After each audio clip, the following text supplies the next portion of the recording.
All right, guys. Wow, it went live really fast. Here we are. We're ready to do our big main. Blah, can I talk? Marathon, cozy, art, drawing. We're going to do it. And we're going to be here until I'm done doing 30 pieces of art. Let's get started.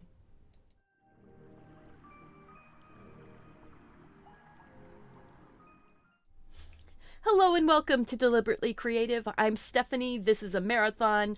We're going to be powering through 30 pieces of cozy art. This is just a little sample that I did of a watercolor, just because I needed something to have pretty color on the screen, at least to start off with.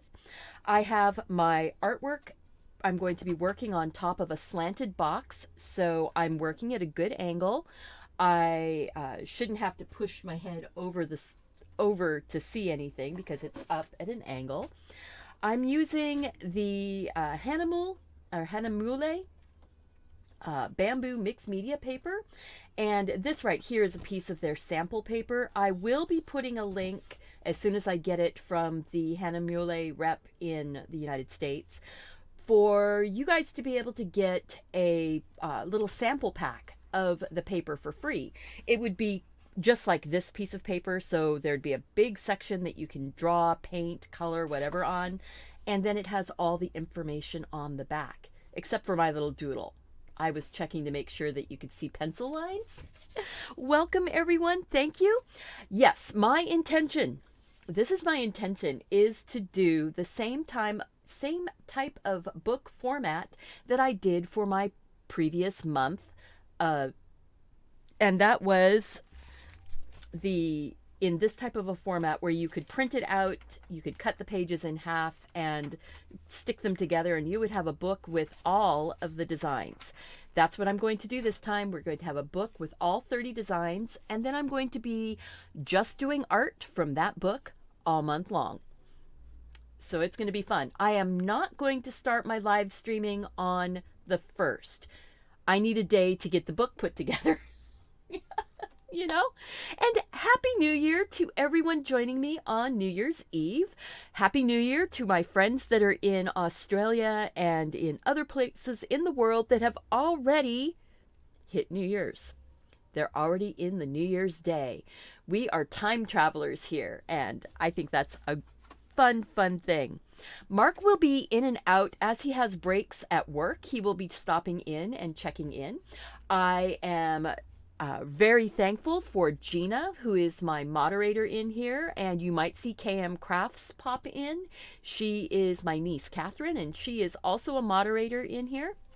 We are a very friendly, very positive and uplifting group. We don't use foul language just because we have lots of people that come in and out of different ages, and I want to be that positive place for everyone to be. So that's what it is.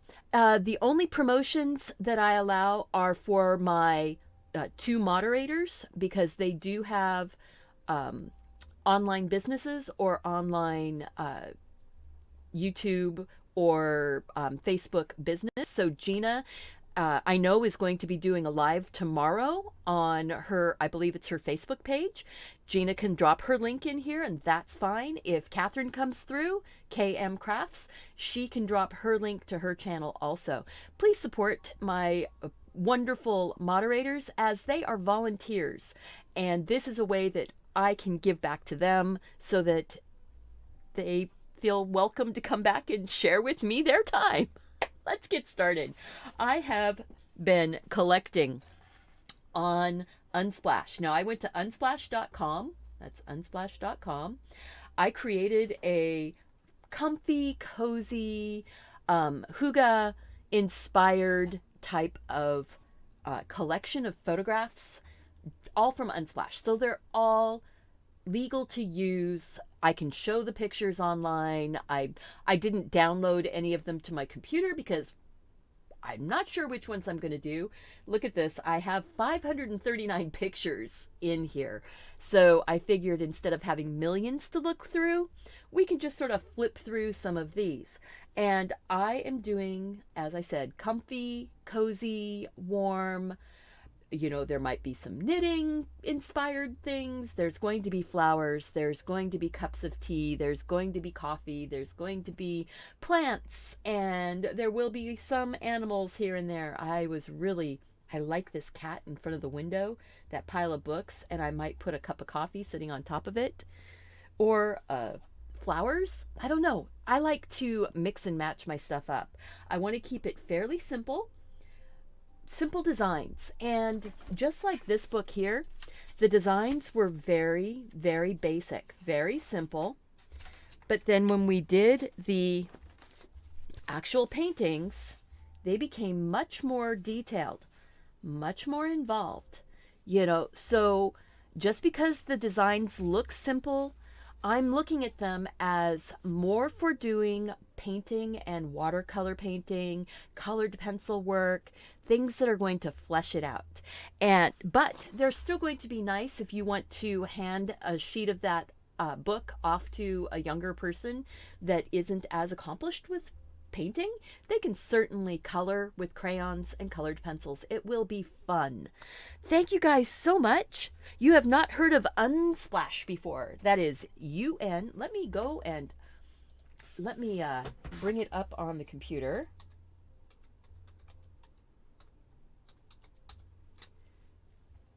And we'll go to the computer. All right. So, unsplash.com. And when you go to Unsplash, you've got this beautiful, beautiful site. They'll have some pictures, you know, just up in the front. But it is a search engine of photographs that are free to use for artists. Commercial people use these also. So commercial artists use these. They can use the actual photograph in their work, or you can use it as reference material for your artwork. And that's what I'm doing. So I am going to show you here. I am going to say deliberately creative. And I'm going to when you click on deliberately creative, you can click on, I believe you can click on users. Maybe not. Oh, okay. So don't type deliberately creative. Type Stephanie Bergeron. There we go. Types, but it would be really good if I could spell my name right. Yeah? Stephanie Bergeron. And then click users. Oh, that's not me. How interesting. That's a definitely surprising thing. Stephanie Bergeron is not there. That is not me. Why don't I log in deliberately -creative? What can I say? So if I go here and I look at my profile, it says Stephanie Bergeron. It should be Stephanie Bergeron, right? I'm going to look at the profile. Yeah, it says Stephanie Bergeron. Whoops. Let's get off of that. We don't need all of that. Anyway, you find me deliberately -creative, and then you can go to my collections, and then you can go, oh wow, she puts a lot of the same thing on a lot of the different collections. So you can look up the Hygge, I always say Hygge, Comfy Cozy, and then you can see my references that I'm pulling from. And I think I want to do something fairly fun and easy for my very first one. Let's get started. I want a cup. That's kind of pretty. Why don't we go with, maybe not knitting to start off with. Let's see. I saw one. Ah, there we go. I'm going to do a cup with a book. That looks like an iPad sitting under it, but you know, a cup and a book.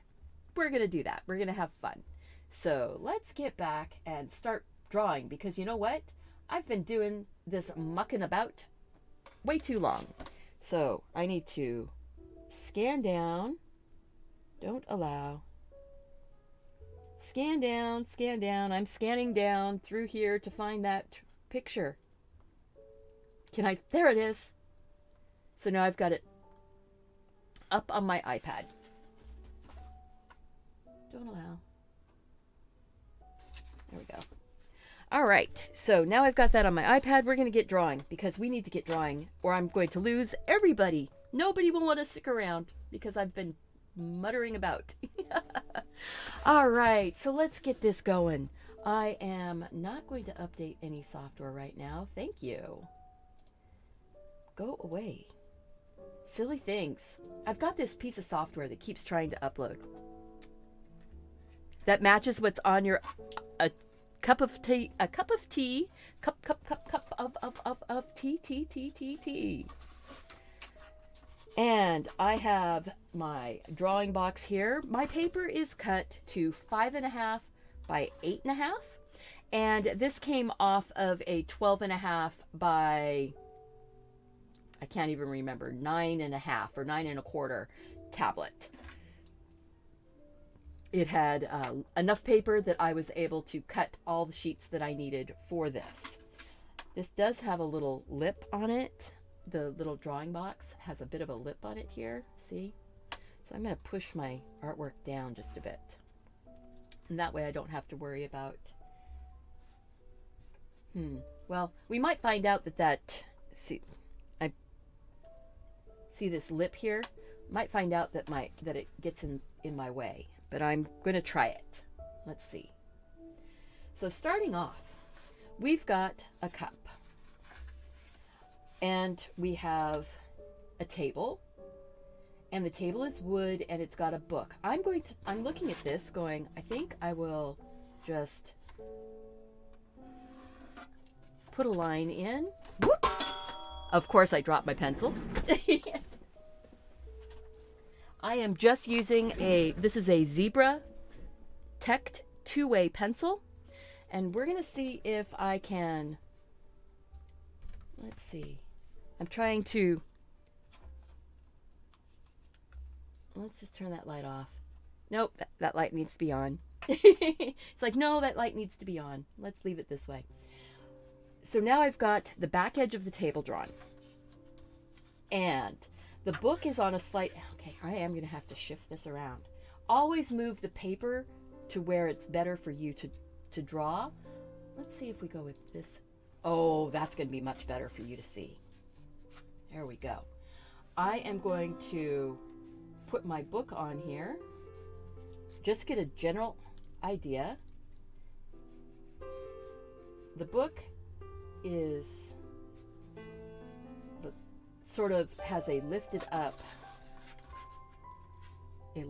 cover, so it sort of curves a little bit. I'm not necessarily going to get this to be exactly the same perspective, but basically all you're doing is drawing a box for a book. See, this is the block of pages, and that's the cover. And so I'm looking at this going, all right, the cover is much shorter because it's curved up more.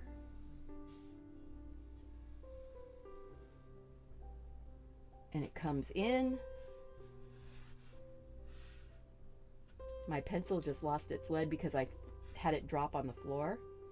And now, this is not really going to be a drawing lesson marathon. This is I'm going to have that corner is curved on my book. Ha. Sometimes we make artistic choices very quickly. And sometimes it takes a little while for us to get it started. So I hope that you guys are having an awesome, maybe I'll have a page that's sticking up. Just another page of that book. Books on my nightstand, the corners get bent really fast because I knock them off all the time. But you see, basically it's a box, and if you can keep all of your box kind of together, kind of together, you will end up with, see, we've got, if we turned it this way, you could see it as a book better, maybe. You see that? Happy New Year, guys. Yay, Sue. Sue Moore. Yay. Happy New Year. Now, I am going to be drawing my designs in with pen. So I really don't have to do as much with the pencil, but you know what? Sometimes it's easier to just go over your lines than it is to create new lines. Maybe there's a couple pages that got bent. I'm making it up as I go along, partly. This is, now you guys get to see inside of my little brain. I do have, sitting off to the side of me here, I have snacks. I've got, here, see, I've got snacks. There's cashews and almonds and raisins and cranberries. There's a cheese stick, but I do have to have a couple cookies. I do have a glass of water, and I have a can of sparkling pineapple coconut, just plain water. Pineapple coconut water. Not alcohol. We're going to wait for a little while. Thank you so much for the purchase of the book. That's a great way to support my channel. Thank you. I appreciate that. This pencil, it has a little weight in it, and it grabs the lead, and when I shake it, it will make the lead go down, or I can click it from the back end and the lead comes out. So that's the Zebra Pen's Tect 2-way pencil. There's like an iPad or something underneath of here. I think I'm going to put, I don't know, it might end up being a magazine by the time I'm done. But it's just going to be, it could be a tablet. It could be a reader of some kind.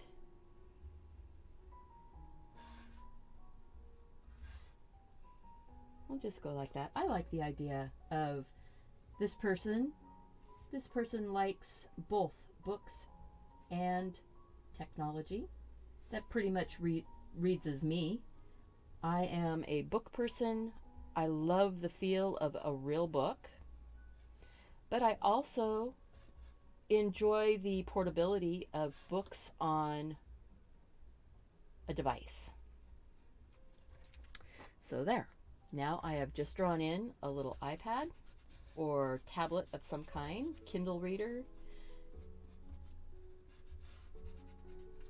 There we go. It's also a great, a tablet is a really good thing to listen to audiobooks on.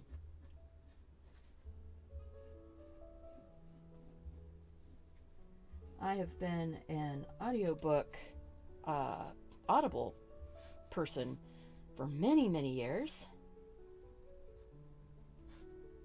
I really don't need to go in and do too much detail there. I am going to put my cup in, and now the cup is going to hide a little bit of this here. So I am going to have to rotate it. Let's see if we can get it from down top now. Maybe. I am going to put the circle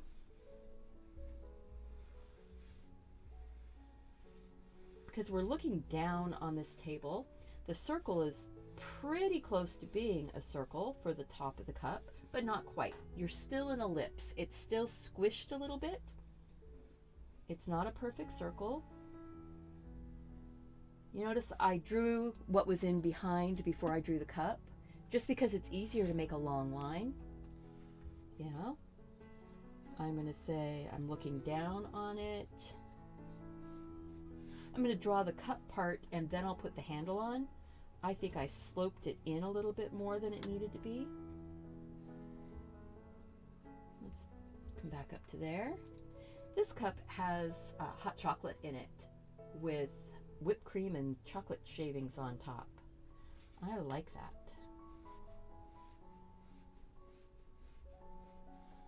Now, I am actually thinking though, when I'm inking it in, I'm trying to think ahead. I'm trying to think ahead this time.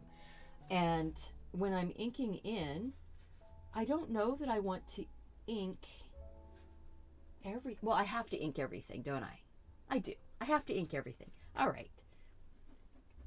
The handle is coming across at an angle, and if you draw a box, just draw your box as you draw, draw a box in perspective. Maybe bring it up just a little bit above the base of that cup. Then you can draw your letter C or a letter D on the inside and complete the box. Look at that. And then you can cut this off any way you wish to make your handle. See,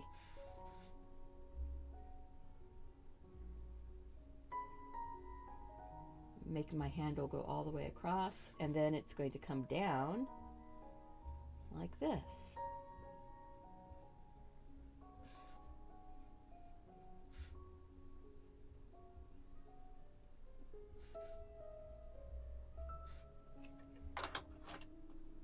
This is just a really great way to go in and get the handle so it looks like it belongs. I'm just going to erase some of those lines so that I can make it look, might curve it up just a little bit on the inside and make that curve. And then so long as I get that curve to match that back edge over here, you don't have to have that hard line on the top. And I'll be able to smooth out my lines when I do my inking. But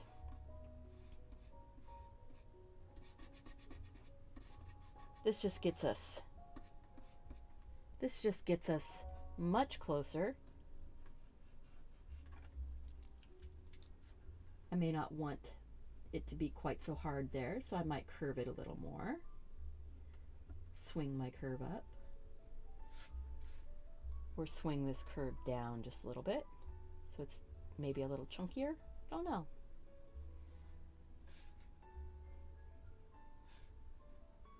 But see, that's how that's kind of what I think of when I'm drawing a handle. Now,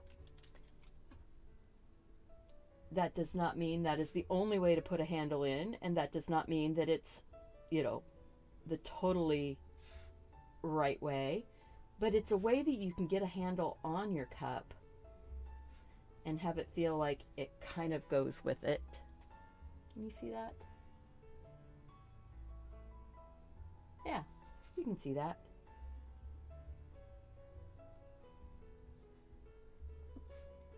I might curve that line up.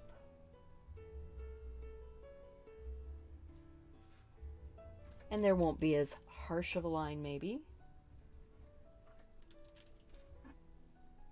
Yeah, if I take this much time with everything, we're going to be here for a long time. And that's okay, because you know what? We're in it. We're in it to win it, right? Now, the whipped cream is sort of, the base of it is already at that level. Let's go, there's a little bit of a ruffly edge, and there's kind of a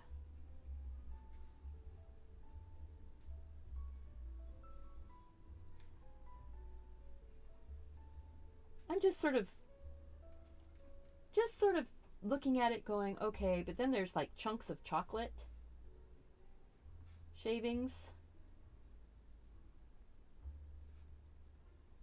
I'm not sure how much detail I want to go into there. I think maybe I'll just put the whipped cream on, and we can worry about the chocolate when we do the... Yeah, that's what we're gonna do. Now, oh, the eraser that I'm using is just a putty type kneaded eraser, and it's really nice and soft. This is 3 erasers put together, and I like it because I can go in and lift out the graphite. I can rub it. It's not going to hurt the paper. It's not going to tear the paper. So we're going to get that sort of lumpy bump, and maybe I'll make it more like a mountain of whipped cream. See, the thing is with whipped cream is the most of the shape comes from the shadows, and I'm trying to just indicate, you know, where things go in and where things go out, but it's kind of hard because I'm not going to put shading on this until we do it with paint. I plan on using all kinds of ways to color things in next month. Tomorrow is still next month. For this project, or for this challenge. My challenge is going to be I'm going to be using watercolor. I'm going to be using gouache and doing actual full paintings with gouache. I'm going to play with colored pencil. Some of the videos this next month are going to be long. They are going to be long, and they will be live streams, just because I'm finding it a lot of fun to be able to hang out with people. Oh, well, with my hand in the way, you don't have that glare. Let's see. Sorry about that. But really and truly, I think that is enough for that book. We're going to ink it in and then move on to the next. So, there we go. Oh, well, I'm glad that my way of explaining perspective works. You know, sometimes I'm not sure. Let's see. If I put that there. When I get it inked in, it's going to be a lot easier to see. And I am going to grab a piece of paper, or I throw things on the floor behind me. I need just a piece of paper that I can use to keep my hand from rubbing on the graphite. We're going to see if I can do that. See if I can remember. I am going to go ahead and ink this line back here. That's the edge of the table or the nightstand. I am going to just work my way down the book, I think. So we've got coming down, we've got that cover that's curling up. You're seeing a little bit of that cover in there. And then it's lifting up. Well, that's fun. My guess is this beginning part is going to be a lot chattier. And then as I go farther and farther into the day, I might become less and less chatty and start focusing more and more into the artwork. So don't worry if you don't really like me chatting as much. I'm going to give it a wiggly edge going down. Whoops, you really need to be focused in here more. You need to be zoomed in. There we go. Oh, that's going to make it better.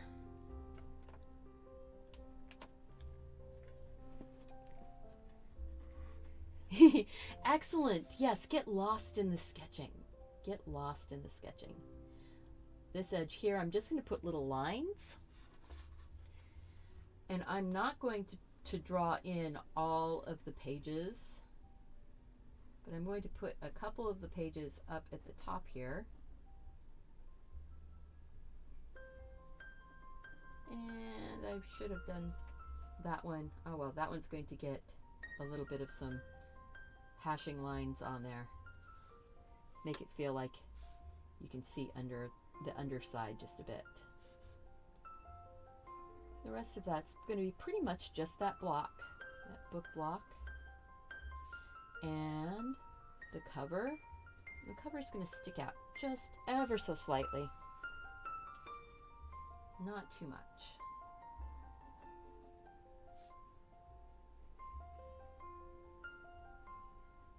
It's not a hardback book, so really the cover doesn't stick out very much at all.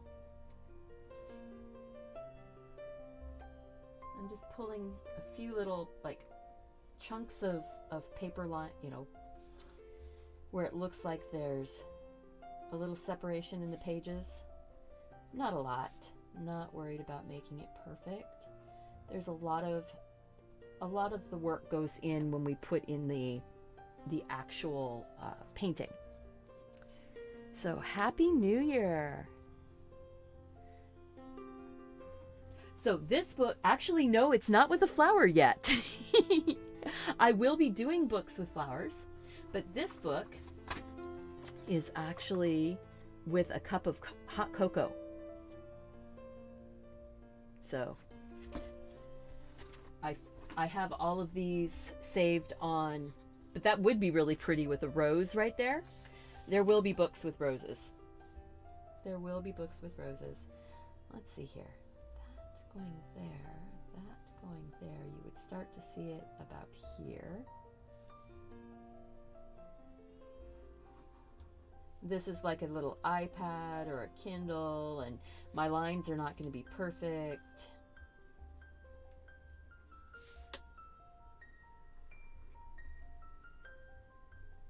But they'll be good enough that we will know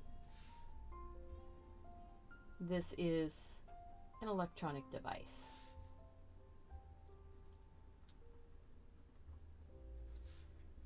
Don't want it to end right at the, there we go. Whew. And maybe bring that down just a little bit. There we go. See, I'm adjusting my lines.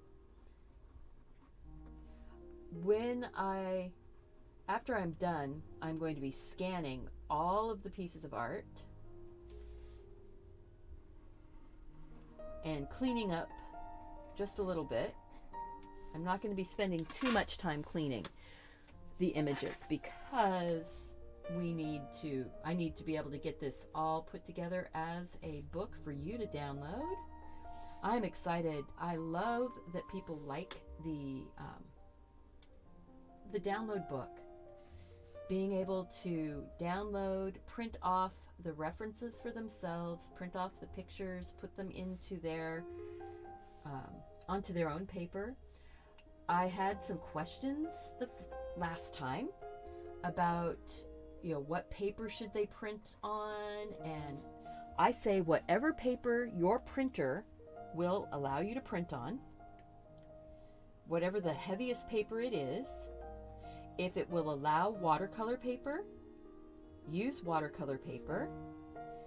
Many of them will work with mixed media paper. So you can cut mixed media paper to 8.5 by 11, or whatever the biggest size is that you want to paint on that your printer will allow you.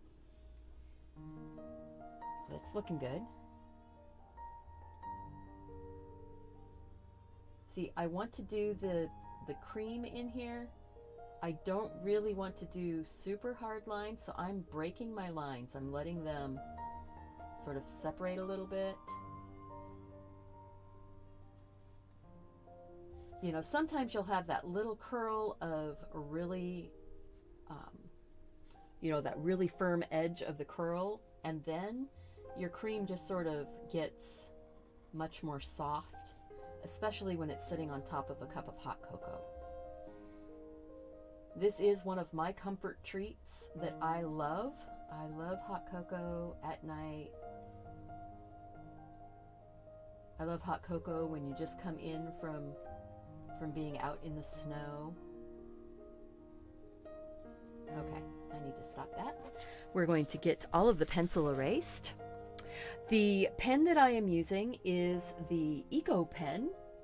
It is actually a very inexpensive pen. This whole tube of 20 pens was like $14, $15 when I bought it. Now, the prices do change. It is listed down below in my Amazon affiliate store, so please check that out if you're interested. The cool thing about it, okay, a couple cool things. The Eco pen, it has a recyclable cardboard tube that is the pen holder part. If you're somebody who needs more thickness to the pen, you can take the cap, because the cap actually has a hole in it, and you can just press your pen right through the cap, and that gives you a little bit more thickness. Or you can get the little silicone, see, and it just comes out like this. Has a real pretty crystally end. You can get the silicone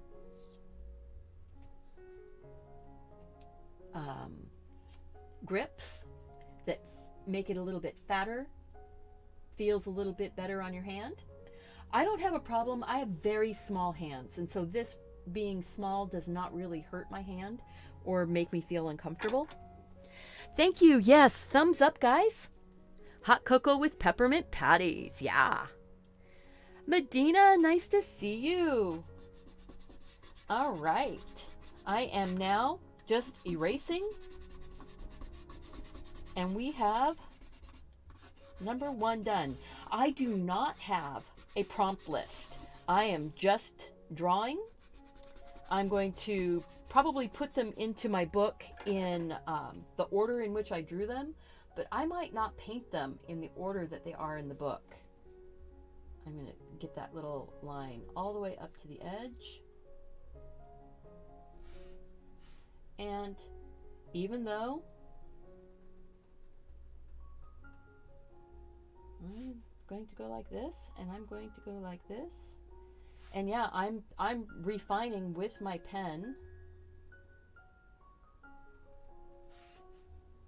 and it's okay. Maybe I'm going to go ahead and put a little bit of those shadowy, highlight shadowy type lines right along the edge of that iPad or Kindle or tablet of whatever kind it is.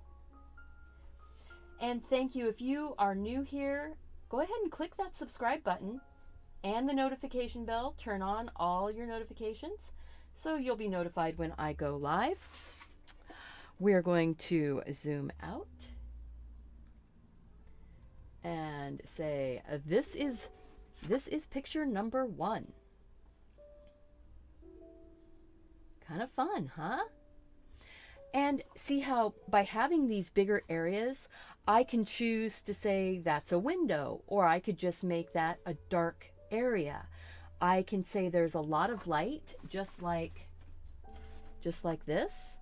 See how it's dark at the top, and then there's that wood grain, kind of a pine table, and then the devices and the cup and all of the shadows and highlights. So this makes it really nice to be able to put your pictures together the way you want them. Have something, I think this is very peaceful, very calming, and very, yeah, very, very good. I'm excited to start. I want to start coloring right now, but I can't. I need to, I'm going to do a little click and then click again. Whoops. There we go. And if you're interested and weren't here at the very beginning, I'm just drawing on some bamboo mixed media paper. This is 265 GSM. It is 125 pounds. So it's not quite 140 pound watercolor paper. It is 90% bamboo and 10% cotton. And it does take the color really well.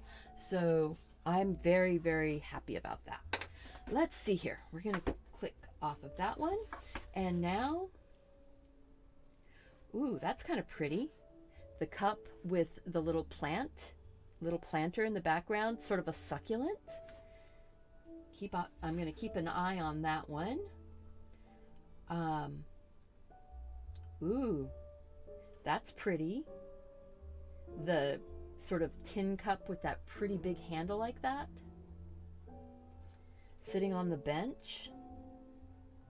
There's even the little planter and stuff in the background. I mean, I can go in and I can put some of those things like that, put the planter in the background with the plant coming up, and then do the cup. That is something that I can do. I'm trying to keep them, like I said, keep them so that we have room when we're doing the watercolors to add things to our world if we want them. Maybe you don't want to plant in the back of it. I'm not sure. Hello, Patty from Uruguay. Love to see you. Love to meet you. Thank you. Yeah, for some reason you cannot get the EcoPen shipped to California. I think it's just all part of the, what is it? Initiative number 65 or something like that. Anyhow, so people have found ways to work around that with their friends, and I think that's cool.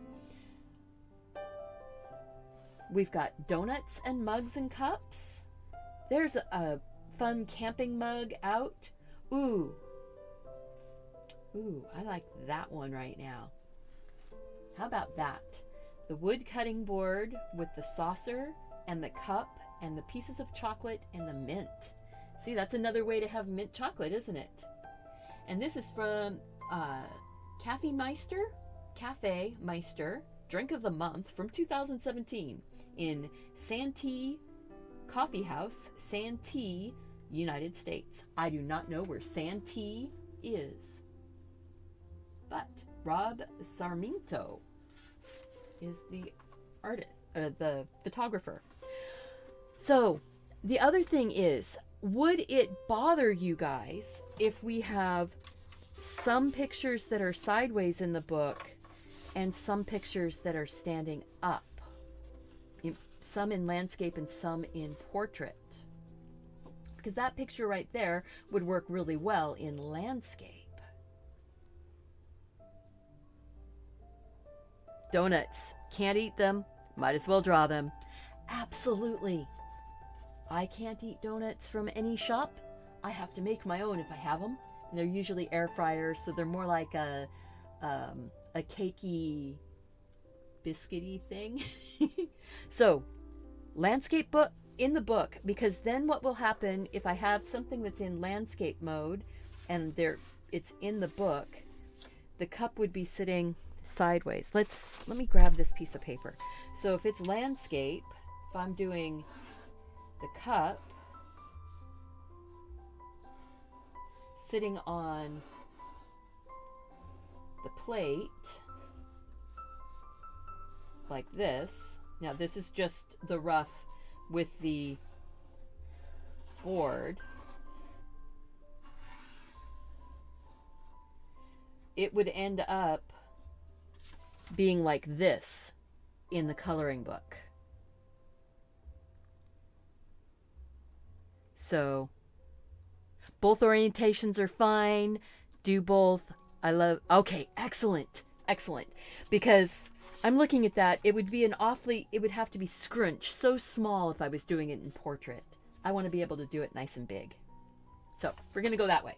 So we are going to have a mixture of portrait and landscape in the book. I am going to set picture number, actually I'm going to put a number 1 on the back. Just so I know that was the first one that I did. Because you know what? We need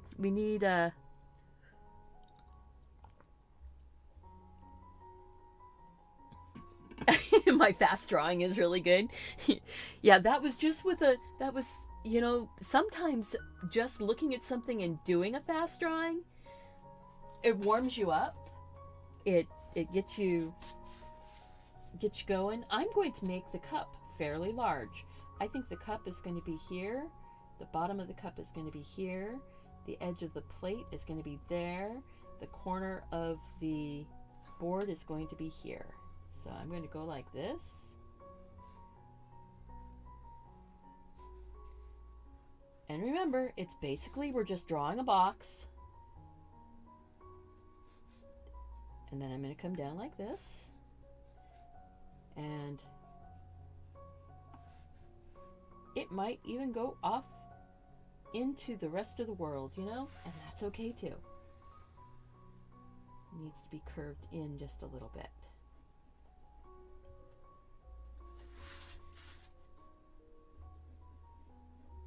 Like that.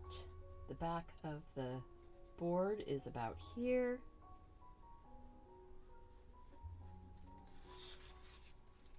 But look, my perspective just went off. This line needs to match this.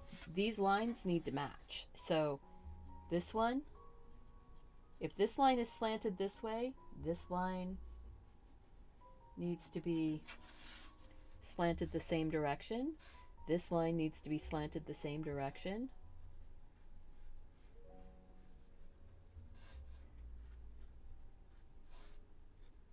Curve that off. The board is the same thickness. I will make it the same thickness. I just, you know what? When you're the first few lines you're getting down, you're just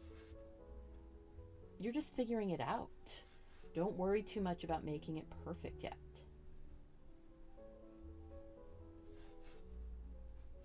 So, slant.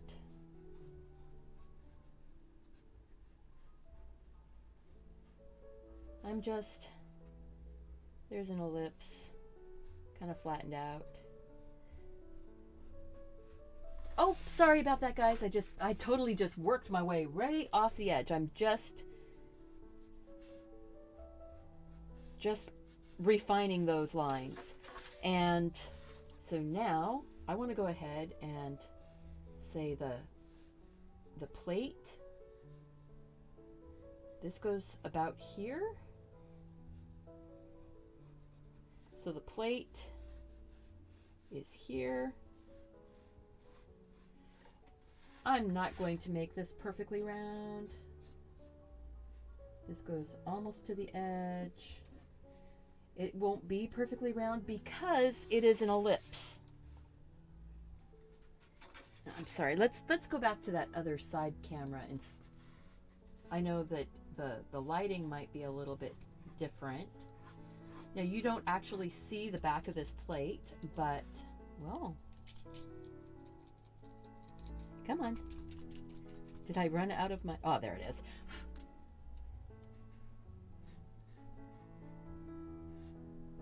My plate needs to come more forward on this edge here. And then I don't want it to flatten out, even though the cup is going to be covering up that line. I want to have it on here so I can figure out where my plate is in relationship to that board. See, I've got a lot of lines. That's okay. Get those lines on there and then choose the line with your eraser that you want to keep. See, if that's a little pointy, I'll be softening that up. All right, let's get some of these lines out. The lighting is fine. Good, good, good. Glad to hear that. All right. And for those of you who are drawing along, thank you. And I appreciate when you share your artwork with me. You can tag me at Deliberately Creative on Facebook and on Pinterest and on Instagram. Just tag at Deliberately Creative and I will get notified when you share. And if you share on Instagram, I might share your artwork in my stories. There will always be credit given to the artist who is sharing. I'm going to make that board a little bit longer. See if I'm here with my plate, and it comes around the edge of that board, comes here and goes back right about there.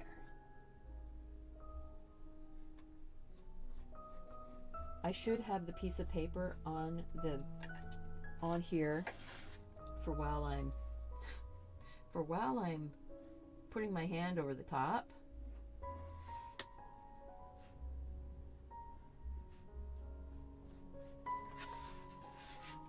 And yeah, it won't be perfect. This is hand drawn, guys, hand drawn. I'm going to say let's see here. Oh, that's really wild. That's really wild. Okay, so I need to, there. I was making it into a lemon instead of an ellipse. Wow. That feels a little better. That feels a little flat. We need to bump that up a little, out a little bit.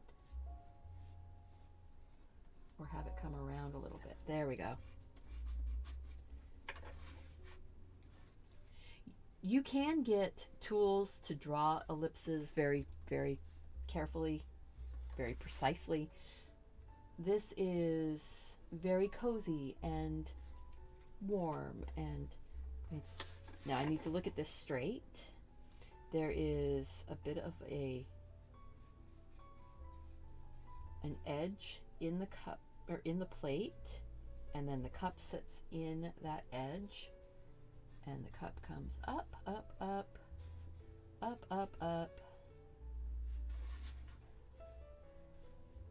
and out, out, out. Whoop.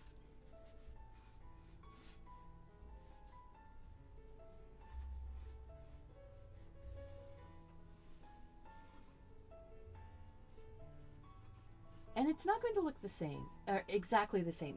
You're going to know that I used this reference.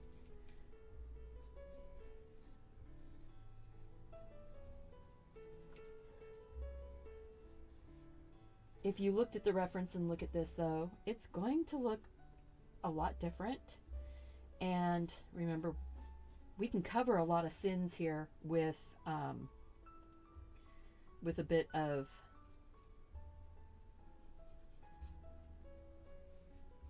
mint. See I see, my plate came up way too high. There we go. There we go. Sometimes you have to have more reference points, and that was it. The reference point of the handle.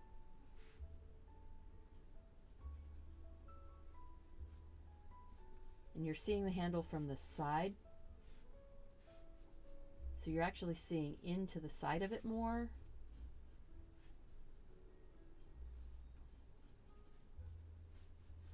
There we go. Okay. See, sometimes you just have to work things out. Work it out. And part of it is just figuring things out. I'm figuring it out as I'm going along. You see my process here, guys. I am not a precision.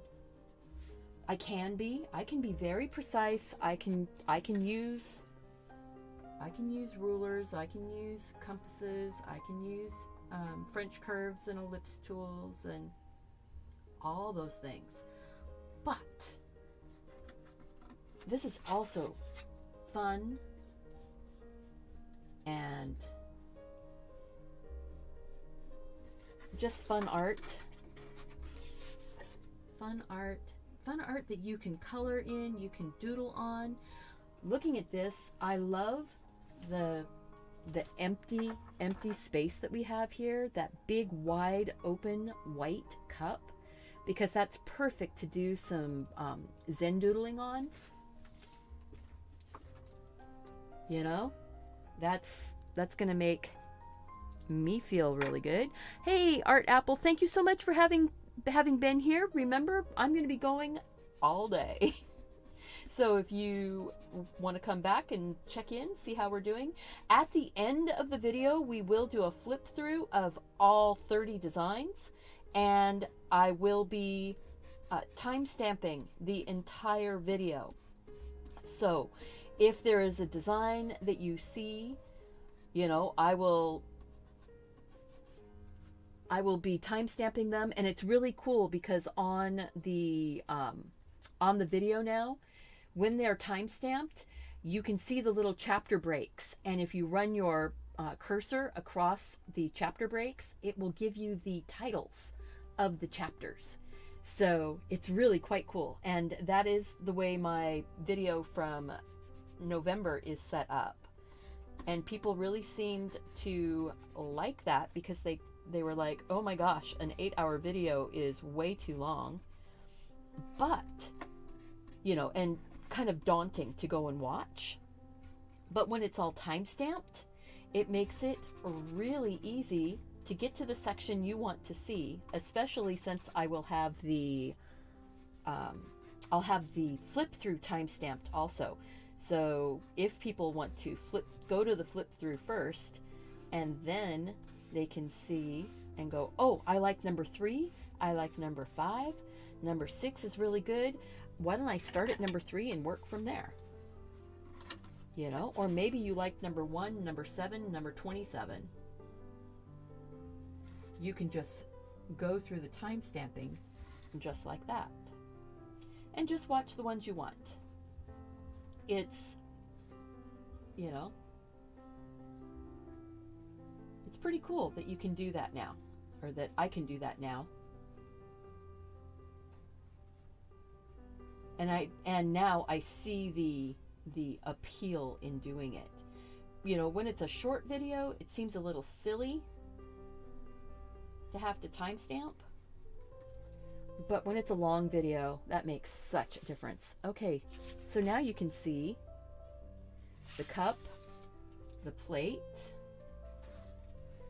I'm still working this in. There's a bit of a ring that the cup is sitting in. I'm not going to be drawing in the shadows. The cup is sitting in the ring. I'm trying to figure out how that works because I don't want to draw in all of it, but I am going to draw in the pieces of chocolate. And those are basically just boxes. Like, actually, the first chocolate here, it looks kind of like a domino. So if you wanted to make it a game piece, you could do that. It has slanted edges.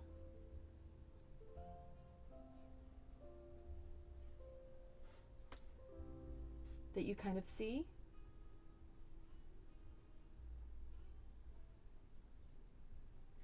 Let's see, that goes all the way to the back, slanted edge. And thank you. You know, if you are new here, I appreciate you checking out my video. And all of my viewers that have been here before, thank you so much for your support, for coming in and sharing your time. I appreciate that.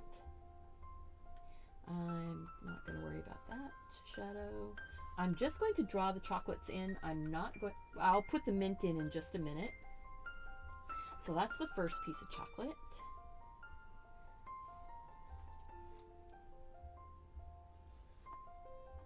That edge needs to be a little shallower. See? Just look at it. Just go, oh, let's see. Shallow edge there. Sharp edge there. All right.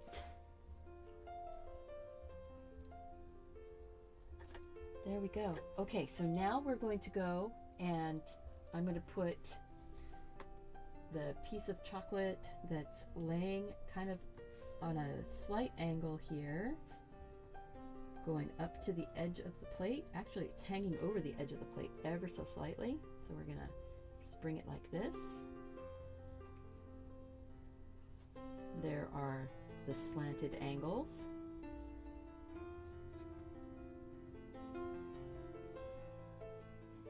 Like that. And this one looks like it is going all the way back. So maybe I need to make that a little bit wider. That one needs to be a little bit wider. You love being here. Thank you. I love you guys being here too. I'm sorry that your tablet is buffering. Oh, watch on TV because the tablet is buffering. Yo, yeah. Watch on TV. Have fun, you know. Put this on, let it play in the background. All the good stuff. You know, this is a different piece of chocolate. I'm just sort of making it up as I go along, it looks like. There's another piece of chocolate that's laying across it. Going up. We're seeing the front face of that box. There's a little slope going up, and then there's another edge.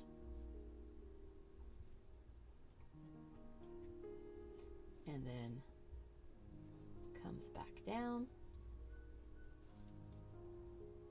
down, across, and down. This one's a little bit thicker. You know what? It's okay.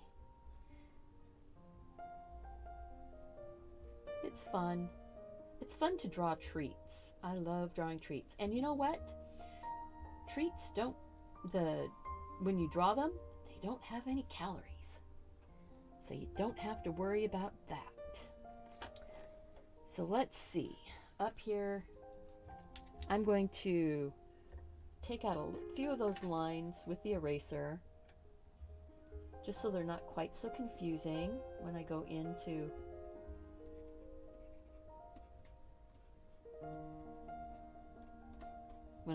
ink it.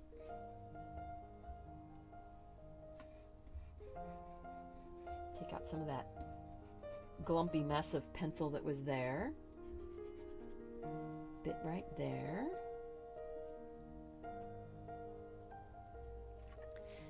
And thank you. Oh, I'm so glad that being here is just calming, and that is the whole point for this whole month, the month of January. We are looking at calming, soothing, self-care, just having an enjoyable time, not worrying about what's going on in the world, not worrying about anything, just finding, you've got to find those moments for yourself so that you can rejuvenate. You can fill up your well. Because if we don't fill our own cup, fill our own well, it's really hard to be loving and caring and supportive to those around us. Our wells need to be filled too. We can't keep pouring out from ourselves without refilling it. All right, I like that. I am going to say, let's see here. We've got one line going there, one line going there, and one line that's coming out and over the edge of the cup. So let's look at that. So we'll have one piece of mint that's going like this, and one that's kind of coming up. Mint has these lovely little serrated edges to them, but they're not super harsh. And I'm saying this is probably peppermint. but it could be any mint that you like. I don't really want to put too much detail into the leaves. Once I get them kind of drawn on, the outside edge is going to have detail, but I'm not going to put much detail on the inside of the leaf when I ink it in. And the reason why is I want to be able to put those details in with my watercolor or my gouache. So let's see here. This is like a big, just sort of a rounded triangle. I'm not going to worry too much to start off with. Another kind of rounded triangle. And then there are two little shapes kind of the same. There's a center line, and then we've got the little jaggedy lines here for the tiny little mint leaves that are coming out, and then the jaggedy lines. My hand is going all over this thing. Just, I'm already getting sort of gray. Yeah, please go ahead and click that subscribe button, the like button, watch the videos, share the videos, all the good things. Thank you, Gina, for reminding people. I appreciate that. So this one right here, I'm going to say there's 1, 2, then there's 1, 2. You see how mint grows in pairs? 1, 2, and then there's down here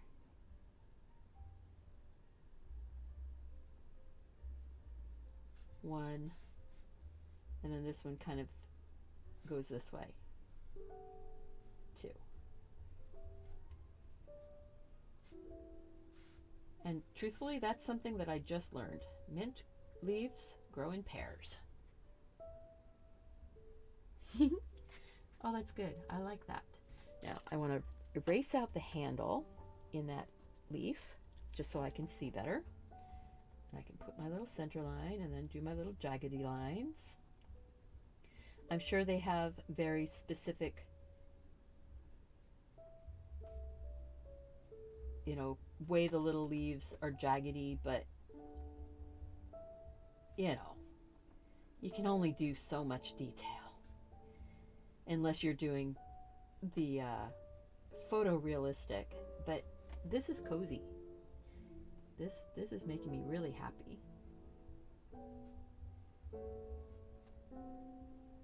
And we are going to be here for a while, so if you need to get up and stretch or go for a break, I will be here still. And I do have an intermission video set up, so when I feel like I need a break, I will do an intermission. But right now, nah, I don't need one. But if you do, please take a break. I'm going to go ahead and put the sort of line where the coffee, there's a bit of froth in here. So it's not a sharp line. You don't have to have a perfectly straight line around the inside. There is a thickness to the cup, so you don't want your cup to be paper thin. You're going to be seeing a bit of the edge as it comes around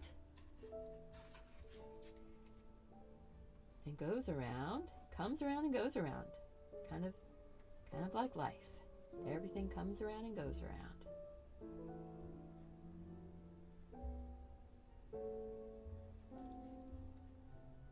So we've got that edge there, bit of an edge right here. Oh, we're just on number 2. We're still on number 2, guys. Yeah, this is going to be a lot longer video than the winter designs. And I think that's okay. If we end up going all the way to my midnight, you know what?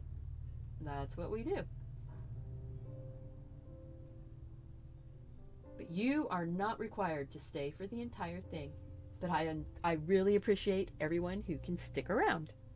I'm going to go ahead and start inking this in.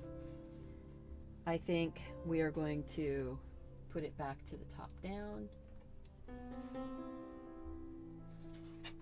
There. Now you can kind of see. We've got chocolate and mint and a cup with a pretty little board. Oh, I do need to remember that there is some highlight or thickness on this plate. Kind of comes around under the mint.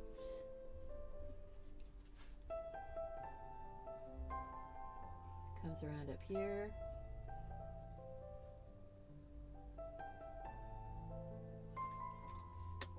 There we go.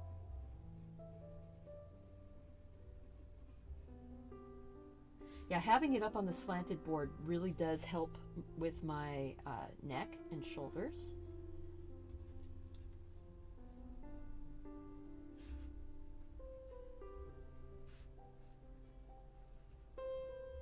There we go. It looks like Andy's mints. I think that it might be. It might be Andy's mints. But, you know, I'm not sure. But it might be. Let's see. And I think, yeah, we wouldn't see the rest of that board. We've got this curve. I'm saying this is a very rustic cutting board. It's been around for a little while. It's been beaten up. The edges might not be perfectly sharp on it anymore. It's okay, right? Kind of like the rest of us after this year. We all might feel like our edges have been rubbed a little bit off. I know my edges have been rubbed off this year. There we go. Okay, let's get some pen on here. Oh yes, the video is going to be up forever. I am not going to... Where did I... Oh, there it is. It's like, oh, where did I leave that piece of paper that I was using for my hand? It was my sample paper that I drew on. All right, I think I'm going to start drawing it from the front to the back this time. So I put my pencil lines in, going back to front, backwards in the picture coming forward, but when I'm putting my pen lines on, I want whatever's in the front to be on first.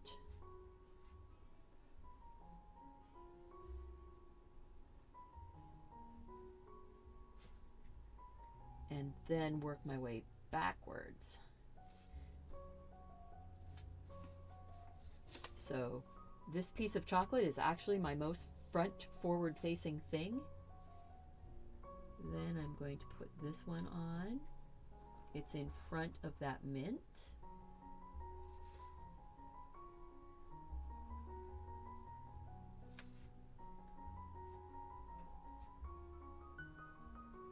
And this is kind of, you know, that's almost like a gem. Look at that. So if you're interested in helping to support my channel, I do have my digital books are for sale, tags, things on my Teespring shop. There is a link at the top of the chat. I also have affiliate links on Amazon, and I do have versions of my coloring books on Amazon also. So if you don't have a printer and you want to be able to support me, you can do that. If you are interested in monthly subscription type support, I am on Patreon, Deliberately Creative. Many of my patrons are here. They can, if you have questions about Patreon, you can certainly ask in the chat, and they can help you out and let you know if they think it's worth doing. I appreciate every single person on Patreon, every single person that just chooses to watch the videos and share them with their friends. That is an awesome way to support that doesn't cost you anything but a little bit of time. And you notice I'm not staying perfectly on my pencil lines. My pencil lines grow, or my pen lines will grow outside of my pencil lines, or my pen lines will shrink in a little bit. I'm modifying, I'm refining as I go along with the pen. So let's see, this mint right here. Whoop, sorry. This mint right here.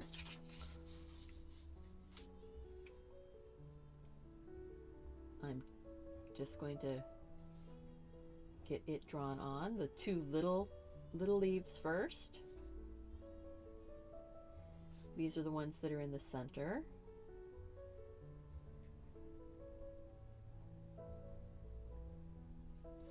The center vein does go all the way out to the tips.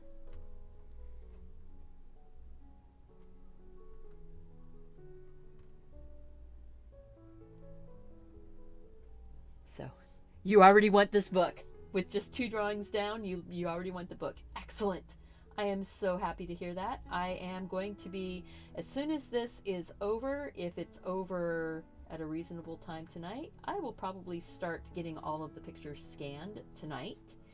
And then tomorrow I will be cleaning up the images, making sure there's no smudges, and getting the book made.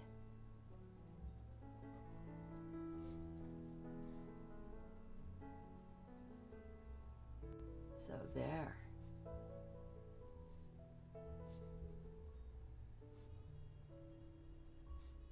And I will go quiet when I start thinking a little bit more here about what's going on with that piece of chocolate.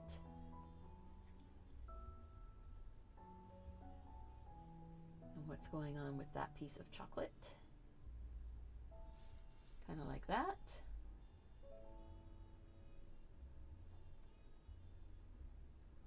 You don't really see a lot of what's going on down below there. Just get it just like that. Some different pieces of chocolate. I think I will go ahead and draw the mint that's up here at the top. Let's see.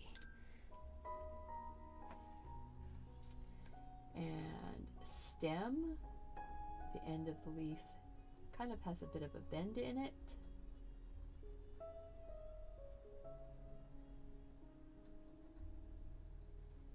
Maybe it was a bit broken or something, or it's bent down. It's bent down in.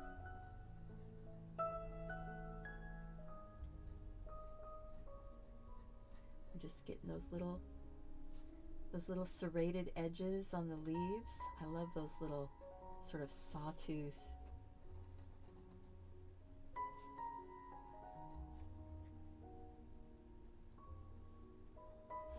edges. There we go.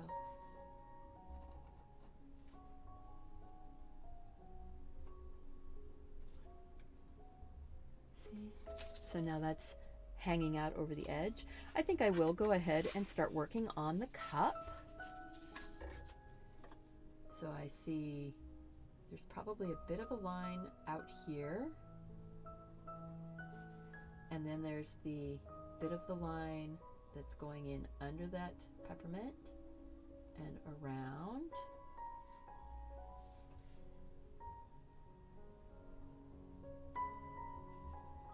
So this video marathon is mostly just, companionship. I love having you guys here with me as I'm drawing. It's, you can chat, share your ideas,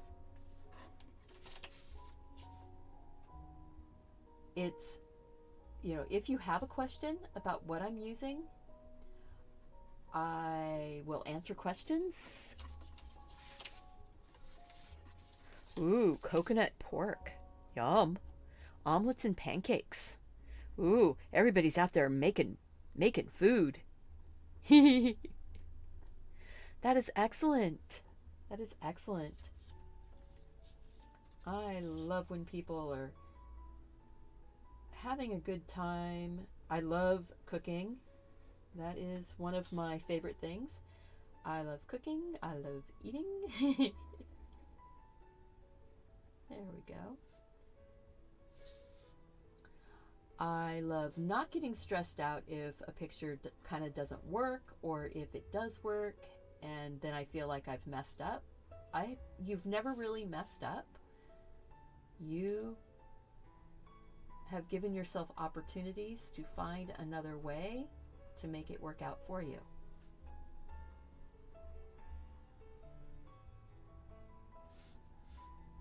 So just give yourself some slack. Give yourself a little slack, guys.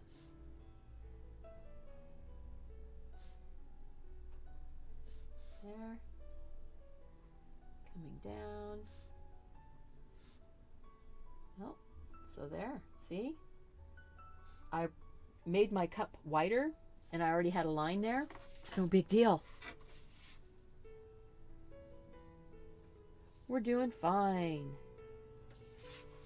All right, I need to zoom out just a little bit so that I don't go off the screen.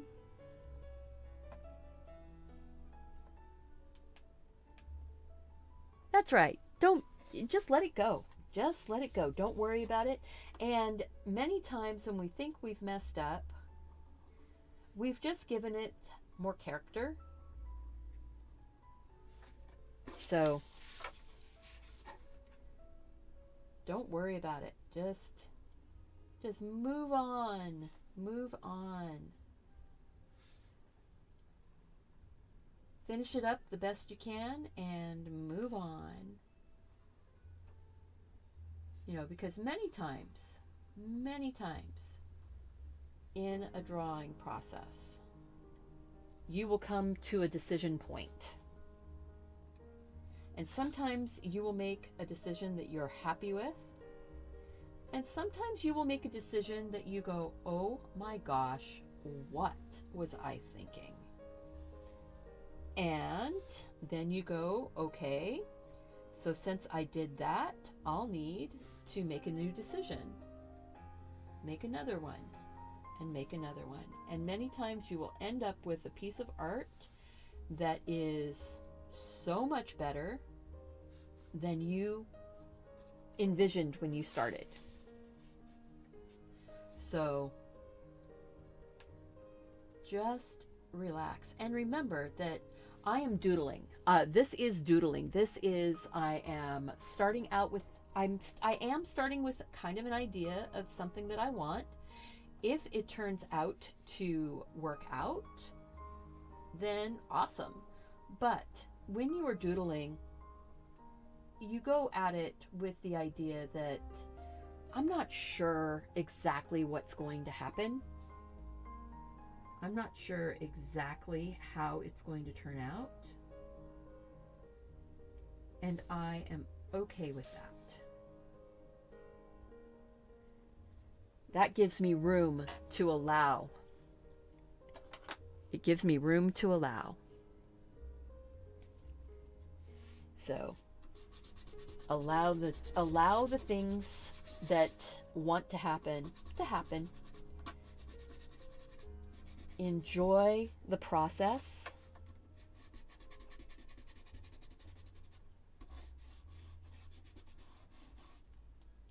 So see, I've got like place right here where my chocolate went in front of the mug, but I didn't finish. Ooh, I've got some smuts on my eraser. I need to move my eraser around a little bit. Don't really want to have all those goobers on there. I will say that the bamboo paper is softer to the hand than the regular watercolor paper. This is a mixed media paper, so it will take a certain amount of water, so I can watercolor on it. It will take a certain amount, well, it will take any amount of pencil, pen and ink. Number 2. I think that's done. So I need to write 2 on the back here. Oh boy. Yeah, we've got stuff a-going. All right, so now I'm gonna go back. Oh, I need to put a heart on that. I'm putting hearts on all the ones that I actually use. See, we kind of used that cup already on the last day, or in the last days. See, kind of used that cup to make the marshmallows. So that's what I do. I use stuff to help out and inform other pieces of artwork. I think, ooh, I kind of like that. A little iced coffee with this sort of glass jar and some little weeds sitting on a wooden plank.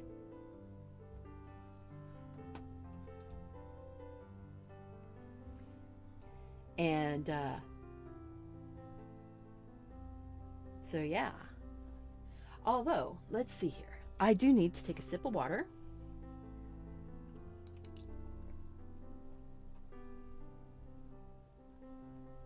Ah, thank you. I'm so glad that I put that water there to begin with. All right.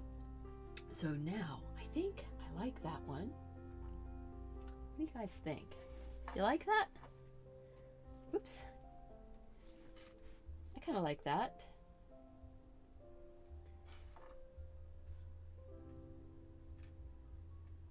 But I don't know. The cup is a little, I like the jar though. I like the jar. So maybe I'll put a heart on that and I'll come back to it. I like the jar. Oh my goodness gracious. That's a mocha, isn't it? Maybe it's...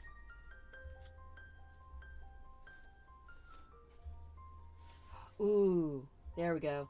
There we go. Oh, come on. There. How about that? That pretty little picture with the kind of like Marguerite daisies and the cup of coffee or tea. Could be either. This is coffee, but it could be tea.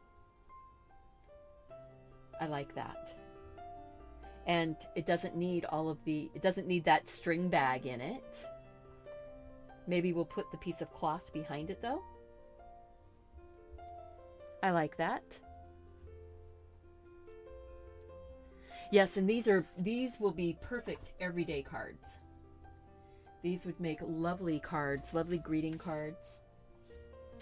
I am going to do it tall, and I am going to hit my stop record and then start recording again.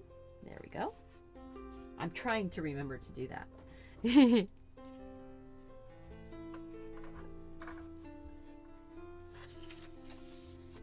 Oh yeah, that chocolate drippy one. that will probably be one that we do. I kind of wanted to go with this cup. Right, I need to take that piece of paper out of my way. I want to see if I can do something kind of quick. So the cup, because it's sort of a from the top, you're going to see more the inside of the cup. And this one was kind of nice because the handle was going that direction.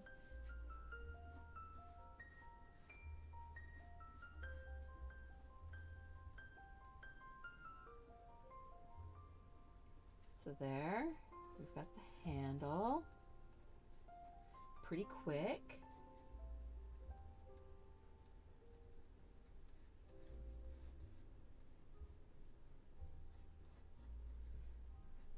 Let's see, that needs to be a little bit shallower of an angle there.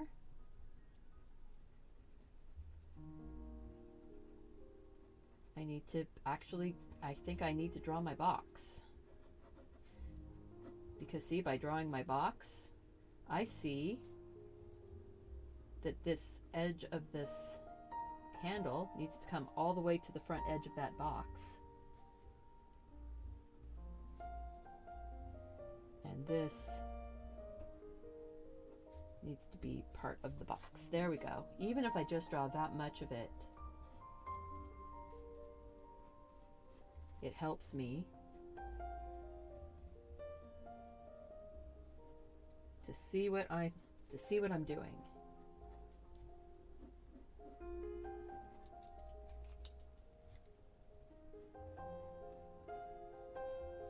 And for you guys to see what I'm doing, it makes it nice also. All right, so now we've got opening this cup. We can see that rim all the way around because we're looking straight down on it. Oops.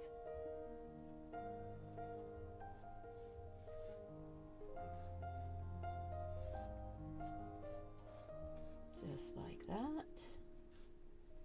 And then you see the coffee in there, so it's coming from this edge here. We're going around. It comes around and it stops. You stop being able to see, so you're shooting at it like this, coming at an angle towards it. I think that needs to come a little bit wider there, but you still see most of the top of the rim.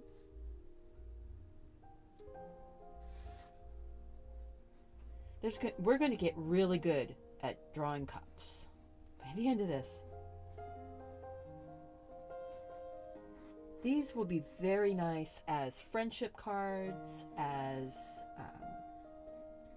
well, you could do friendship, you could do sympathy, you could do just because I'm thinking about you.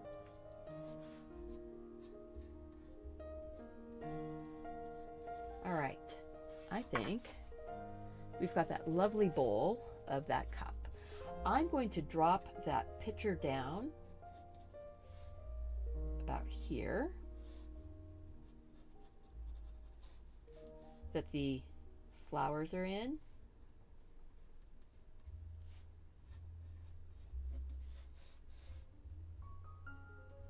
I'm going to bring it down. I'm not too worried about this top angle where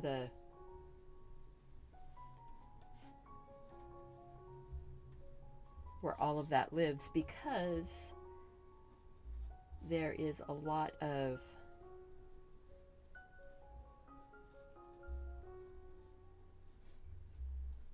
flower. The flowers are right in there. Make that a little bit bigger.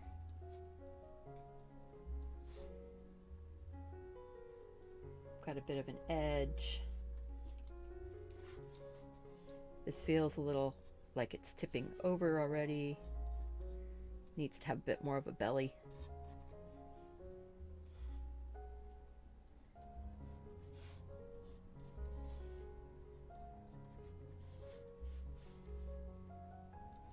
And then we've got fun little daisies. Fun little daisies. I'm gonna say there's the branch coming down and out. So what I'm looking at is this. If you're confused by what I'm doing, this is what I'm drawing. Okay, so I'm going to shorten my flowers. I'm not going to have quite as many, maybe. I've got one up here at the, let's see, can we do that without getting a glare? Not really. Not really. Okay. I tried. Oops. Uh-oh. Uh-oh, I just lost my picture. Where'd it go? I'm gonna have to go scroll through it again real quick. Boom. It's like, nope, farther down, farther down, farther down. See, I've got 500 pictures in here, so, okay, that's the one we did first. That's where I was looking. Oh, there it is.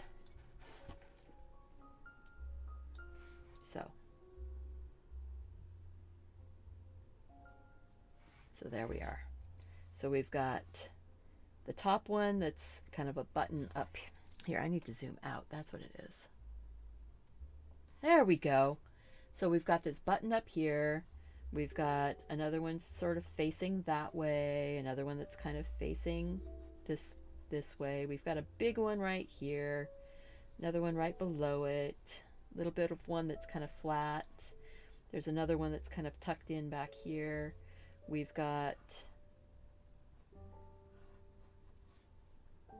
one that's coming down this way. One that's got a bit of a, let's see. Oh, I see. Stops about here. We've got over the edge of the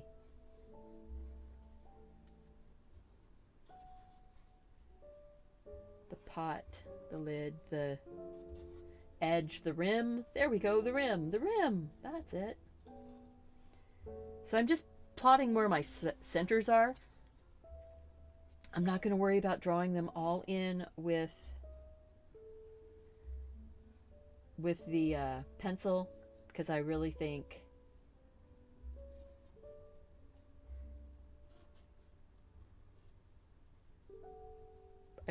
we're going to just have fun putting them in and tucking flowers in wherever. I think that's, this one, drawing it with the pen, is going to be lots of fun because we're going to doodle it in. I think that's good. I might pull this one in a little bit or drop it down a little bit. Please draw still life with graphite pencil shading. That, I love doing that. I love doing that. So that is something that we could maybe look at doing. This particular series is going to be the, we're going to be doing pen and ink on top of the graphite. So I'm not going to do everything. I'm not shading with graphite in this series, but we could choose a month where we do graphite, if that is what my community is interested in. Right now I'm really interested in the pen and ink, so that's kind of why I do a lot of pen and ink right now.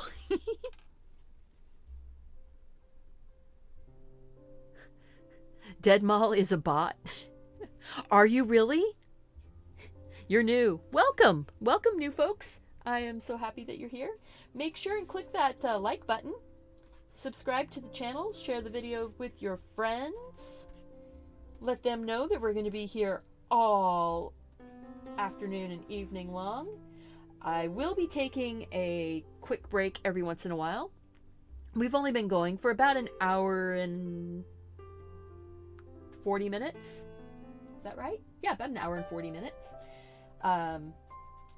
Some people have been here longer because they came in and started chatting before we started the actual video, but let's see. I think I am going to, this cloth is going to be sort of wrapped around tableclothy or bag, whatever it is. I'm going to kind of have it going like that.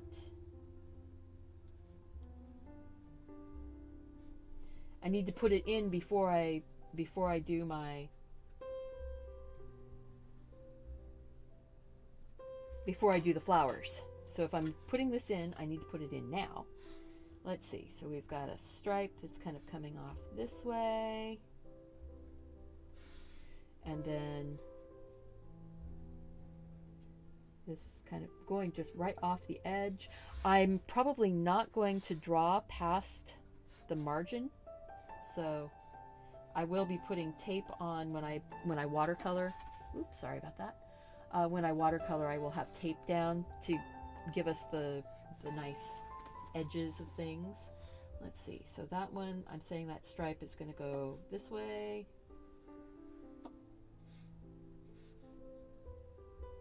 And oh, maybe I'm going to make that stripe go up instead of, there we go. Because then I can do stripes that are coming across.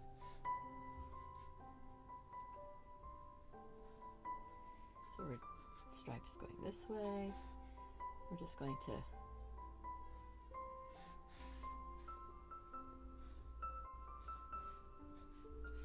you know what? I don't like it. I don't like it. Too much busyness. Too busy. Too busy. We can add things like that in afterwards. So please, hopefully you, if you were drawing along with me, you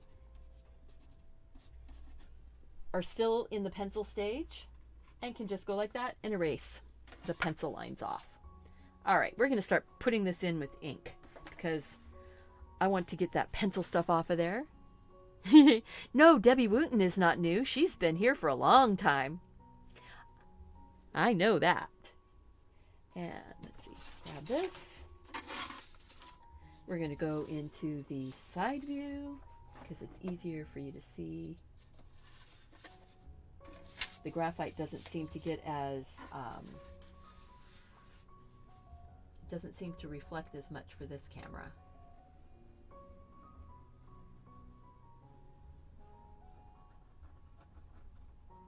And yes, I do hold my breath when I am drawing things like that. It's okay. You can hold your breath too if you need to. Or tuck your tongue between your teeth, or stick your tongue out, or whatever you need to do to be able to focus.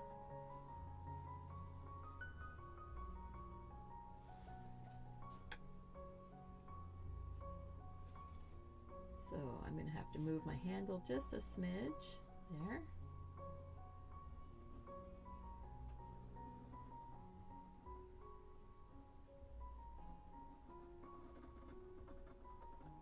Ha. It's okay. Make it work the way you want it to work. And if you can't make it work the way you want it to work, figure out what you need to do to be happy with it. Because you know what? Your artwork, your rules, your world. I'm going to bring that cup down a little bit farther. Just because. And it's not going to end up being very symmetrical. And that's okay. I might bring it up a little bit. I might trim it. I might put a bit of a heavier shadow line underneath. Sometimes that's what we do.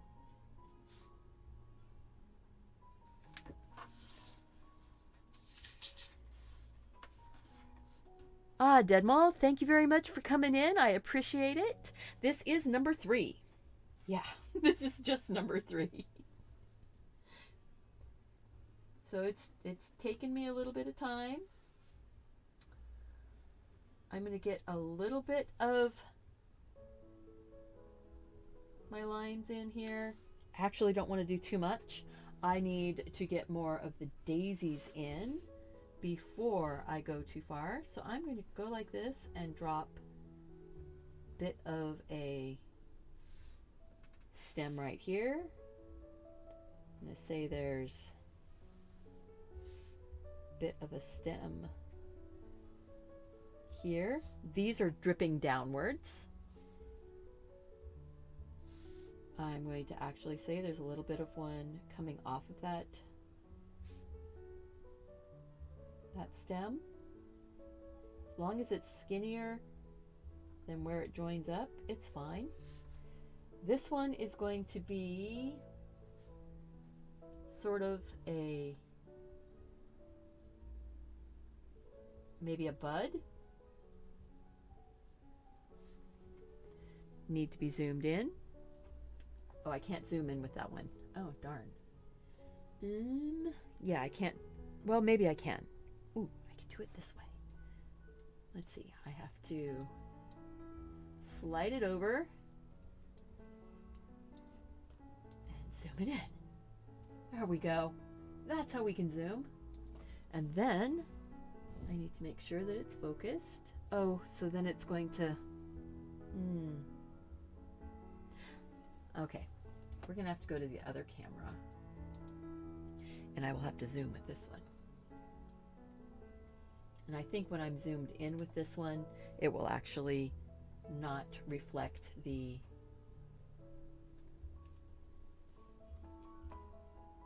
There we go. And then I can get this guy focused and zoomed in a bit.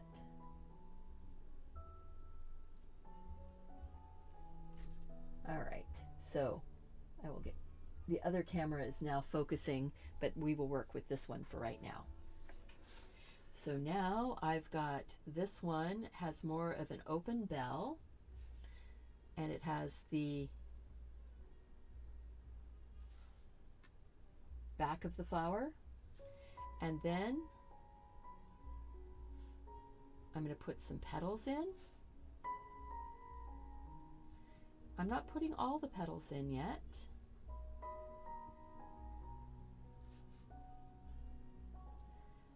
That way I can go in and I can tuck petals underneath,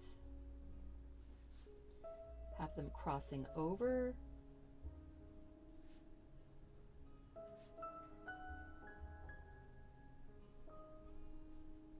And now these petals probably, they have a bit more of a rounded end on them.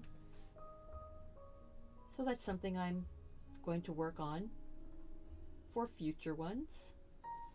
This one is going to be as pointy little petals. See? And then this has kind of a sort of like a fennel almost type of leaf. It's very wispy, very open.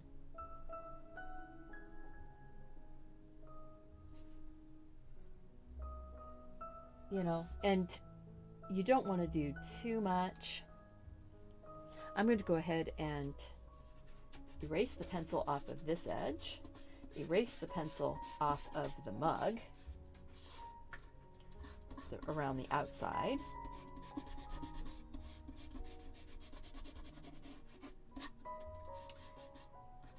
There we go. So then that's not so confusing right there. You don't think, oh, she forgot to do something. It's like, no, I just made a different choice.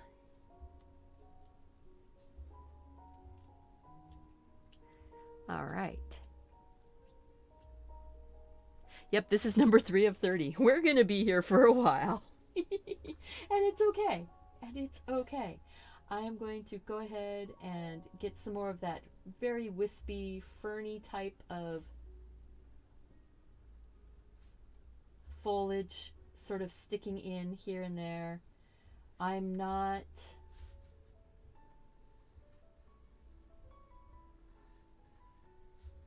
really interested in drawing every bit of it, because if I do, I will end up not having room to put all my flowers. So let's see here. I'm going to go like this, put that center, and start working some of the petals in. And because I put that ferny foliage in there, yeah, I'm definitely not going to continue putting the foliage in until I have finished. Because see, I'm having to tuck my petals underneath. Maybe I can swing that one up. Woohoo! Look at that.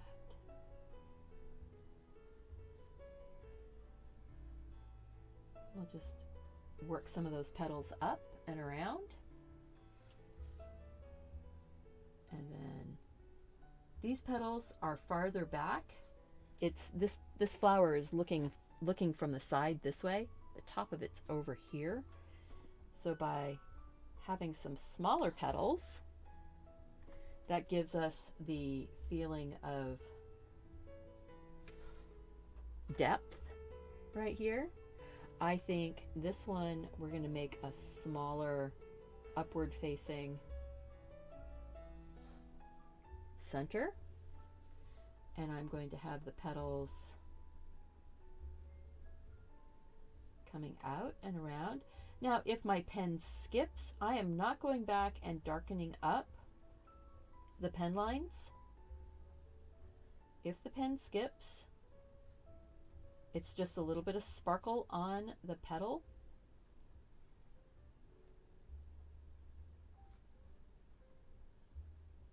There we go. This one is sort of tucked in behind this other flower.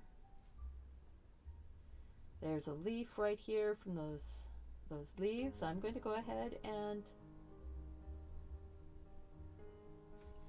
put that in, just tucking in some petals here and there. This is very much very meditative. You can go in and just like Zen Tangle, Zen Doodles, you can go in and just start filling in. You can put more detail. If you didn't want to color this, you wouldn't have to. You could just go in and totally Zen detail this out with extra little shadow lines and creases and things like that, just like this. Okay. I don't know that I'm going to do that with all of them because I kind of want to leave myself a little bit of room to put my own details in with my colors, but maybe right at the point where it joins to that center. See, this one's going to take us a wee bit of time. I think I'm going to move this one over that center. This guy is facing us. The petals are open like a big clock. So I'm just going to go and put some of the petals that are really open. Maybe some of them ended up falling behind, getting pushed behind another flower.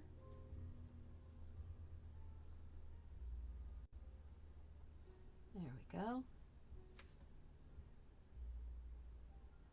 That works. You love this kind of doodling? Excellent. Oh, Amy, you might want to restart your device. It sounds like it's a local issue. I'm coming through pretty clear, I think, from what I can see. It says I'm sending a good signal, and other people are saying that they're having an okay time. So yeah, we're just going to make that bigger, and now I can tuck a few petals here and there. I love this type of doodling also. I'm going to say that there might even be some tiny little petals sticking up into that center, filling in.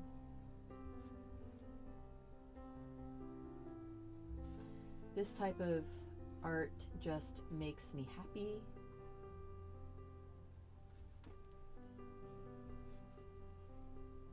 And that's what this month is all about. This challenge that I'm doing for the month of January, it's my own challenge, and it's the challenge of self-care, cozy, things that make me happy and make me feel good. So flowers, tea, coffee, kittens, puppies, birds, walks outside. Rocks. Oh, I love the piles of rocks, the very zen look of them. So there will probably be some piles of rocks. And you know, I say I'm not going to do a certain amount of stuff, and then I do it, putting just a little bit of detail in the center, a little bit of detail at the edges. Keep myself from doing too much going out, but you know, sometimes you just can't help yourself. You just start doing, and I do need to help myself there. Ha ha ha, there you go.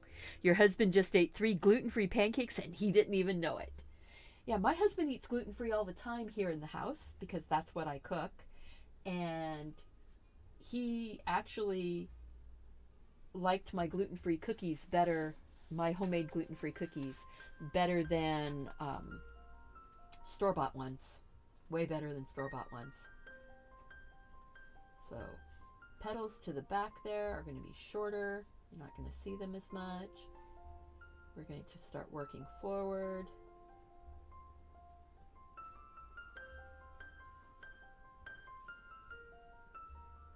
So there we go.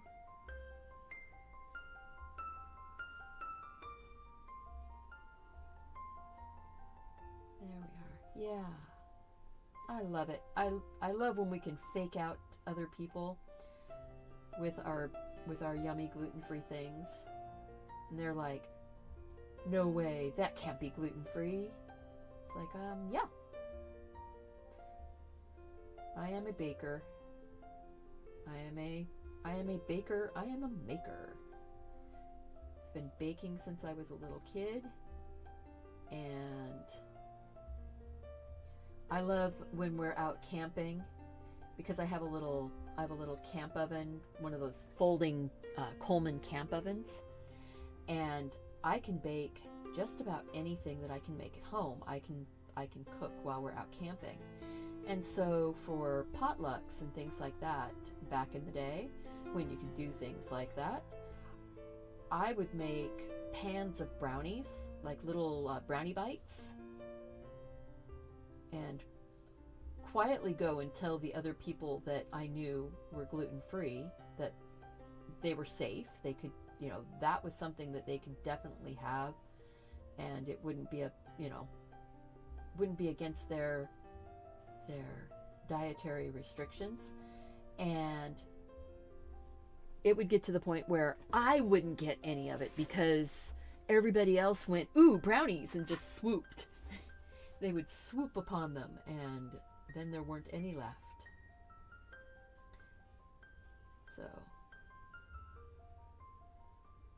see what I did there? I left a space. I didn't draw the center, so that way I could have it look like it was part of the flower.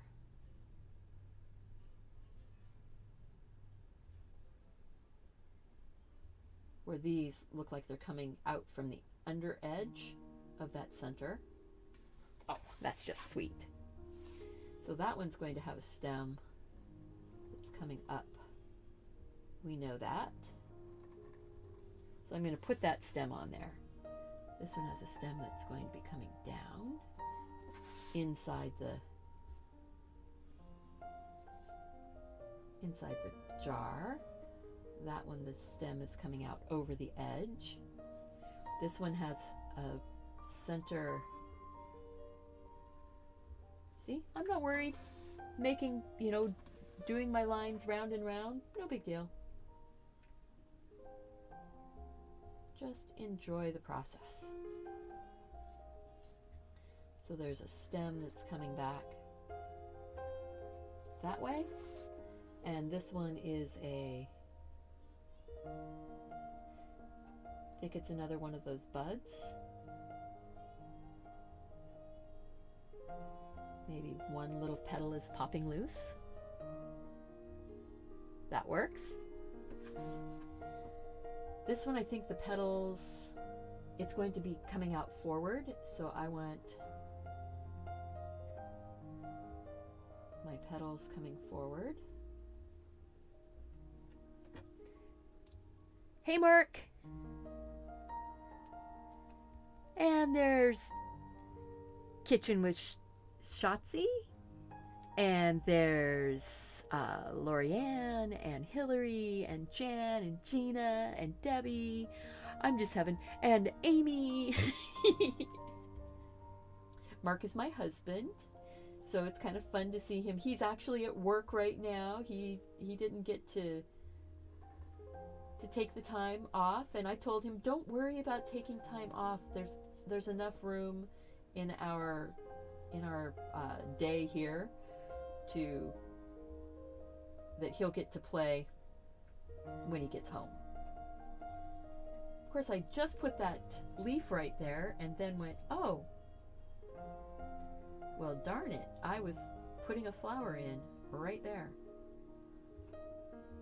So I'm working these petals. They are going in behind other things. These will be all scanned and put into a digital download book that will be available on my Teespring. Right now on Teespring, I have my 31 winter designs, and if you're interested in that, it is still available on Teespring for download. And then there are 31 painting videos free on YouTube that go with all 31 designs. It's pretty cool. And if you want to see those pieces being drawn, I do have the 31 pieces of art that were drawn during my last marathon on November 30th. And it was the one that was titled, Am I Nuts? And many of you said yes. You are nuts, but thank you for being so nuts. Oh, wow. Okay, let's zoom out just a bit. So right now, yep, I'm on number 3 right now, Mark. So it's not moving quite as fast. Oh, wow. Yeah, that's looking pretty good, isn't it? I am excited by that.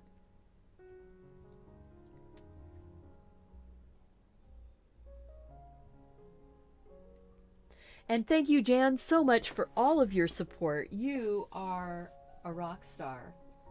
Totally. I am going to, because yes, I do have the 31 designs as coloring books also on Amazon. And the links are down below in the more information box. If you go to my Amazon store, I do have a tab with all of my books. I do have dot journals, so if you're somebody who likes to do bullet journaling or just want to have a little book to doodle in, I have dot journals with my artwork on the cover. I will be doing more, probably with some of the artwork that we are doing right now. As I paint them up, I will make them into journal books.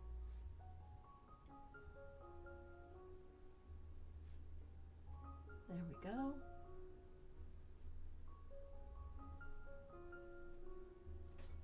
See? It doesn't take a lot to put in a pretty little flower. I'm going to say this one is more on its side. And the flower petals are pushed down behind this other flower that's right there. Maybe that petal is sticking out.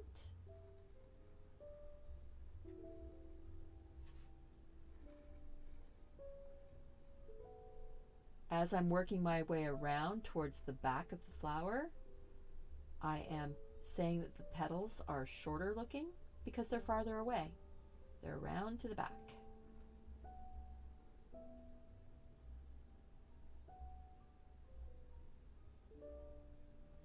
And I can go in and just bump that up right there So it looks like those petals are lifting out, up and over. That's fun. It looks like I might need one more right here. And Sue Dean. Ah, thank you so much.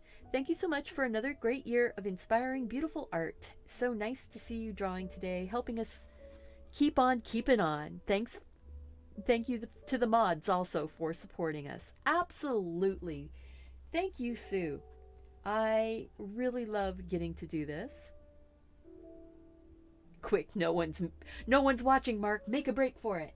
Yeah, you know, they would notice that he wasn't holding on to the holding on to the hoses from the they're cleaning carpets right now, I think.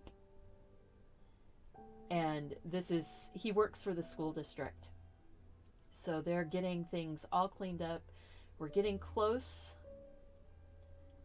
to the point where we are going to get to have more of the elementary kids getting to go back to school soon. So pretty cool. There's a lot of families that are really struggling with childcare, and you know, I get that, but we also want everybody to be safe. So maybe that's a little bit of a folded in petal. You know, you can do that. Fold up an edge. Slide another one. Whoops! Okay, guys, I am going to have to take my intermission. I'll be right back.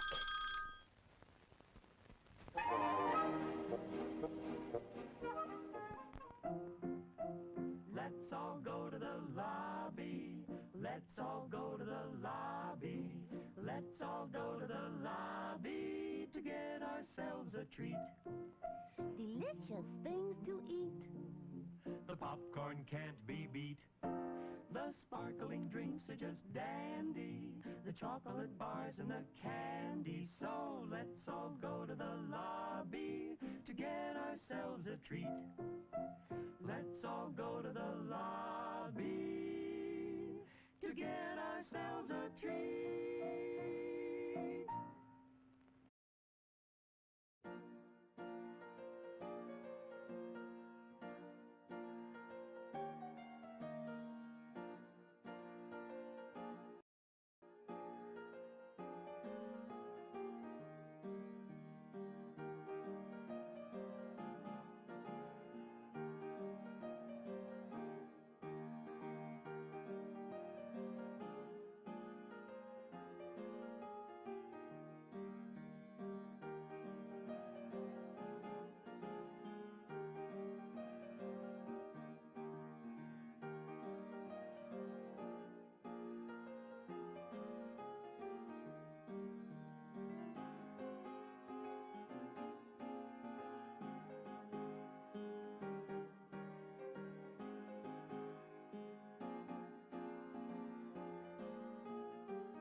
Now it's showtime.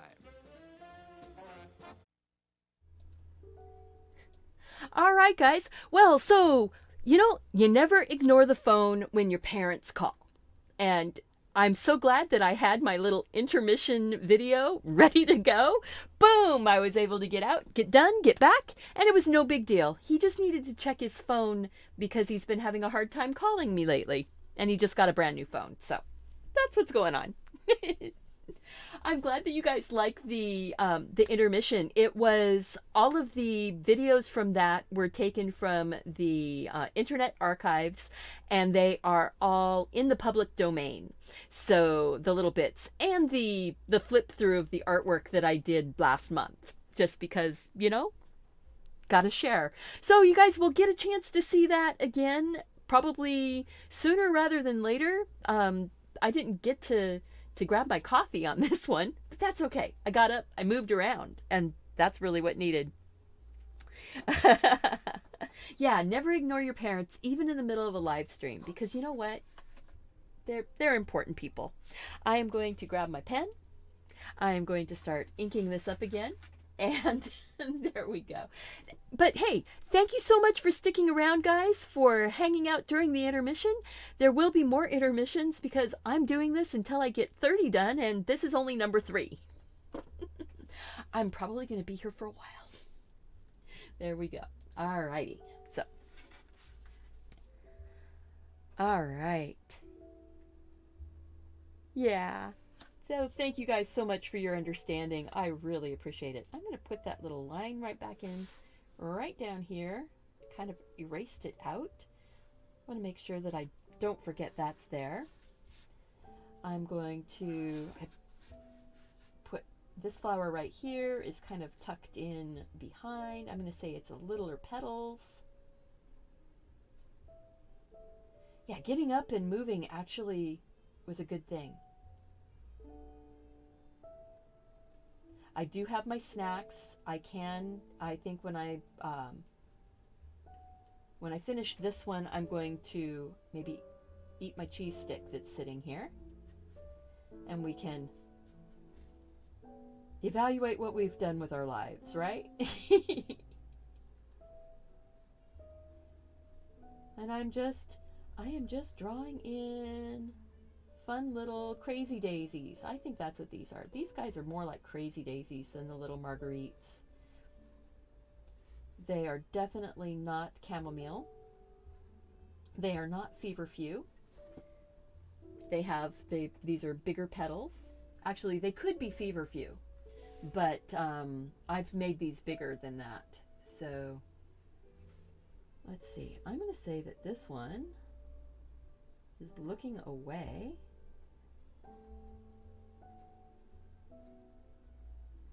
We're seeing it through the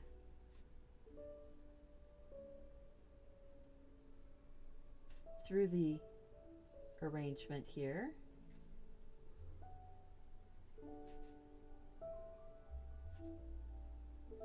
There we go.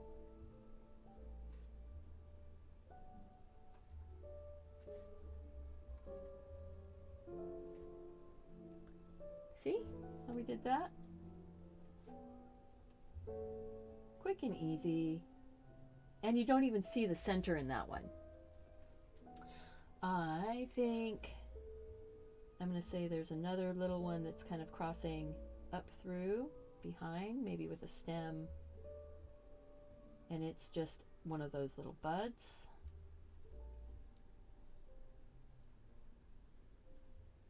Getting ready to open, but not quite. And then there's some of the fun ferny foliage.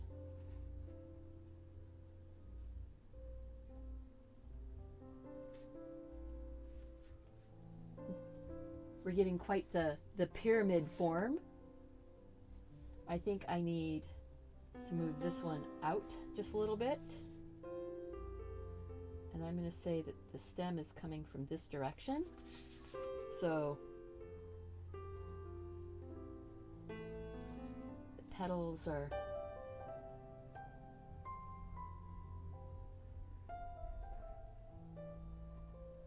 maybe getting smaller, going to, oh, there we go.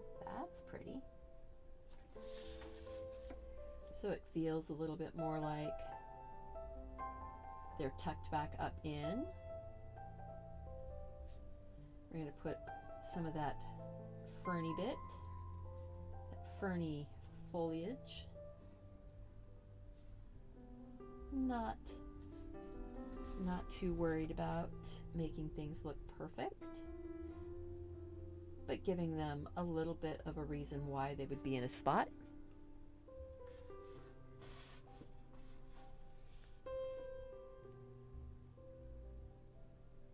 Oh, let's see. Yay. Yeah, thank you guys so much for being here. Oh, yeah, we're having fun. We are having fun. I am going to say that this one is coming out of that leafy bit right there. And the petals are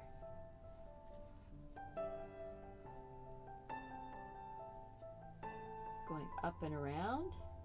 Ooh, look at that. I didn't even draw the center. So then I can go like this and I can make that center sort of lumpy and bumpy.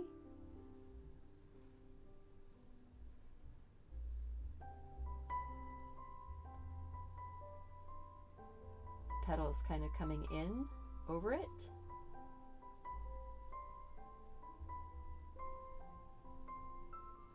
Maybe swinging some of them up. Oh, you know, you can do anything you want because it's your world, your flower bouquet, your crazy daisies. My crazy daisies are doing what my crazy daisies do, but yours can do whatever you want them to do. And if your crazy daisies decide that they don't want to be daisies, that's okay too. We are all for all the daisies. All for all. So that's the front of that picture. Like that. You really don't see any of it there. You would see some of it here. Maybe. But I might have more petals and leaves. And the thing is that, you know, this is being put in as a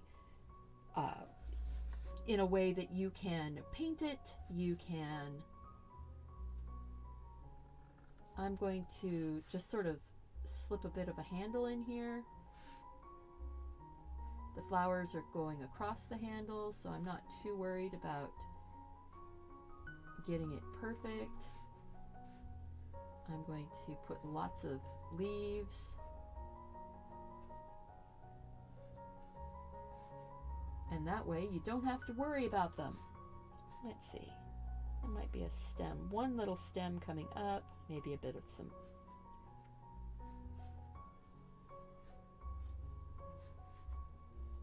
Pop a little bit of greenery up there. We can add things when we color it also, you know? And I do want to, I'm going to actually put a bit of a shadow coming off like this. Even though I don't really want to do too much, I want to curve the bottom of that.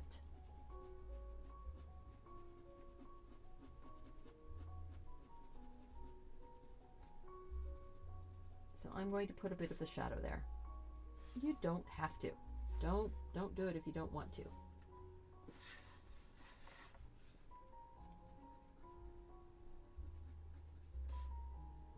There. That way I could curve the bottom of that a little bit more. It just was not making me happy with it not being curved enough.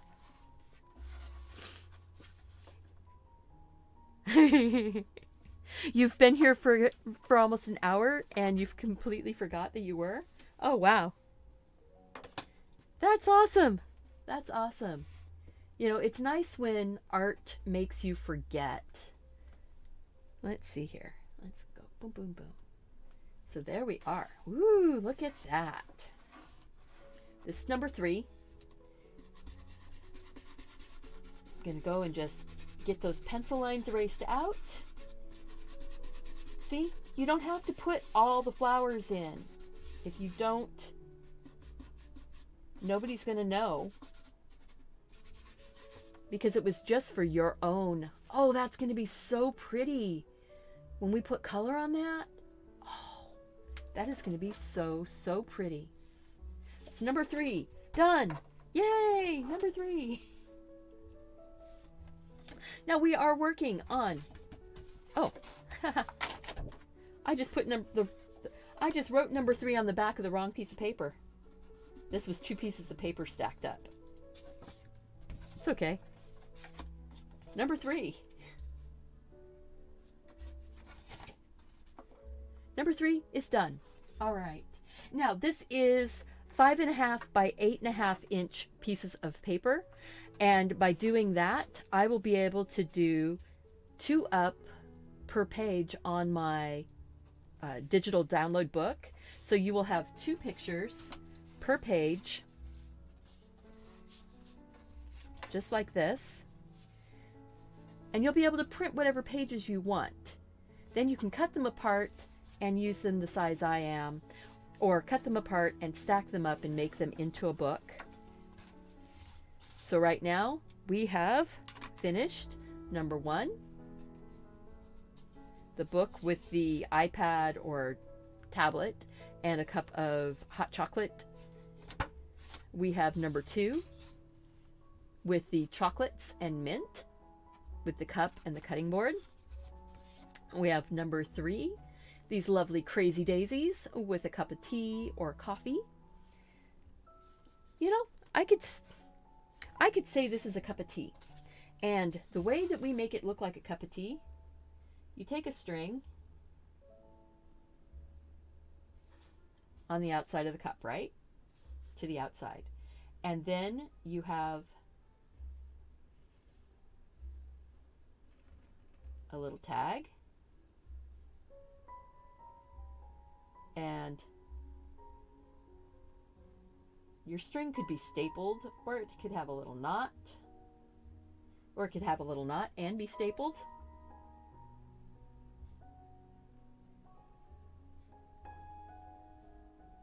We're going to do it with a little bag of tea.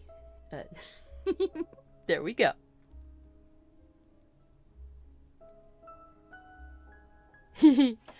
So now we have 3 done. Cool beans. We're going to do number 4. All right, so number 4. Let's see, how do we keep number 4 nice and easy?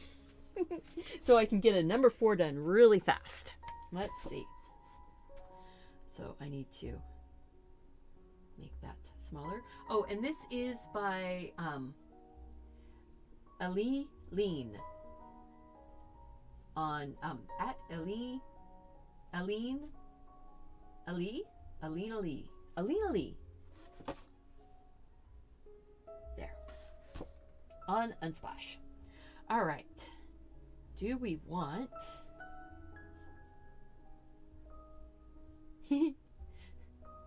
I have a lot of books with cups. We've got eclairs with a tall cup right here. We have a slice of cake with, ooh, maybe a slice of cake. That one has a rose. We do have like a monstera leaf with the cup on the cutting board again. Ooh, I think. How about that? We've got like cheesecake with on a plate with the really nice tall cup. And I am going to put that little booth chair seat behind it. Or we can continue looking. We can continue looking. I'm going to put a heart on that one though.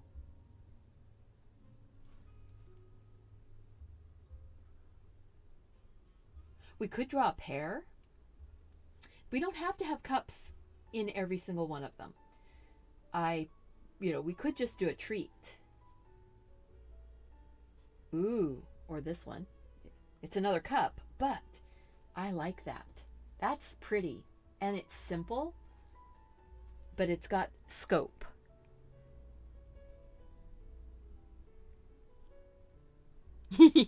Yeah, my snack bar would not have been close enough. But I think we'll do the cake in a few minutes, but I think I want to do this mug, this cup on with just coffee, and it is a straight down. So you know what we can do because it's a straight down view. We can see, is this one bigger? I want to get something that's big enough to be the saucer, and then something that's a little bit smaller to be the cup. Because I want you to see how we can draw things with the least amount of drawing. Let's see. I think this one's a little bit bigger, so I'll go with this. And I think it is going to be a horizontal. Yes, we are going to do the chocolate drippy one. Don't worry. I'm going to do that one. That one is definitely on my list.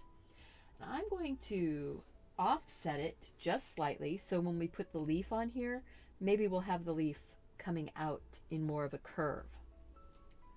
So to start off with, I'm going to put that circle that is for the plate. Now I need something. Aha! I can use this. So let's go to that other view and see what we get. Oh, well, that's really helpful, isn't it? Let's make that smaller again.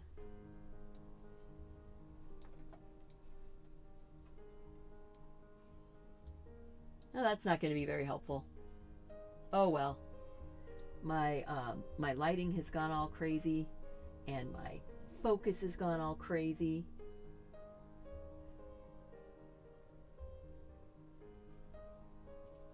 Yeah, we'll just live with the target, right?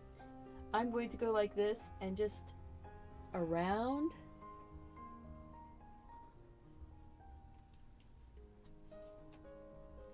So now we have a general target, a general shape. That target will disappear in just a moment. Actually, I'll just go to the other screen. So now we're looking at this going, okay, well, I kind of got it centered up. I didn't center it completely. I'm going to say the handle is slightly wedge shaped. Like that. Going out over the edge. We've got the inside. We've got the rim that we're looking down on.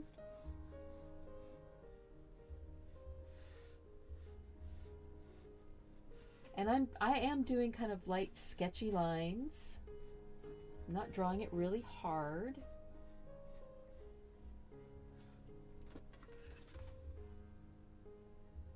Okay. And then inside of that, I'm going to say is the actual coffee. So that will be the dark coffee or tea. Could be either one. The only thing it isn't, it's not hot cocoa. But I have been known to drink my tea as dark as coffee. You would almost think it was coffee if you were looking at it before I put milk in it. Because I drink strong tea. Give me a really good Yorkshire red tea.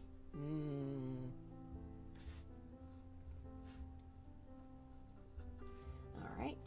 And there's kind of like a little line and a little line.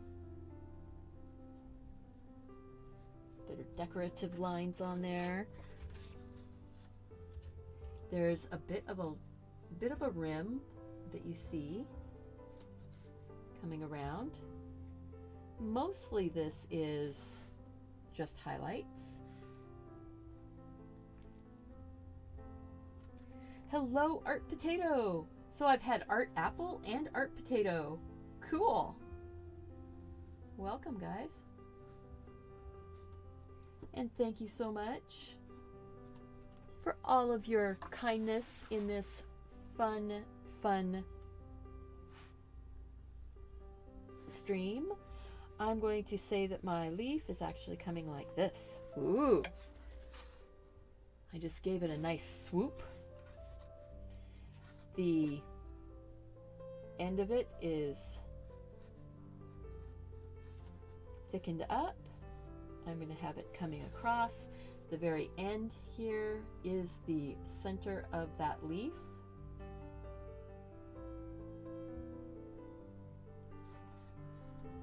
So you can see, this is kind of like, what kind of leaf would this be like? This would be like a walnut,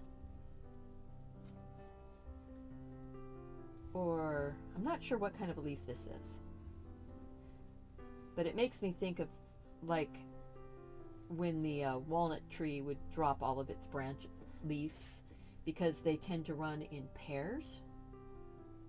So we've got leaf branch there, leaf branch there, leaf branch here, and I'm going to say one more. It's right here. Like that. Yep, swoop. I like a swoopy leaf branch. And the leaves actually don't have much of a stem. They are attached right at that, right on the stem itself. They are attached, which is kind of fun. But this gives us a place to play with colors. I like having places to play with colors.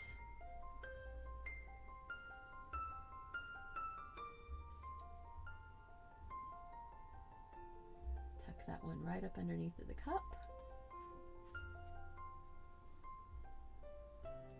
And right up to the edge. Oh, sorry about that. There we go. We can get this one inked in really fast. Let's see now if I'm too close. Oh, not too bad. We can shift it around as we need, right? Let's get that leaf drawn in first, because it really is the first thing up. It's the top thing on here. So I'm going to put my leaves in, and then we'll put the stem in around it.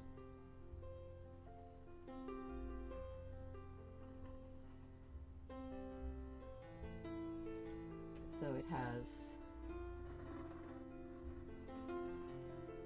leaf and a leaf, and then we have the leaf coming here. Let's see. I have to figure out which way to go. I need to rotate so that I can reach it. Center.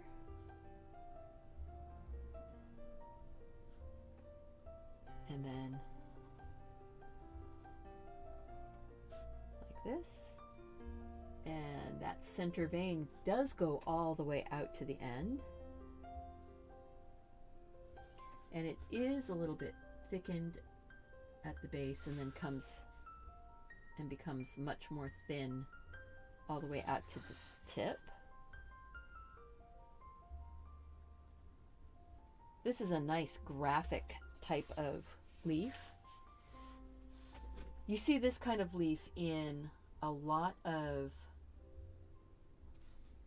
fabric prints, prints that are on, you know, fashion, not fashion, but homeware, home deck type fashion.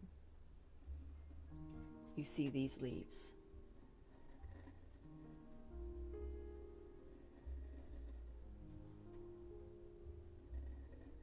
Down to the center, down to the center, take my stem back.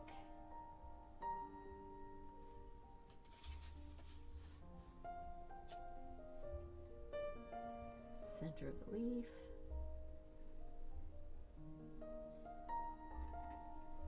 The actual leaf.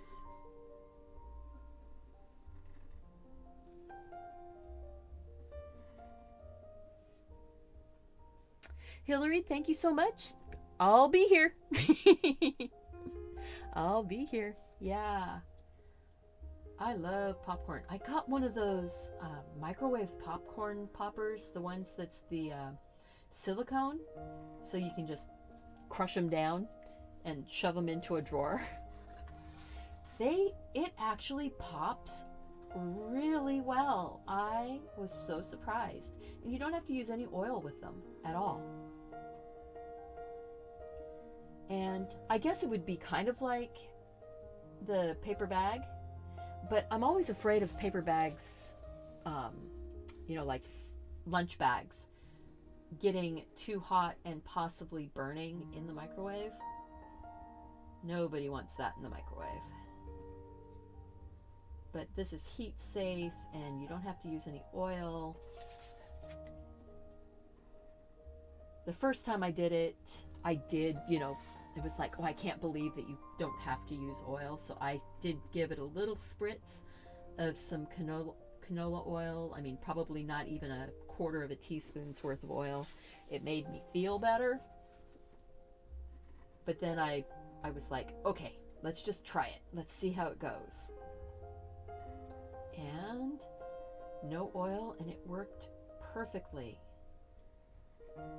And it's really cool because you can dump off the extra seed, or dump off all the popped seeds, and you can actually put the popcorn popper back in to the microwave and continue popping the unpopped seeds. So I'm going to go ahead and start outlining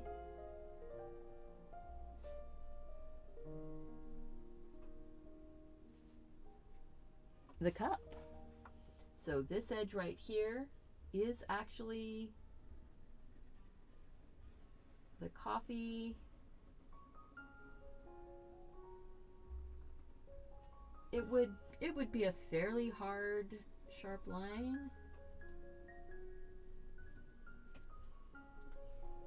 And then the outside edge up here is a hard, sharp line. Whoop. So my cup is going to be artisanal. It is going to be a hand-thrown cup, right? So the thickness might not be perfect. It's okay. It's kind of fun. Picking it up, moving it. Now when I get to where my leaves are, I'm going to watch and try and draw right. Yep, there. We did it. Okay, and now I've gone a little bit too far out. No big deal. It'll end up, when I'm painting this, to be a shadow. I'm going to put a sort of a loose dotted line running around the top edge, not making this one a hard solid line. This is going to be where reflection is, highlights, giving us all kinds of opportunity to be expressive. I think that is one of the things we have to do. We need to find those opportunities to be expressive with our art, with our creativity, and when you're taking care of yourself, finding ways to express your feelings in a positive way, in a calming way, I think is really good. I am so happy with how this one's turning out. I know it's a lot more simple, but sometimes we need simple so we have room to do our big ideas. Again, this is a nice open canvas to be able to do doodles, do some Zentangling in it. I am not necessarily going to just do watercolor on everything. This month is, the month of January is going to be whatever makes me feel good at the time, makes me happy. And I'm hoping that it will make others feel good and make them give them an opportunity to be happy also. I never want to say I'm making somebody happy because that sounds like force. I am not making anybody happy. I am giving people the opportunity to be happy if they choose. So now we're just going to go back to the top down. Look at that. We're just going to take that graphite off of there. Nice thing about the kneaded eraser is that you don't end up with a bunch of shavings. Those eraser shavings. You don't end up with a bunch of those. I do like the white vinyl erasers. I like how they lift and such, but they make those shavings like crazy. So now I get to decide which direction. Ooh, I kind of like it that direction. What do you think? You like it that direction? I like it that direction.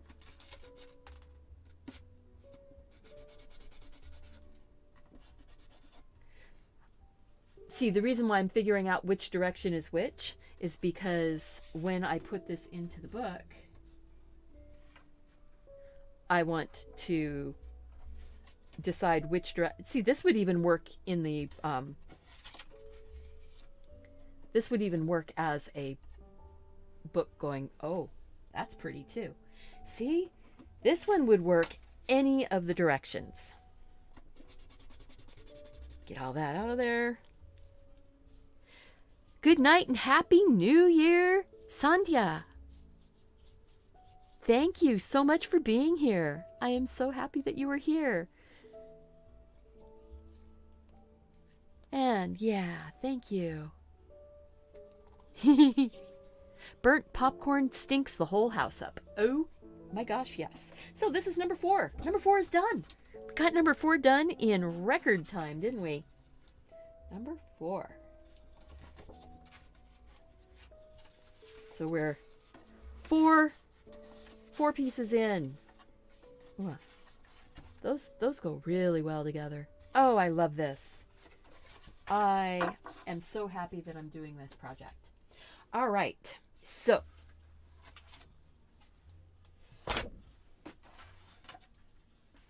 I am actually going to click stop and start. I don't think I did last time. I'm going to take a sip of water and I am going to go to the wide view so we can just sorry about that. Yeah, grab my water. Happy New Year, guys. Time for a cookie?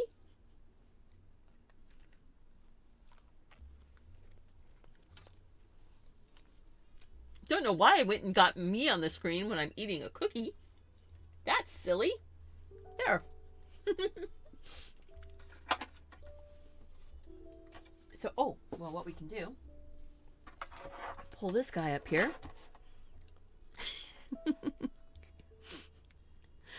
Hi, Miss Amy. I'm so glad you were able to get back. All right. So now, there we go. I'm going to nibble on a cookie and go through here. Make sure I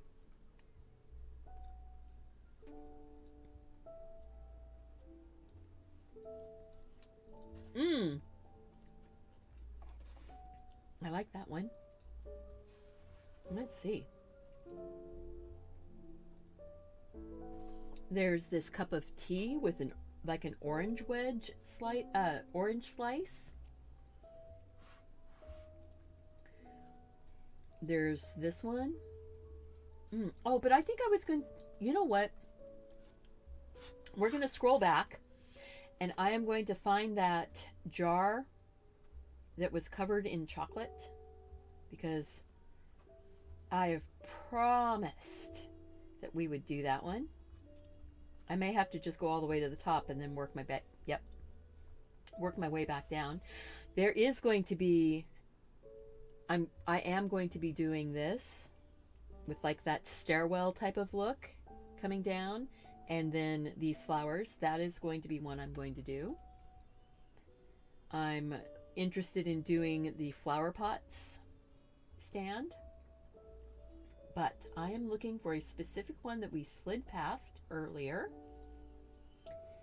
because I promised I would do it. I love this kitten all curled up in a nest. These bunnies in a nest. This cute little bird in a nest. See, nest, cozy, all that. All right. Okay, it must have been after that one. There it is. So this is the one that I promised. So we're doing a mason jar type with the drippy chocolate and the chocolate chunks and the straw. And it looks like it is like a frappuccino type homemade frappuccino drink. These are coffee beans, and there's a little board that it's standing on.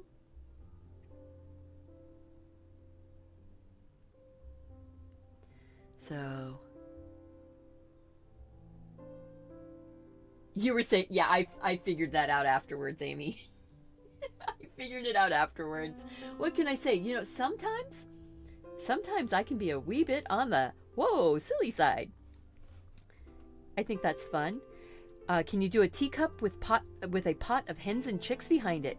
Yes, I believe that I have one of those in my list. This is the one we're going to do right now, though. So I'm going to shrink that down just a little bit, maybe. No, doesn't want to do it. Okay, fine. You know what? It wants to be done. It wants to be what it wants to be.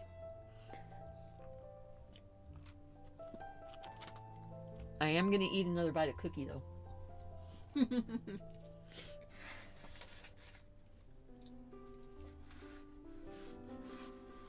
So, the straw is going to go up to about here. It's going to come down at an angle. It will be straight-ish. So we've got the straw up there.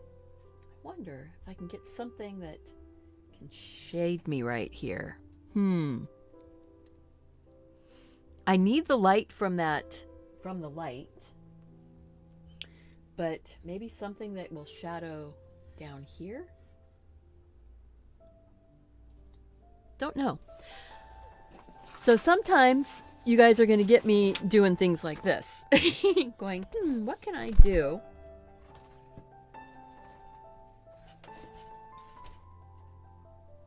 Did that help?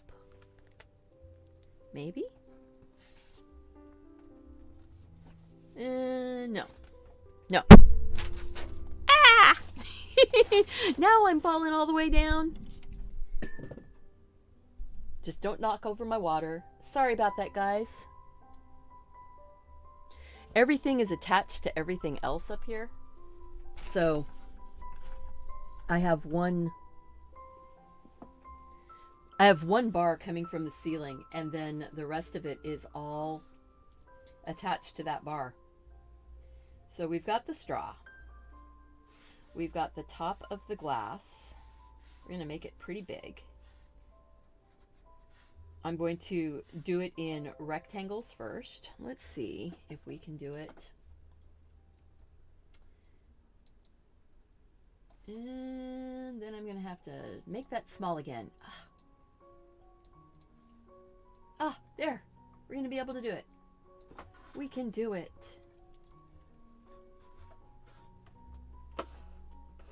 Let's see. That way. That way. There. All right. So, for right now, I am not worried about any curves. We're not seeing inside the jar. I'm basically putting it in with little boxes, little rectangles. I'm going to turn it. And I'm going to straight lines, Straight lines. I'm telling myself straight lines. And then there's a narrower straight line space. And then we're going to go all the way to about here. Let's see if I can. I'm going to put this right here, right on the edge of the board. Let's see. I'm going to put my hand on the edge of the board, and I'm going to get enough. Set my pencil down. And look at that. We got a nice straight line. Unfortunately, it's too far in for me to get a good straight line here because I'm stretching. That's okay. I got a good straight line for the base. And then, ooh, I can do it this way. And say I'm going to have it in that much. I'm running into something. Here, I have to move that up. Straight line there.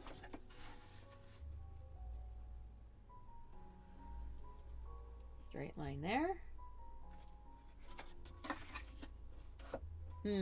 Well, that wasn't very straight, was it? Oh well. You know, you figure it out. But what happens is when you've got it in a box like this, then you can round your corners. I'm making mine a little bit shallower.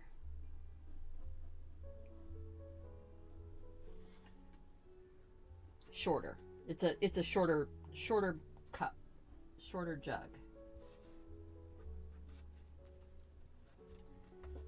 So first, that's what we need. We need to get that on there first. So then we can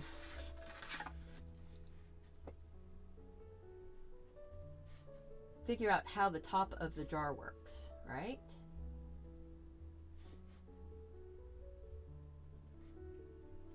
So this jar has these rings going around it, but they're pretty flat. Pretty flat.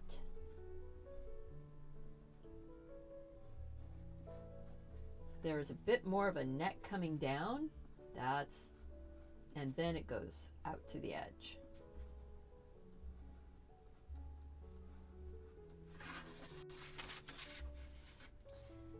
You want it to be fairly symmetrical.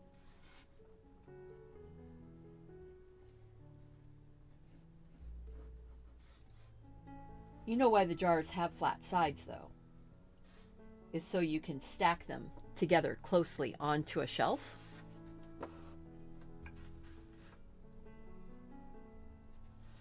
That's going to work, and that gives us our framework to put our drippy chocolate. So what I want to do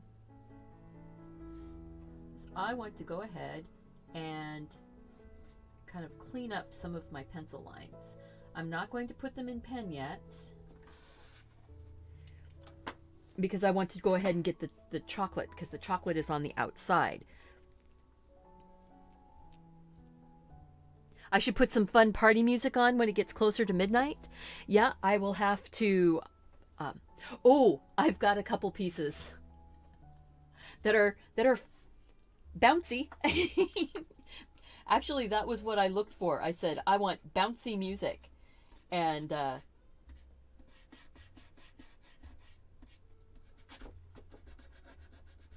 here we go.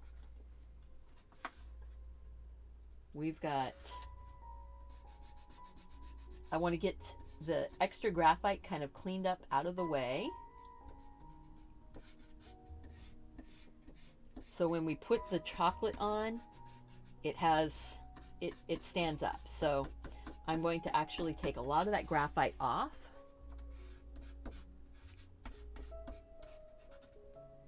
Yeah. Picked up a chunk of graphite, I guess. Started marking my paper. There we go. You like bouncy music. Yeah, it has to be bouncy music that is the Amazon. Jiminy Christmas. YouTube approved. You know, the like the YouTube audio library type of stuff. All right, we are here. We are going to go in and start putting drippy chocolate. So the chocolate stands out away from the jar and is dripping down. We come up and we've got another drip. Kind of goes up. And I see a drip that goes all the way down underneath. Kind of back up. Shallow drip. Now, a lot of these drips, what makes it work as drippiness is that when you get the shadows and the highlights on it. So, I mean, part of it is, this could be a paint jar. It could be, you know, it could be just about anything. So now we've got the chocolate and it's running down this edge. We've got the chocolate coming up. And then we've got kind of like cream flowing down. So you've got like a double drippiness thing going on.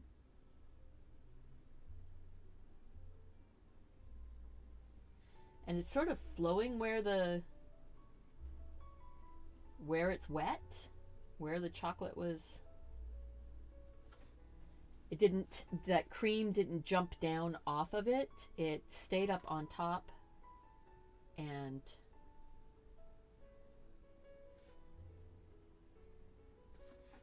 that froth or whatever. Froth or whatever. Oh, I see. I just went wandering around. You could be a DJ. There's all kinds of DJ music apps. So you can run DJ straight from your laptop.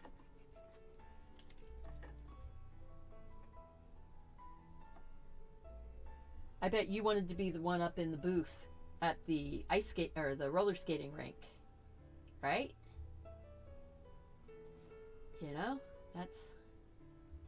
So we're going to bounce and come in and. Well, I see. So I'm trying to follow the drips that were there, but what it was is I ended up with it. It went this way and then went down this way and up and back down. And then like this way. There we go.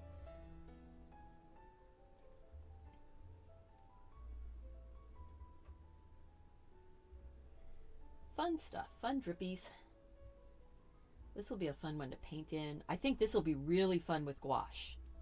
So I think this one is probably going to be done with gouache. I can see it already in my mind's eye.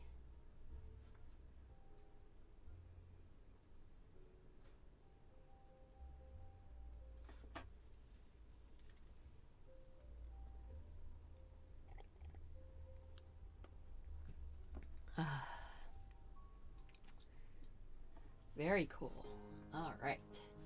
And then we've got some, it looks like probably peanut butter cup.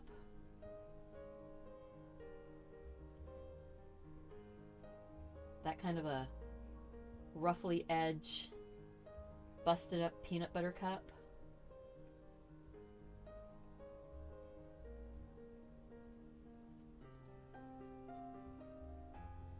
And that would all get worked in when it's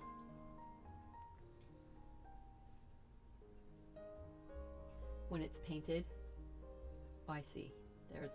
That's a bit of the round end. And then that's more of the striping going roughly edged bits.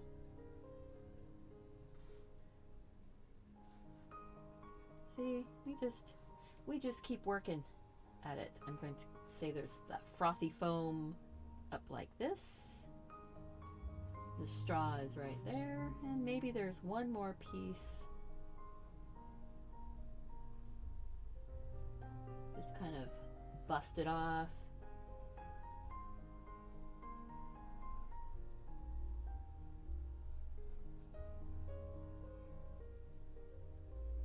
I don't know. I don't know. I'm just making it up as I go. And that's okay. Maybe that's the peanut butter filling showing up.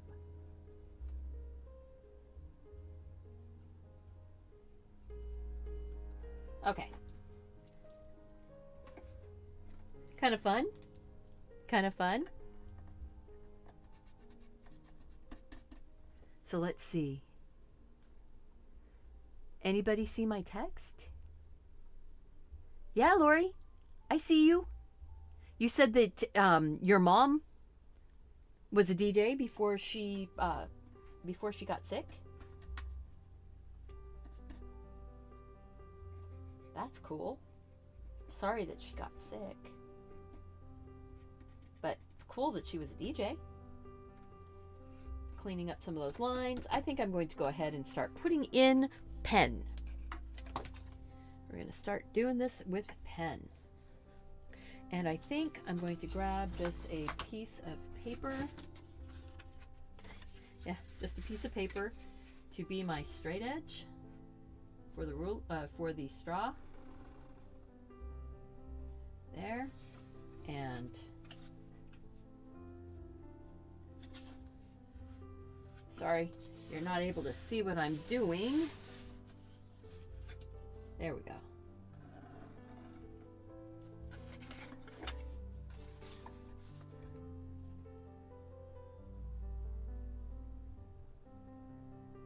There.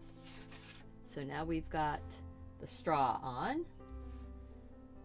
I'm going to work on that foamy bit. This is where having a wobbly hand is a good thing. Foamy bit. And then it's going to run down the side. It has a bit of thickness to it. It's coming over the chocolate.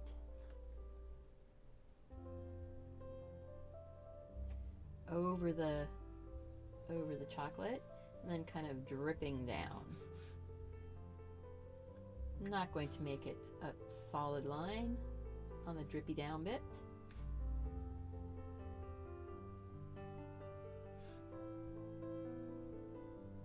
So Josie, if you're still here, I did your drippy chocolate cup. I hope that you are happy. I like to do things for my community when they're here and they can, you know, I don't mind doing some requests if it goes with stuff that I'm already doing.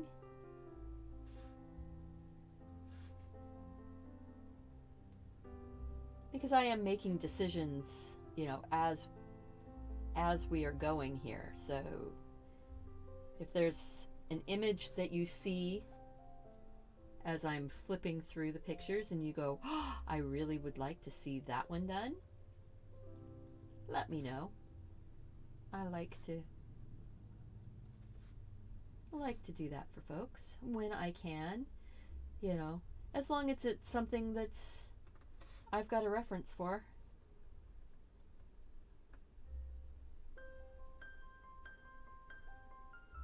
So now I'm just starting in on the chocolate.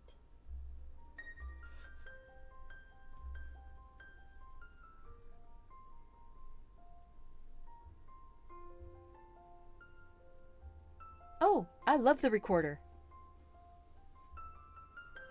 The recorder is a beautiful instrument. I actually have a alto recorder and a soprano recorder.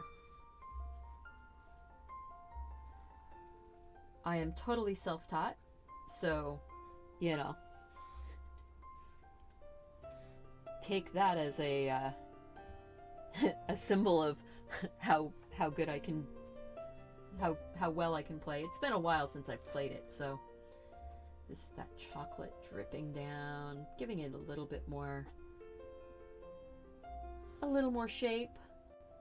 There's going to be lots of fun doing highlights and shadows with this.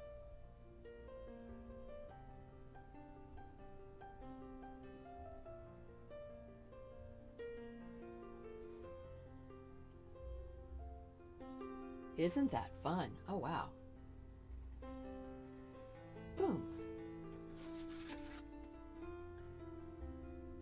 And boom. There we go.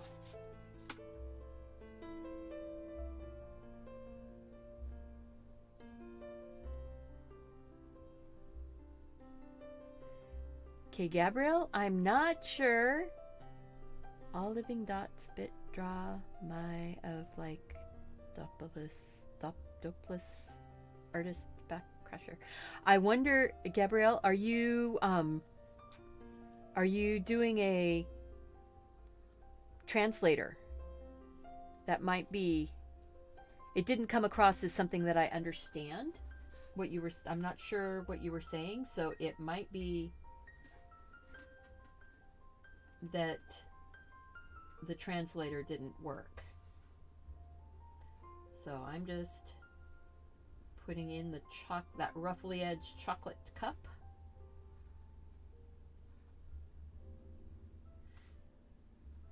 Maybe not as many ruffled edges as the name brand peanut butter cups, but you know what? Could be homemade. This could be a homemade peanut butter cup extravaganza. Peanut butter cup mocha. And you know what? I don't think I am even going to do those coffee beans. I don't think it needs it.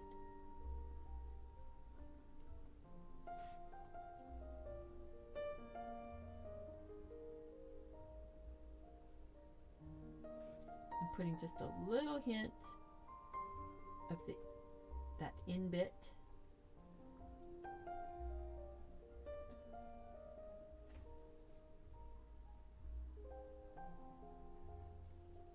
There we go. A little hint of that in bit. Let's see. This one was sort of facing up.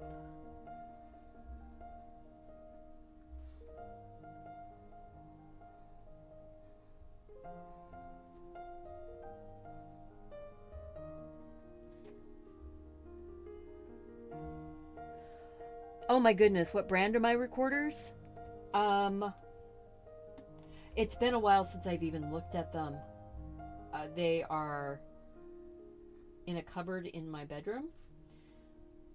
My soprano is a wooden one that I got back when I was 15.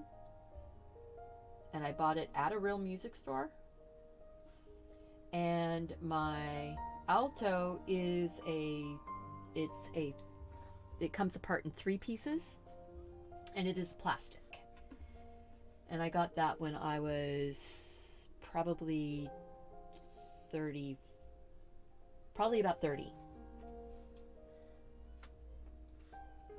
You know, I'm not sure about this one.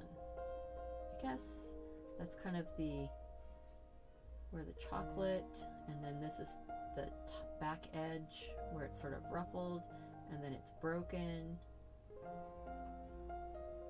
and it's coming down,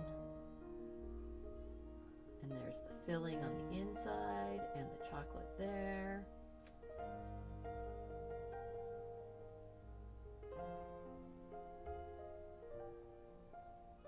How's that? Okay. I think that's pretty good. I think we are going to go ahead and get the eraser and clean this one up. We did this one all from the side camera. I like the lighting better on it. It's just that it's kind of an odd angle. Maybe I can shift that camera though. That one is not attached to the ceiling. Oh my goodness, that looks yummy. Let's go to the top down though. And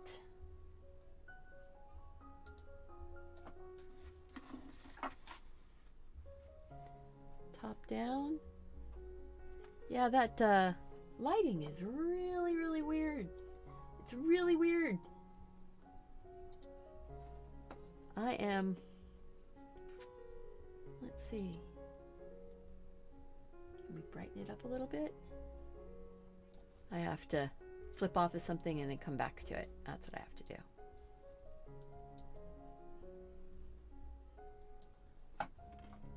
Ooh, that's really bright. Maybe bring the contrast down. Ah.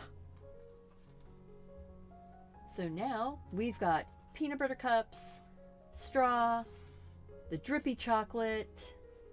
I could put the puddle down here at the bottom. The kind of where it's sort of setting in a puddle of drippy.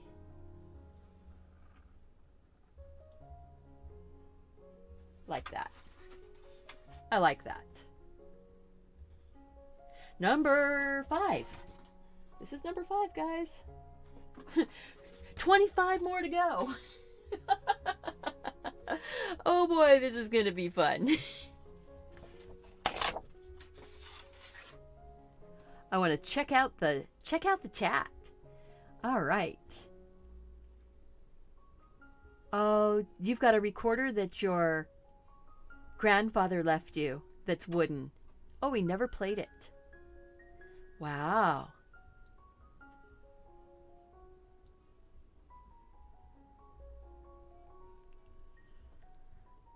Yeah, Gabrielle, I am sorry it's not coming through. It doesn't look like it's real language coming through. So if you're doing a translator, it's not translating to English. Maybe it's translating to something else. All right. Yeah, I am. Oh, that just looks yummy. And I'm glad I put the puddle. So yum. So yum. This is taking care of ourselves and doing fun stuff that we want to do. All right. And if Josie comes back in, we need to let her know. She got her chocolate. Put heart on that. And go back. And I don't need that screen to be quite so big. Come on. Why are you so big? Oh well. There it goes. So now we are scrolling back down through. We were going to look for one that might be the hens and chicks and a cup of tea. Ginger cookies. That one just looks yummy with the mug and maybe that jar with the plate of cookies. Cheesecake, cup, knitwear.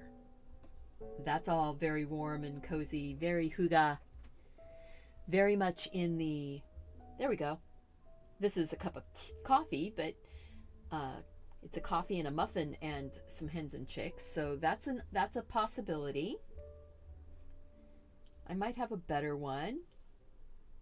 I just like this basket with these plants. I think that's lovely. And it's probably going to be done also. We've got so many choices. Like I said, I put in here 535 pictures.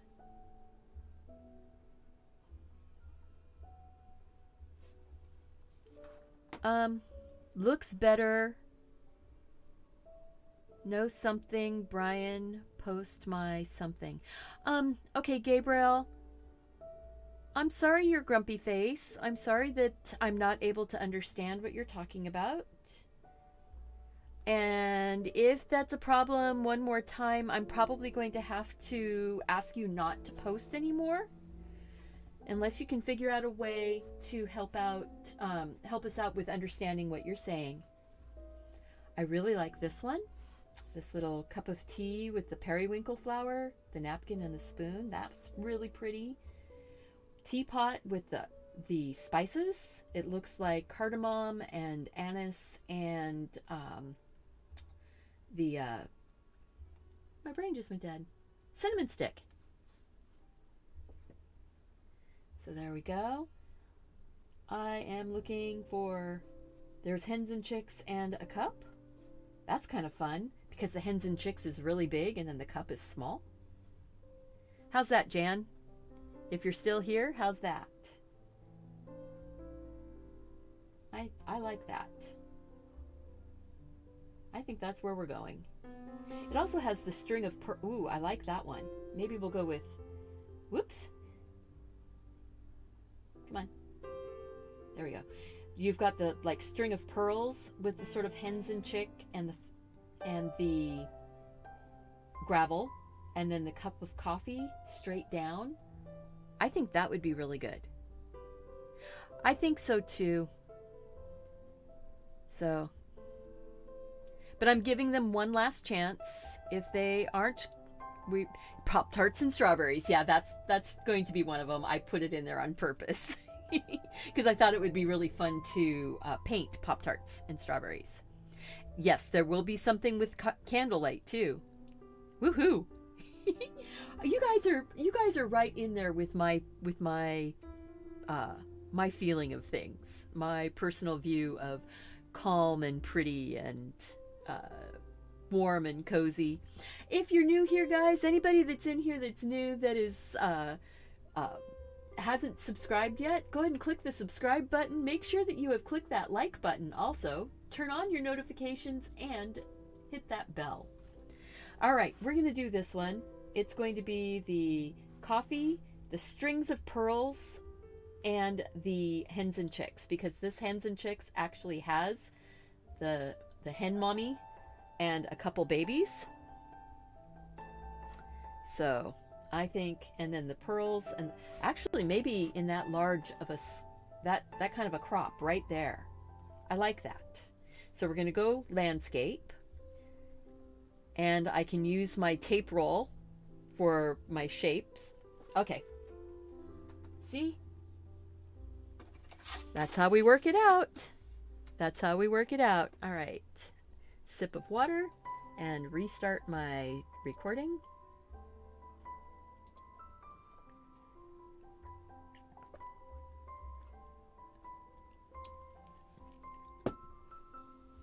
Well, guys, gee, we've only been going for 3 hours and 15 minutes, and we have 5. And they're like, you know, not just super simple. There's something going on here in all of them.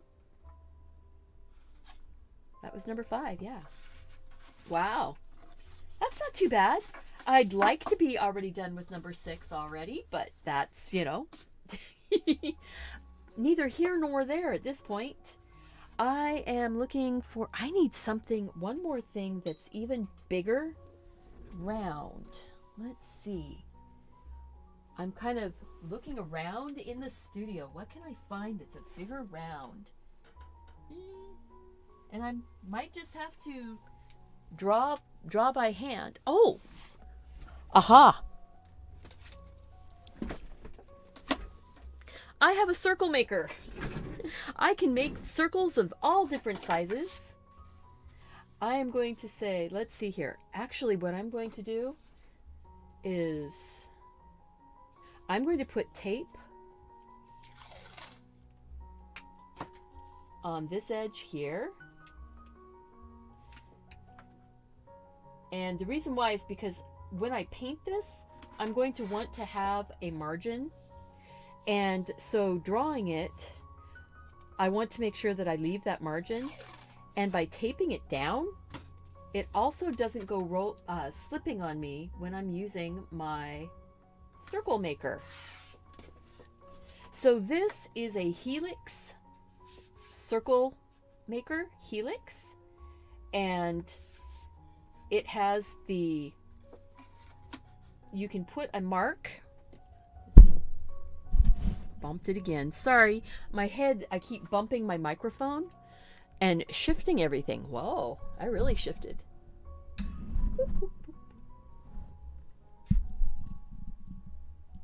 That's weird. Okay. Or maybe I shouldn't have shifted that. What can I say? I'm moving everything around now. So this is the Helix Circle Maker. And it will do circles up to, I believe it's 4-inch circles. So if I go from the center here to right there is 4 inches, and then if I go to the outside edge, I think it's 4.5, maybe 5.5, 5.5 inches. Wow. Okay, so I'm going to put a half circle or a partial circle off the edge for this one, and then we will go over, we will make a circle and then a slightly off center circle for the saucer and the cup. So we're going to do this one first. So we have a place for our hens and chicks and strings of pearls. So we've got that. I'm just going to slip in like this and give me that part. And now I have to move the shape in and yeah. Ugh. I have to move it so that I can get that line connected, because this arc is not the same if you go in and do the next level. See, if I gave it the same width right here, it narrows down at the bottom and at the top. So now I've got the bowl in for the hens and chicks. Now we're going to come over here and kind of off center. I'm going to have the saucer. Oh, so I need to tape that edge also.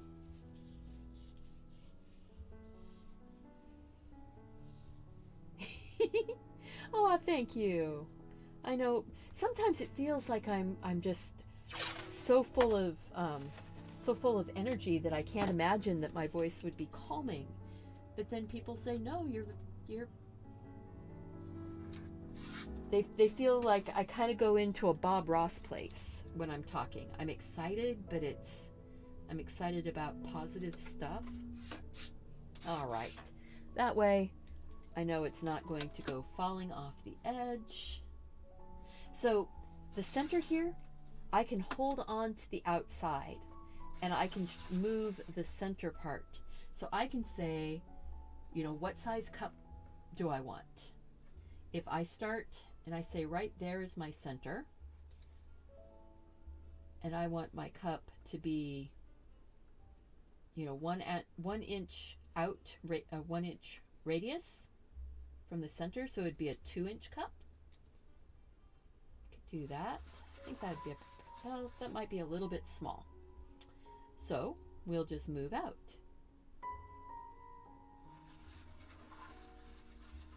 Okay, I like that size, and you know what? I can leave the other. Well, maybe I'll just leave that. And then I'm going to take it off center. I'm going to slide down just a little bit. So that way I want to kind of keep it in line. There. So I'm sliding off center. I'm going to come down here and give me my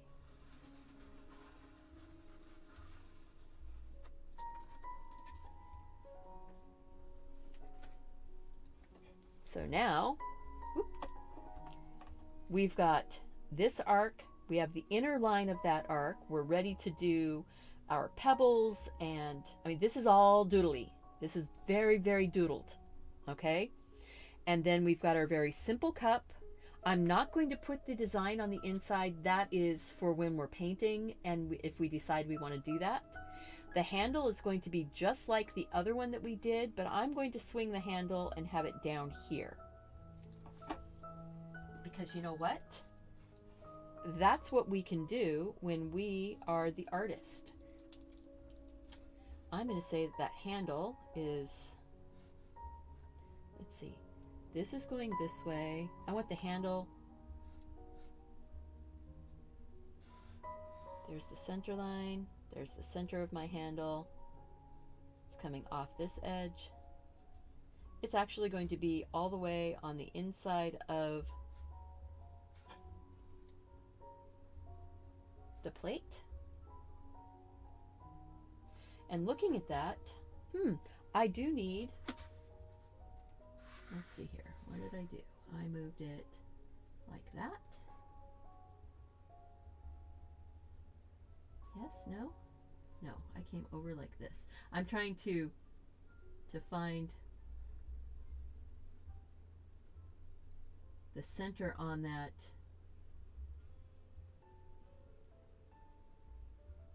So I can kind of do, nope, wrong place. It's like, nope, wrong spot. Nope. Oh well, you know what? I'm not going to worry about it. I'll draw that in by hand. I was trying to do very precise circles, but you know what? No. This one, the outside circle, is just going to get sketched in.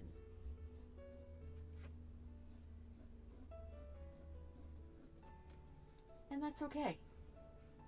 I didn't mark where I put the outside plate for the center point. I marked for the center of the cup, but not for the center of the plate. That's okay. Look at that. So now we've got our simple part, which is the cup and the plate. We're going to take that tape off now. Don't need the tape on there. That was mostly so that so this tape, if I pull it too hard, too fast, will pull up this paper. That's something nice to know. Actually, this side, I am going to leave that tape.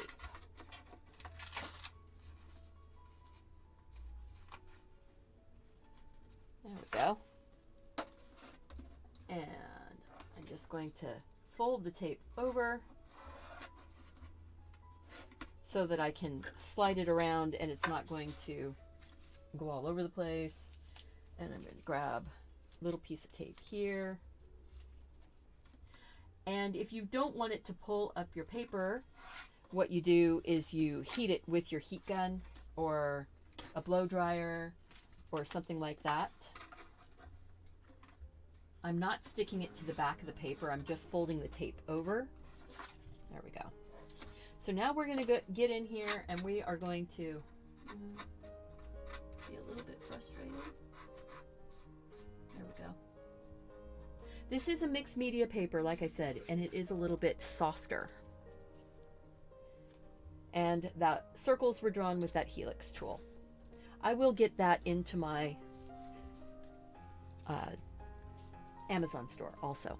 And all of these designs are going to be available on, hopefully by tomorrow evening, as a digital download so that you can draw and color along with me. A long time ago, I was talking about when you're printing out these, you can print on lots of different kinds of paper. If your printer will let you print envelopes, you will be able to print no problem. All you do is set your envelope feed to the biggest envelope that you can do, and then cut your paper to fit the envelopes. That would be a thicker paper because envelopes are thicker. And then set it to draft mode so it puts the least amount of ink out on your paper. That way, when you're using your watercolor or your gouache or, you know, markers and things, you're not going to have to worry about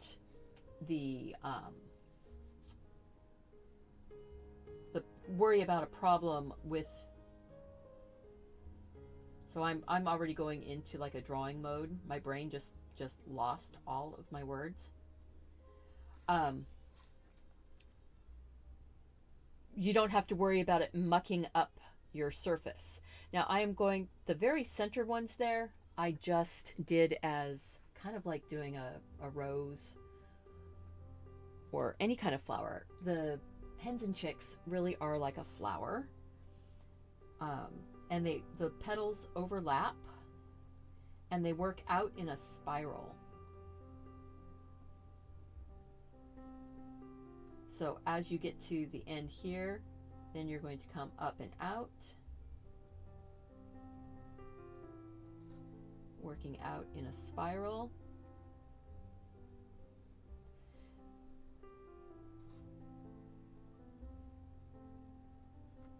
Pointy at the end, and then it sort of stretches, and as the petals get longer going out and away,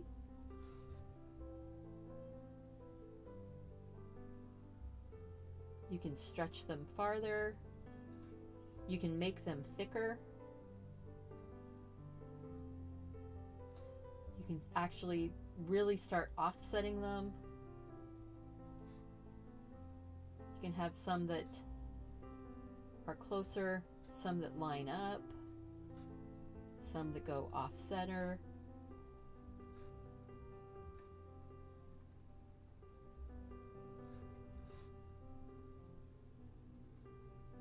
So then you've got this space down inside. So if you go in and you put like a little half circle, it gives you the reminder that you're going to be doing some darkening down deep. Some of them have, like this one here actually has like an edge of color around them as the leaves work out. That's all stuff that you probably will work more with as you are doing it with your color. So whatever you're using for coloring. I'm gonna point up those ones in the middle. These are petals that haven't opened in the center. Yeah, guys, I don't expect anybody to stick around and stay for the entire day.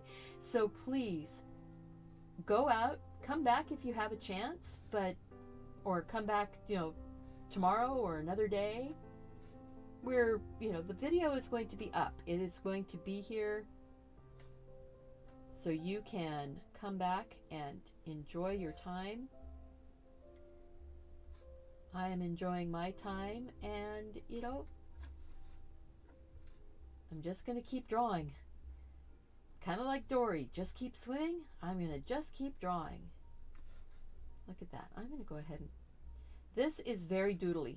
Very, very doodly, very zen, very, just go in and start making marks on the page. And when you do it with the pencil first, you can make the marks on the page and decide if you like it or not.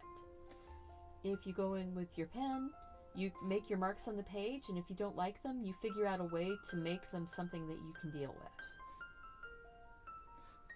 So there. So there. What can I say? Yeah. Like, I'm not really interested in those little half moons. I think I will not worry about drawing those in. And that way it leaves me room to be able to do something else with colors. But I do like drawing that margin on. For some reason, I'm having a really fun time drawing that edge. Just like that. And then there's a couple of the babies, and the center of one is right here, and the other one is more kind of sideways. So, I'm kind of figuring this one out, going, okay, what is it doing? How is it doing it? Kind of like that.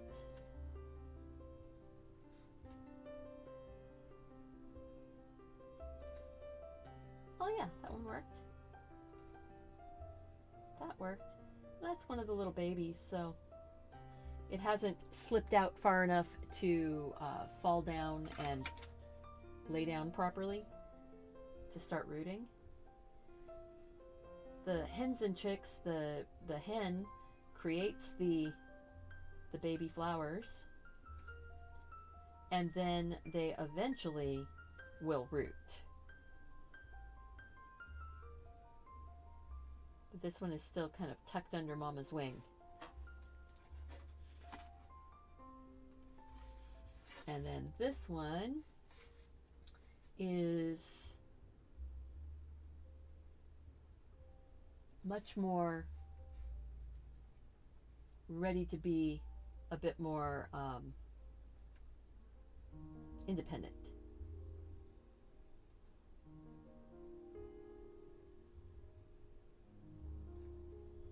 There we go.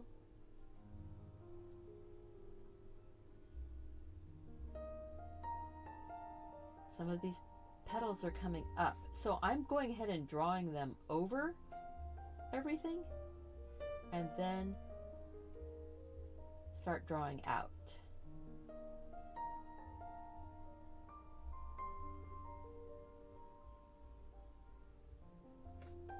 These succulents are so pretty. They're so, really and truly, succulents are very hardy. And hens and chicks are one of the ones that we can actually grow here in the Pacific Northwest.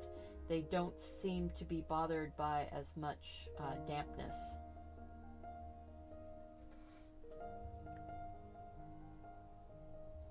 Hey there, Catherine. Nice to see you. I am doing, this is number 6, so we're you know, I ended up with this basically rotating, I think. I kind of rotated where the hens and chicks were in here.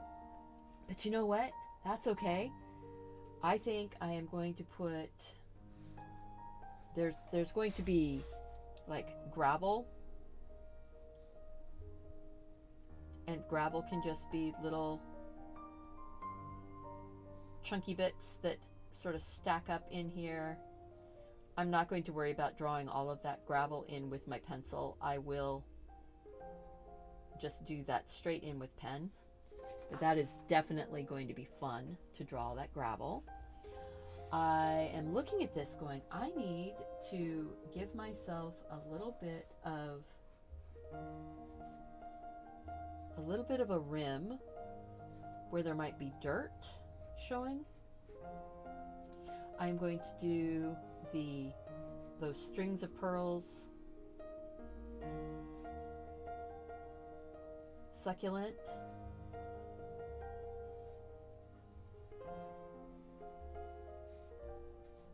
They're kind of wandering their way around, sort of filling some space here.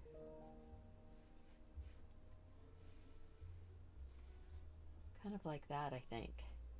So that way that we get that connection. I didn't put these as close to each other as the photograph, so I will just get that junction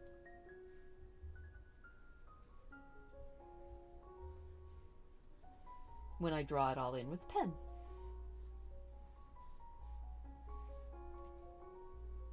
All right. As we get out to the ends of them, you'll end up with smaller pearls. As you come back on this, you'll have bigger ones. Nice thing here is that you can have big ones and little ones on a branch at the same time. That's what it looks like. And I'm not going to draw them all with the pencil. I am going to go in and start doing it with the pen. So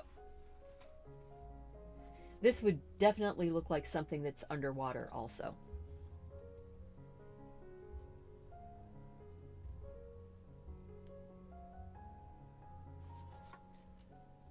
So you had a question? Back up the chat. Okay, anyone else remember Lily Tomlin doing that bit when she was a little girl in Hugh's rocking chair? Yeah.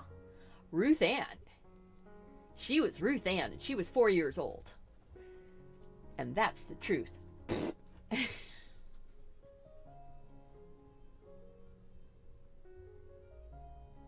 Is that what you were talking about, Amy? Oh, yeah, string of pearls is a common name for this type of a succulent. And I don't know what the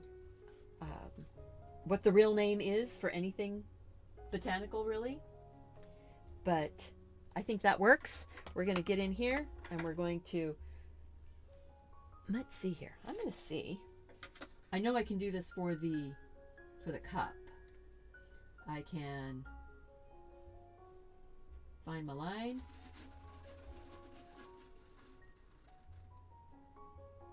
And then find my line.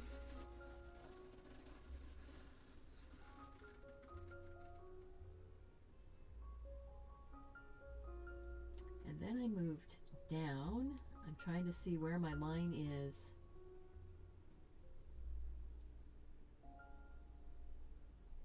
For that one. Well, you know what? I can just do it.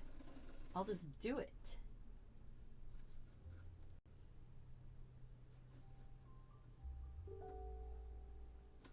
Move past that part. Aha! See? We can just do it. And then I'll just come to this one on the outside.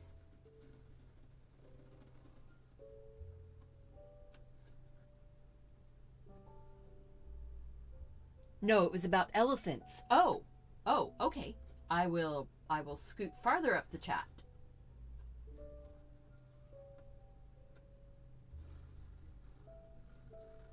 And I should have put tape on that edge.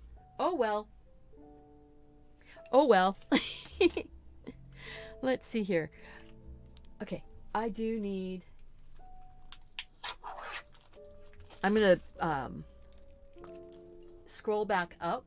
I'm eating a cheese stick, guys. I'm getting some protein.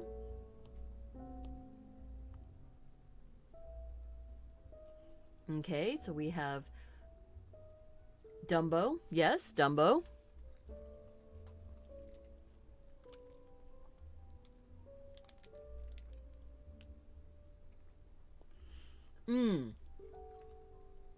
So 2 teapots that are facing each other. That one on the wide paper like this could work. I don't have anything that looks like elephant teapots right now. I would have to think about that. I might be able to do it. And it might be it would also be a really good way to show how using tracing paper, we draw one, we trace it with pencil, we flip it over, and then you rub the back of it so that it transfers the pencil onto the paper. Maybe towards the end we can, if we have room or time. Depends on how much time I'm, because boy, right now we're moving along. Sorry about eating and talking and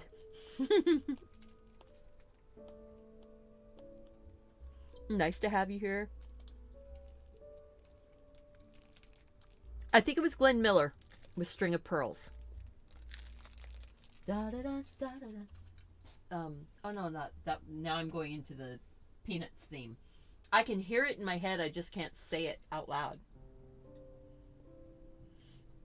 The school band used to do String of Pearls, the jazz band.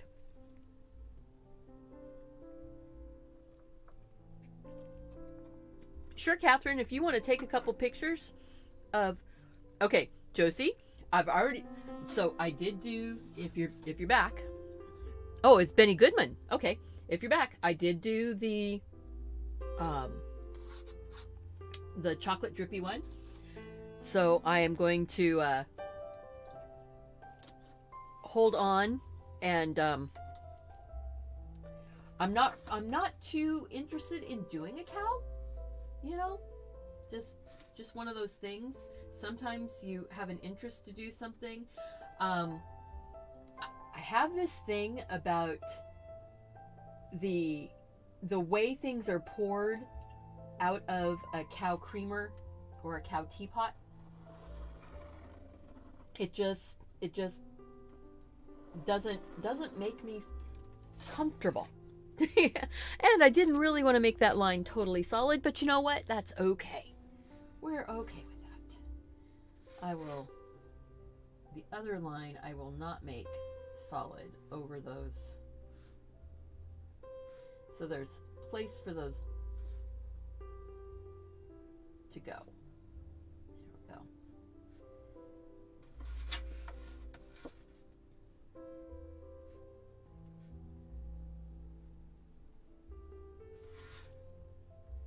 All right. Oh, I need to draw the handle on our cup.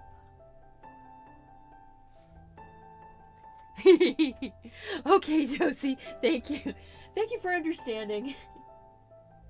I'm going to put like little stripy lines. I think there might be a little bit of an indentation or something on that handle, just because. And I'm going to just get the hens and chicks penned in. I think we can go to the side view camera because that works better for the inking. Piece of paper, keep my hand from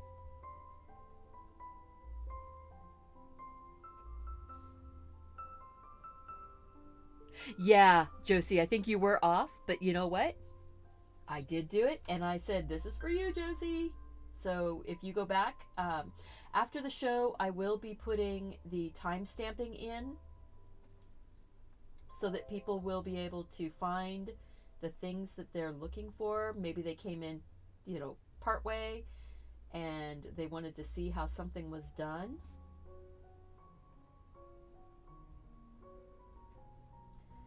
And I may or may not follow all of my pencil lines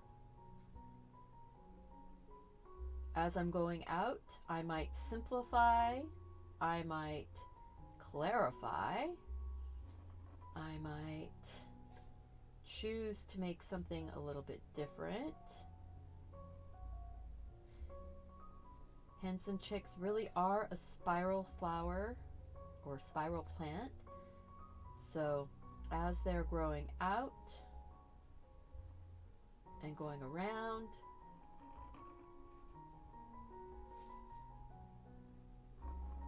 they're spiraling, they're getting bigger.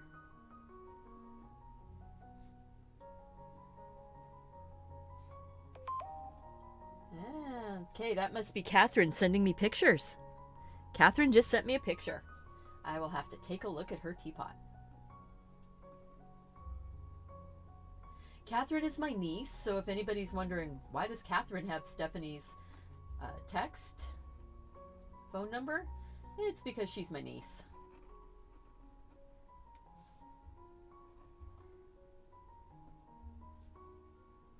And I think it's cool that she likes to hang out with me. You know?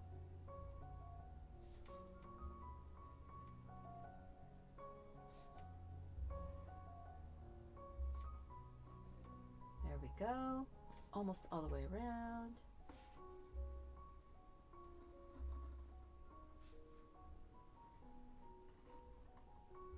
Might make this round go all the way off the edges.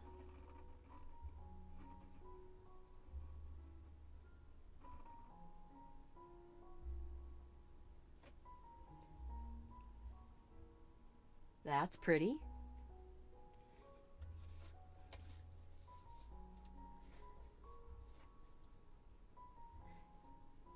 That's mainly, let's see. You live on a farm. Oh! Okay. So here, because I've got the pencil lines down, I don't have to figure it out so much.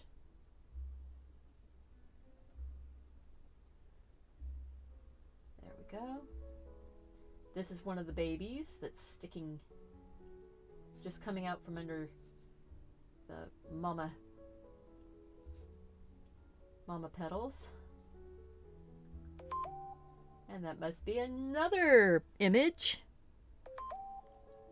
Oh, there she goes. She sent, oh, it's, no, she didn't send me more. I just didn't look at the, oh, she did.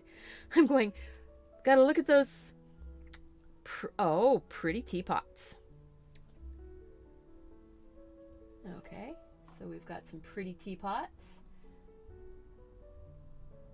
And tea. Very nice. Thank you very much, Catherine. Oh, I see you got the watercolor palette. Yeah, that's the one you're using. One of those teapots is in use. Absolutely. Gotta use them. I have out in the kitchen, I actually have several different little teapots. I have one teapot that's the stacked kind. It's the cup on the bottom and then the teapot sets on top of it. And I was thinking I could go and grab that when I take my next intermission, which probably will be when we finish this one. I'm going to take a quick intermission. I'm actually going to grab my coffee. I made coffee early and put it in a thermos, so that way I wouldn't have to take too long.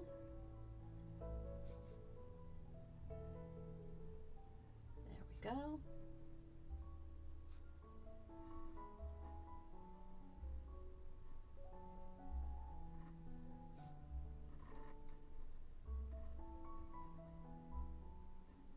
This one's setting down in the dirt a little bit better.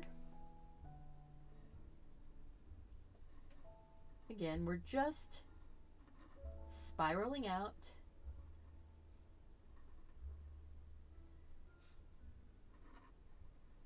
These little guys, they grow. When they're teeny tiny, they look like fully formed adult size, well, adult shaped flowers, but they're just smaller. And then as they grow, they get bigger and bigger leaves, petals. I'm going to take the eraser and erase out ink on this. This pen is so cool because it does dry almost instantly on watercolor paper and this mixed media type paper. If you put it on a sketchbook paper, sometimes it can be less satisfactory. Look at that. Oh, this is looking really cool.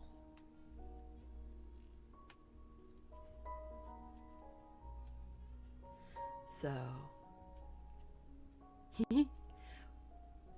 calves are so cute. Yeah, baby cows are really cute. I am looking at this going, all right, we're going to just start on those string of pearls or on the rocks. I think I'm going to do the string of pearls and the rocks are going to be last.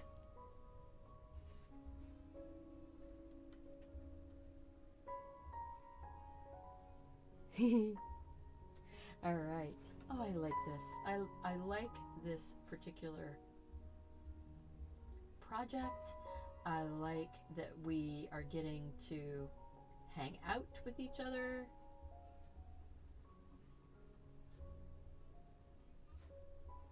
We get to learn about each other, learn things about how people grew up, things people like to do to relax and be cozy. That's, you know, relaxing and being cozy is what this month is all about. This next month, I'm going to be relaxing, being cozy, sharing artwork. See how I did that? I just worked that where it fit inside here. So I didn't have the line go through any of my circles. I just worked it across. Now that one's going to go underneath. There we go. So string of pearls. It's a succulent.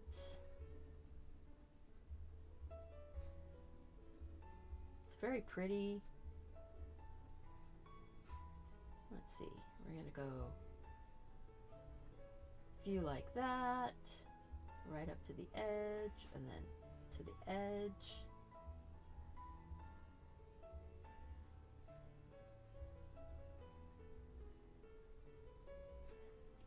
It is a lot like bubbles or pebbles.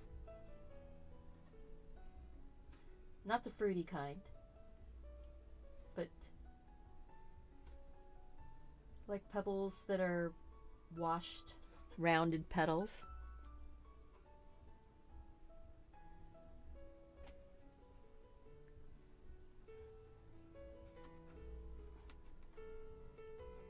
$130 acres. Wow.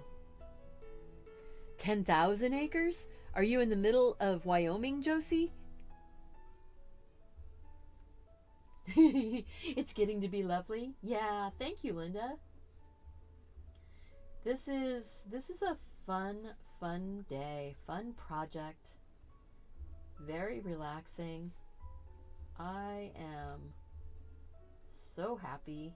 I'm happy you guys are here. If you're new here, guys, or if you've just come in and you haven't done it already, go ahead and click that like button if you like what you see. And if you are interested in seeing more, make sure that you turn on your notifications after you hit that subscribe button.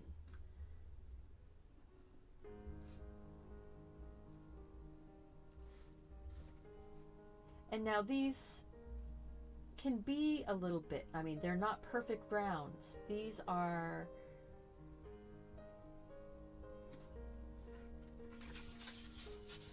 they're not perfect rounds. And if you look at this picture right here, see, we're not looking at perfect rounds. They're actually a little bit pointy. They have like a little pointy, they're like little balloons almost. They're just filled with moisture.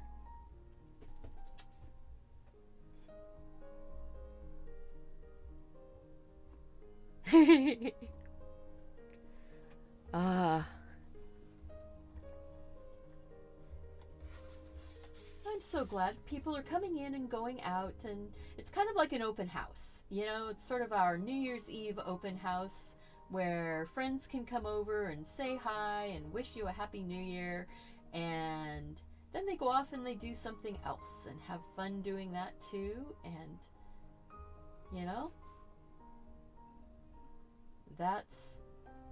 I think that's what this is. This is like a New Year's Eve open house where I'm doing artwork and many people are doing artwork on their own, and it gives us a chance we can sort of play in the studio together. We can just be happy, enjoy the passing of time. This one is really, really fiddly and doodly. But I hope Jan really likes it. This was a request by Jan of Serendipity Arts Studio. And I wanted to make sure that I got this done for her. Neat thing, even though a lot of these circles are ending up very similarly sized, when we color it all in this month, wow, this is gonna be one of those ones that lots of coloring. See, there's like little ends on some of them. Kind of decide which direction they're facing. Oh, that's pretty. Oh, this is making me really happy, but it is going to take a long time. This is only number 6. And I should probably be on number 8 by now. But because I'm doing ones that have a lot more detail, we're going to be here for a minute. More than a minute. And some of the paintings, when I actually do the painting lesson or painting times, those are going to be coloring and painting. It's going to take a minute also. So let's see here. I'm going to go ahead and put bit of a branch there, bit of a branch here. I'm going to say there's a bit of a branch showing there.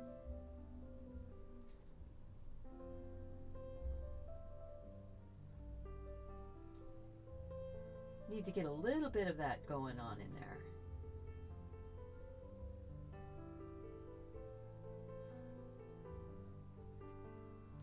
I didn't want to put the branch in first because then I wouldn't have the opportunity for the pieces to go over the top of the branch, unless I remembered to leave little holes in the line. And you can do that. You can certainly do that.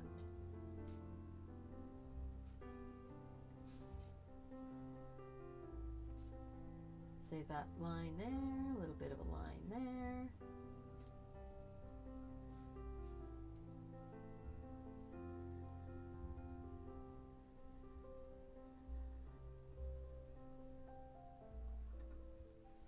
See, so I just made a dashed line.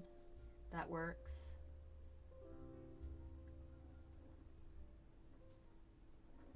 But you see how these, what I'm going to have to do is just have them coming off the top of the branch, like that. That works. That works.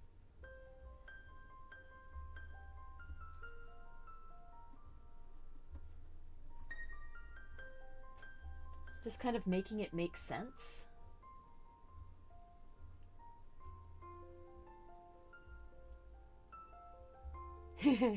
Yeah, that's great. That's great. Watch, chat, have fun, enjoy. It's all about the community here.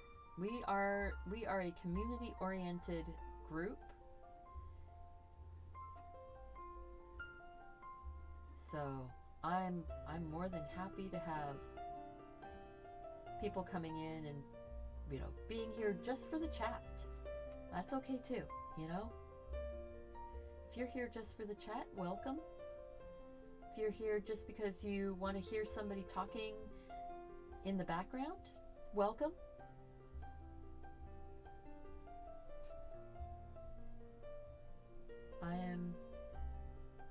I'm definitely chatty, but I can tell you that as the day progresses, as the evening wears on, I will get quieter. I won't be quite as overly chatty.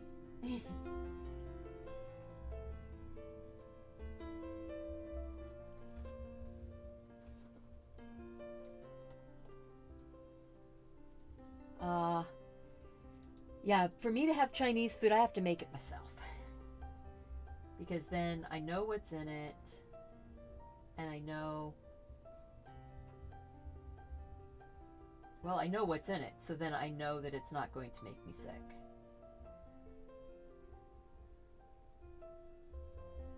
But how sweet. We used to do Chinese for New Year's every year. When Mark and I were dating, back a bazillion years ago. Okay, I'm just gonna pop in a whole bunch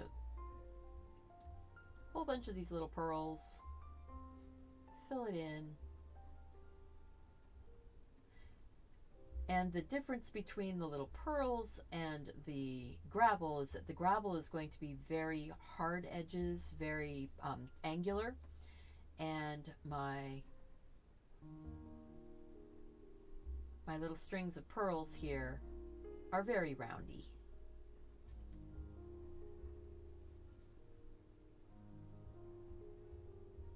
And I know that in some groups this would actually be a pattern.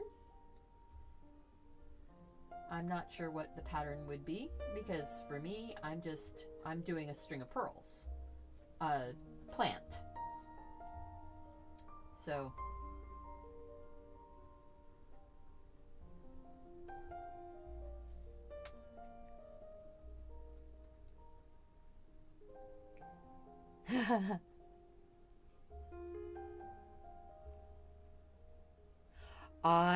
oh wow, Michelle, Fuzzy slippers? You just went and bought a pair of fuzzy llama jammies. Oh, that sounds so comfy. There could very well be some fuzzy slippers in our future.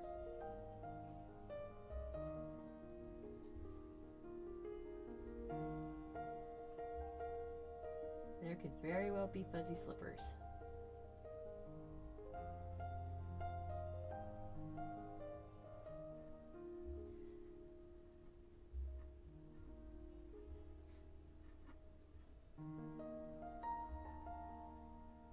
Oh, wow. So I'm saying that this is kind of my delineation line. There's going to be gravel. All the rest of this out here is gravel. This little bit is going to be some of those strings of pearls.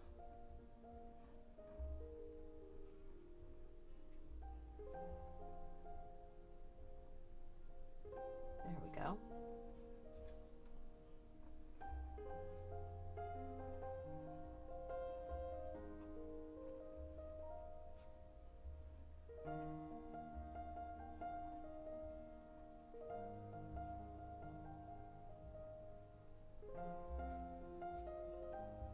I hope you're enjoying this, guys. I'm really enjoying it. It's making me so happy. And I need to turn that off. There we go. I can't turn off my phone because, you know, as you guys saw earlier, if you were here, I had gotten a phone call from my dad that I needed to take. It ended up being nothing too, you know, nothing worrisome. But I needed to take it.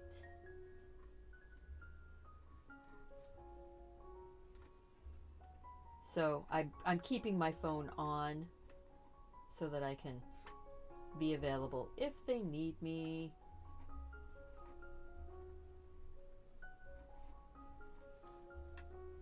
I think let's go to the top down and see. Let's see what that looks like. Whoa. Doesn't that look cool? That is looking really cool. I do need to fill in, maybe I'll put dots in those, and then I'll put a few more that are kind of tucked underneath. There we go.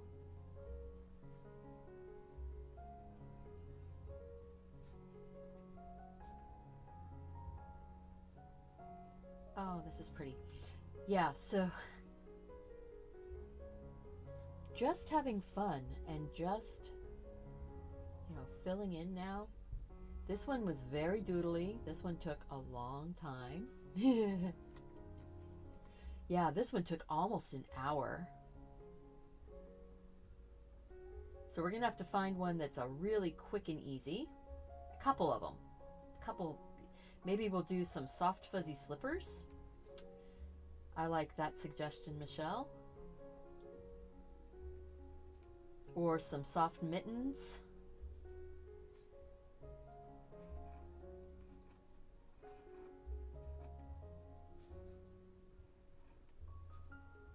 Sometimes your pen will just make a random mark and you can just make something out of it. Just put it in and go, oh, that just made something that went underneath. I'm putting a few of these up on top by just giving them their little pointy bit.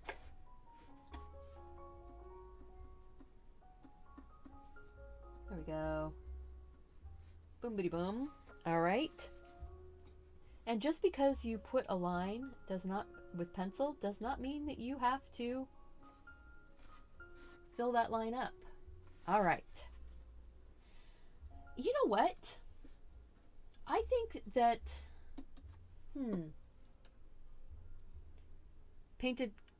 you painted carpet in your picture you're working on last night and it's way too dark. What do you do to lighten it? Ooh. So were you using, if you were using watercolor, you were using coir. Oh, coir is very staining. Do you have some gouache?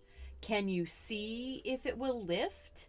If you get it wet and then take a paper towel and press down on it, will it lift some of the color up? I haven't played with my Quar paints very much, so I'm not sure how well you can lift Quar. The Quar watercolors by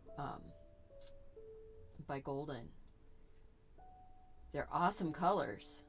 I just have never, I haven't tried lifting them, so I don't know how that would work. So first up, I would try lifting, just getting the area wet, and try lifting it using a paper napkin or a paper kitchen towel. And then the next thing to do would be possibly taking that same color with a little bit of gouache in it, and maybe doing if you've got the opportunity to like do a pinstriping or something like that, where you could apply a lighter color on top. So that's kind of where I am. I'm going to go ahead and throw my gravel on. My gravel, like I said, is going to be lumpy, bumpy, overlapping. The gravel in the picture is white, but you can see all the edges because there's shadows. So I figure it'll be safe to go in and do the gravel this way, and then have watercolor to be able to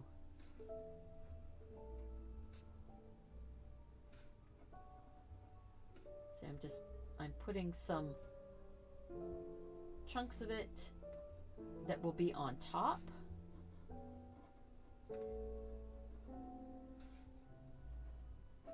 You want to make sure that they are definitely not the same shape as your string of pearls.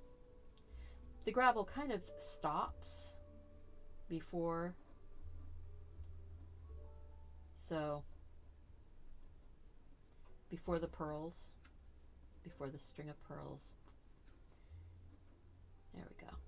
So I'm just putting this pretty decorative gravel in.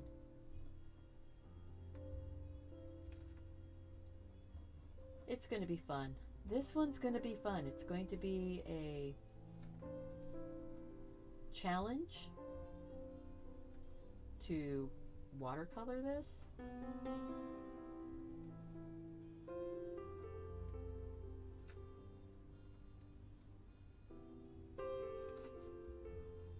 I'm probably going to really be kicking myself for the detail, but you know what? It's okay, because I'm really being relaxed and feeling the calm of the moment while I'm doing it. So there you go.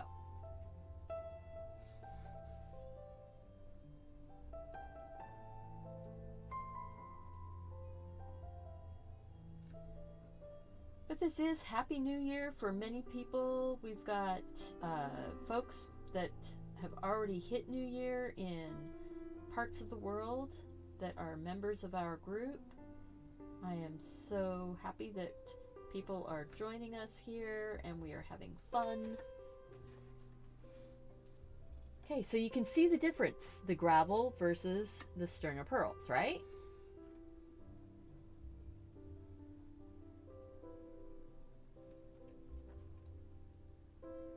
"13 to 16 hours left." Oh yeah. I will be tired in the morning. And that's okay. I am having so much fun doing this, guys. I am going to have to kind of eat and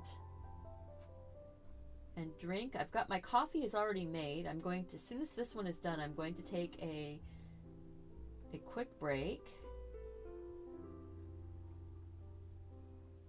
I have my almost 3-minute intermission. It's 2 minutes and 50 something seconds. So as long as I'm Miss Speed Demon. I can get my coffee.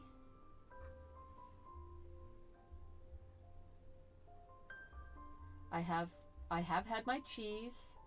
I have had a cookie. I do have a protein bar sitting here I'm not really very hungry. I have been drinking water. I'm kind of saying these things out loud so that Mark hears and he doesn't think that I'm, totally abusing myself.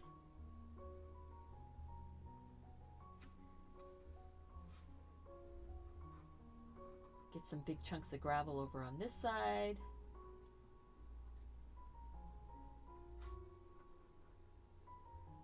This is going to be fun to color. This one will be fun for people when they download the book too. Because if you want to just download, print off, and use it as a coloring book, you can do that. It works really well it's going to work really well as a coloring book and as a reference and, all ready for you to do your paintings and things like that.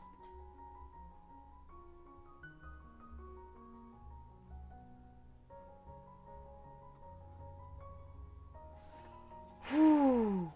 Okay. Oh, wow. See, this one's going to... Here, we're going to zoom out. Zoom out. We're going to get the pencil lines off here. And even though I'm not putting any color on, and there's no wet paper or anything, I'm going to use my heat tool to break the adhesive on the tape over here so that I don't tear the paper. So I'm just going to heat this up and break that adhesive. Yeah, we've got all kinds of fun going on here.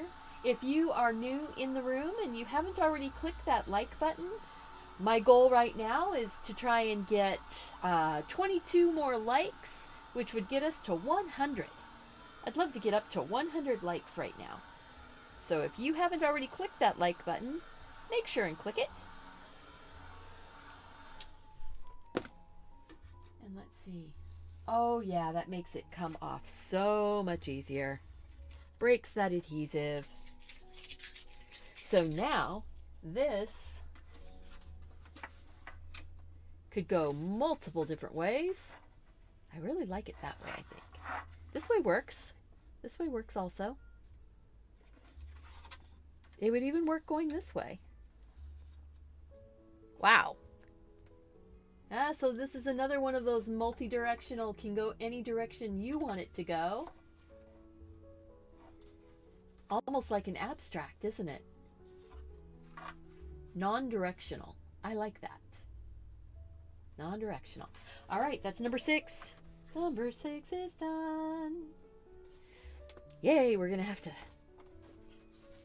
Really quick, we'll go through... Whoa, out of focus? There we go, focus. So, number 6. Number 5. Number 4. Number 3. Number 2. Oh my gosh. And number 1. So, wow, we're moving. We're moving. Maybe not as fast as I would like to be moving, but we're moving. Yeah, there's some fun stuff there, isn't there? All right, before I start this next one, we're going to take an almost 3-minute break. This is an intermission. There's a fun little video, and I hope that you will have some fun, enjoy it.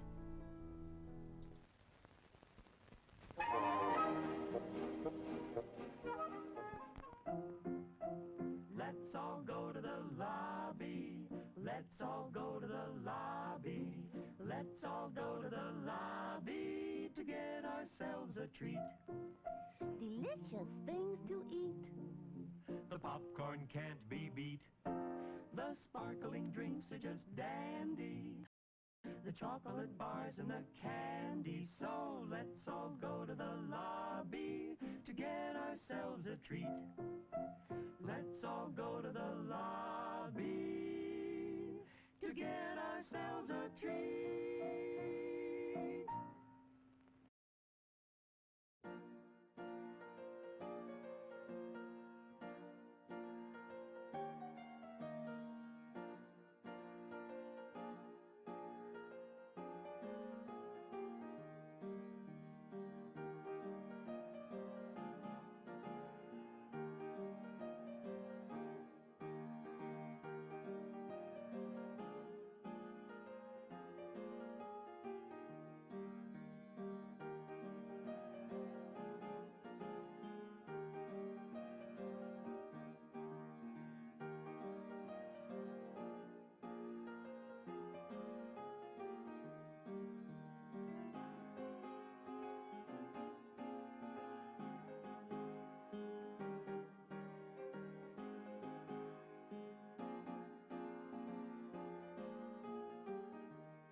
Now it's showtime. Okay, so my coffee is hot. My food is in front of me. I am, I quickly grabbed a little bit of my leftover Chipotle from dinner last night and warmed it up really quick. So, but it's kind of hard, like I said, to eat and draw at the same time. But I am going to drink some coffee. Ah, guys, so do you like the intermission that I made? That was a lot of fun. The videos are all from the Internet Archive, and they are all in the public domain, except for my artwork. My artwork is not in the public domain, but the quick little video of the artwork I thought was kind of fun also.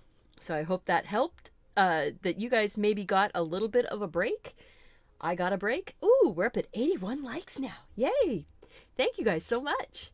And make sure that you are, getting up, stretching, drinking some water, getting a beverage of your choice, maybe coffee, tea, adult, whatever. Have fun. Maybe grab a piece of paper and draw along with me on the next one. We're going to figure out what we're going to do now. Ah, you love this one? You love the one we just finished? Let's see, where'd it go? Where did it go?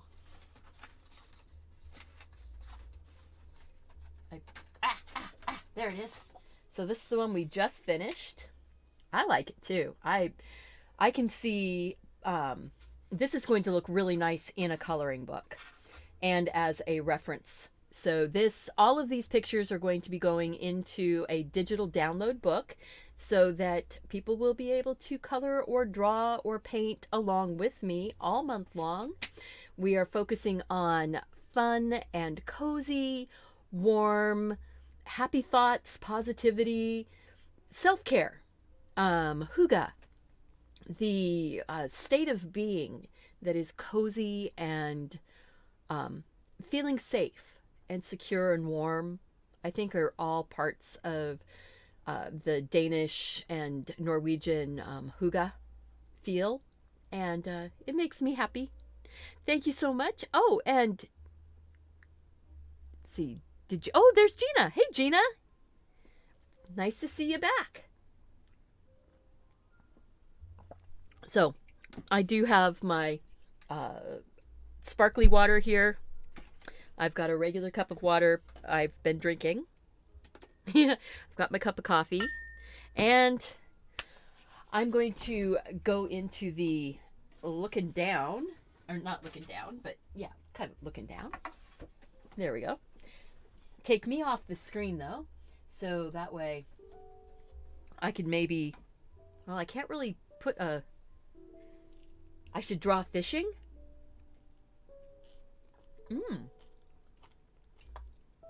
That could be an interesting thing. I'm sorry, I am going to have to take a couple bites of my food.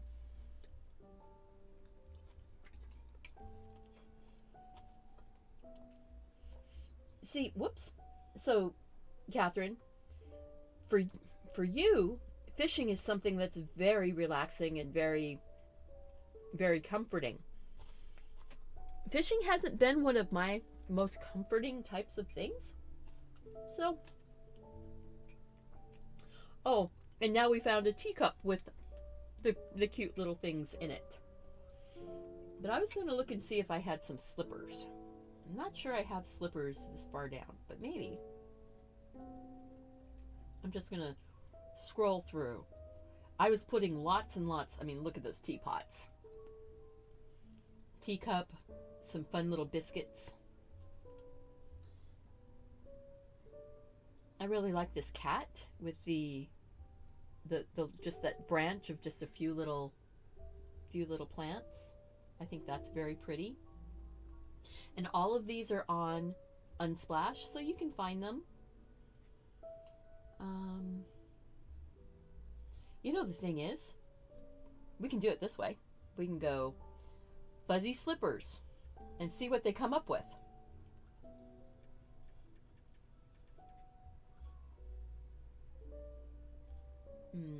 We've got dancing slippers.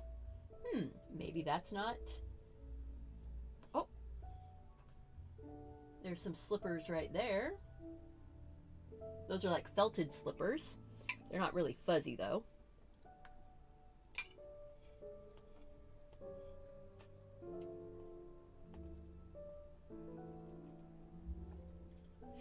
These are much more, you know, walking out to the mailbox in slippers. Oh my gosh. That's just too cute.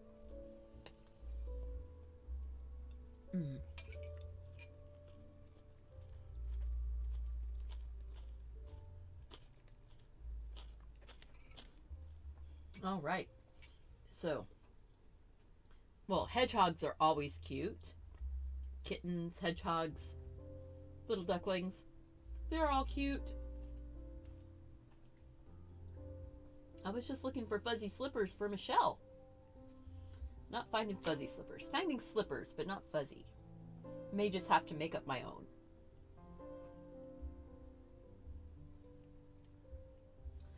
I did find... I really like this baby's breath. Here, let's make that bigger.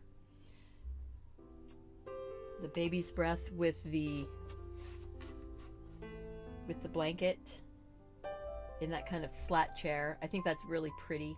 It's very soft, very warm and comforting.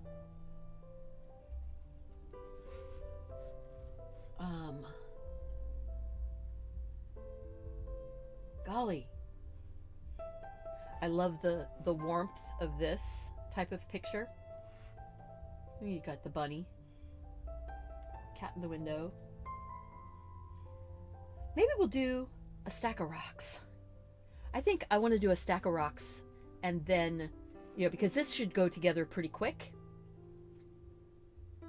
Yeah, I think the stack of rocks is going to be our next one. I'm going to take one more bite of food. Yeah, they have, I was just looking on Unsplash. I can find them, I can get some inspiration on Google here in a moment.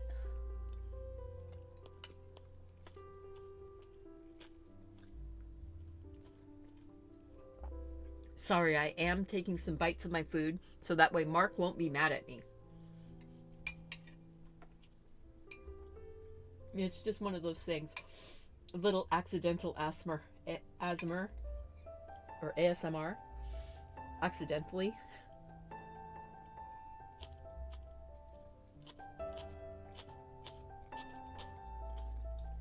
We're on number 7. Number 7 is going to be the rocks. I need to pick up the pace here and get a few little bit less detailed ones in.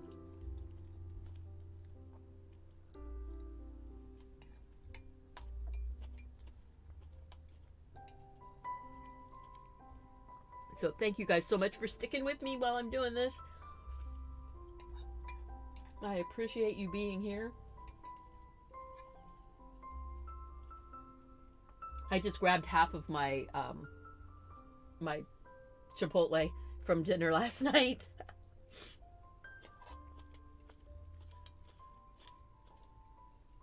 Well, thank you, Amy. Yeah, I know I need to eat and drink and things like that. I've been drinking. I just haven't really been eating. But I did eat right before the show. So really it's only been 4.5 hours since I had my meal.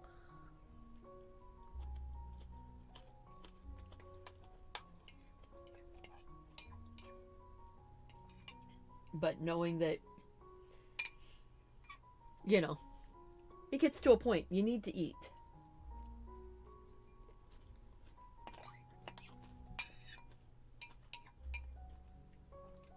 I used to do craft fairs and wood carving shows with my dad.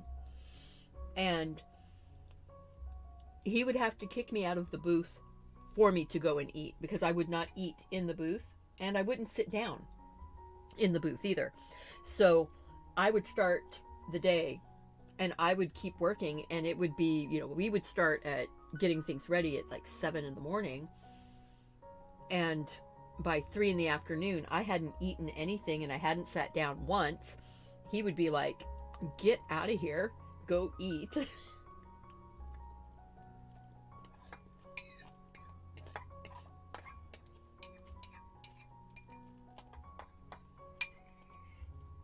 So yeah, almost done.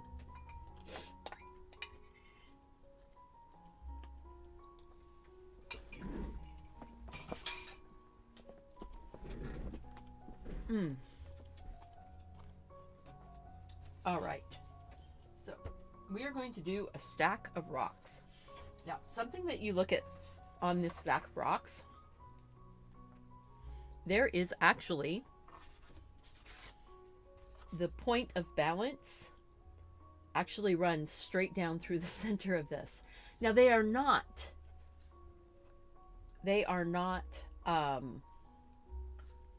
symmetrical rocks, but the point of balance is a line that goes straight down through the center, just like that. Straight down through the center is the point of balance, and you can see that from the dark space where they are touching all the way down. It's there. So we are going to do a center line, and then we are going to build rocks around our center line, and it's going to be that easy. I'm going to do this. I'm going to have my center line of the rocks, but I'm not going to have it centered on the page. I don't want this to be dead center, boom. I'm going to have it off to one side or the other side. So I'm thinking, when my brain is working, is that off center is going to be on the left hand side, the center line of that pile of rocks. I'm going to start it at about this point here. I'm going to go down, and I'm going to have it go all the way off the page. So that is my center line, where all of the rocks, if you drilled a hole through it, it would be a straight rod going down through. And it would look like they were just piled up. So by doing it this way, we can go and say, all right, as long as my rocks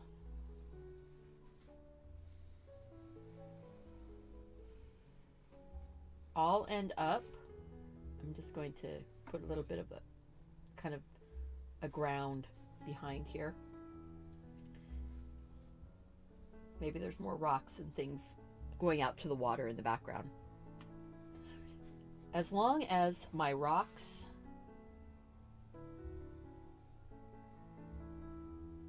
are touching on that point, they can be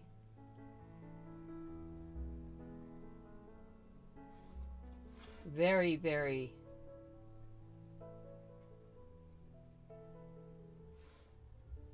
precariously balanced. It makes it more fun that way.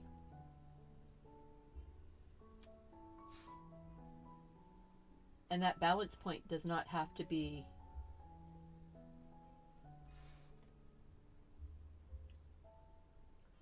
you know what? I think I want this one to be a little bigger. Nice thing is, boom. You can do it that way. You can make them bigger.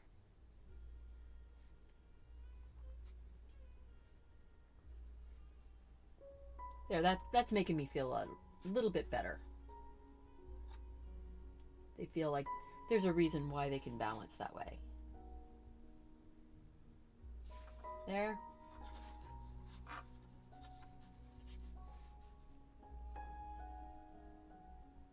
There, and there. Somebody had a lot of fun doing this one. I made this many more rocks. Now I'm going to take that center line out. We're not going to draw that. Take that little flaggy bit off the top.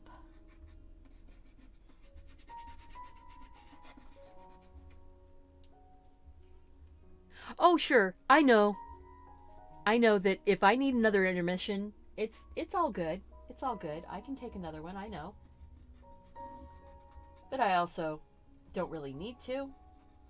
If you guys don't mind me taking a slurp of coffee every once in a while, or a bite of a cookie, we're good.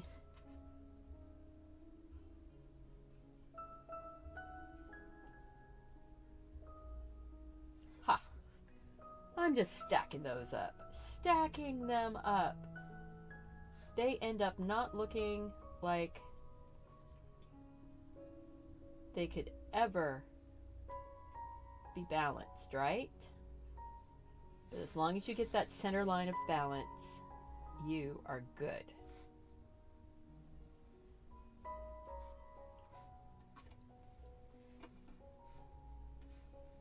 So let's see here. So that one's coming up like that. There's going to be a bit of, let's see, maybe we're going to do like,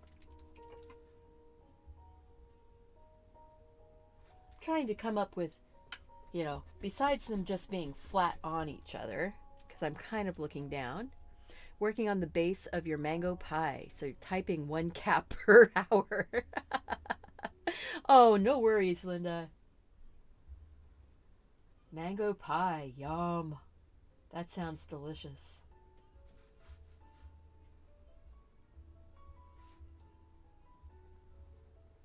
So your rocks are actually, you know, like touching at a point. There's going to be like shadow and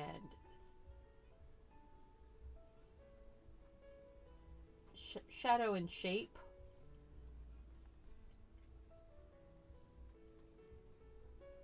I feel like I'm actually kind of looking up underneath of these rocks at some points.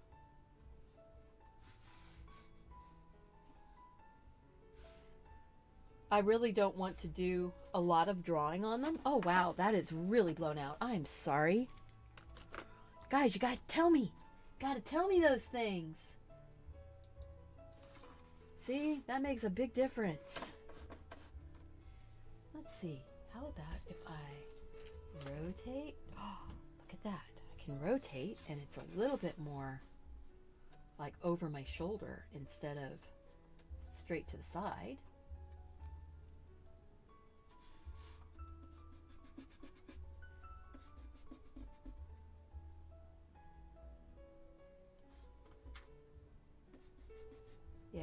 Okay, so I need to just remind myself. I'm doing this one because it's easy. There's a bit of a bokeh sparkle of water in the background that we won't be drawing. That will be put in.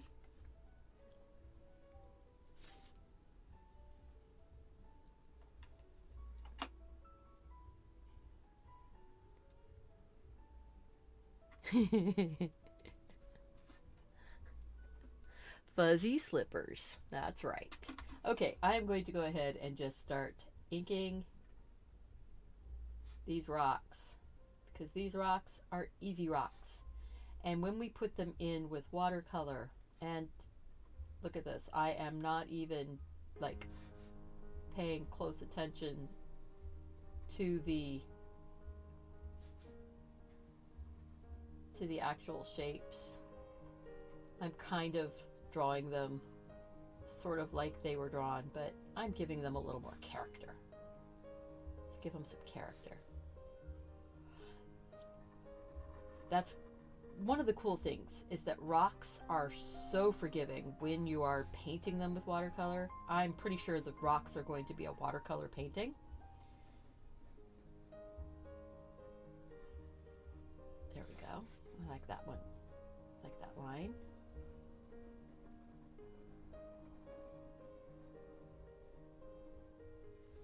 I like that line.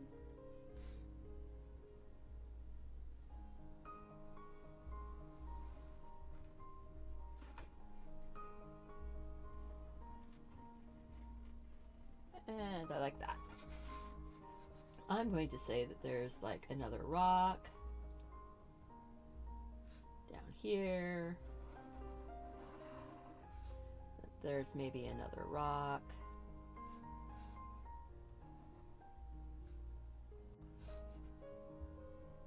Getting all the little pebbles on the ground. And I did not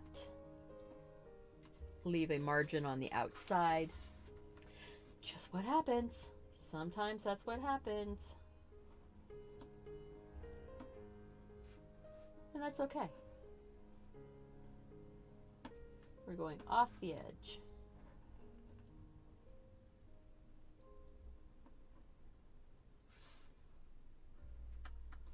Kind of like on the riverbank. We came across up at Mount Rainier. We wandered down one of the trails at the rainforest, and in the Quinault rainforest area, I believe, and down along the Hoh River. I think it was the Hoh River. I'm not sure. I can't remember which river it was. Oh my gosh, I need to look those things up before I start talking like this. Anyway, down in the Quinault rainforest, maybe it was Quinault River, there were a whole bunch of these little stacked cairns of rocks. So I do actually have some of my own references that I could go and look up.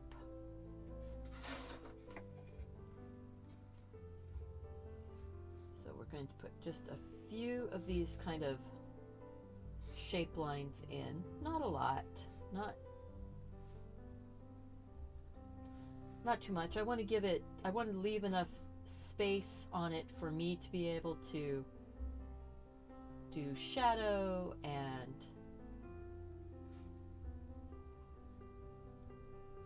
that one almost turned out to be a sphere. That almost looks like Charlie Brown.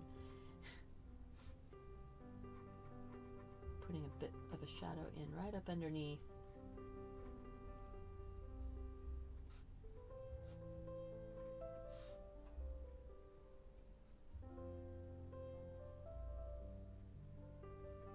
Putting a bit of a shadow up underneath. There we go.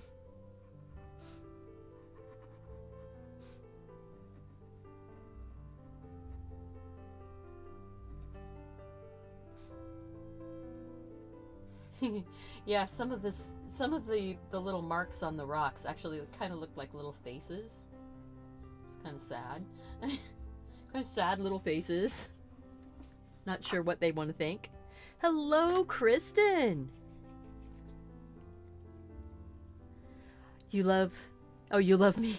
And thank you for selecting adorable pictures to paint. Oh, Karen, thank you. You know, sometimes we need simple and easy things. Sometimes we want things that are more detailed. Number 7 is done as much as I'm going to do for the drawing and for the reference book, color book.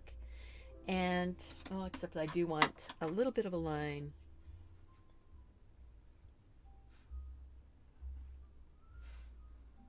After you take the pencil lines off, sometimes you see you want a few more lines. There's going to be splattering on this, I'm sure, because I'm going to watch the Frugal Crafter do her pile of rocks before I paint this.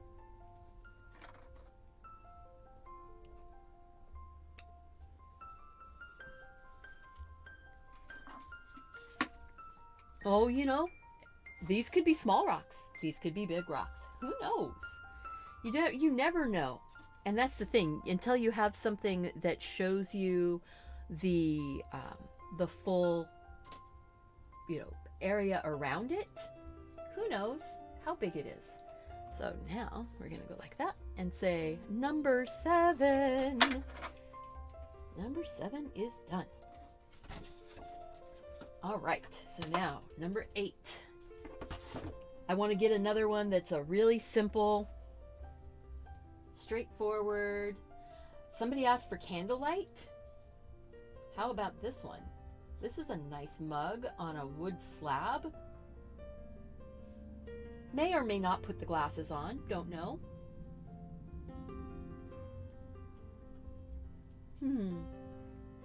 Might find a little medallion or something like that to put there.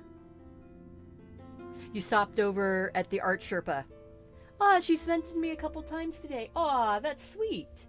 Yeah, they're doing a big giveaway over on the Art Sherpa. So they've got they're giving stuff away for John's birthday. So thank you for letting me know. That was really sweet. I think we are doing the wood round with the candle and the mug. I like that. I like that. So the wood round is not a circle. It is an opportunity to allow your hand to wander. So my hand is going to wander around.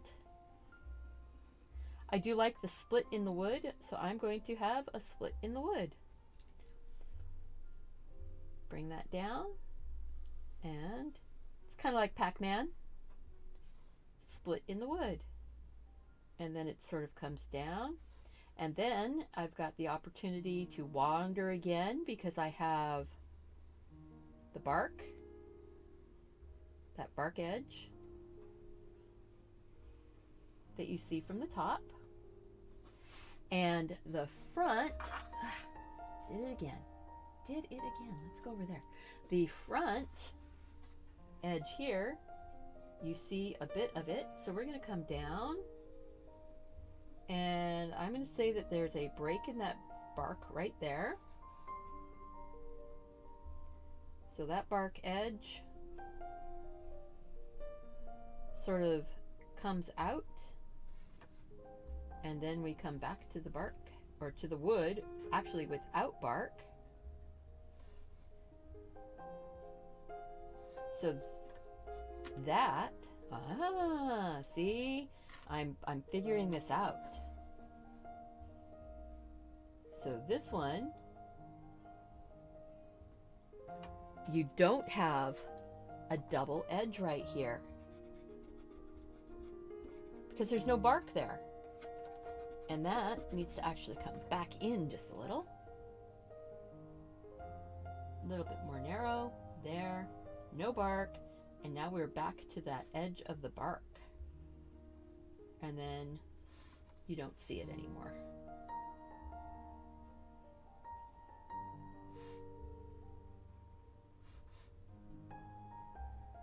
kind of like a belt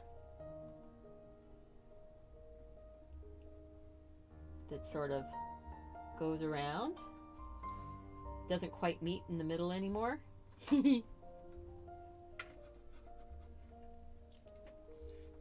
So this is the center. The crack is going towards the center. And you've got some kind of like where the rings are. You see some of those lines? That's where rings going around.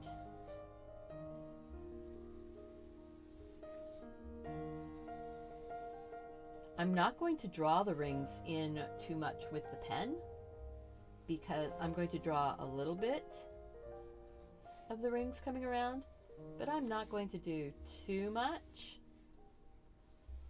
I want to leave some space for being able to put in the paint and have my rings sort of grow from that. But I do, with my pencil, I'm going to put them in. And then on the side here, where you can actually see the bark, we'll give it a little bit of a bark edge. Then there's going to be the straight bits of that layer underneath that the bark would have been attached to. There was a gentleman where you used to live that built these rock towers all over Ellicott City, even in the river. Aww.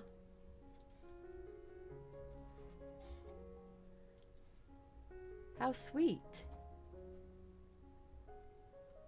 Giving away the coloring book that I helped to design. Oh, that's nice. Yeah, I've got a copy of that coloring book here. They've got a new paper they're using for the cover now too. I'm excited to see when they get me my copy of that. But yeah, the Art Sherpa Cinnamon Cooney, she is awesome sauce. And we are friends. We're actually in real life friends, not just even just YouTube friends. Okay, I like that. That's kind of cool, isn't it?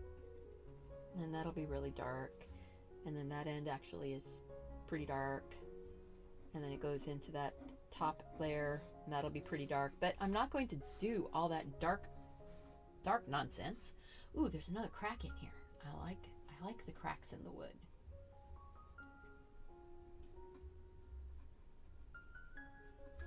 Put that one there. There's actually a crack in this side too. Oh, cool. Doesn't go very far. Doesn't go very far, but it's another crack in the wood. I like that. All right, so now we're going to put our candle cup on. So I'm making a circle, making a cylinder. The base here, whatever this is what the front edge of my circle has to be, or my ellipse. So just like that, the sides here and here are parallel to each other. And then we finish the ellipse around. Down inside, the candle is basically the same type of an arc. And then the wick, and there's kind of a chunky bit on the end of the wick. I am not going to draw with the pen the flame, but I'm going to look at this and go, I need to move that down. I made my wick too tall.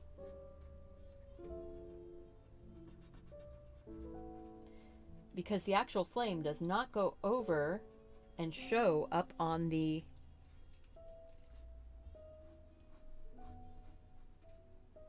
so the wick is here, there's some space in between. The candle flame will be down like that, and the top of that wax shows over here. There we go. Now, I could decide that this is not a metal tin. This could be glass. This could be a little glass votive. And by putting all of these lines on here like this, I'm actually giving myself an opportunity to choose which lines make me happy. Again, make yourself happy. Maybe if this is glass, you will see the wax around the edge this way, and then you'll see the wax back there, but you won't see it connecting.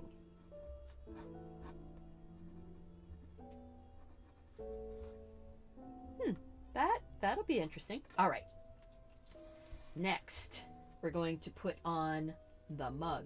Now, I have to keep rotating this so it's at the right angle for my hands. I want to make that a little bit higher. The base, there's space between the base and the candle, but I didn't give it enough, so I need to move that up even higher so that the base of this mug, which is wider,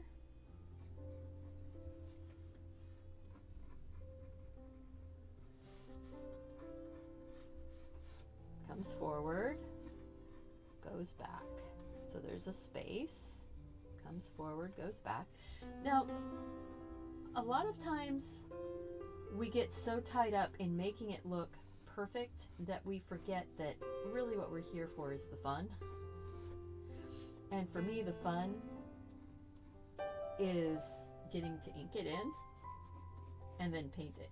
So, you know, if it's not perfect, it's handmade. It's artisanal. It is, let's see, pretty much the shape. Oh yeah, my mug is tipping over.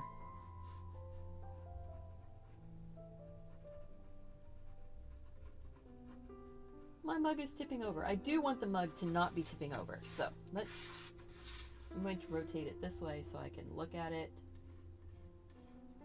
and see where that line is. There it is.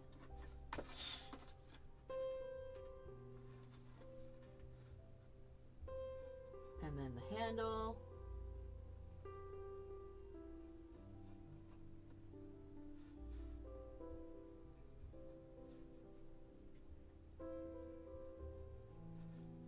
Like that. You're not seeing any of the other side of that handle. They've got the little thumb spot up here on top. And then they made a fancy handle with like multiple rows of like grooves in the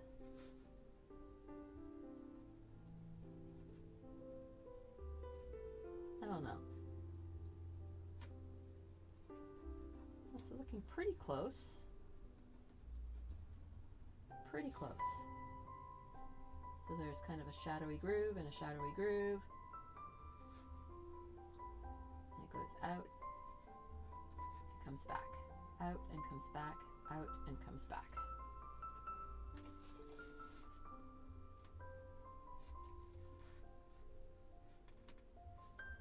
Although this needed to be farther. Oh, that's it.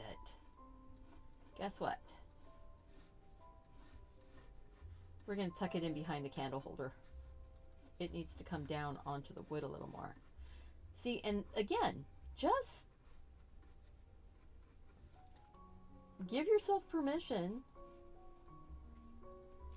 to look at it and go, you know what? Something's not right. And fix it. That's why I'm drawing in pencil. I don't know. What do I want here?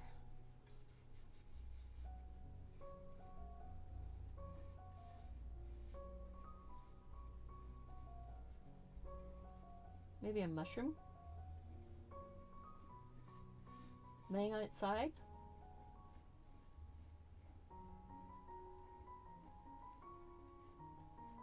There's no reason for a mushroom laying on its side to be there, but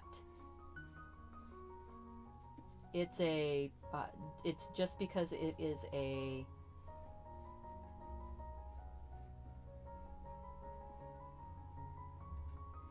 very rustic looking thing. So maybe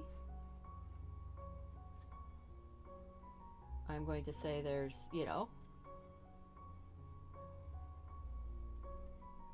kind of a sliced up mushroom and a whole mushroom. I don't know. It's what just popped into my head. What does the inside of a mushroom look like? It's just pretty much kind of solid, isn't it? Spongy. I mean, I'm doing that without looking, so there we go.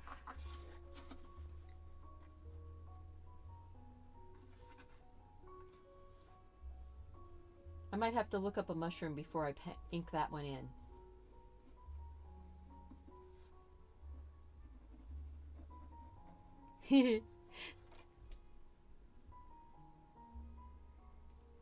Aww. I love my community. You guys are so awesome to each other. You take care of each other. You build each other up. And that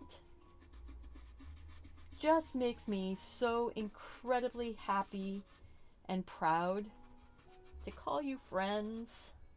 Because, you know, there's so many people out in the world that don't take others into consideration. And boy, you guys just make me so proud. That edge right there needs to go away. See, now I'm just sort of using my eraser to find the lines, refine the lines. And that mushroom may or may not stay. I'm not sure yet. I'm not sure. But we are going to get this one inked in. This one is going to be a mushroom that you can eat.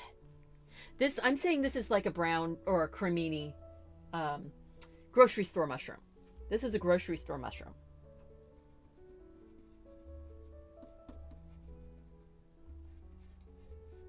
It's not a, you know, it's not a mushroom of but I'm going to take that one off. I don't like that little partial mushroom. I think I'm going to just have one. You can have one. If you have more than one, it needs to be 3 or 5. But I can just have one. Right, Catherine. Yes, you can eat them all. However, some might not allow you to wake up in the morning. And some might not give you the best reaction in your tummy. You know, just as, yes, I could eat gluten. However, if I eat gluten, I get very, very sick. So, I know exactly where you were. Mostly solid has gills. Yes.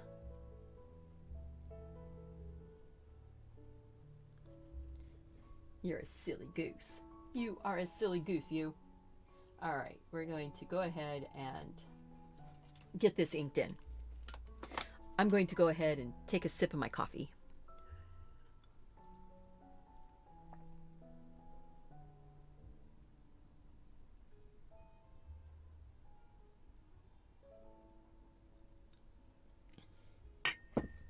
So, I am not a perfectionist. I am a, it's a good enough-inist. So, truthfully, it's a good enough-inist. That's me. So I'm going to go ahead and just start inking. And remember, it's good enough.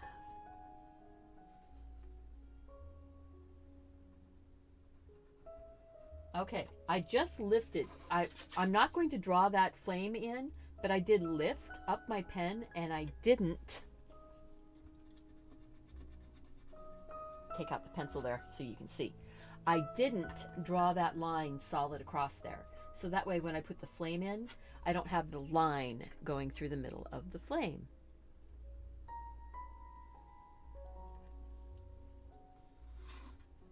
And now this good enoughness is going to draw down, draw around,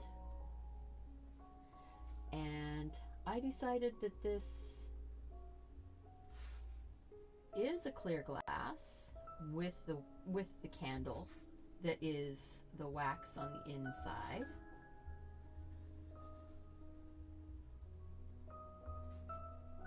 So we're like that. We're not going to worry about drawing the highlights onto the glass. This just gives it a nice place to be. I like that. This is a pottery mug, so the actual lip is fairly substantial. It is a handmade mug, so it can be a little bit wonky. It does not have to be perfect. It can be.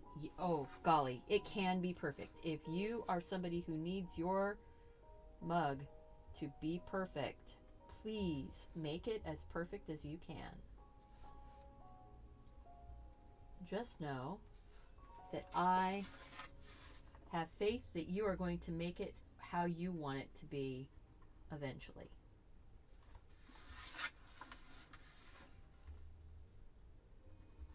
I am not too worried about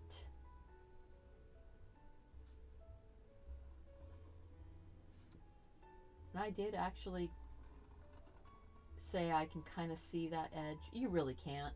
I'm just emotionally, I wanted to see that edge, this edge right here of the handle. Just emotionally, I wanted to see that. And just the same as I'm not going to put that button on the top.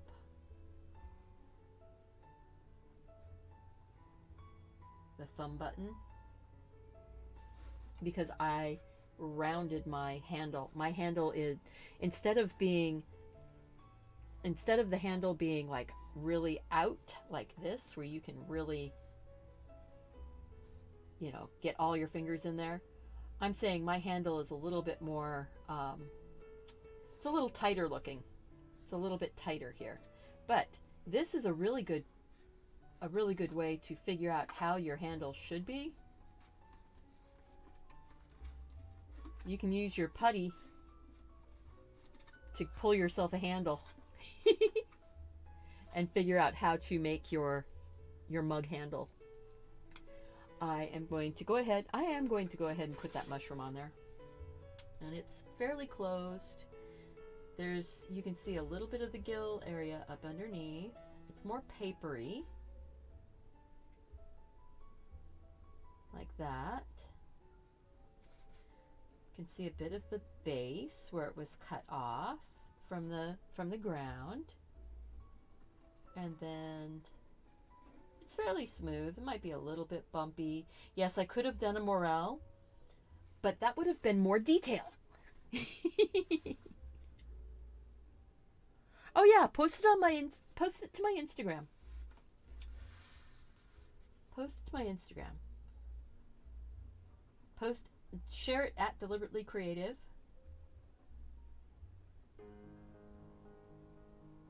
And I can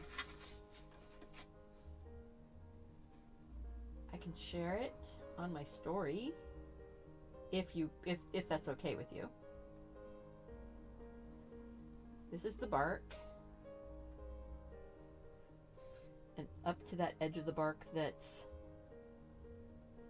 not not attached, or that's broken.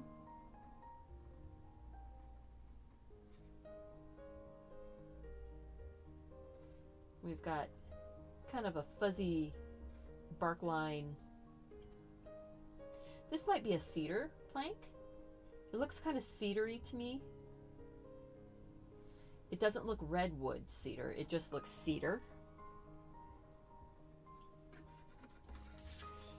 And then that edge that comes around the end of the bark right there, because that's the broken end. And then it comes to the back this way.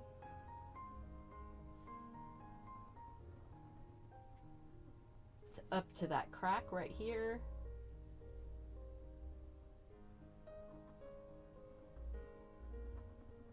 I'm going to just color that in dark now. Not going to worry too much about that.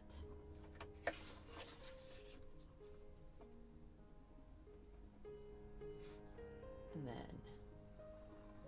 boom, bitty, boom, bitty, boom, bitty, boom. Round bark edge.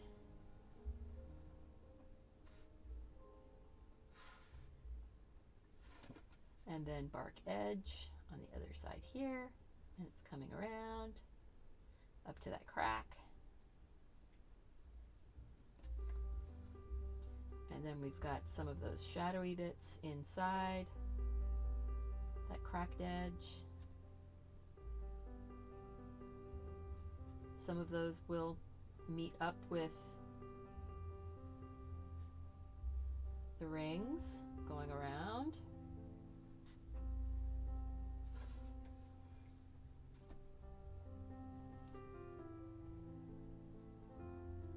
See, I can draw stuff fairly quickly if I'm not talking. That's part of my problem, you know. So I want to talk. I want to visit with you guys.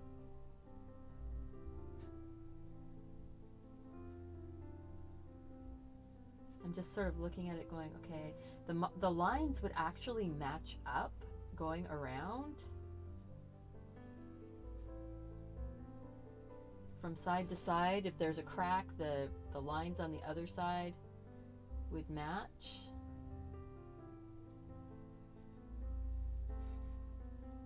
But I don't want to, I said I didn't want to do too much, and then what did I do?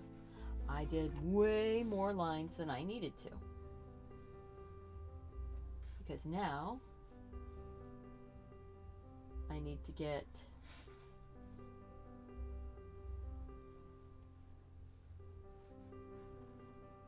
lines going around, lines coming around, behind, around.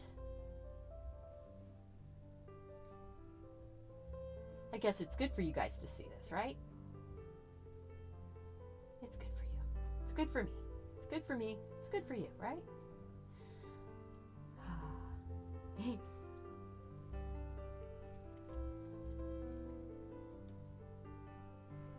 We are friends and family here, absolutely. And we look out for each other. And that is something that I feel so blessed by. Sometimes the family you choose can mean more to you than the family you were born with. And sometimes you're very fortunate in the family that you were born with and the family that you choose. See, because just because you've got a good family doesn't mean you can't have good friend family too. All right, kind of getting into a muddle right down here. That's okay.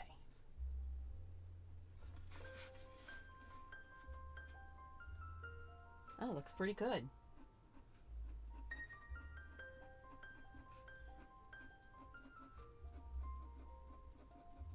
All right, let's take that pencil off of there. Well, my shows would not be near as much fun if you weren't here, Gina. I Just picked up something that was pink. Weird.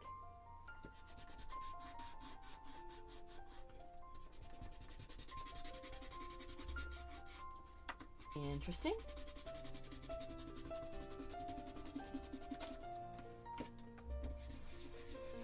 So something I might do, you know, if this paper ends up not working as well for, you know, super wet watercoloring and things like that, I might show how, when I have my book all done, how to print out a page on watercolor paper as a little video.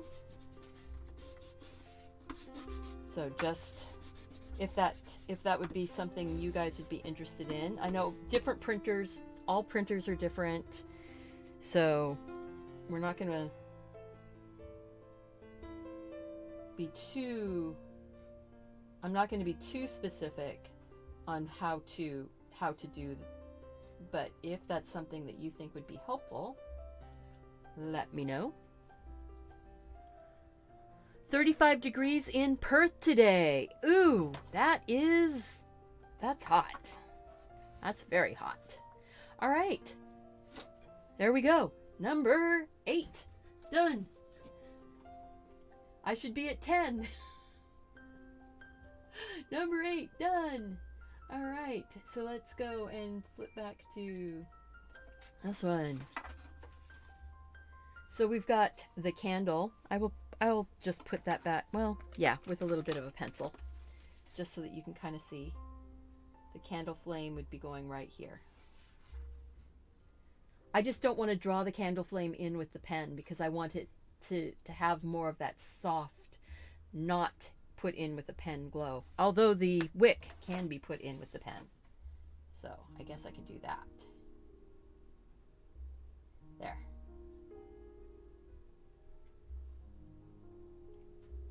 And a little bit of wax around the bottom. That's looking pretty good. I'm pretty happy about that. You know, the other thing that I could do is I could go and put a few little lines like the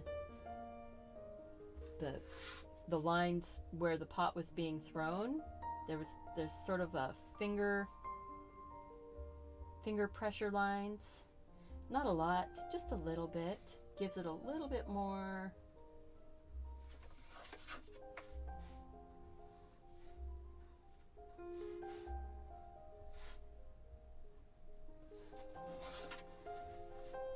Oh yeah, see, that just, boom. That makes it feel more like a pottery mug now. I like that. And that chunk of wood, that turned out really well. So here we go. Number 8. Done. Number 9.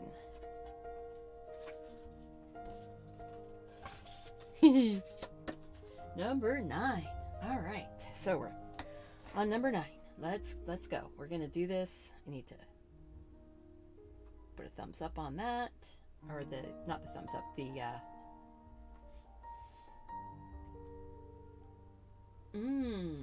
oh, the Pop-Tarts and strawberries. That's an easy one. Pop-Tarts and strawberries.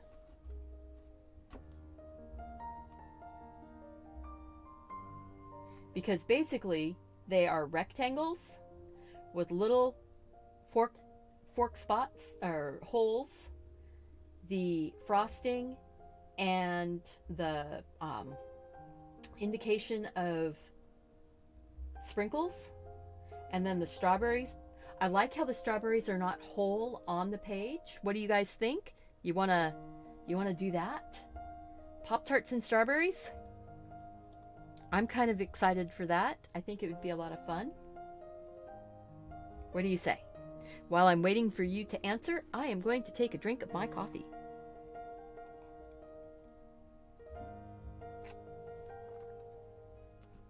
Ah. All right. I know that Darcy had said she'd like Pop-Tarts and strawberries. I don't know that she's still here. You've been, you know, people go in and out, and I think that's awesome. Okay. Shift a little bit. put my feet flat on the floor for a few minutes.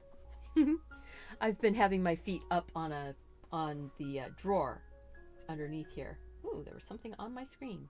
That did not belong on my screen.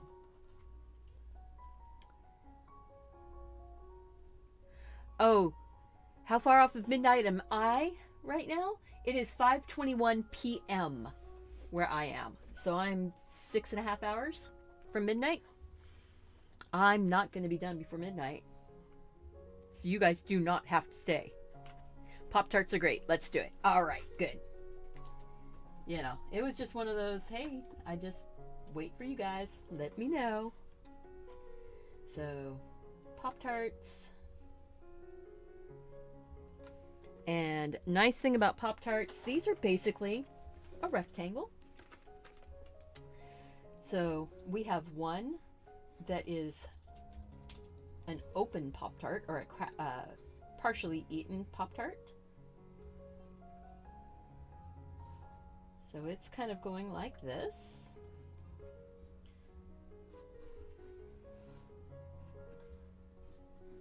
I'm just going to get the lay of the land first.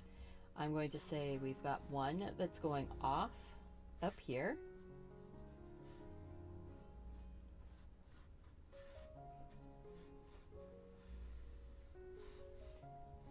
One that's kind of on an angle like that. I think I'm going to do 3. There's 4 on, okay, there's 4 on this. I think I'm only doing 3. I'm doing this one, and this one. I shifted it up just a bit. And I'm making it a little bit smaller. Maybe I'll make it a little bigger. And we need to go back to that side view so that you guys can see me draw. There we go. Side view. So we've got Pop-Tart, Pop-Tart. I need this.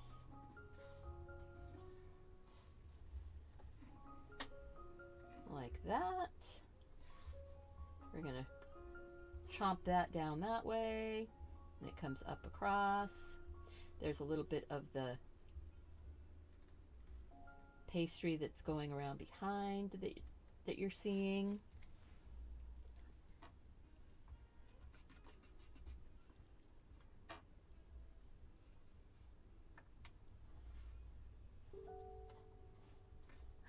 Hopefully complete all before you start painting. Will I have options if you don't have gouache? Absolutely. The option if you don't have gouache, use watercolor or use acrylic paint. So if you don't have gouache, you can use watercolor, you can use acrylic paint, you can actually use colored pencils and just color with colored pencils. So there's always options. That's the thing. I never want anyone to feel like they can't do something because they don't have the same tool that I'm using. Oh heck, just use whatever you have and you can make it work. You can make it work.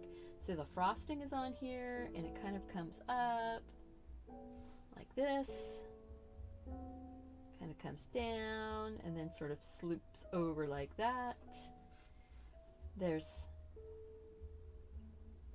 sort of some pressure marks where the pastry is kind of sunk down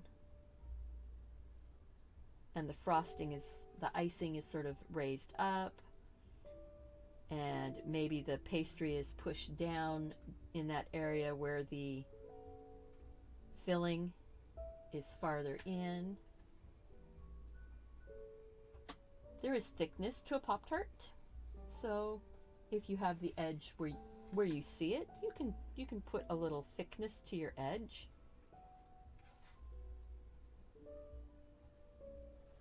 Okay, that's more of a sharp corner there, isn't it? I think I'm going to go with a bit more of a sharp corner. There. So this one right here, I'm going to say the icing. It looks kind of like baggies, doesn't it? It looks like a paper bag that you would slide something inside of. it has space for your jam filling. Not your jam filling, your jam filling. Hey there!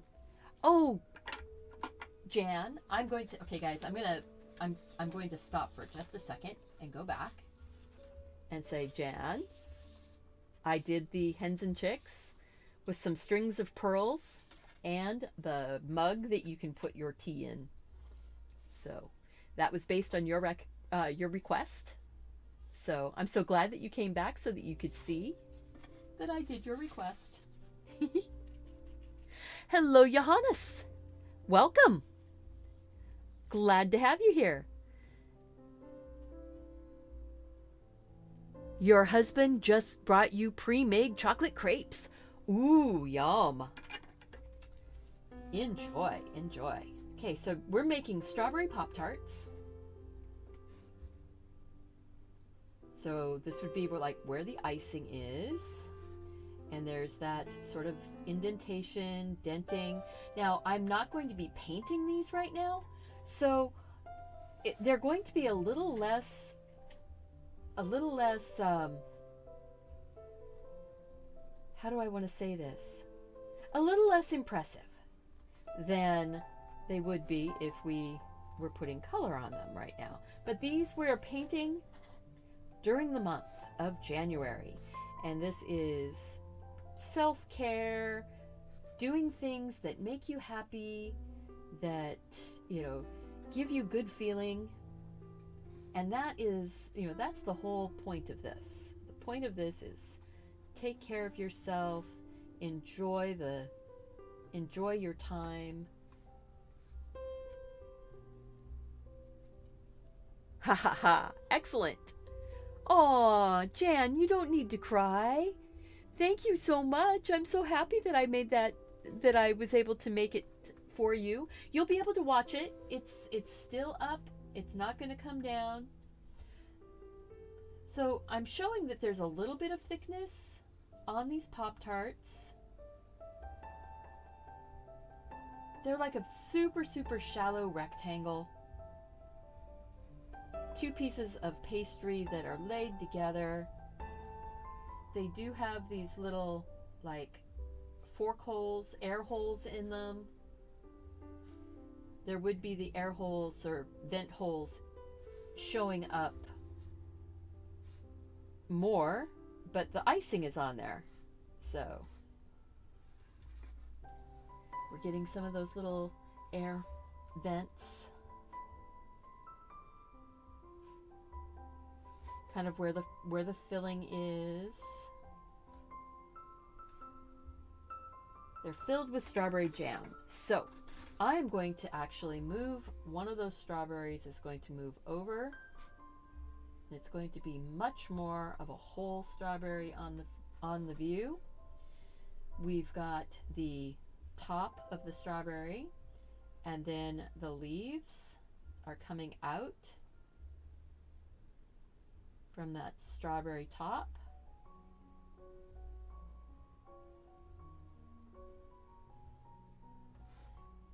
All right, we have shadow, and you have the spots where the seeds are. You really don't see the seeds very much on a strawberry. What you see is the shadow of where the strawberry seed would be. And let's see. So we've got the strawberry there. I think I'm going to make that leaf go up. And maybe that one is kind of coming around. I'm going to say there's a bit of a stem.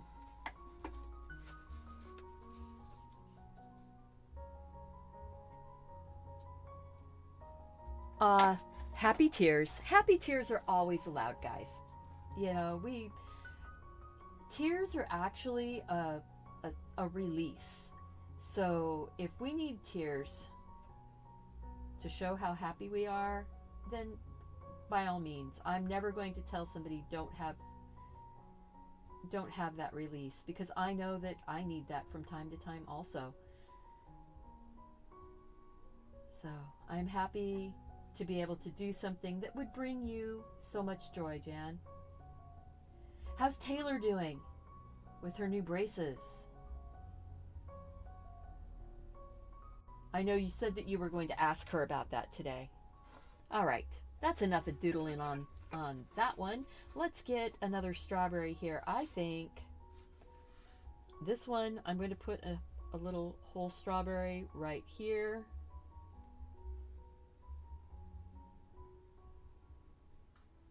And I think this one, maybe this one has lost its cap. It's more like a little heart.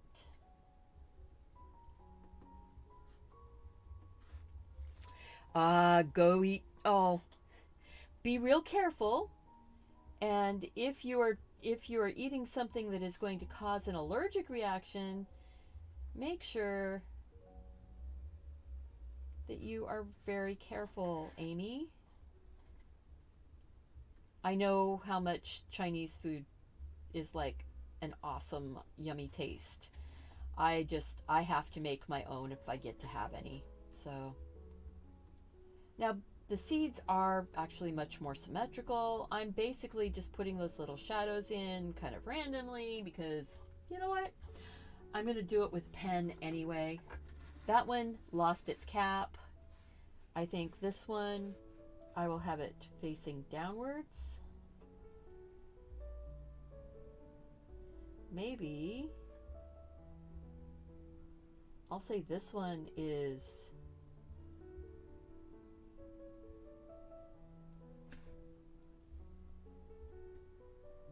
cut in half. Ooh.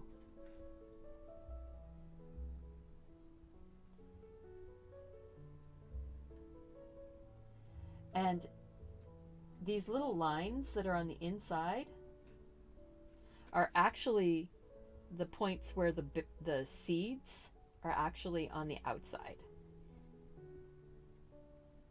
Did you know that? You've got this core, that's kind of fuzzy core in the center. I think I am going to have leaves.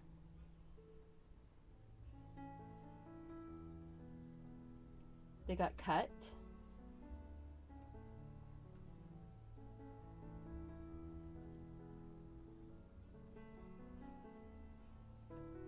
How's that?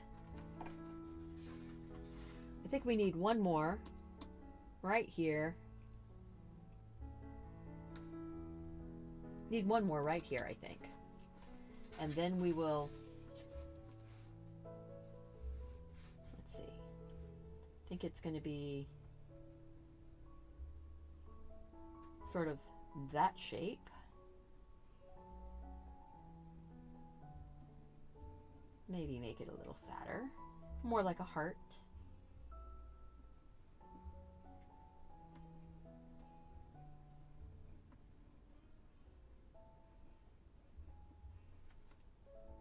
How's that?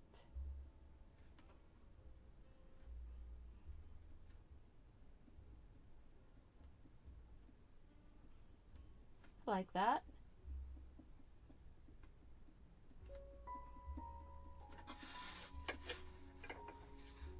What do you think? Are we enjoying this one? I am going to put this on the top down so we can look at it from a distance.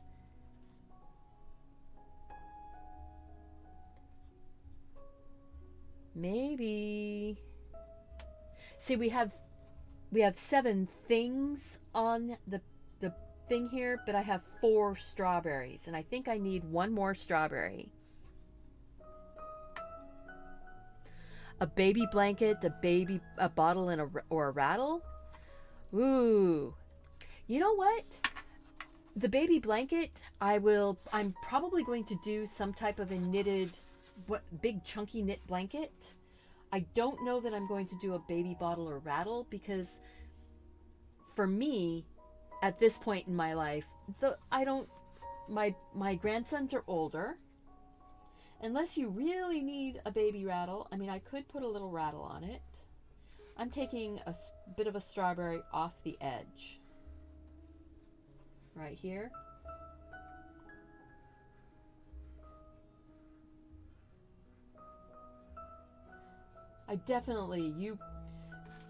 I definitely want to do something that you're going to like, Gina. I haven't gotten a request from yours yet. So, definitely going to be a blanket. We could do a rattle. I'm not going to do a baby bottle. No. No. But the rattle, yes, I can do. This one has it's going off the edge, and it's not going to be...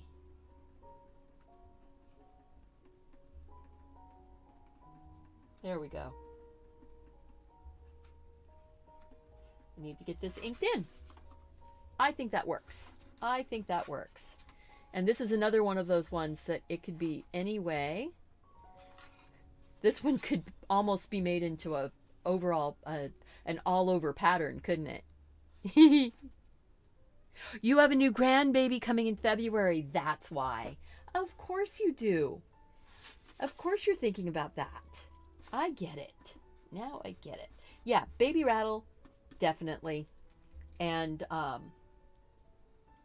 the blanket. Maybe on a little wooden bench or something. Having the blanket draped over the bench. Okay, we need to get this inked in so we can move on to the next one. So I'm going to go ahead and put it back to the side view camera. And we're just going to start inking this puppy in.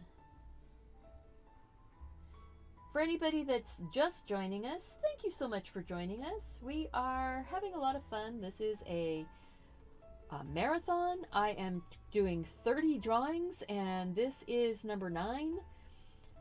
And I'm here until I'm done with all 30. So it's going to be, I'm going to be here for a while. And you are welcome to come in and out. This is my New Year's party for my community, for anyone who needs to have just a time with people who are kind and thoughtful, so generous with their love, and I am so fortunate that I've got a community that is exactly that, thoughtful and kind and generous with everyone who comes in. We try to be very understanding and hope that you are having a fun time also. I'm not going to put the sprinkles in with the pen. I'm going to put the sprinkles on when I do the painting. And not all of the painting is going to be watercolor. Not all of my painting are going to be gouache. Some might be a combination of watercolor and gouache. Some might be a combination of gouache and colored pencil. I'm just putting those little vents, those little vent holes. I really don't need to, but you know, sometimes certain things make it feel like it's a Pop-Tart, you know? Sometimes you have to have all the little lines.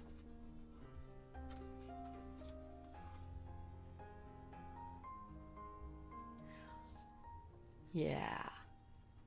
Your girls are absolutely beautiful, Jan. I love their warm spirits, their creativity.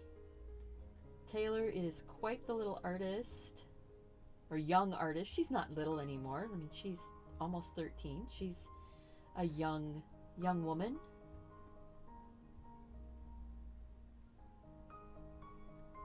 Okay, I'm saying there's a stem that got kind of cut. There's those leaves.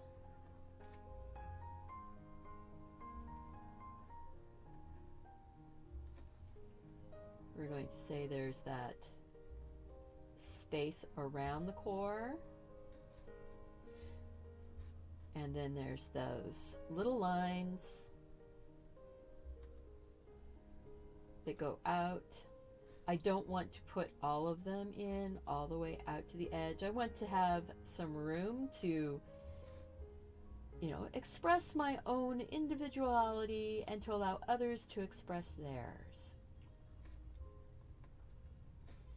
But we have like a few spots where there's seeds that you can kind of see on the outside. I'm making this up as I'm going along, guys, so, bear with me if it's not exactly what you want or exactly how you would do it. Please draw your own and make it yours.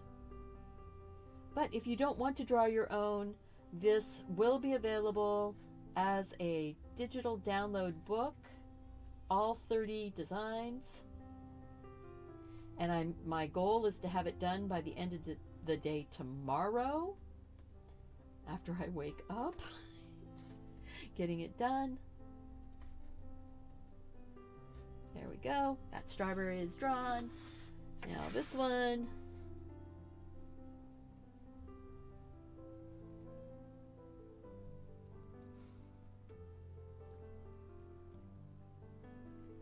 Okay. So Michelle that's right, Michelle. I know you have one coming. I am... Oh, and you're knitting his blanket right now, Michelle. That's awesome. I did quilted blankets for my grandsons. I have 2 of them, which is a true blessing. Since I only had 1 son, to have 2 grandsons, I think is pretty darn spiffy. I'm only going to put a few of these seed marks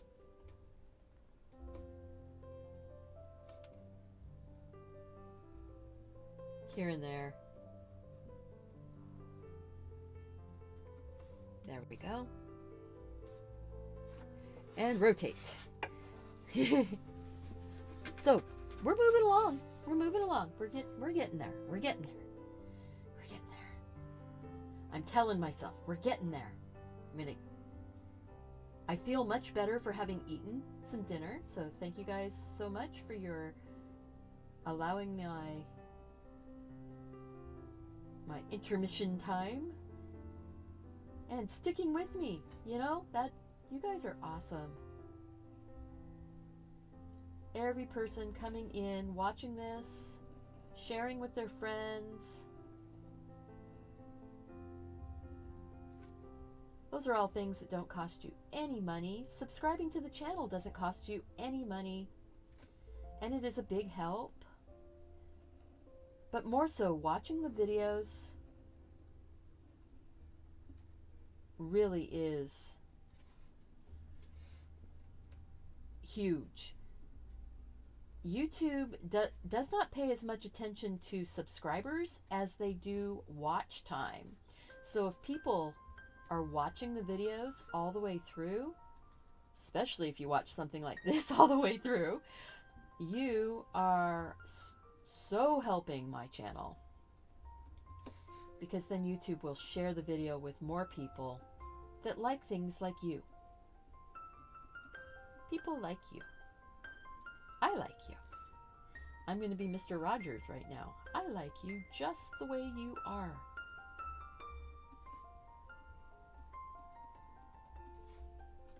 There we go. Rotate.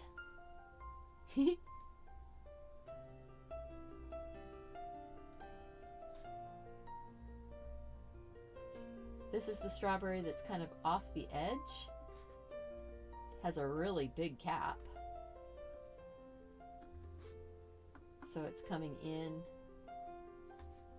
And then we've got strawberry seeds.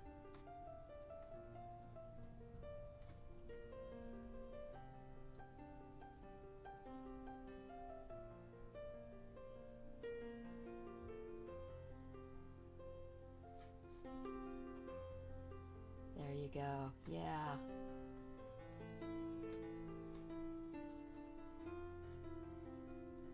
Okay. That's looking good.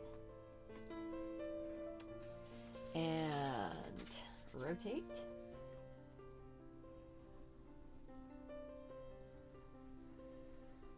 Make my rectangle right off the edge. I'm going to say there's a bit of shape right here. Kind of like we're seeing both slabs of the pastry that were stuck together right there on that edge. And then the icing, smooth, and kind of comes up and sort of has a smooth edge, goes right off. Then we've got those sort of pockets here where you can kind of see that there's filling, and then those little piercings for the vents, and a little bit more.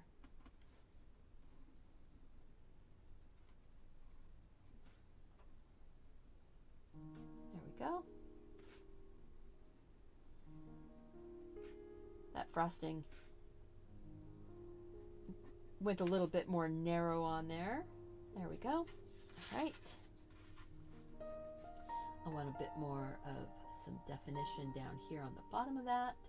See, that's one of the reasons for rotating your paper, is that it gives you a different perspective on the things that you're drawing. And I think there's not going to be that little, I'm not going to have the stem there. I'm just going to have the top of the berry being open, and it'll be a little dark inside there. There. And then we'll have seeds. The shadows for the seeds. The seeds are actually yellow or yellow-green, but then you have the bit of shadow. And that looks good.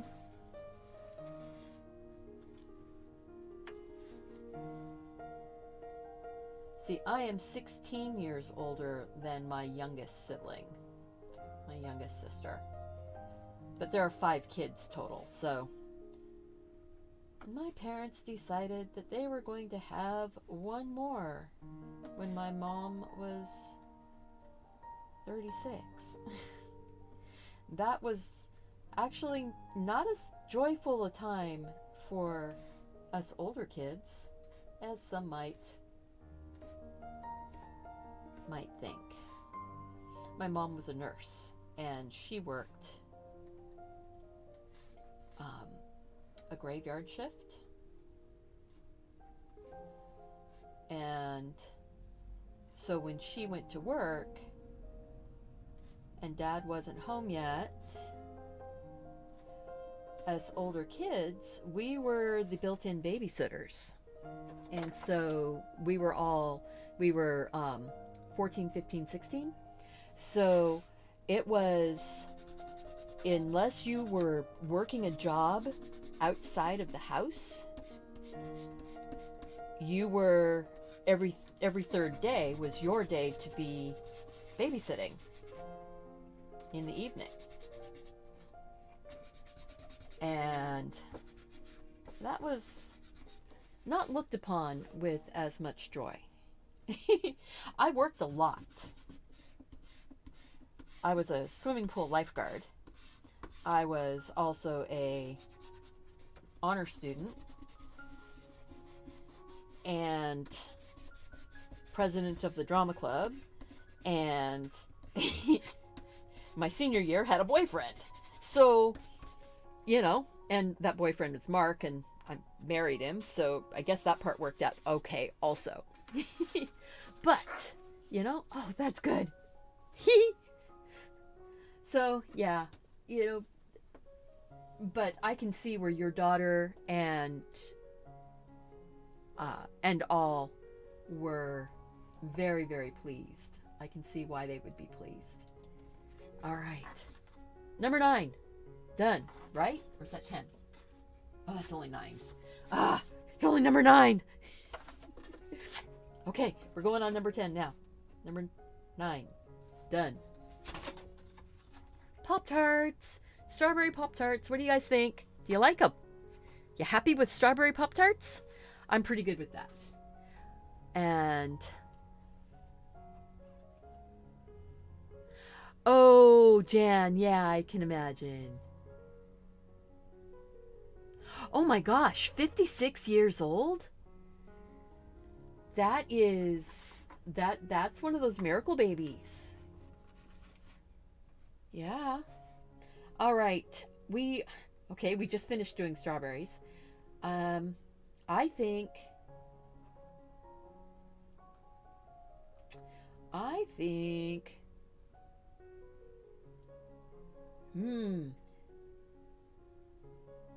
we could do a cinnamon bun with a cup of coffee. That would be nice. Actually, no, I need to go and find up here towards the top, I think I had. Oh, let's see. Quilt. We'll go baby quilt.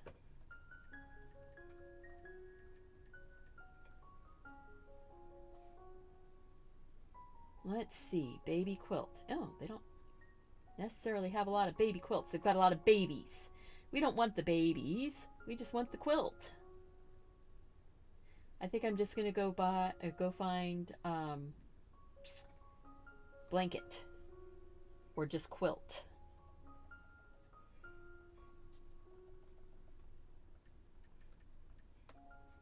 Quilt. I like the idea of a quilt because it's something that you can actually doodle a quilt. Maybe we'll just do that.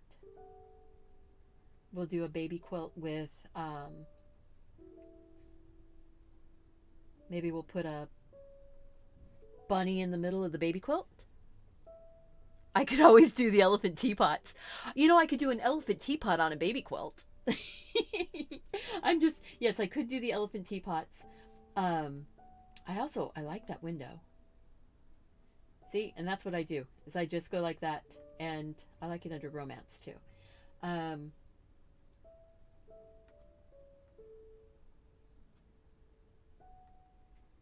Oh, that little guy looks so sweet. He's comfy cozy. Yeah, see, and that's what happens to me, is that I'll go and I'll get oh, maybe like a little that's what we'll do. Okay, I'm going to do like this. It's going to have the quilt in the background. It's going to have the embroidery hoop, and in the embroidery hoop it's going to be welcome baby embroidery style, maybe. Or we could do some type of design, a little lamb. Yeah, a little lamb. Okay, patchwork baby quilt with a little lamb. So it's the patchwork baby quilt and embroidering a little lamb. There, see, community, you guys come through, you help big time. All right, so it's going to be going this direction. It is going to be, or no, it isn't. It's going to be going this direction because I'm going to put the embroidery hoop on. I'm going to have it right here.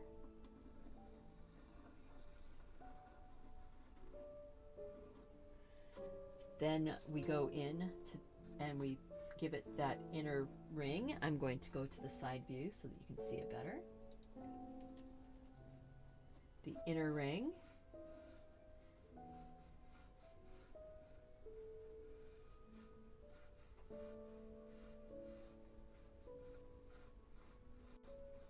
Okay, I have in my head exactly what I'm going to do. It's not exactly what we just saw, but it's going to be along those lines. So we've got the, you know, I should have just used my circle. Let's just say this is the center, and that's one of the lines. This is the other line. Why don't I just do it with the pen to start off with? Oh, you know, we can do that. We can do that.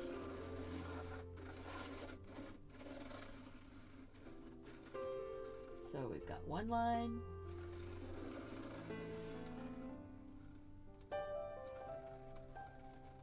And we've got the second line. There we go. So we've got two lines. And then I'm going to take my pencil.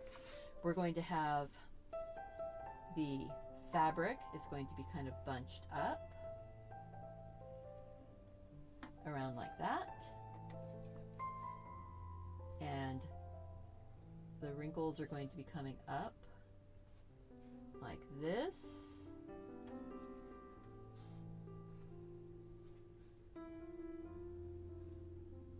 It's kind of pushing up the blanket like this and going off the edge. Okay, so we've got that. We've got a bit of a wrinkle in the fabric like that. I'm going to have to swing back. This is how Stephanie does her figuring things out. I just figure it out. Happy New Year's. I am so glad that you were here with us for as long as you can be here with us. I am so happy that you're here. Thank you, George, so much. All right, so we've got that. You know, I think the blanket is actually going to go off like that. Ha, like that. There. So now we're going to go like this and clean up some of those lines.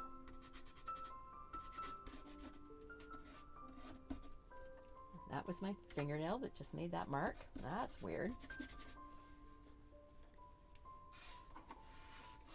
So we've got this blanket going in. And sometimes you figure out lines, you figure out ideas, and then it's like, oh, but if I do that, then it feels a little more real. I'm just making my folds of my fabric coming out and going off the edge.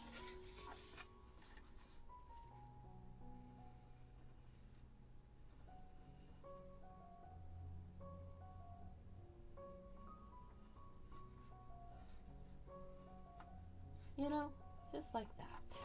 Just enjoy. Just enjoy the process of figuring it out. It's, you know, folds in fabric are like one of my little secret joys.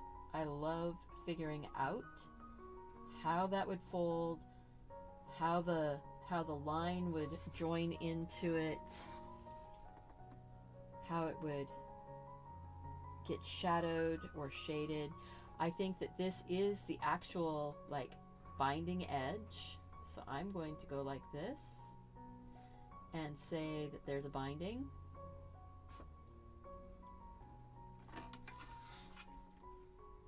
It goes like that. You know, that soft binding on a baby quilt. So we're up on one edge for this one.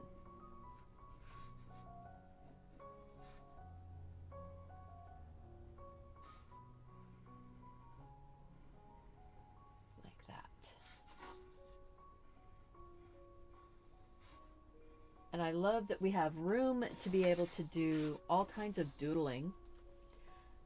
And some of the doodling I think is going to be when we are doing the actual on the day of. So what I'm going to do is basically leave myself big spaces to put in designs. I am going to do the embroidery design thing, I think right here in the middle. We might, or actually, ooh, you know what I should do?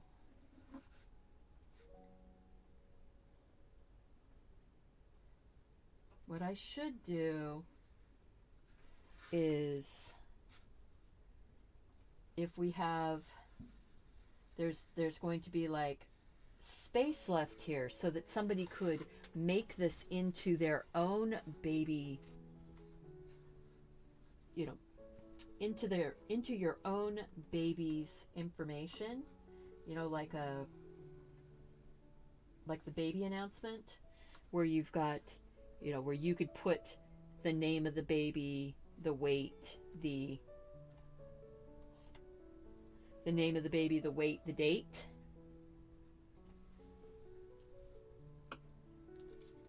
Oh, let's see. I'm going back up and reading for a second because I'm seeing somebody say something really sweet. Oh, Johannes, did I read your message? Could you please say it again? There's been quite a bit of chatting going on, and so I would love to know what you asked. And since you're back, it's a perfect time for you to put that message back in. Thank you. And Miss Amy, you take care of your tummy.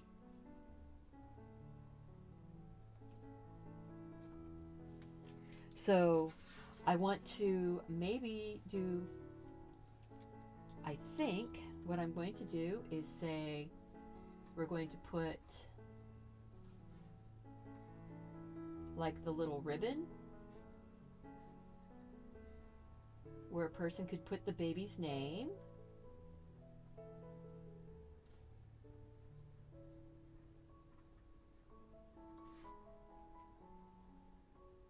Or put a name, you know, doesn't have to be baby, could be somebody, you know, could be your puppy. And you could put a different little piece of artwork in here. So we've got that. Whoops, sorry. And then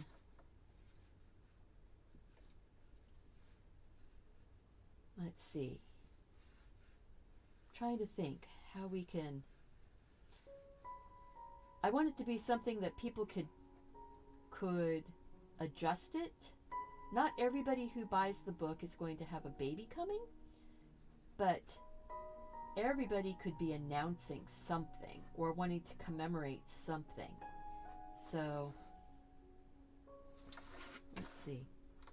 Although I'm looking at that going, it needs to be straighter. I was on an angle. Okay. Have I heard of Michael's Coloring Crafting for Adults? Or Michelle's Coloring Crafting for Adults. No, I have not. I have not. Are they a website or a YouTube channel? Let's see. I want my ribbon to be going straight across. So, boom. I'm going to try and be a little bit more straight across. There we go. So then, if you go like this, you close the ends, you come down on the inside like this, and you go out. Then you can make the ends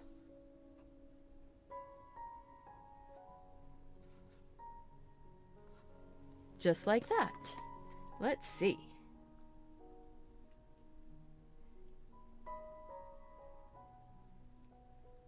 Oh my goodness, Catherine is drawing up a storm. Way to go, Catherine. So it's a YouTube channel. Oh, okay. It's a good channel, actually, says Jan. Cool. I will have to check her out. Thank you. All right. So, at this point, boom, boom, boom, boom, boom. Come on. Come on. My pen.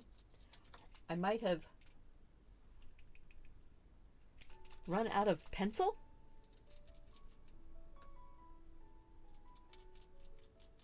Ah, there it goes. There it goes.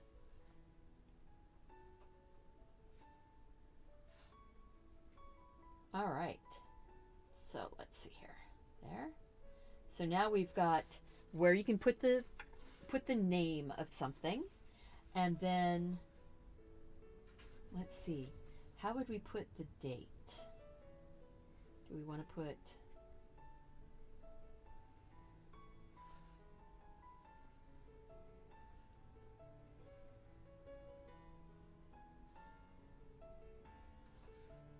I'm just trying to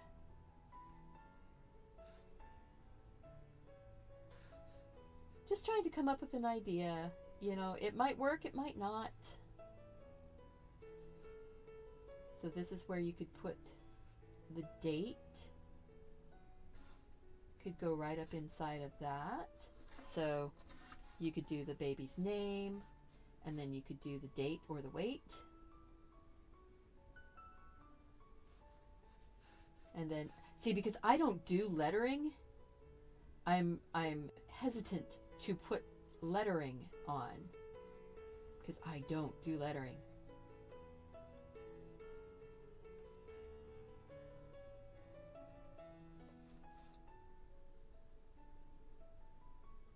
But I do doodles.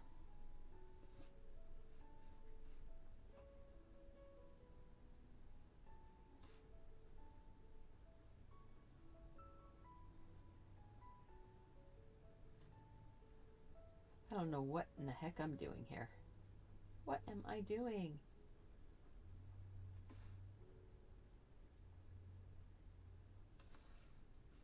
She does devotional readings, has live stream chats while she colors. Ah, okay. You think this is going to be it's going to be something, guys. It's going to be something. So I think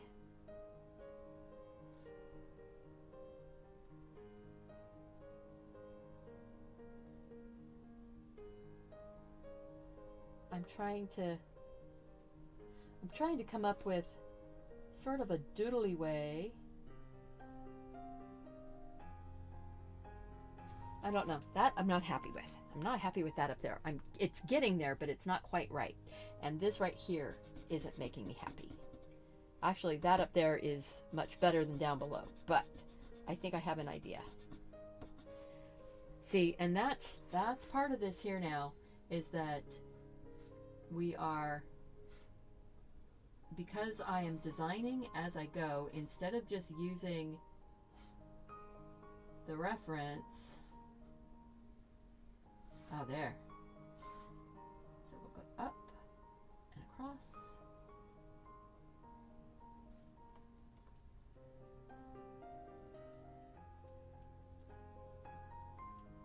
So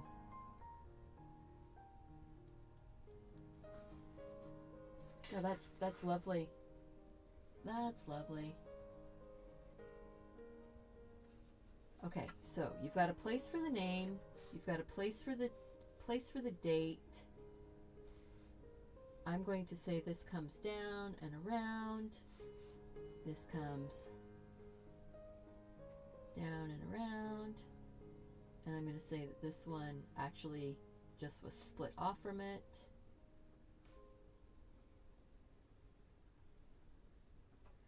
Kind of like ribbon flowing around. Guess I could make that one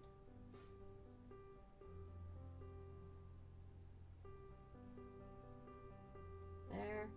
See, I do love to doodle, and the Zen Tangle and Zen doodling and all of those things. So, but I also am worried about the time that I'm taking on that. So I'm going to say, oh, there. Okay.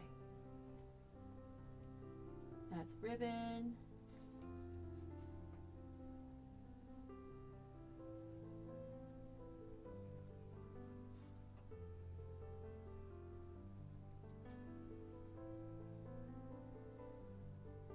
Let's see. Ribbon. Yes? No? I'm gonna go off of that for a minute, because that's not making me completely happy, because I'm doing something that kind of needs to be very specific, and I'm not feeling the specificity of it. No. See?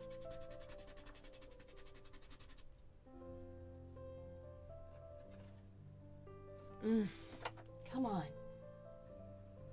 So this is, yeah, this is making me,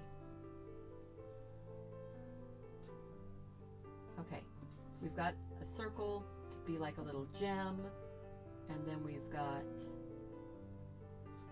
the little petals that are coming around it. There we go.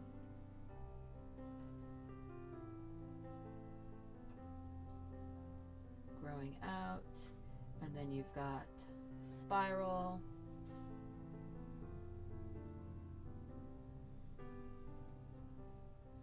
Okay, I can deal with that. That's looking good. That's good. That's good. Do I want to put coming over the banner? No. The banner is going to be all clear. Oops.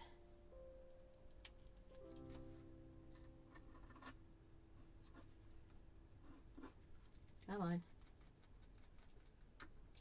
There you go.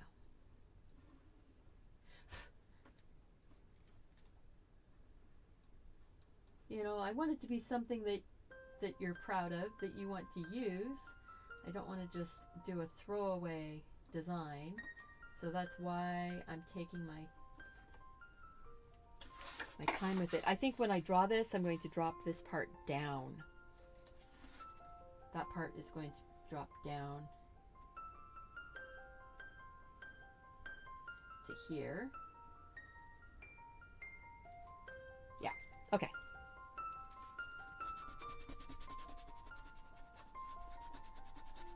And I'm not going to have it connect. That's what I'll do. That's what I'll do. And then what I'll do is I will have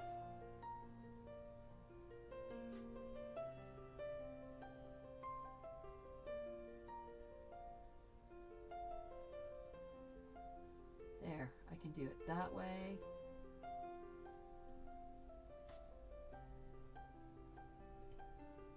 See?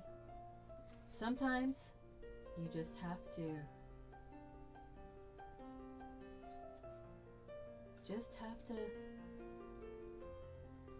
make lots of marks on the paper. The nice thing about it is that it doesn't have to be exactly like that when I ink it in, which I'm going to do right now, and then I'm going to give myself some place for, because I'm not really happy with all of that floof around that. There. Oh, that makes me much happier. Let's just not floof that up.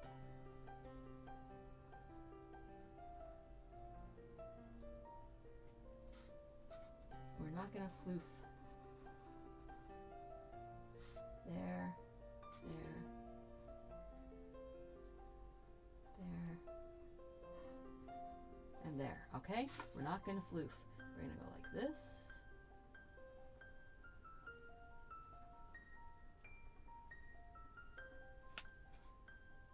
And then we're going to go like this.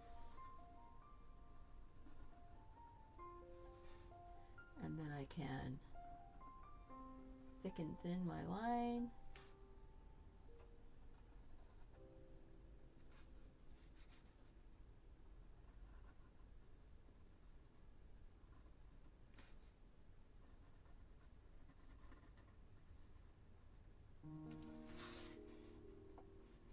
Okay, and then we're going to do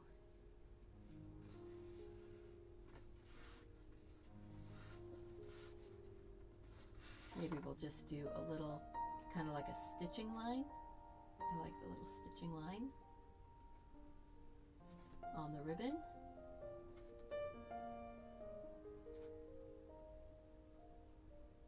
Makes it feel kind of like the little grosgrain ribbon.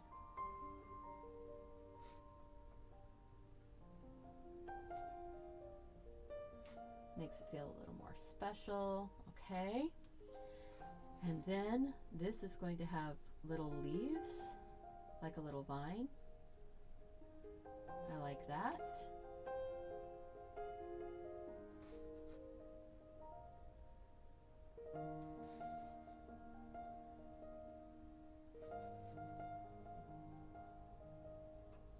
They don't have to be perfectly symmetrical to both sides.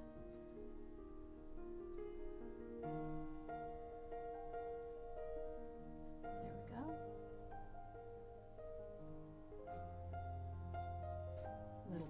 Little vine, little leaves.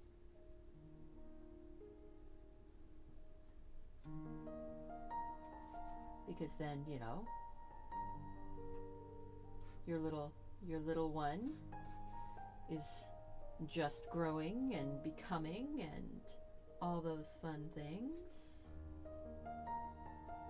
Okay.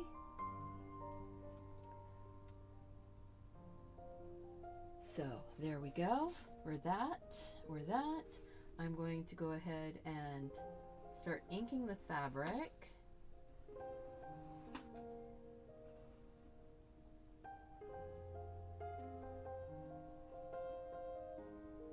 There's kind of an edge down here, sort of slid back.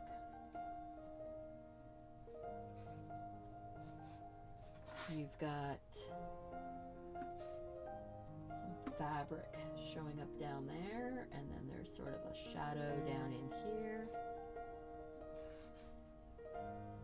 There's an edge going up that way, edge going that way.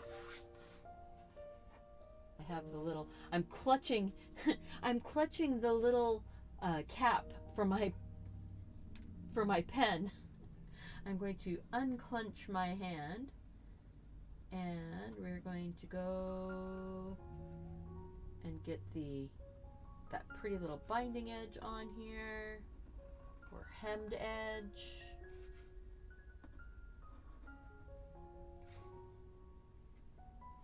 There we go.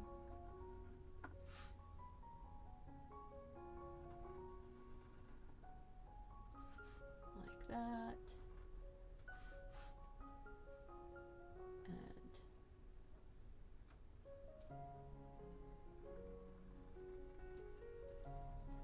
We're going to get this up like this. And Mark is home.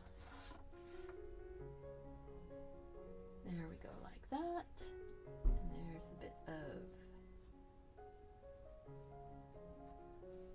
that. So now we've got, I think I'm going to have to just, for my, I don't know if that's up or down. I think it's down. But I kind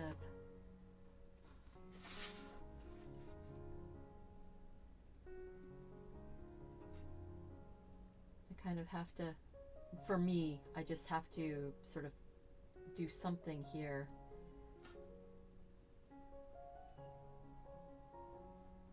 And there we go.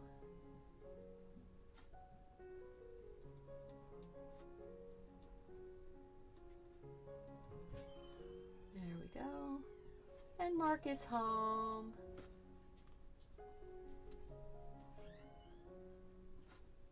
And there we go. All right.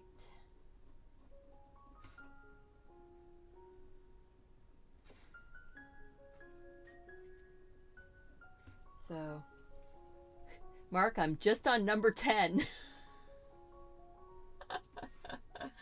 Oh my goodness gracious.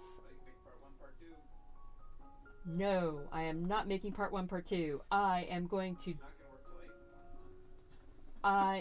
work until I'm done.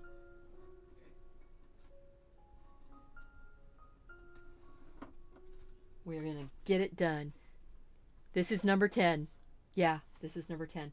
Okay, so we've got this blanket, this baby blanket going in, or this little quilt. This edge, just going to thicken up that edge. There.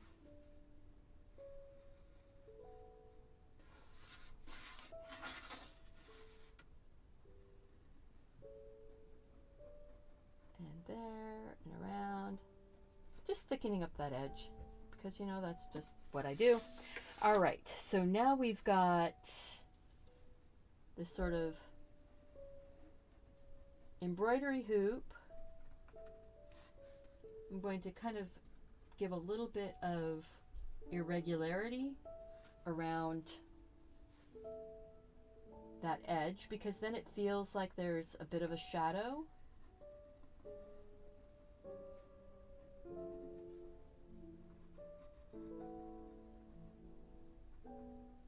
There we go.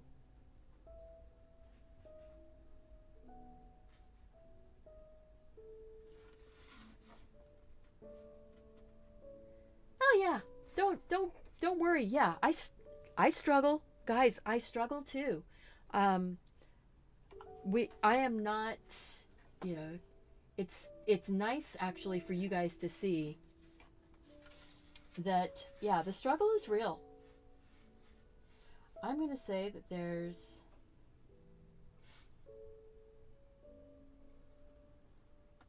some patchwork going on here.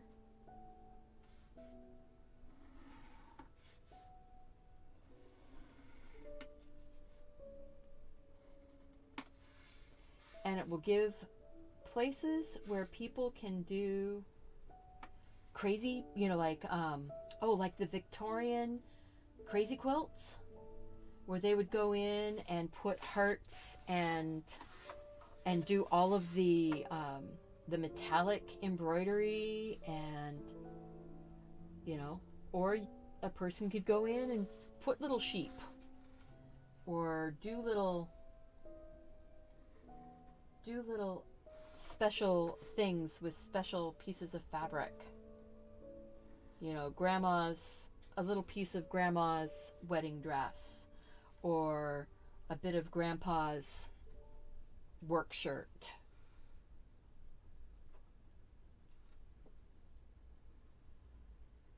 So I'm just going to go in and do a couple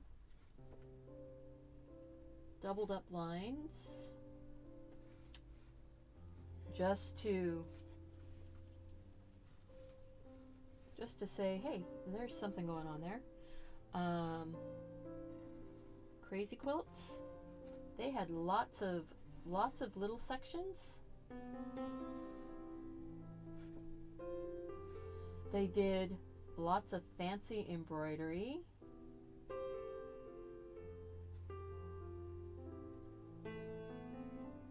I am not going to do all the doodling on this one right now. We will be doing the doodling, but that will be on its own show. Okay, does this satisfy the need for a baby blanket? I'm sorry if it's not exactly what you were thinking. It's kind of what I struggled my way through. I'm not really happy with that right there, but you know what? I might end up doing some type of embroidery looking thing. I'm not sure.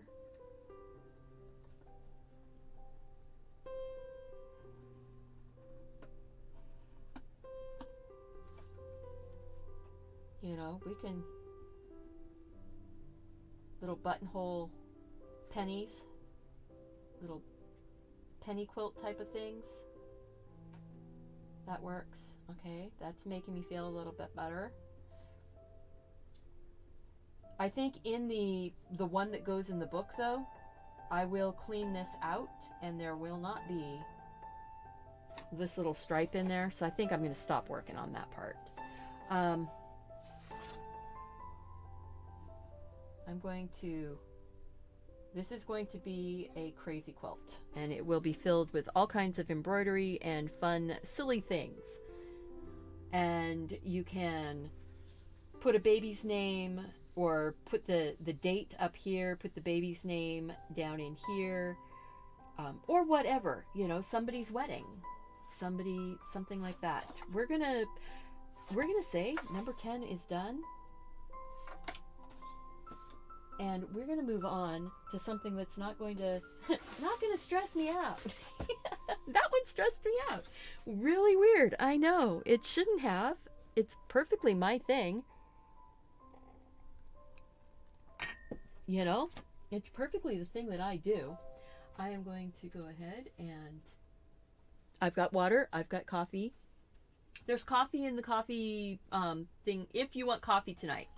I know you've got to go to... No, you don't have to go to work tomorrow. You can have coffee tonight, love. You have tomorrow off. So, okay, we're going to go back to my...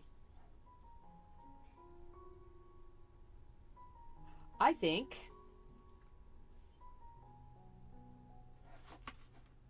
I want to do this little handbasket purse with flowers. I think that's what I'm going to do. I think it's going to be fun. It's going to be fairly easy. We're going to put in, it's going to be very large. I am not going to do the blanket in this one. So we've got the bag. We've got the big kind of leather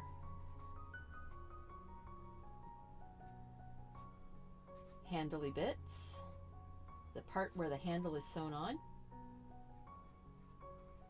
comes up and comes back down. It goes up and comes down. This is actually one piece of material, so where the handle is actually sewn on, that's actually that piece of leather. So it's one piece, right like that. We're going to get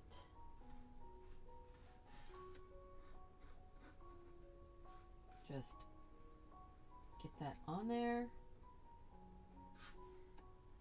We are going to make the cross.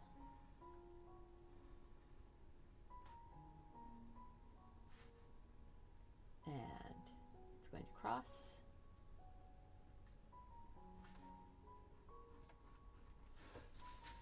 I'm going to say that the bag is striped,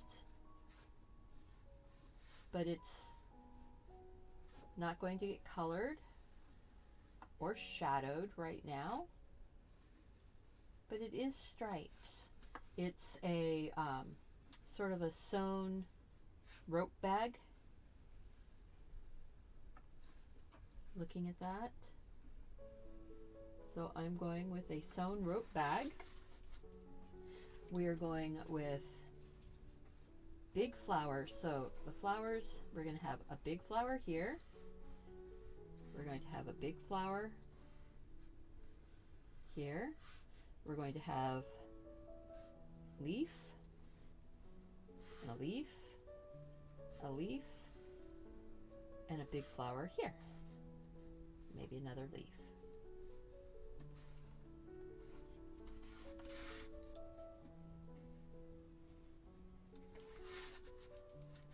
Maybe another leaf.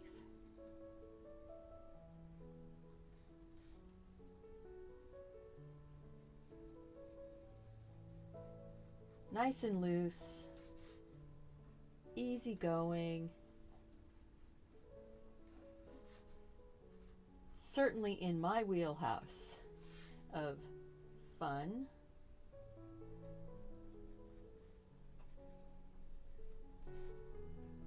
And relaxing. I'm just getting my leaves worked in. The flowers are going to be a very simple sort of peony rose type of flower. Overlapping petals.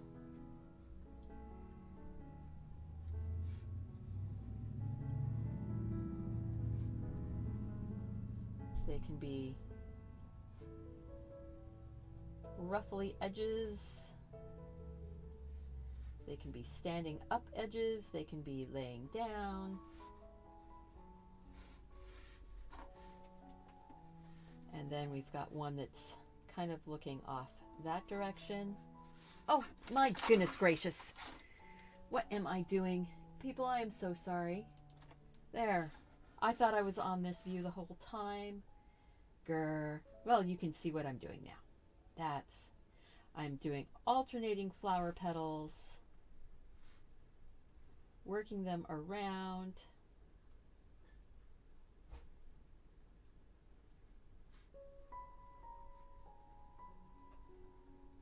Very full, very fun, not fussy. These are not fussy roses or fussy peonies. These are loose and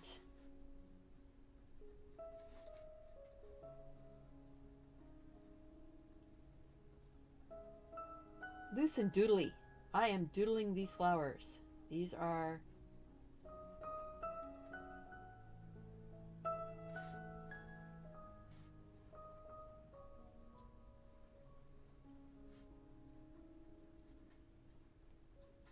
this one is underneath of that one, it looks like. In my view of how this particular flower is going. Watercolor is going to be my friend with these.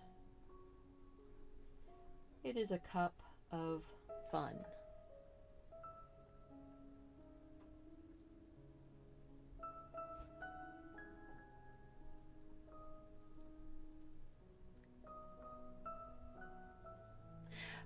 When you think of self-care, you think of submersion in an old-fashioned clawfoot tub filled with bubbles, lit with candles, and a glass of good wine.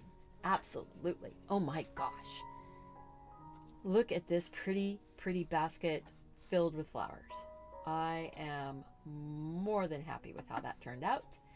I am going to go ahead and start inking it in. So I'm going to go like this. I am going to ink my handle in first. So that way I know where it is.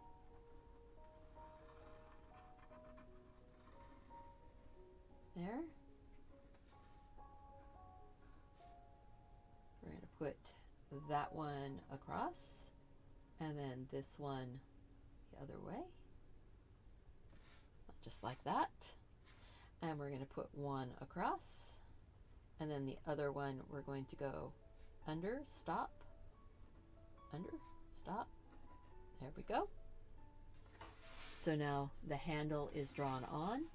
I'm going to draw the leaves. The leaves have this lovely kind of serrated edge, but it's not a rose petal leaf.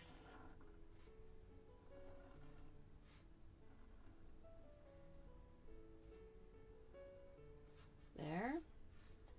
And sort of a serrated edge.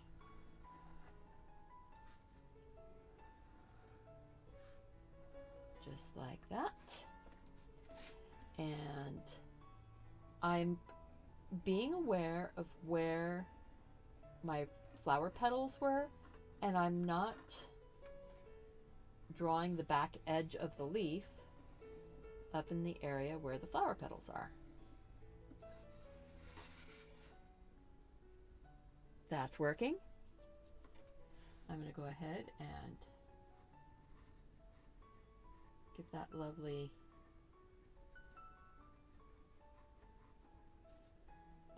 leaf. And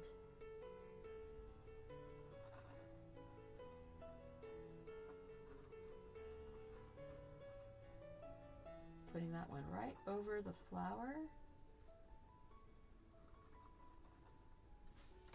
All right. Now we're going to go and I'm going to go ahead and do this one up to a certain point.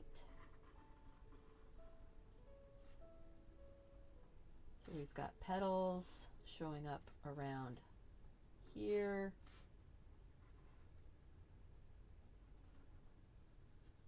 Petals are in and out. They're sort of lifting up.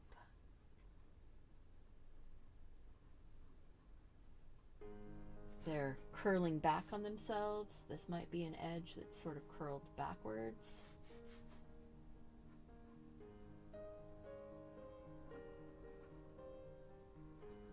And these are made up flowers. I'm not looking really at that reference so much, except that it made me think of, oh yeah, I could do.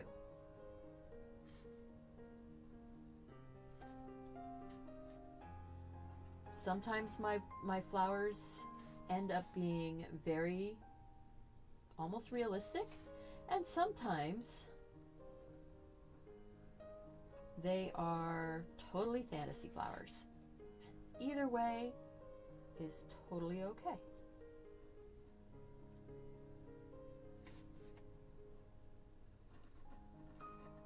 So right there, right there.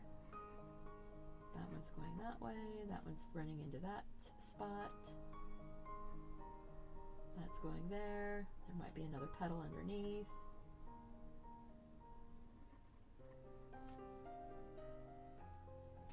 Just a big fluffy flower.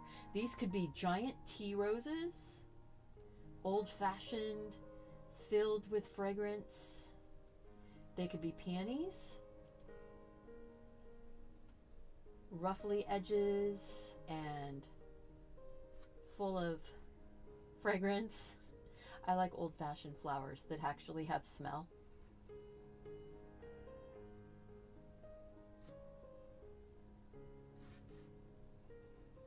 And I like that this is, oh my goodness, so full of flower petals. So full of petals.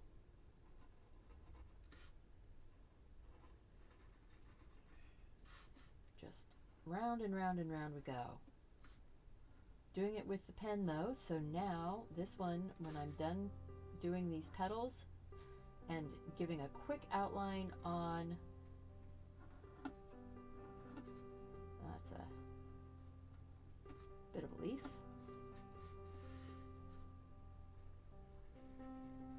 See, you don't have to be really fussy with the flowers. You can kind of make them up. The cool thing about flowers and nature is that as long as it's relatively flowery shape, boom, it's great. So that one, I mean, these could also be like camellia blooms. You know, you've got all kinds of flowers these could be like.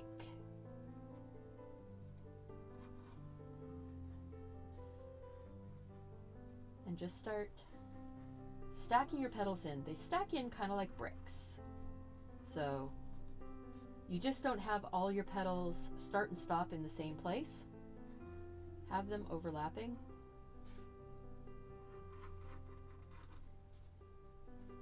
Let's see here. And then I'm going to go big ruffly petal. The neat thing here is that when I do the painting on them, I can get all of the shadows. I can get all of the wrinkles and the ruffles.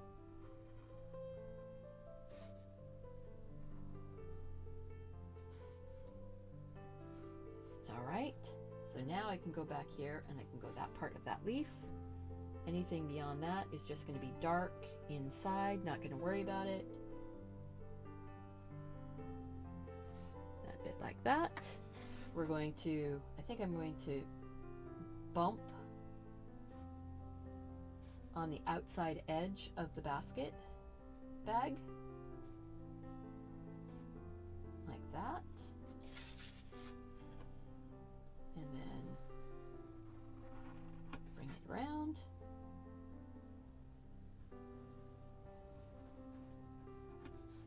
And yes, I am running my hand right across all of that graphite and smearing it all over the place. And at this point right now, it'll erase off. So I'm not going to worry about it.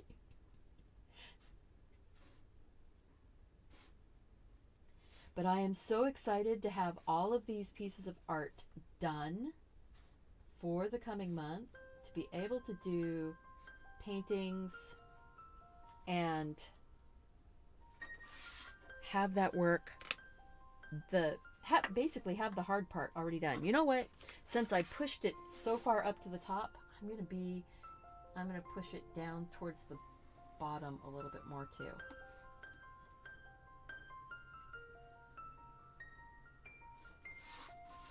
There, that feels better.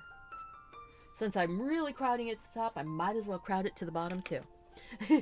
All right, we are going to, this is number 11. Okay guys, number 11, we got.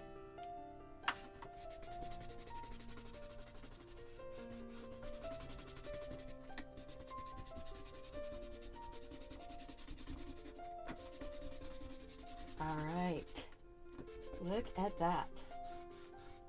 And thank you to everyone who is coming in and hanging out and enjoying our fun and sometimes frustrating time drawing.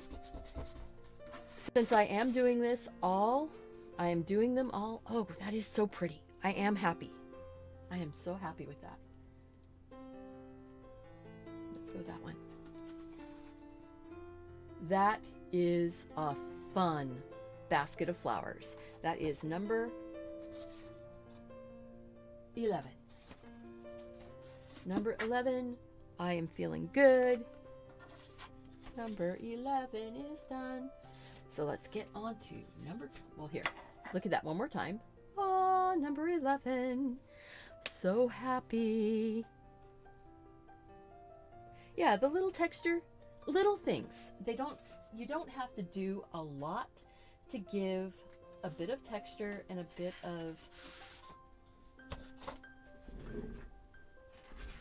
something going on. I need to plug my iPad in. I have my cord right here. Oh. Nope. Okay, so now we're going to, Catherine, you realize I'm still live. Oh my gosh, that is looking adorable.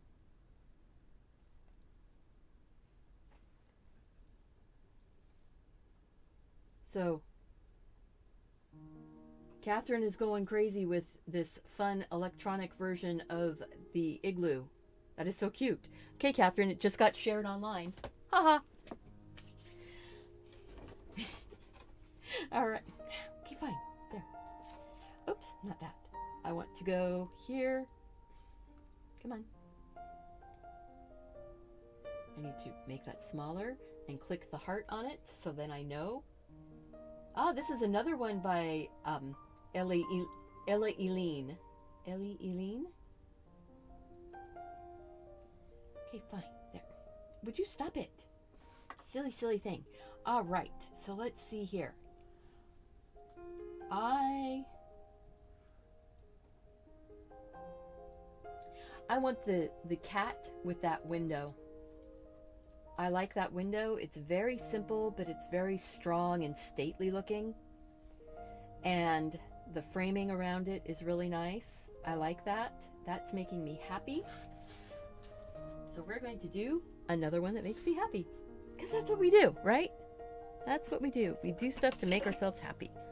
I am going to take my ruler.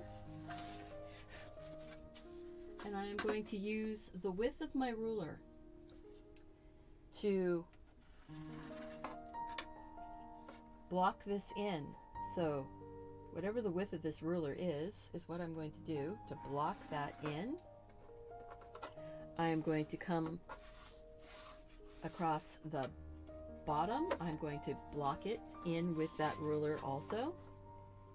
The bottom. and the top. And the reason why I'm doing that is because that's giving me a lovely tall narrow window, and then I'll be able to do my moldings on either side. And let's see here. So I'm going to come down about 1/2 inch-ish and give it a line. Let's see if we can see what I'm doing. So I gave it a line, whoops, across there. I'm going to come down. This is where well, actually, I'm gonna, let's see. I'm trying to think here. So then if I come out to this point,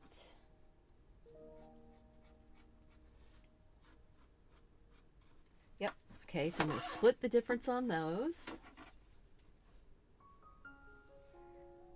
I'm not actually measuring, I'm just using this as a straight edge so that I can get a straight edge.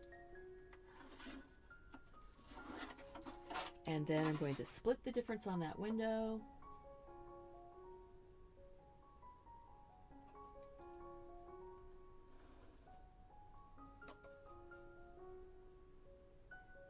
Like that, like that. This is one of those really, really expensive homes. You know, they can pay for the arch glass. That's expensive glass, that arch glass. And so we're going to say that this is arched. It's like, why did I do that to myself? I don't know. Molding, that's much wider. We're going to bring that in. There we go. That's better. I will straighten up those lines. There. That. Right there. There's the arch that's over the top of the window. It's much bigger than the arch of the window.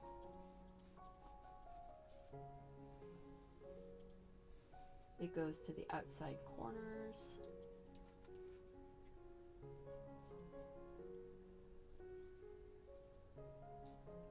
Let's see. There and there. Okay. So, again, I'm not doing this to measure it. I'm doing it to just give me straight edges. But it's one of those ones, it's going to make me really happy when I've got it all done. But why did I do that to myself? I don't know. But I wanted that arch window. Sorry about that. I wanted the arch window. So that's what I'm going to get. And then, aha, look at that. We're just going to make that arch, and we'll just make that arch. Oh my goodness, look at that. And then we're going to go like this, and we're going to go like this.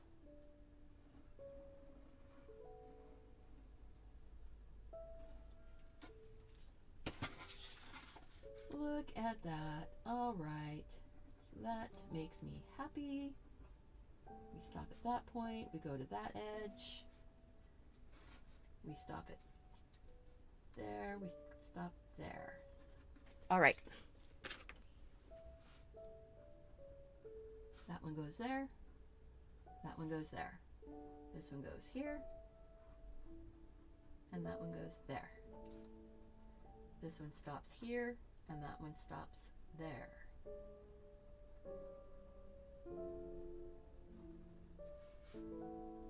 This one stops here. And that one stops there. Ha! All right. So see, sometimes you just have to let me you just have to let me go on my own little merry way, huh?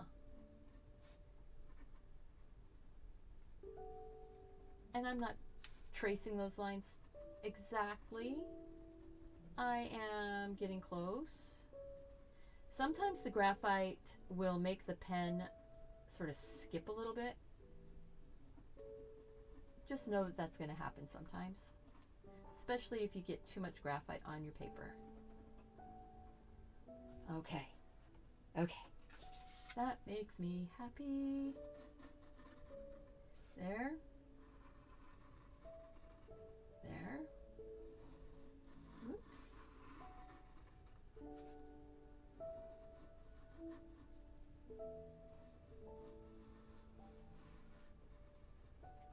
There, there, there.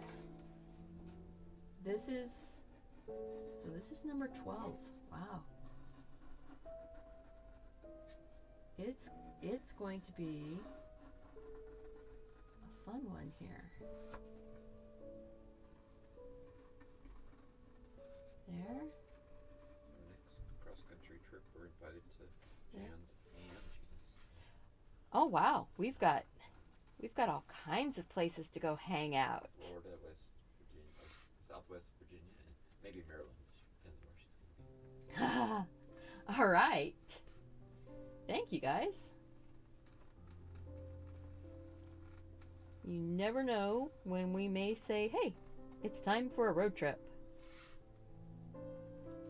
So this is the windowsill going across, and the base for the moldings, which I'm going to make much simpler. So we're going to say this is straight down, and that is straight down. Yes. And now we're going to erase off all that pencil that's on the inside of these windows. Yeah, see? Wiggly lines. I like wiggly lines, actually. I like wiggly lines. And I don't mind having to go back and adjust and adding more lines. Fun.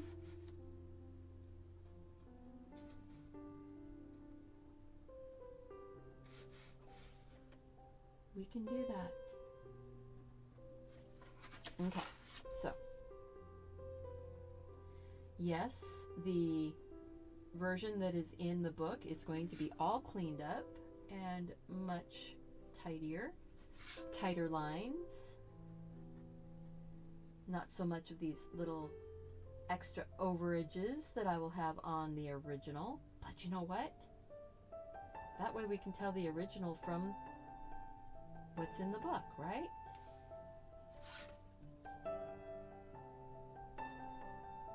So I'm just looking at that going, okay, that's good, that's good, that's good.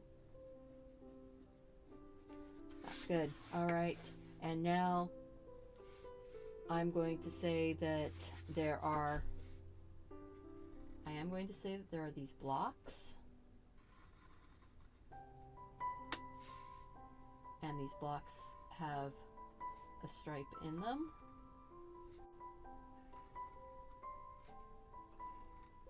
But they are not going to be shaped like the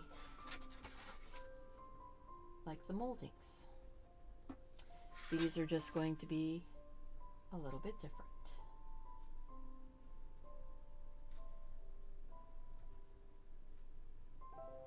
But these big windows like this, they make me happy. And a cat sitting in a window, anywhere.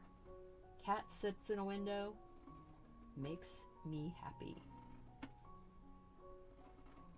So there's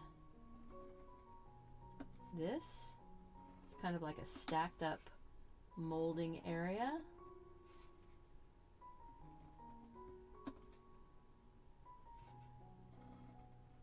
Very stacked. Lots of colors. There. And then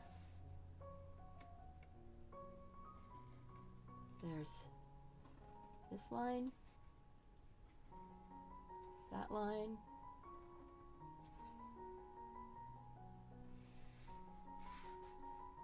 I'm going to bring it over just a little bit.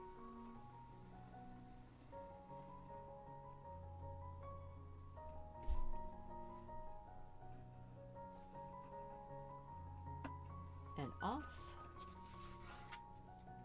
The reason why I brought it over a little bit was because of that line up above it. These lines, sorry, these little lines right here were right in line with this one, and I didn't want to land there, so I didn't.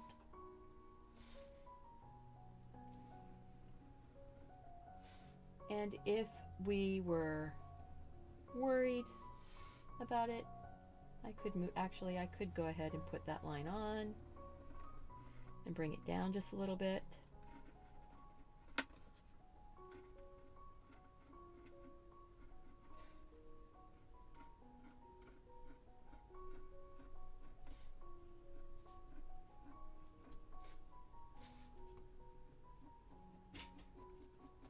Just gonna do this like cross hatching, going up the inside of that one, just because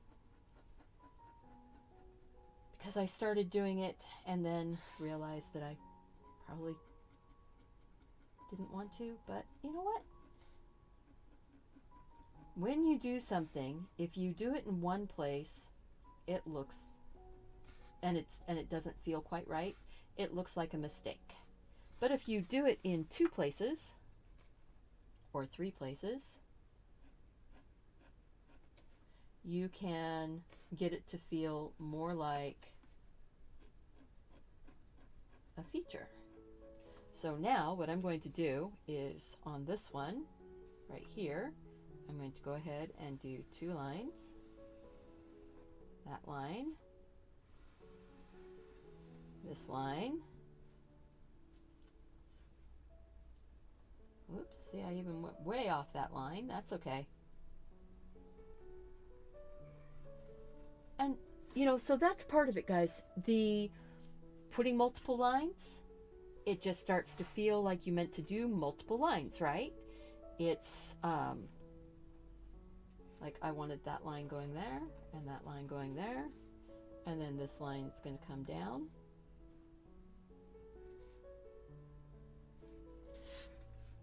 And then this line's going to come over and across. And look, now I've got that bit that's going inwards. No, half. I haven't had any of it yet. Mark, because I went ahead and I made some salad before the show started, and it was all in the refrigerator. He didn't know if it was all his. He was like, this is all mine? It's like, nope, I haven't had any yet. There we go. See, now that's starting to feel like it was meant to be that way. It's starting to actually feel kind of like urban sketching.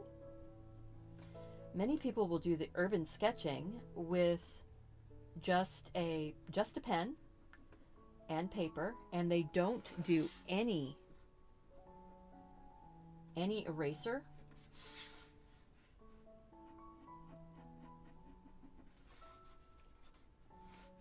So get that molding that's feeling a little bit like urban sketched. There. All right, and then there's a bit of another layer under there. This is very, yeah, this is very urban sketched feeling. Okay, I'm going to put that extra little line the inside of that one. And then the little cat, I am going to use pencil first. I'm going to say,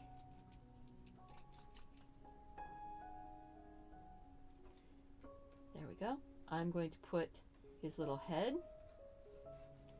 his chest, the back half of him, and his little feet, his ears,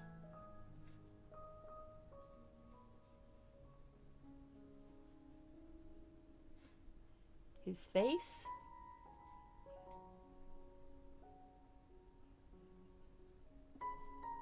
now this could be a puppy right now, couldn't it? It could. It could, it could.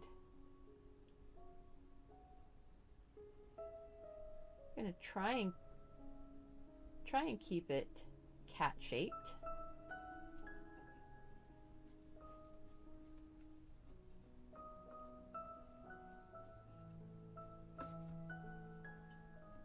So really you don't, what it is you don't see the legs, and the rest of that body is just kind of not really, he's not as built up as that.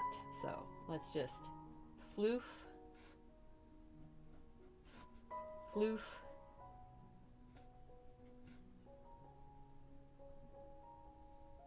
make him a fluffy kitty.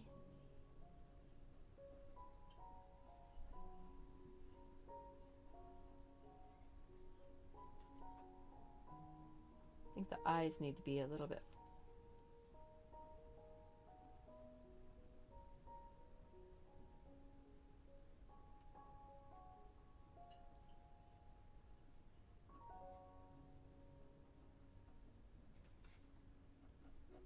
Floofy kitty.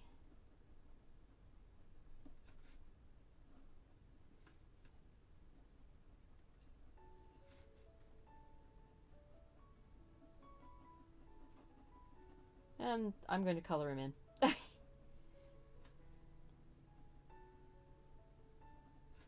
And yes, it is looking very dog-like. Okay, I am a dog person, not a cat person, but I love cats, but the face has gone very dog-like.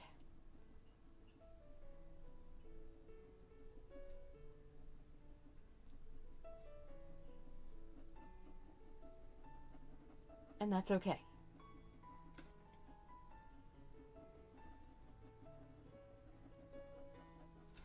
It's a critter in the window. Let's just take some of that. Oh wow, he actually looks very Cheshire Cat now. He's got a very big mouth. Cheshire Cat. My pen is a little, whoa, he's looking evil. Okay, there's going to be a little touch of gouache here. We're going to wipe out that little face, and we will do it.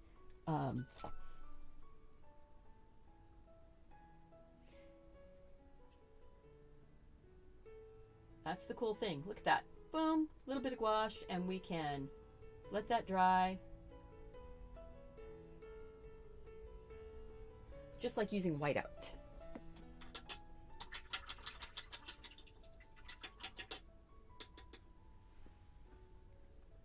I will let that dry.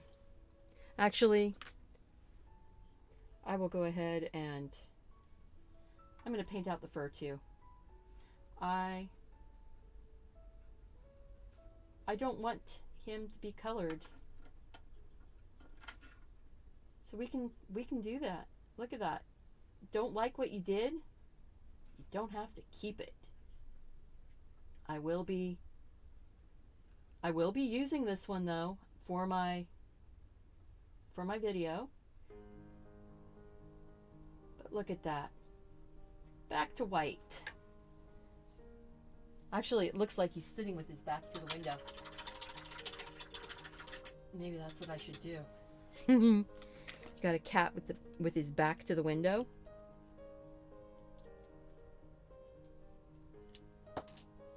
Not looking at you. So then, if we did that,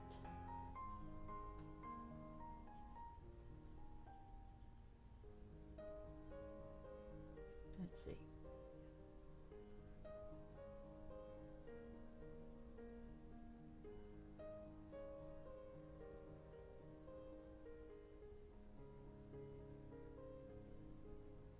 Cat back to the window.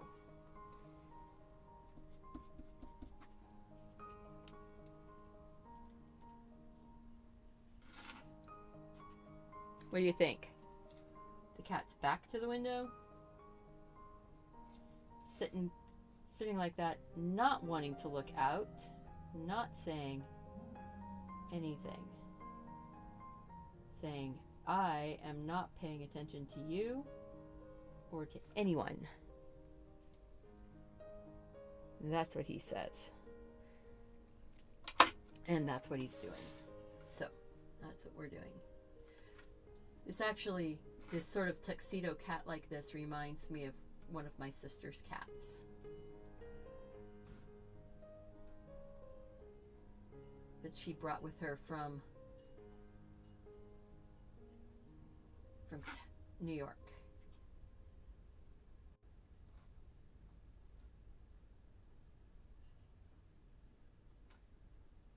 There.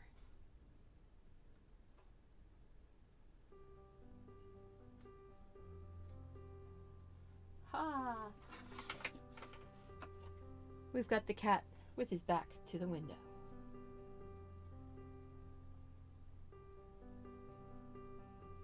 And his little tail flipping up in the air. That's good. Okay, we can deal with that. Deal with that. This is the window. That is the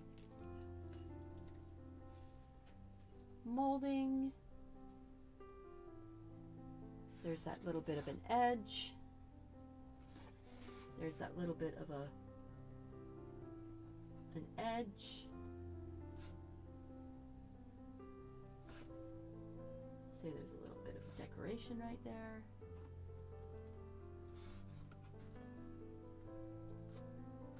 All right, let's zoom this out and take a look.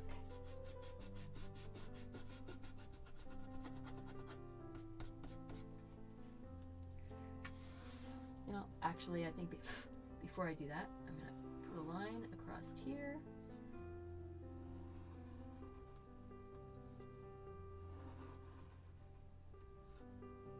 There. Just kind of giving it more weight.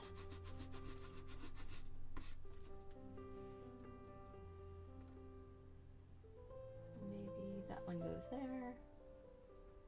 That one goes there. Again, I kind of like these overshot lines like this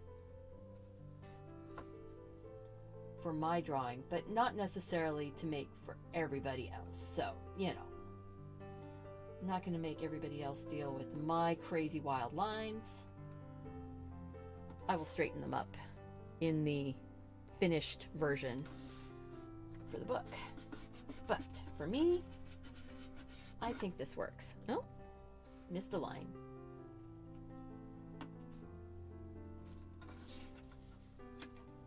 Let's zoom out. Let's go back to the top down. Zoom out. Ooh, that's pretty cool. I think I need to go like this. And make a little edge inside of that one. Make a little edge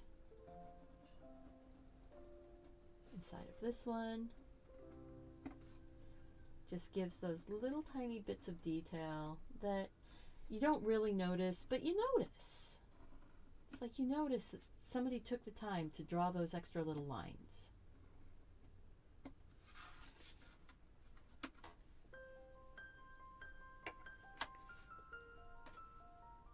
Now you don't know if it's a dog or a cat, and that's okay. There we go. Number 12, right? Number 12? Please tell me that's number 12. Yes, number 12. 12. Done. Done. Number 12. All right. So, peace and calm and quiet and all of the good stuff. Let's go. Peace and calm and quiet. And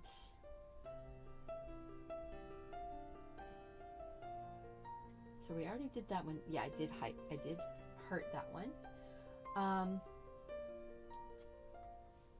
I think it's going to be the plate with the waffles and the cup.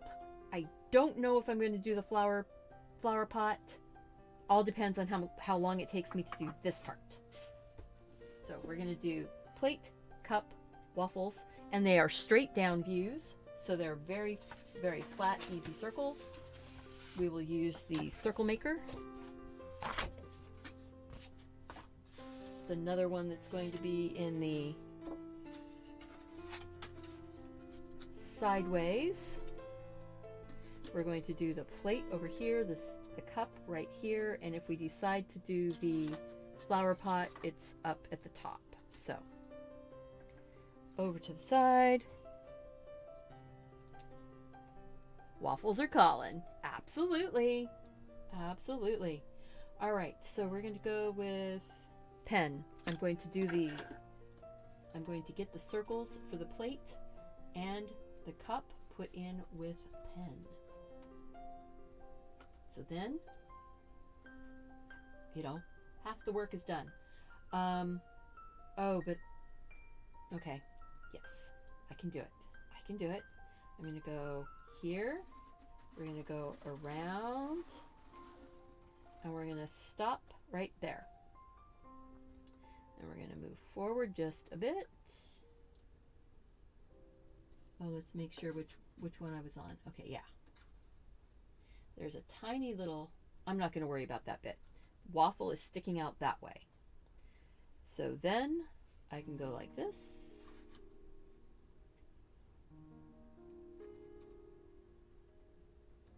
Go back just a smidge.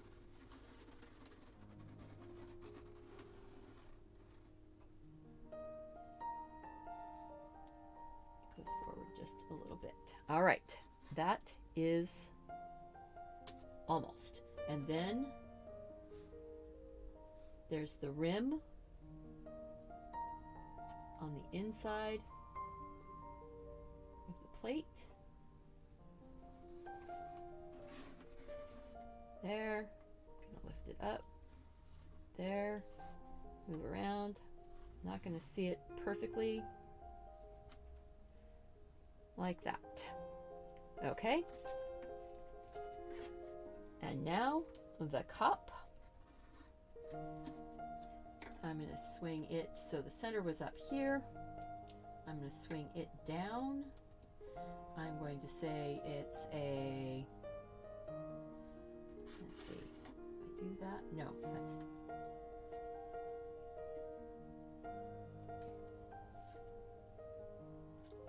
it's like what size circle? This one. That's the inside of the mug. And then the outside of the mug. And then the rim of, or the lip of the mug, and then the rim of the mug.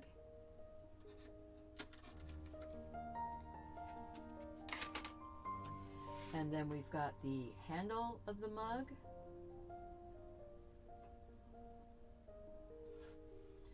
And you can see a bit of this of the mug. So that was that little bit down there. We're not putting any of the froth or foam on the inside. That's basically mug done. That quick and easy. So now we are going to go with this. We are going to go, maybe it's a little more waffle sticky.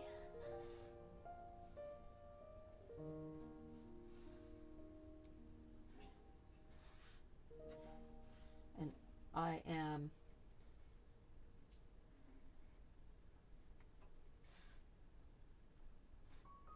see, I'm going to go this way. Actually, go this way.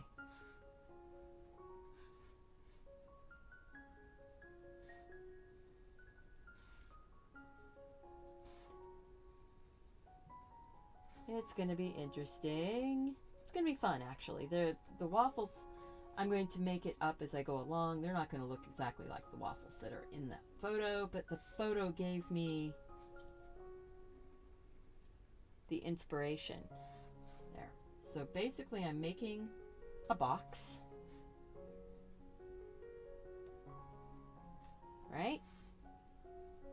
making a box. And then you're going to make a box around the outside. We can just do it with our pencil. Just draw a box around the outside. We're going to make this into a 9-hole box. So we're going to split this in to 3 this way and 3 this way. We're not worried about the spacing being perfect. There's a little bit of perspective on here. And I'm going to go ahead and say there's a box inside each box. See? Go like that. Box inside each box.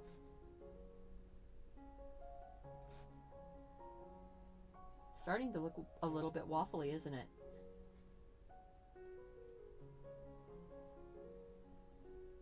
So when you have waffles and a waffle iron, your little pegs that go in have to be slanted. Otherwise your waffles, it wouldn't come off the waffle iron ever. So basically these are all little slanted lines going down into the waffle. Kind of like little picture frames.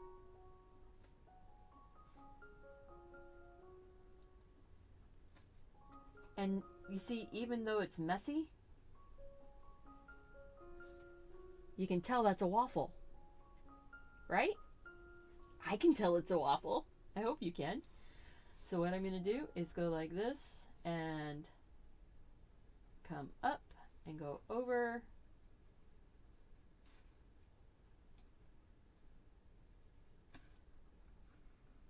That edge there, this edge here, making a box.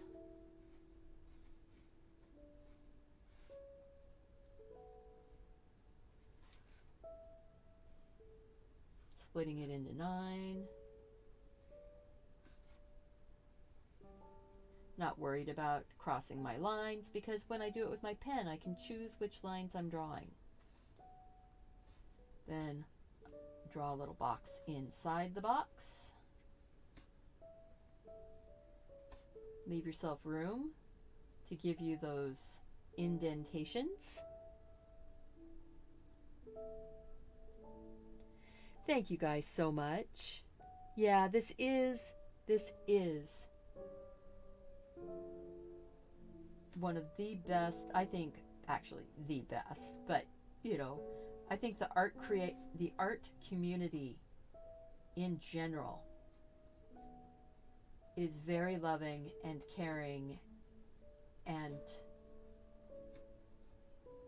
yeah, so much easier to get along in the art community than some of those other communities out there. So I am so thankful for you guys being here.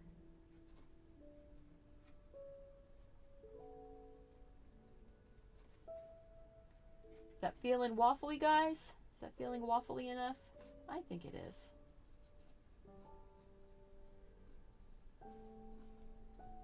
I'm not worried about making them chocolate right now. The circle, I believe you can find, it's the Helix, Helix. I think that it's in either my doodling, I believe it's on my doodling page on my Amazon shop. And it's the Helix. Sometimes the ring will be blue, or it'll be red, or it'll be white. It doesn't really matter. It just is a lovely, lovely circle maker that, yeah, it's great. And if you do mandalas, it's awesome for making mandalas also.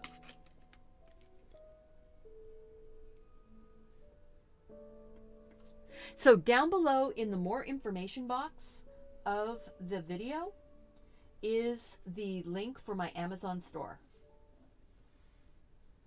And I believe the link is like something like, you know,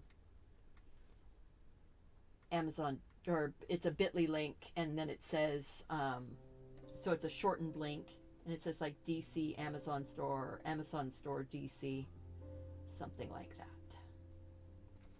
All right, so we've got waffles, we've got plate, we've got cup. I want to get the waffles inked in, and then we'll decide if we're going to put the flowers. Might have just a branch coming across, just because, but you know, just because.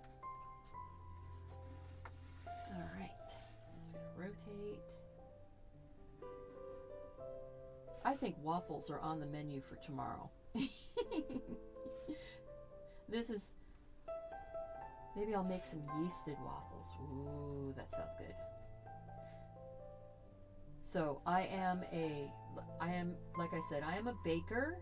I love gluten. I am gluten-free. I bake gluten-free.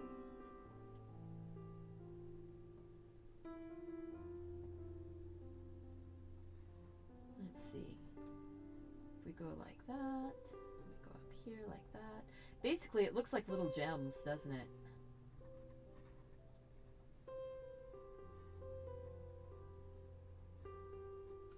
And waffles can be like little gems, right?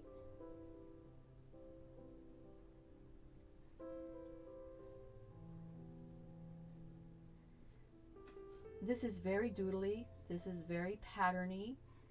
I'm sure there is a pattern out there that's it's probably called Waffles or something, like W-A-F-F-L-E-Z or some crazy spelling. But I don't know if there is or not. I'm just...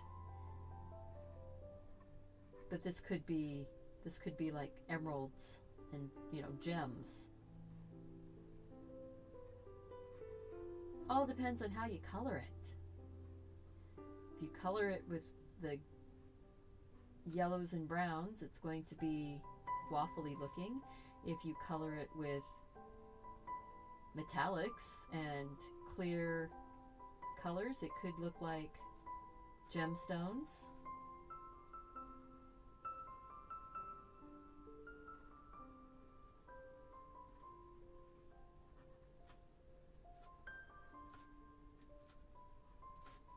And that's the cool thing, you know. Woo, that one went wild. That's okay. You know, it's all part of being hand-drawn, live in front of people. Sometimes your lines just go walkabout, and that's okay. Could you let everyone know what made the circles with, please? Yes, it is the Helix circle maker. And let's see here. Let's see if I can go find it really quick. And that is Amazon.com/shop.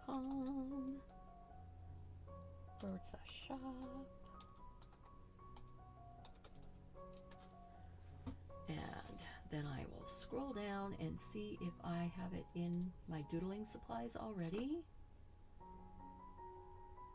Oh, did not make it in the doodling supplies. That is interesting. I thought it was. Maybe in my arts. No.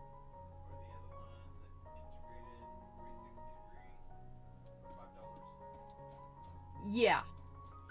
Just a second. No, you can't. No, if I do it... Oh, you did? Okay. Yeah, sorry guys. Helix circle maker.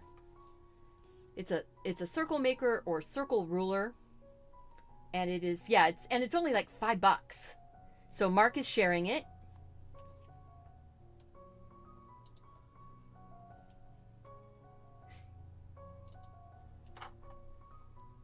Because Mark is sharing it.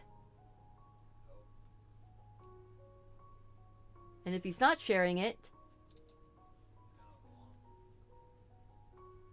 I will sign in and get my link and do it that way. Okay, I've got it. Copy. All right. So the link is right here. It's like $5. It's the Helix circle ruler. CIRCLE ruler.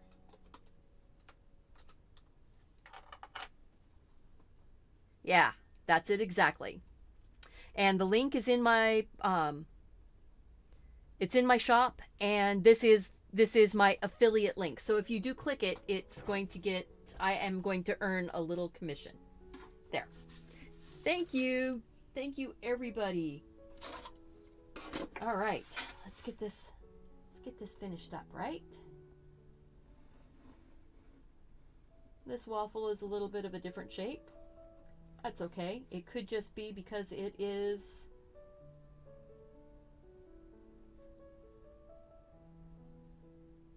on an angle, right?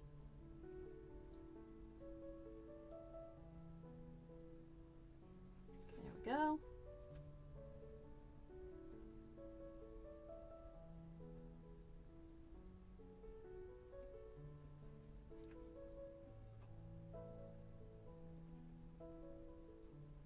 Yeah, I learned about that circle maker from Tangles with Dawn.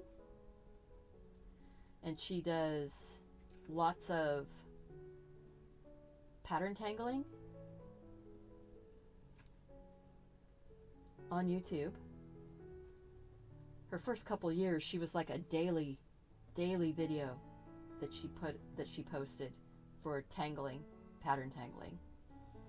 And I learned about that circle helix circle ruler from her.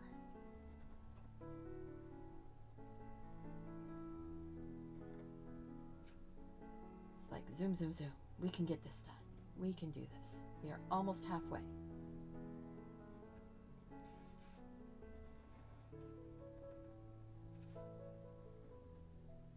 All right.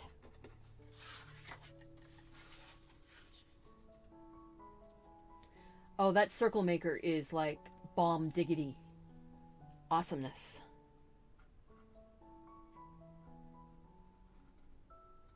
All right, and a little bit of a line coming up here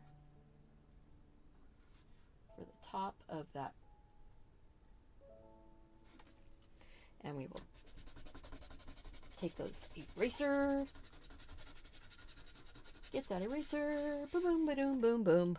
All right. I think I will. I'm going to put, let's say that the top of that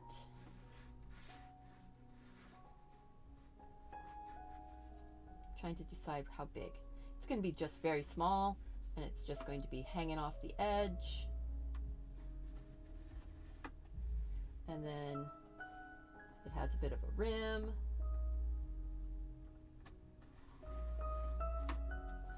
And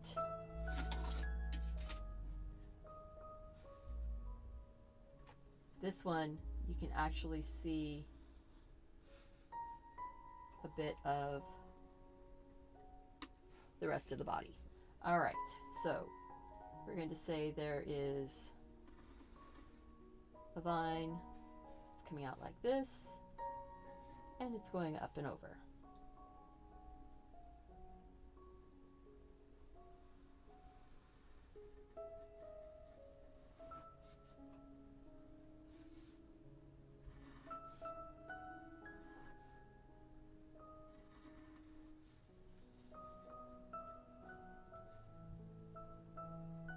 And this is like a flower pot, so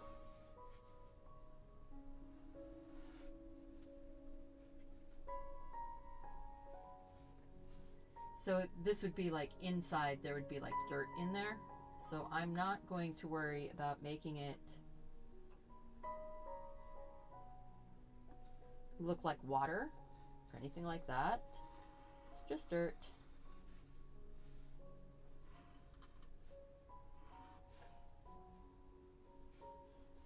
And then it is going to just be like little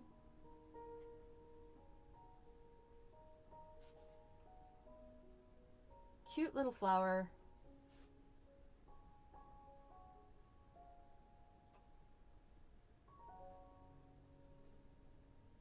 Little circle dots, tiny ones. It's going to get just sort of a brush of color over it to make it feel like they are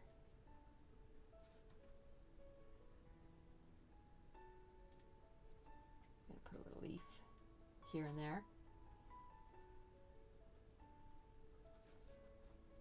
Little circle dots. Just to make it feel like they are flowers that are very wispy, very light, very doodly. Simple, easy. Maybe put a little leaf on that one. Tuck a leaf here and there. Just tuck a leaf where it makes sense to you. Don't worry about making perfect sense. Just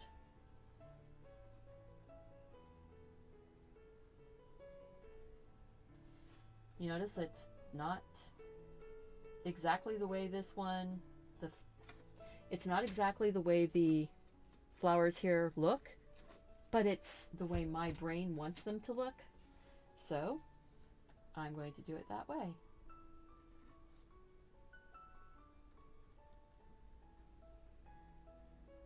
You don't have to see the little branches, the bits that hold it all together. Your eye will make that happen.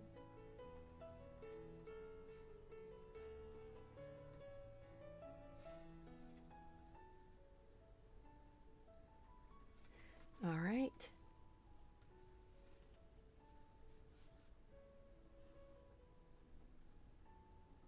Yeah, this is a long show, guys. And thank you so much for those of you who have been hanging out for most of the show. Thank you. And if you've just come in, thank you for being here. I appreciate you. I appreciate everyone who is taking the time to just stop and watch.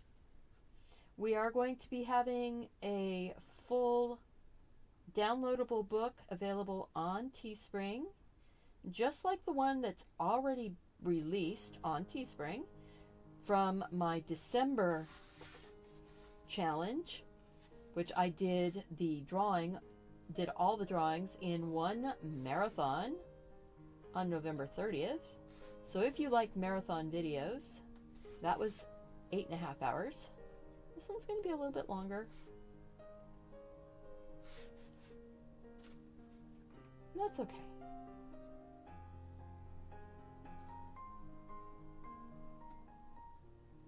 I'm having fun. I hope you are also. Remember, click that like button, subscribe to the channel, share the video with your friends. Make sure that you turn on notifications if you want to be notified when I go live and when I drop new videos. My plan is to do most of these live. There might be a dropped video here and there. I'm not sure.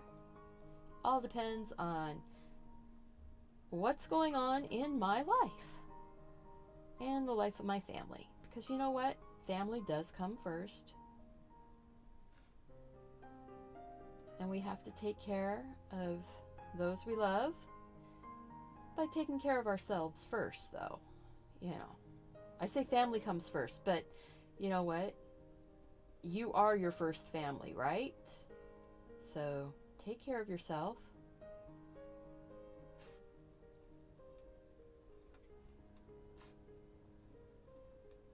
There we go. Okay. I like that. Very soft and delicate. What do you think? Do you like that? I like it. I'm looking forward to a lovely little... Did anyone finish December challenge? I did. I did all 31. And I've got to flip through at the end of day 31 on my YouTube channel. So, number 13, done. 13.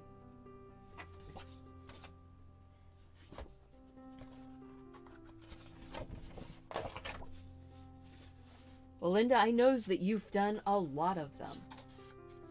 All right, let's see here. I need to drink some of my coffee.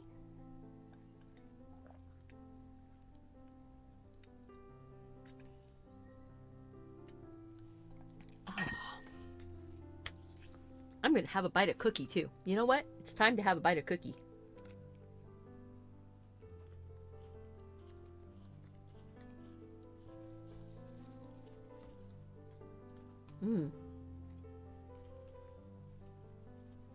All right. Oh, did I put a heart on that? I didn't.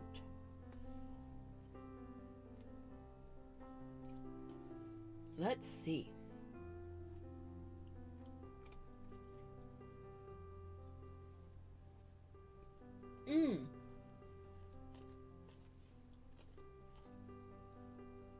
I will put like living flowers coming out of them, but I really like those little jars. What do you think? We'll draw glass.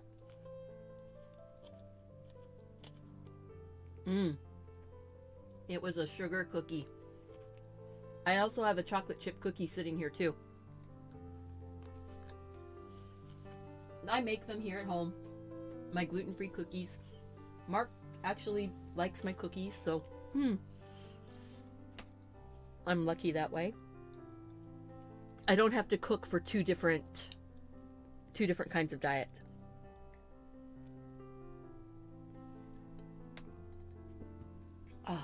Okay. So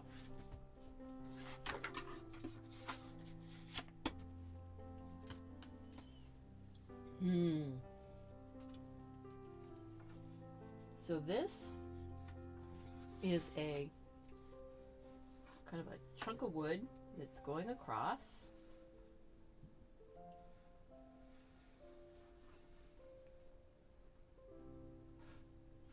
And it's got some like little wooden bits, kind of like this.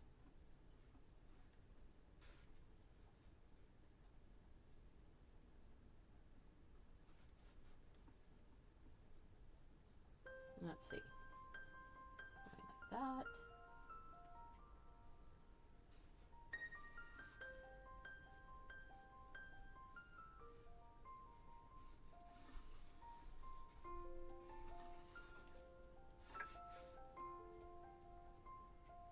Flat, and then it's going back. That's it. Kind of seeing from the underside. There it is. See, sometimes you have to find your way through it. And then there's kind of a plank board that is attached to.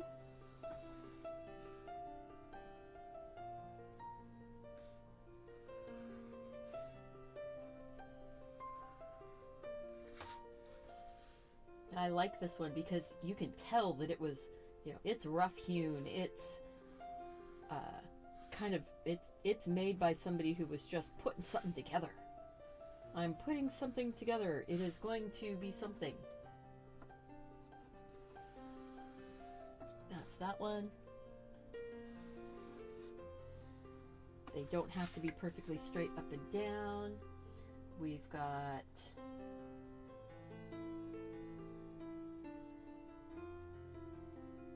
kind of going up and over. It's going to be coming down and around the jar. I just want to get the ropes kind of on there. I think there's a nail in the back that it's hanging on to. So right now it looks a little bit funny.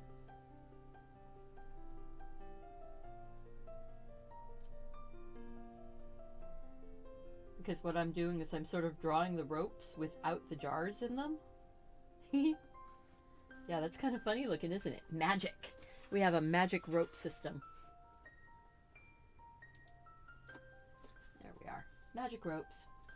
And now I'm going to go and say there's a jar.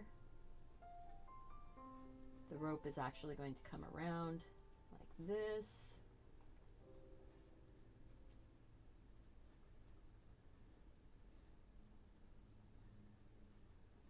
There's enough of the, I need to get a bit of the rim. That's it. See? Get the rim.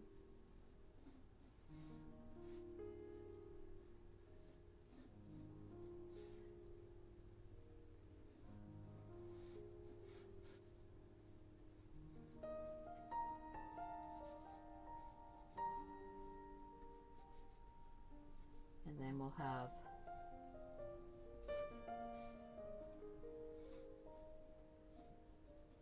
like that. Aha! See? One jar done. This one has a bigger net or bigger head opening.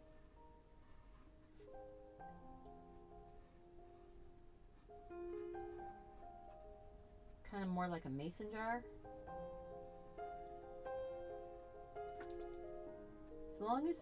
As long as my rope looks like it could be going back around, I'm good.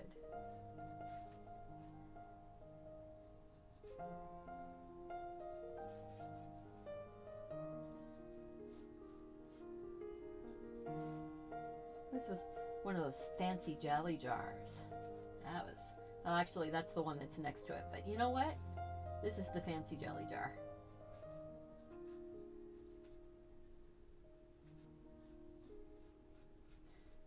Reminds me of the old-fashioned salt shakers, actually.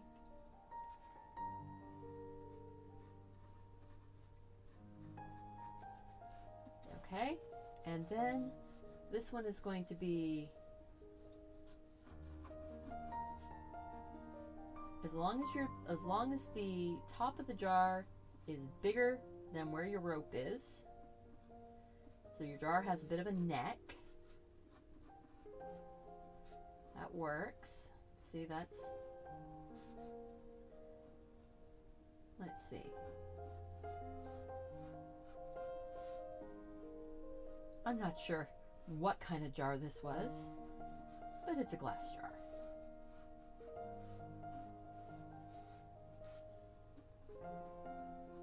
Might make that a little bit smaller. Doesn't need to be quite so big. See there? We've got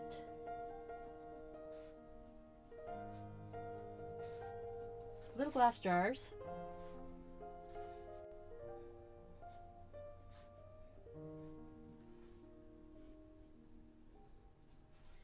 No labels.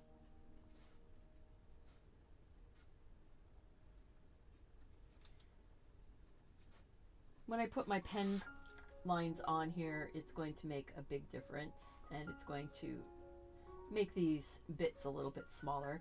I mean, some of it looks like it could have the lids on it, and maybe we just have, ooh, they've got their caps on, and they have a little hole for a single flower.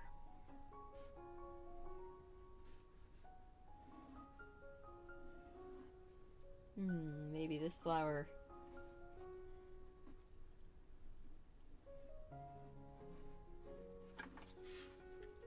let's see, and then that one could go up. No, that one could go that way. Not that way. All right. And then this one drooped down.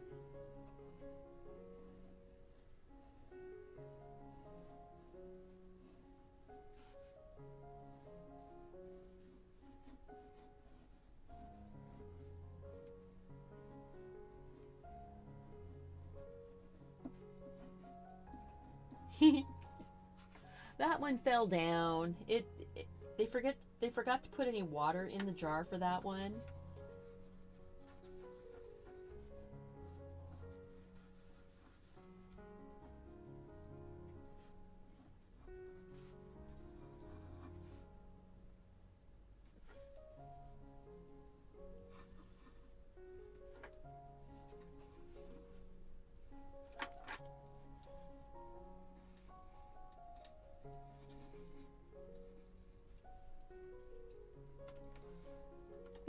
This one could be kind of fun, you know.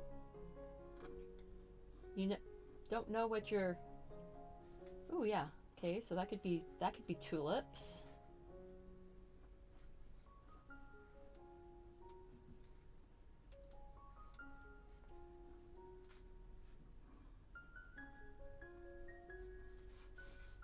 I'm making my flowers up as I'm doing them, so they're kind of like little emotional flowers. They're not...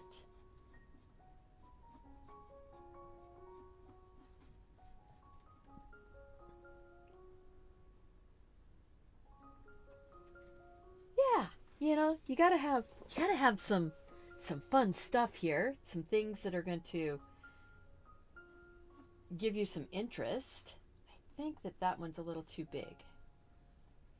So when I put the pen on that, I think I'm going to, maybe I'll just make that one opened up a little bit more.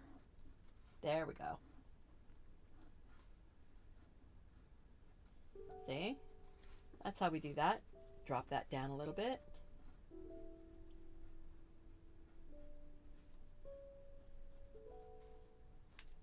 There. Okay, ink it. We're gonna ink it.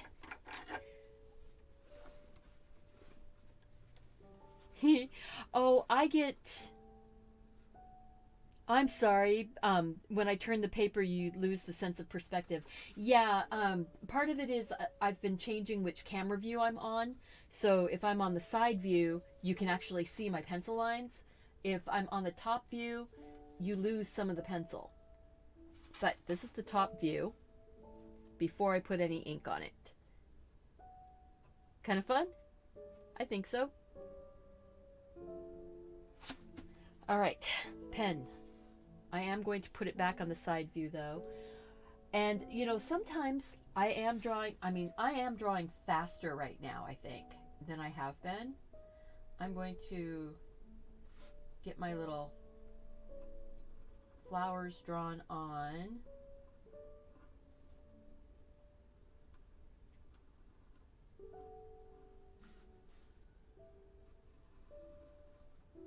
And remember, I have been drawing for a long time. Not just a long time today. I've been drawing for a long time.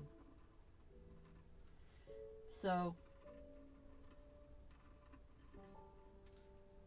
if I am drawing fast, part of it is because I have that muscle memory. Okay. See, and once I get these lines on here with the pen, then I can take out all that pencil and it will be a lot easier to see what I've done, because right now there's a lot of pencil scribbles here, right?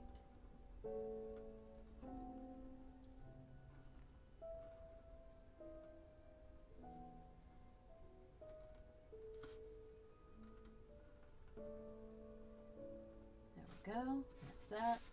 Well, I'm going to go ahead and get the cap.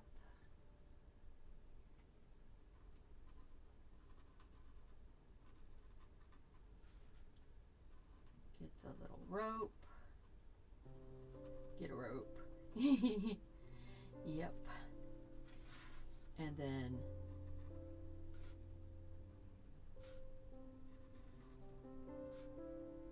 comes down like this. And then up and around.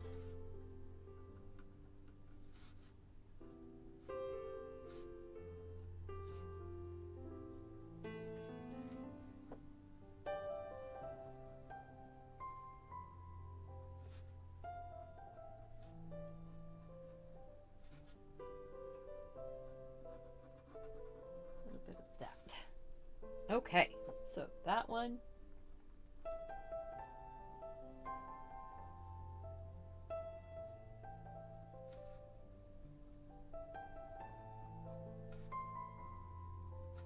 A little bit of a detail on the rope, just because. And then this one, poor little guy, he didn't get any water. He kind of fell over. It's like, guys, what were you thinking? I'm a big, strong flower. I needed a lot of water to drink.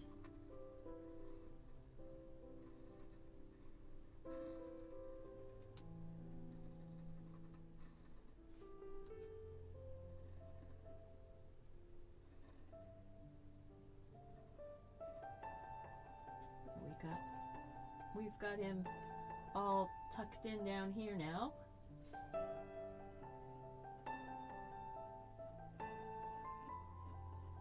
He's sort of hanging out upside down. You know, he's probably at the point where if they had thought about it and brought some water out, they could revive this guy. I'm going to say that he could still be revived if he got some water. There's still a little bit of perkiness in those petals.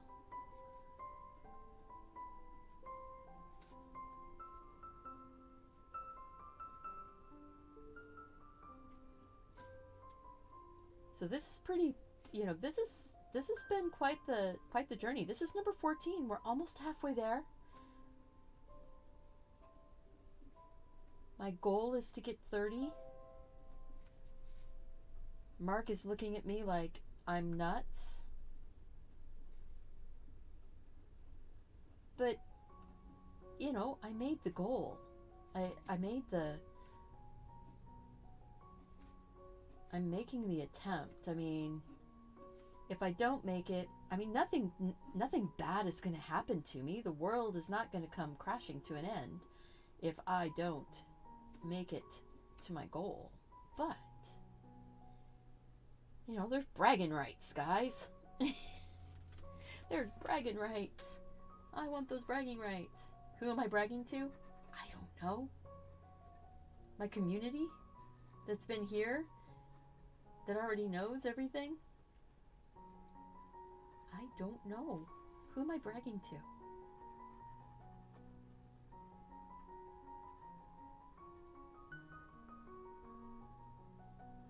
But I don't know, there's just that thing in me that says, hey, you said you're going to do something, and if you can at all possibly make it, you should do it.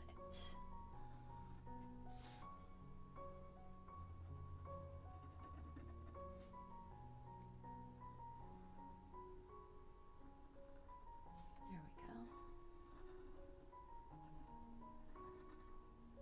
And if you're new here, welcome. Thank you so much for coming along and hanging out with us.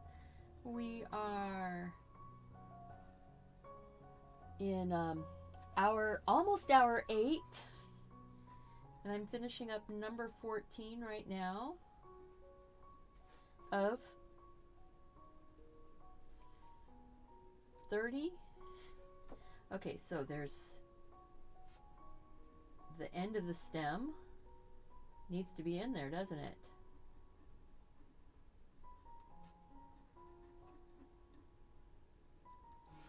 And let's say the water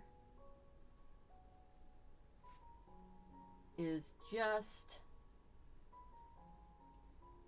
below the end of the stem. It's kind of sad.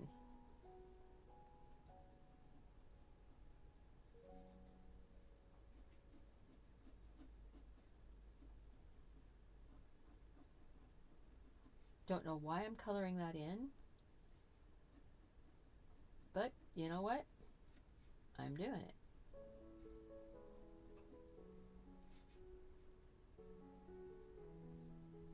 Oh well. Poor little thing.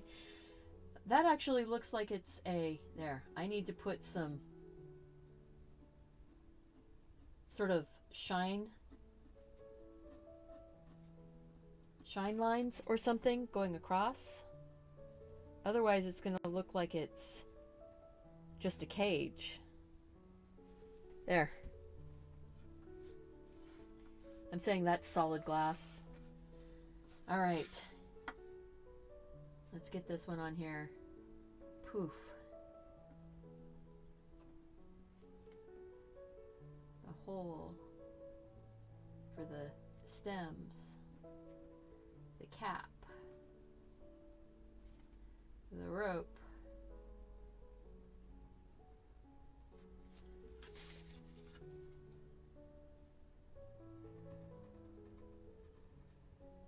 Going up over the top.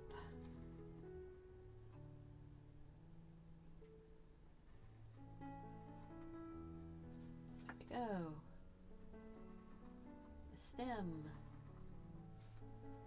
the center, and think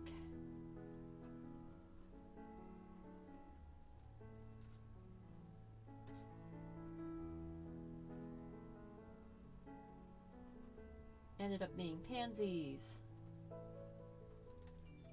because that's what I did.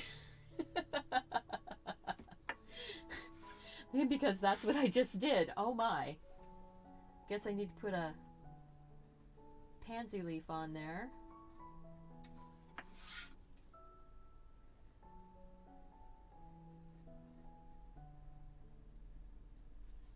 Johnny Jump Up, maybe? Not sure. That's okay. You know, it's kind of fun to do something a little bit different.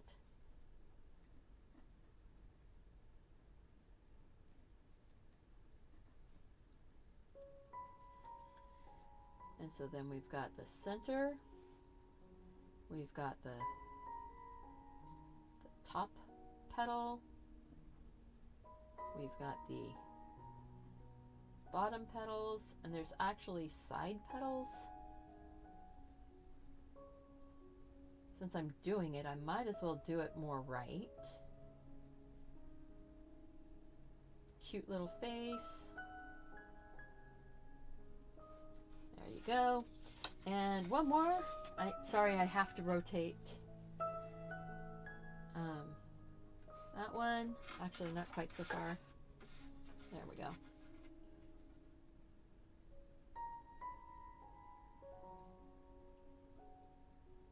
Let's see. 1, 2, 3, 4, 5. And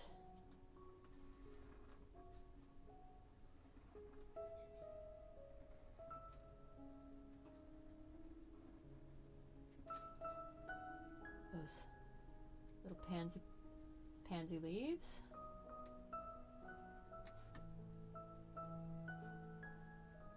Give him his little beard, his little pansy face. Cuteness, all kinds of cuteness. Now we need to get those boards put in.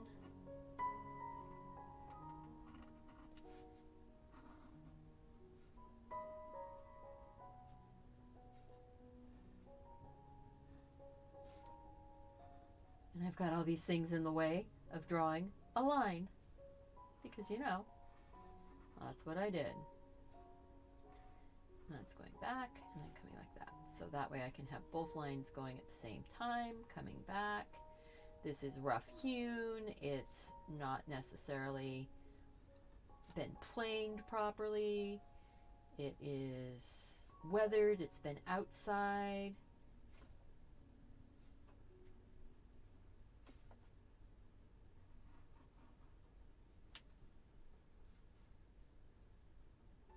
The lines are not making any sense. I just looked at that and went, what? Oh well, you know what? It's not making any sense. Doesn't have to. It's just a fun little picture. Rope is going over the edge of that board. It's a bunch of boards that have been put together anyway. They have this sort of jigsaw look to them.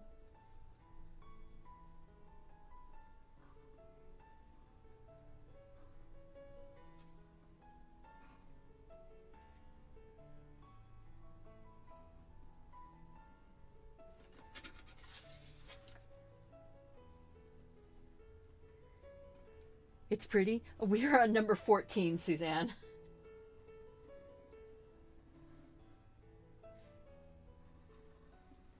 So it's yeah, this is a journey. This is a journey. And I am having fun doing it. I am so happy, those of you that have been here with me. I'm so happy that you're here. Oh, yeah. This is in front of like a wood plank wall. There's this raised plank that this board is sort of jacked up onto. And this board that is sort of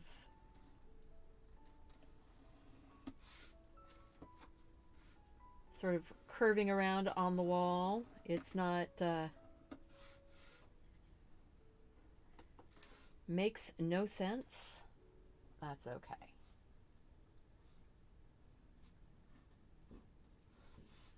It's, you know, it's a fun thing to do this type of artwork. I am going to do a wobbly line, and I'm going to do one out here on this edge, and I'm not going to do the lines in the middle. I'm going to say that was more of a like a solid piece of plywood or something. And we're going to erase, see where we are. This journey looks spectacular. It's a lot of fun. Hey, Julie Schmidt, welcome. Kathleen, thank you so much for being here. Happy New Year. Yeah, we've got people that have started lighting off fireworks, and fireworks are actually illegal in my town. And they've asked people not to fire off fireworks for New Year's, but you know, asking them not to and enforcing them not to is two different things. And they figure, well, they gotta find me first.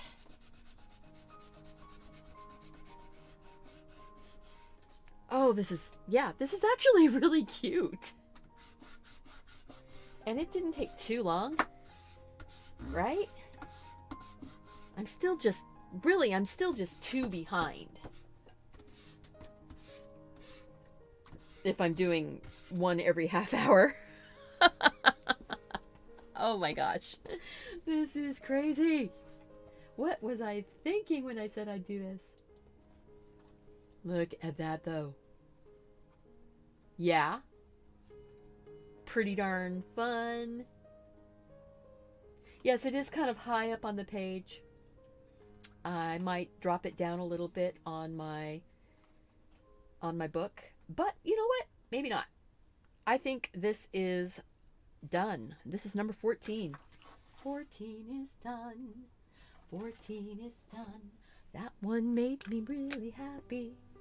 14 is done. So this is where we started. And this is where we ended.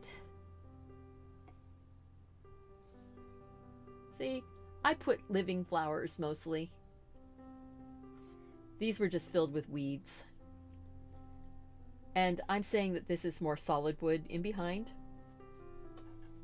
It's all going to get painted anyway, so, or colored in some way. Now I'm going to put a heart on that, so that way when I go and look at my favorites, it will come, these that I used will come up in my favorites list. Oh my goodness gracious. How about some cute little flower gnomes? Aw, those guys are so sweet. I don't know.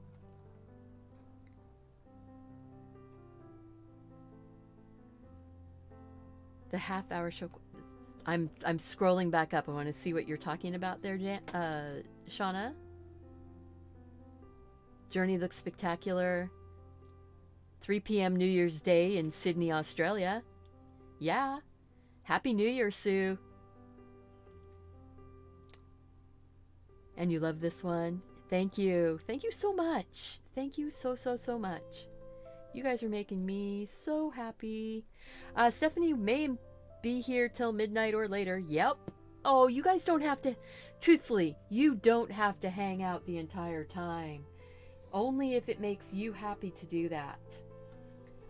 I'm thinking it's time for...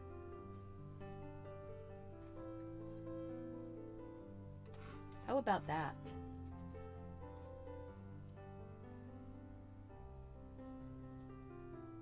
Maybe I'll change the pot to just the terracotta pot though, and the little jade plant coming up. Maybe sitting on a rock. I like that idea. I think that's what I want to do. Because it gives us, you know, something in the upright position. Shows quality, show quality. No gnomes. No, I didn't do the gnomes. It's called, if anybody said no, I wasn't going to do them. And that's okay. I like the jade plant too. Jade plant makes me happy. I think maybe I will change the kind of pot that it's in. We will go to the side view camera again.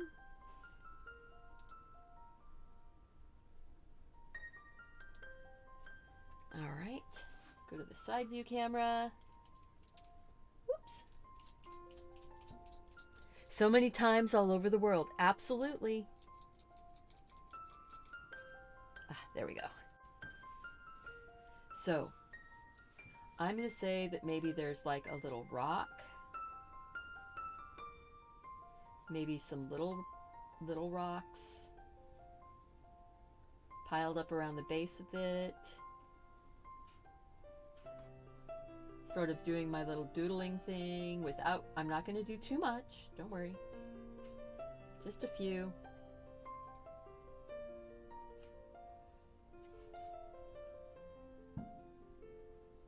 And yeah, fireworks are probably going to be going on for the next couple hours.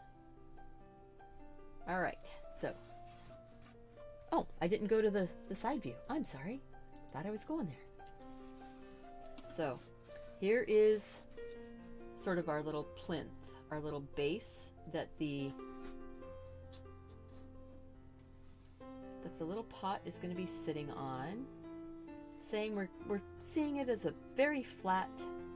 This is a very flat, flat on view.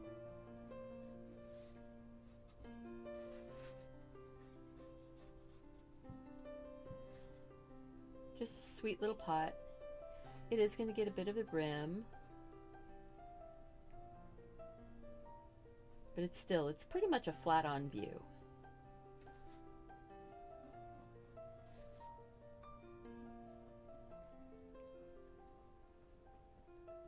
Maybe I'll show a little bit more of the rock.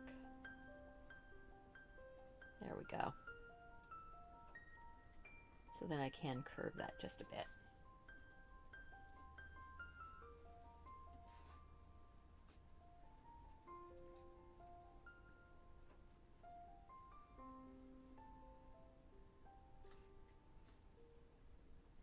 Oh, I'm just having fun. Just having fun. So, this little jade plant, this is just a baby jade. It's just got the single branch going up. Looks like there might be a couple leaves that were broken off, that were stuck down into the pot. So maybe they would start to grow.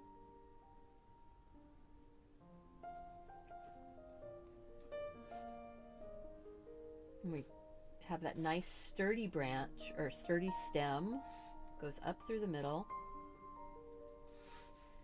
And fleshy, lovely fleshy leaves. So they have some thickness to them.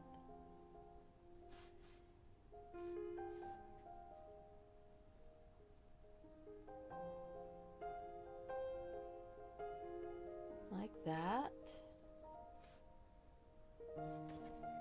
And close that, say no, finish, go away. There we go. Got this program that just keeps trying to install, and I keep telling it, no, don't, go away.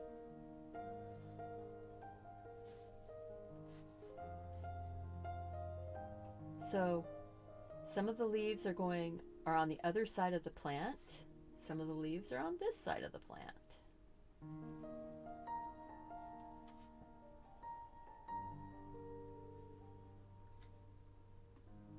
So that That leaf there, this leaf is here, that leaf's on the other side.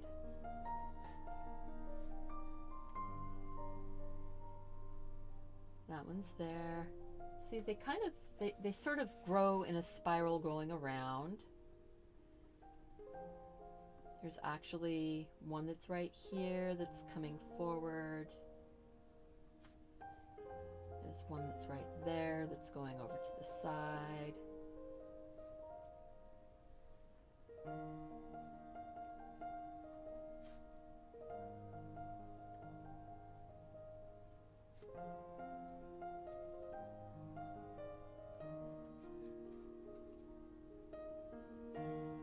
I'm just kind of making this work out to being the way I want it to be. It's not necessarily correct. It's pretty close. It's fine. It's fun. I guess that's what it is, that it's fun.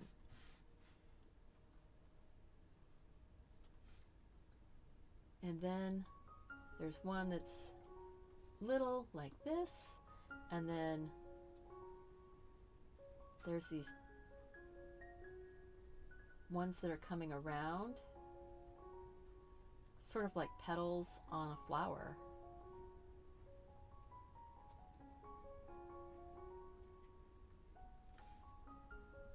And then there's that one there.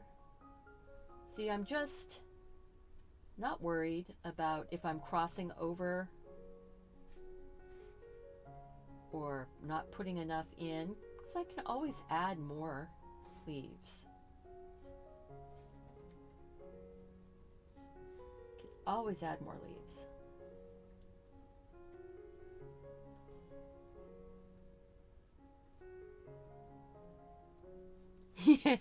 Yeah, Linda, I know you would say, I know you would say yes. Oops, sorry. I need to shift on my chair. I moved way towards the front of my chair. Now it's time to slide to the back. All right, so rocks.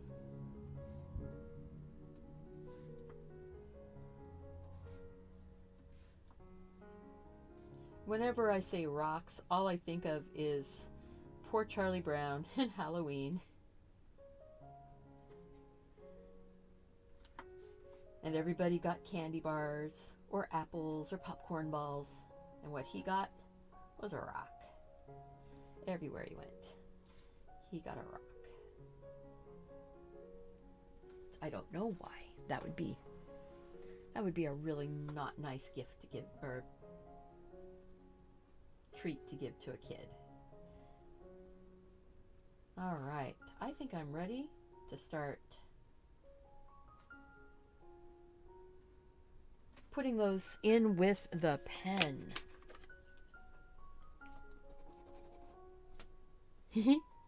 Oh yeah. So there we go. We're gonna start putting them in. See, now that I know where they are, I can put them in, make them feel fleshy.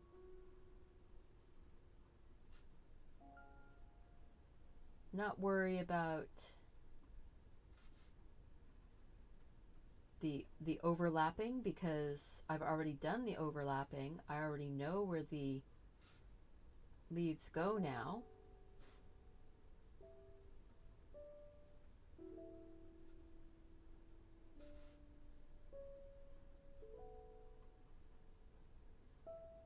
You know?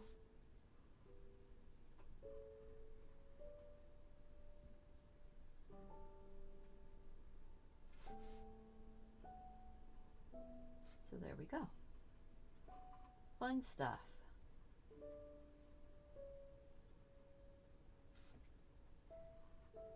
Very calming, very relaxing, very much the theme of the theme for my January is calm and relaxing, warm and cozy, positivity, and good feeling pretty much what hygge, the Danish and Norwegian word for basically a feeling of contentment and positivity and warmth, coziness, all of those things.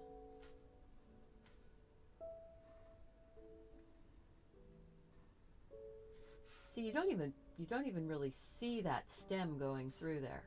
A couple little spots here and there till you get down here towards the base.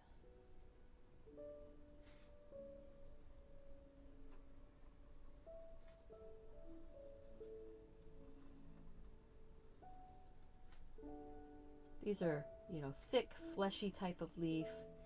They are succulent. They hold on to a lot of moisture.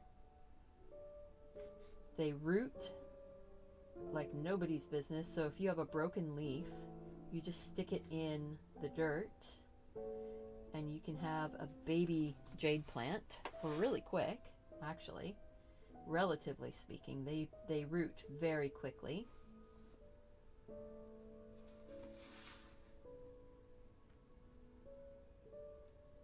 Calm and relaxing to listen. Yeah. I'm so happy that you guys are here to do that. Anybody who's come in late and is interested, I'm Stephanie from Deliberately Creative. This is my YouTube channel.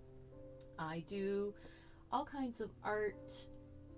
I am focusing mostly on drawing and painting and coloring in my own artwork. So if you are interested in my style, please click that like button, subscribe to the channel, share the video with your friends, share my channel with your friends, and check out my Teespring.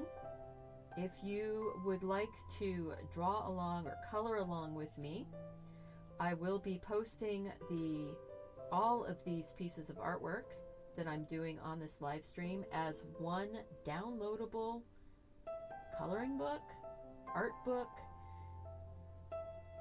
reference for all of the art that you can print off as often as you want for your personal use.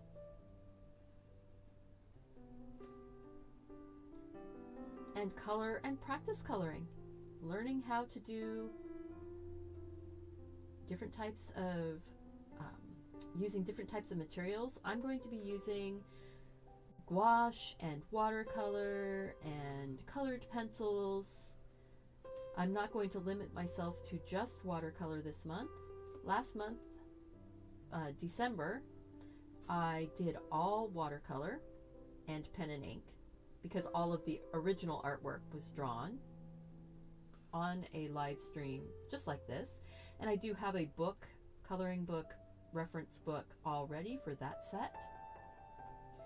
And that is my winter designs, 31 winter designs to print and color. And that is available right now on Teespring. The link is in the description below the video and in the chat box. So you have lots of places to find that information. This is a lot of fun. I'm enjoying getting the rock put in here. That sort of plinth that it's sitting on. It's just a rock with some more rocks around it.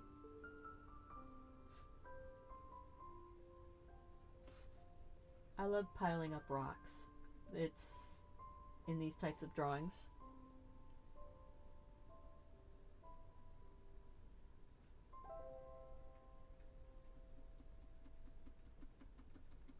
Okay, I need to move on, don't I? This was number 15. This was, yes, number 15. So we need to erase.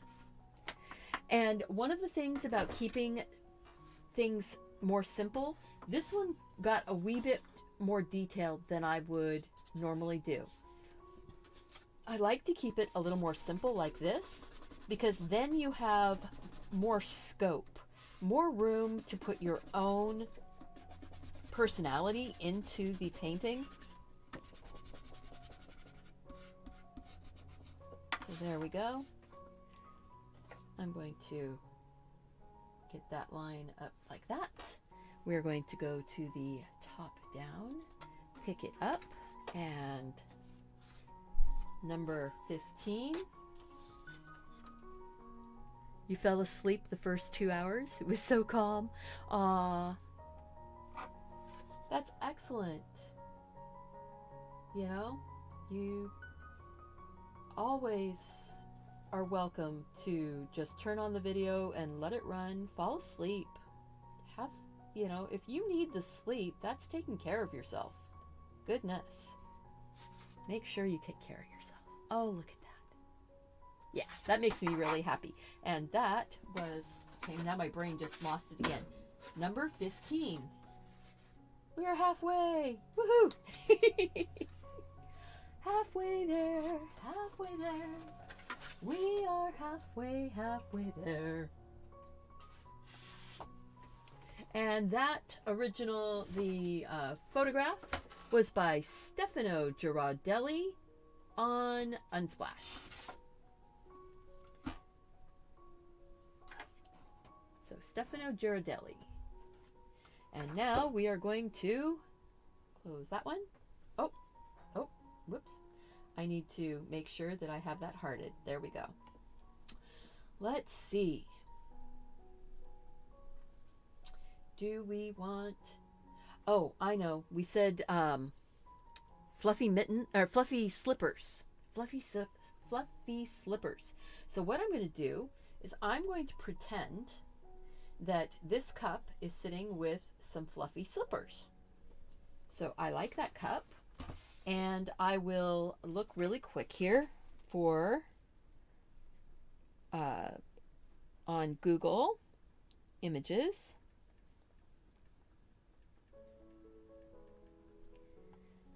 And we will say fluffy slippers.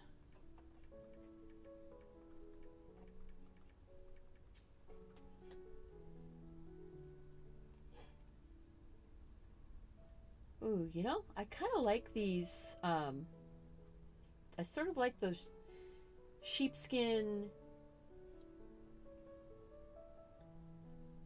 but bunny slippers. The bunny slippers with a mug sitting between them. Okay. Okay, I think that's what I'm gonna do. First off, I'm going to put a mug right here.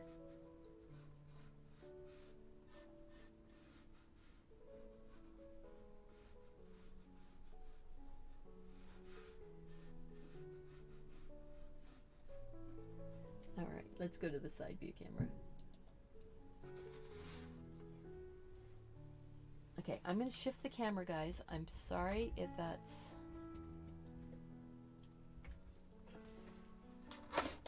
I'm trying to get it so that it's more upright. So we've got our mug. I'm going to put the handle going off the back, so it's out of the way of the bunnies. So then we're going to have bunny muzzle, bunny cheek, top of bunny head, bunny ear, bunny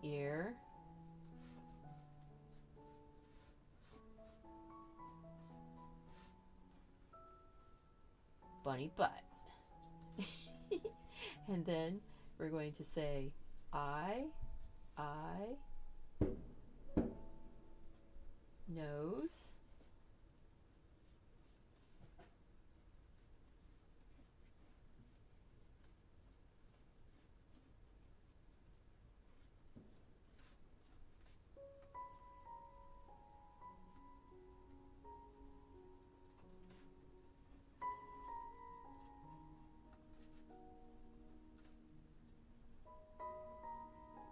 have a little pink little triangle nose.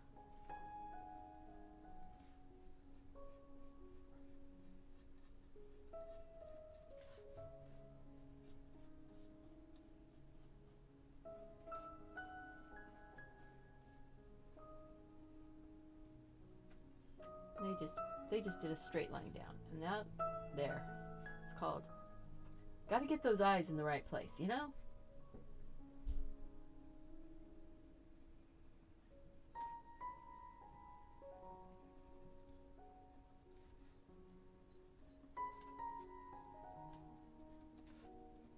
Fluff, fluff, fluff, fluffy fluff, fluffing it, fluffing it.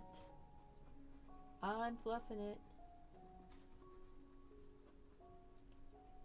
I probably should have done this on the other direction, but you know what? I did it this way, and this is the way it's going to be. And I'm going to do another nose, cheek, cheek, eye,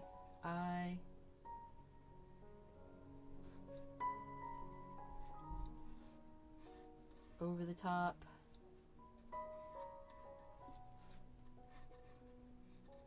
bunny ear, bunny ear,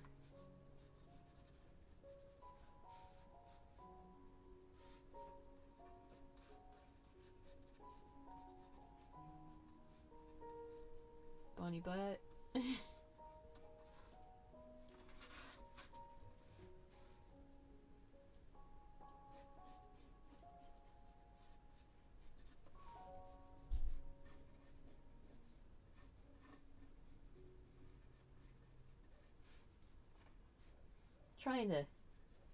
Trying to do it quickly, you know. Trying to do it quickly is an interesting proposition, you know.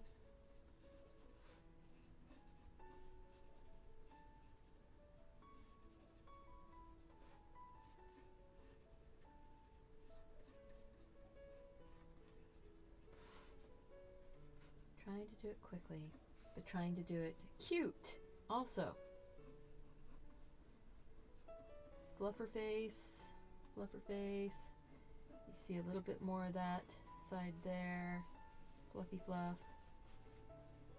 Little eyeball, little eyeball.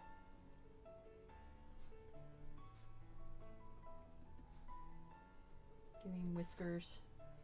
Or, actually, they don't have whiskers on this one, on these.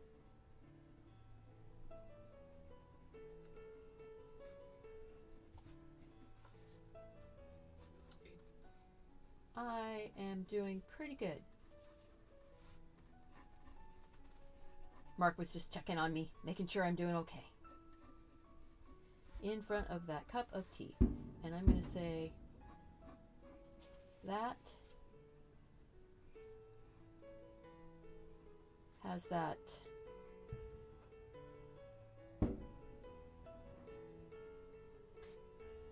tea thingy in there. The tea thingy, the strainer.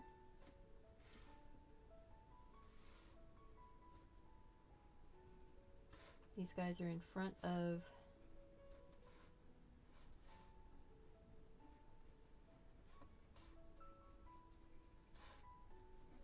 what do you think? Think we're okay? Jan's leaving. All right, Jan, you take care.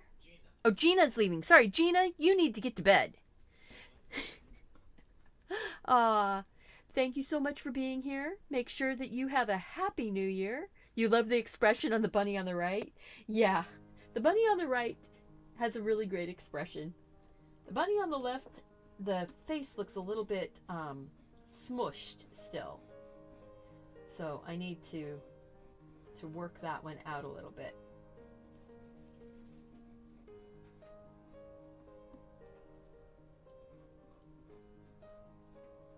That one's going that way, that one's going that way.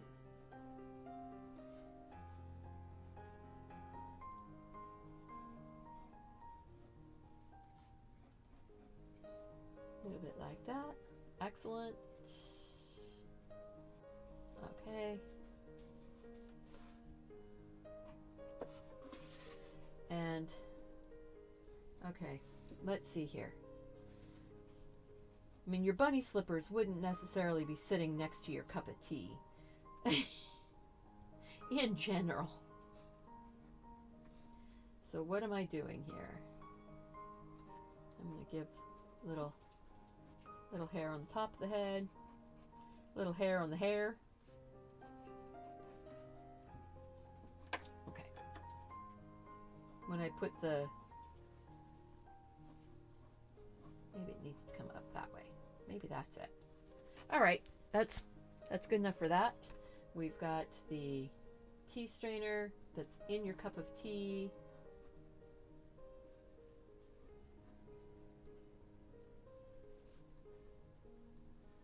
We've got the cup.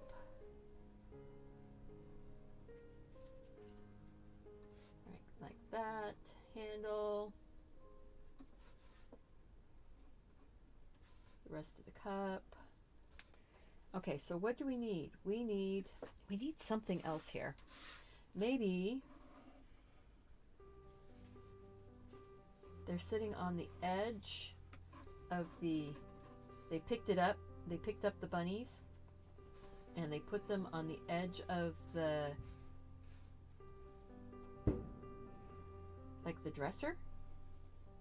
So there's a little handle on the wood dresser and this, it's on the drawer, or maybe it's on the,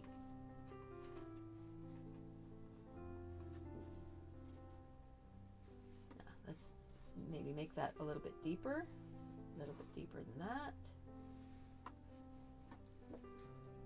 Okay, and then I could have, see, this one is turning into a much more detailed.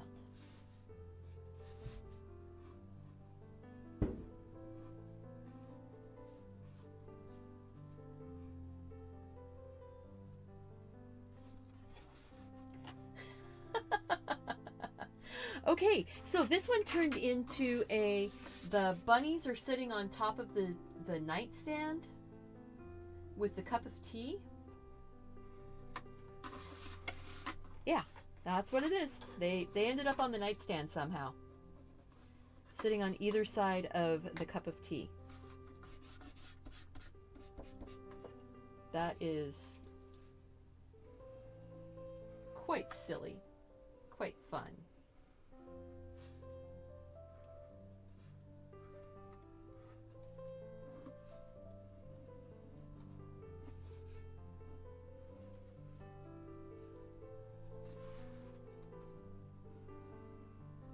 All right, let's go ahead and get this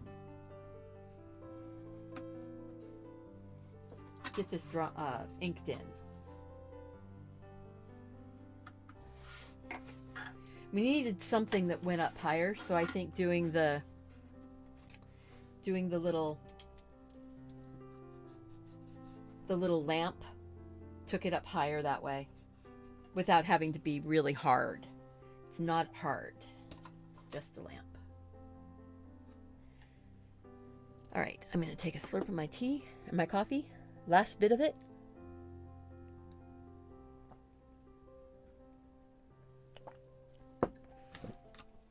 All right.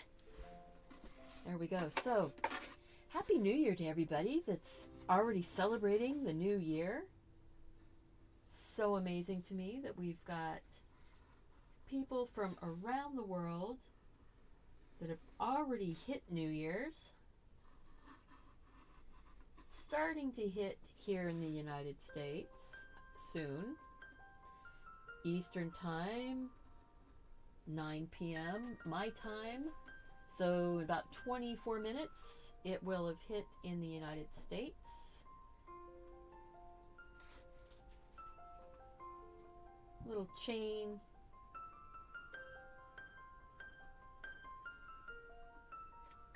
To pull.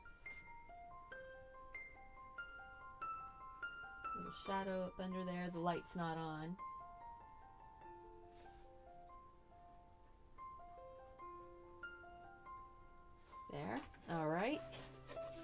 And then we've got the back edge of the table.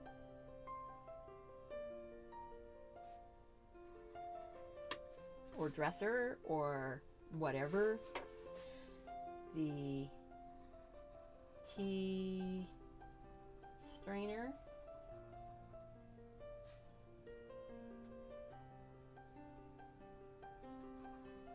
Ooh, that went a little wild. That's okay.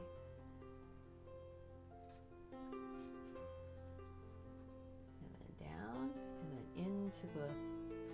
into the liquid. Make that cup of tea.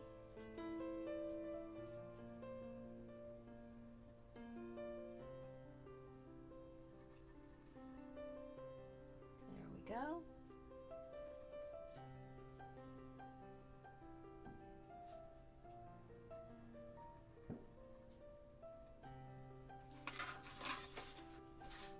Make that handle in the back. Easy peasy. Look at that. Handle in the back of the cup of tea.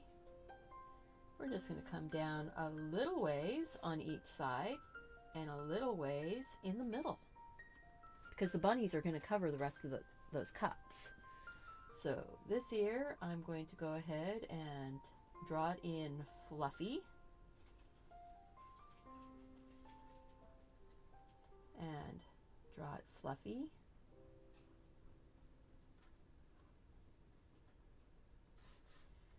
This year we're going to draw it in fluffy.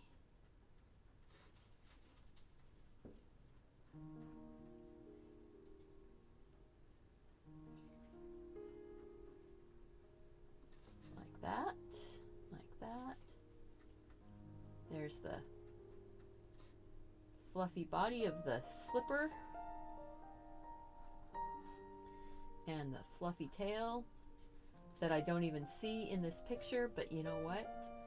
I want a fluffy bunny tail on these slippers. I think bunny slippers, it's mandatory that they have a fluffy bunny tail.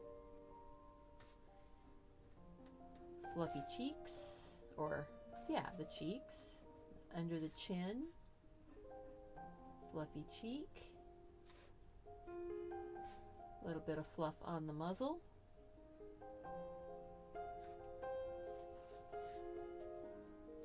Little fluff over the top of the muzzle.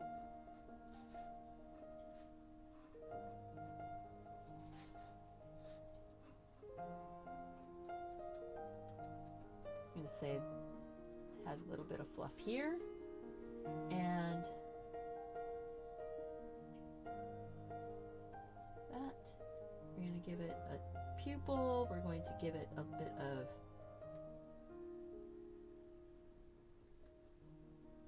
iris.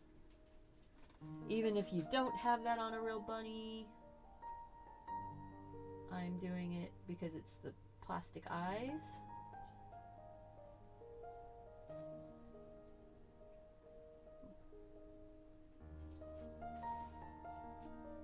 Little plastic eyes on that bunny. Okay, that one is good. And now, it's always hard when you go and do the second of something, you know? So I'm going to actually take some of that graphite off of that one. There. Just so that I'm not running my hand through it so much, because boy, my hands are getting... Ooh. That's getting pretty gross. It's 11:39 p.m. in Virginia. Ah.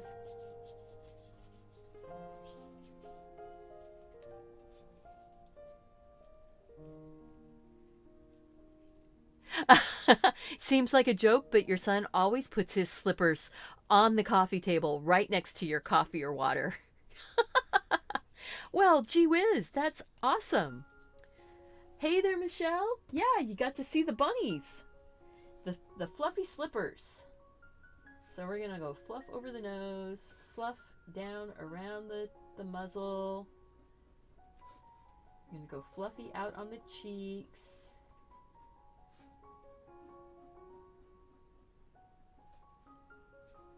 We're going to go fluffy on the side of the head.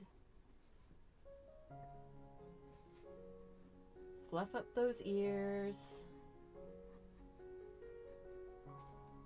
And fluff up this ear. Fluff the inside.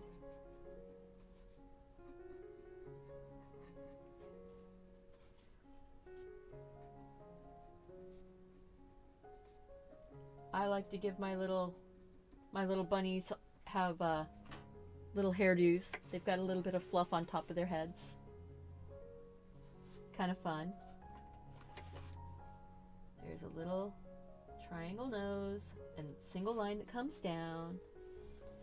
And then there's the one eye, the second eye, the pupil, the little sparkle in the pupil.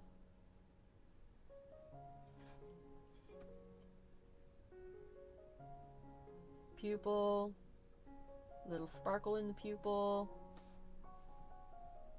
and then the iris. Because like I said, these guys have the little plastic, the cute little plastic eyes. I'm going to say there's a little bit of fluffers over the eyeballs.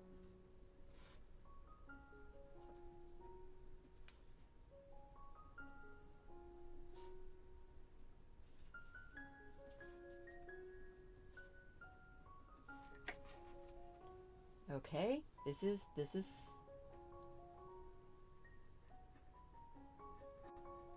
a little bit of fluffiness coming around, a fluffy tail.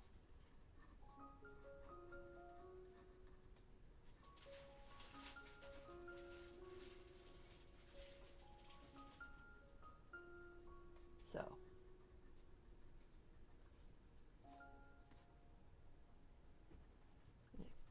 make that just a little bit dark right there.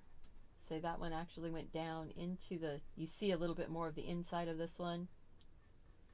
Soft and fluffy.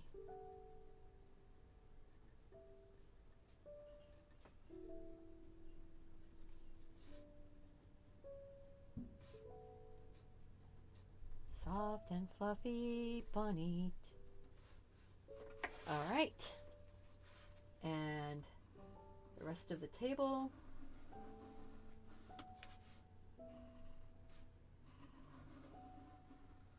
Go across. We've got this leg. Oops. Or the front edge of the table. We've got, it's going to the back. We've got that separation for the drawer. So there's actually a double line right here because the drawer has to have room to move. So that's why there's right there some separation. Nice big handle to pull this drawer open.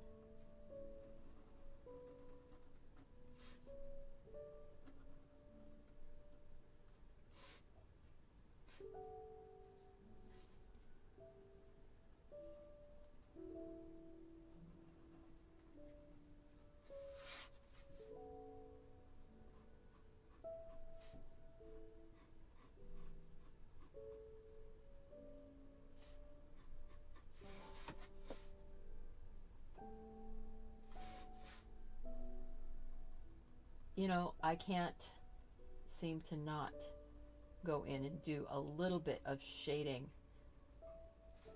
I think part of that is because I want people to know how it's shaped and that there would be, you know, light and shadow.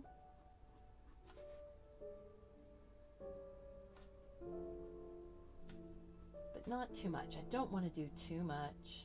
There, stop, stop. I say stop and then I go and do some more. All right, let's erase. And this is number 16.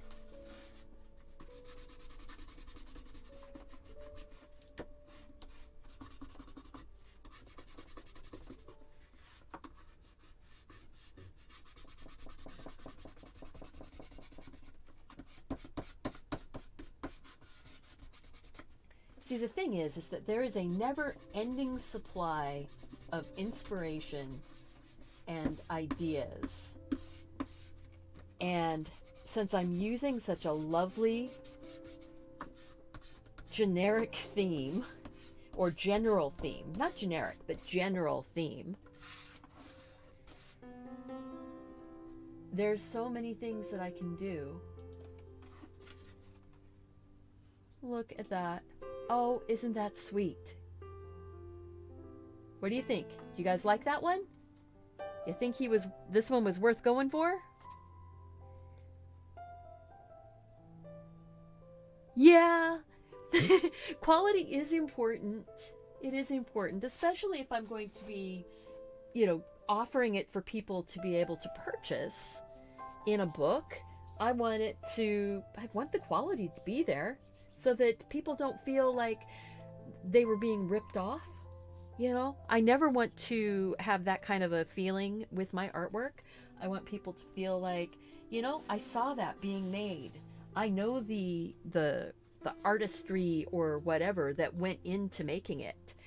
If anybody's interested, the paper that I'm using is the Bamboo Mixed Media by Hanamul. And this is 265 GSM, which is about 125 pound paper. It is 90% bamboo and 10% cotton. So it's a really nice paper. And it is a mixed media. And they say watercolor, acrylic, pastel, sketching, mixed media. It is acid-free and natural white. So, and they did not sponsor this video. They gave me the paper to use in videos if I chose to, if I liked it, or to use in my social media if I chose to. They're not paying me to use it. And if I end up not liking it, I can say so.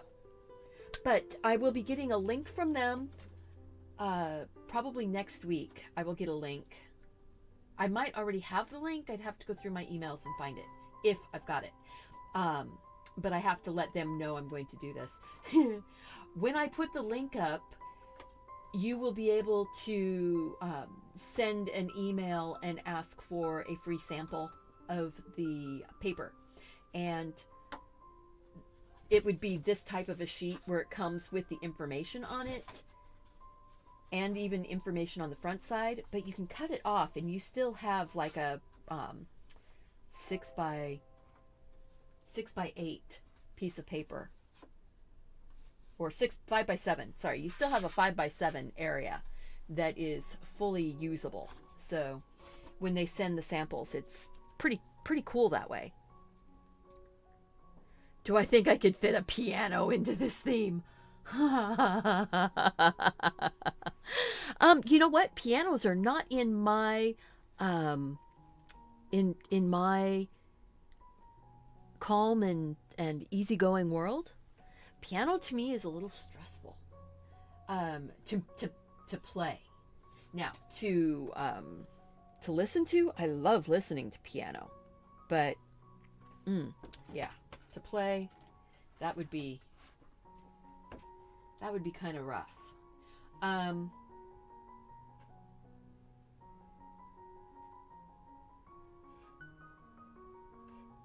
That's pretty.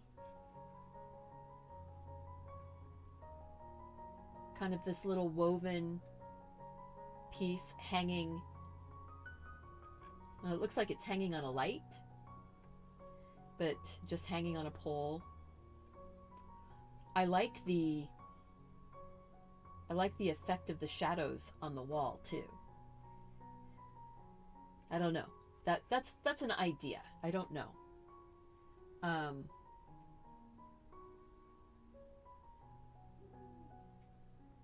That could be fun. The hat and the just because you have just the cheek and the chin, and then you have the hair and the shoulder. That one could be a lot of fun. And maybe that would be one that I would do with colored pencil and pen. So let's Let's see if I can draw that one. If I feel comfortable with it. If I don't, I can always move on to something else. The hat.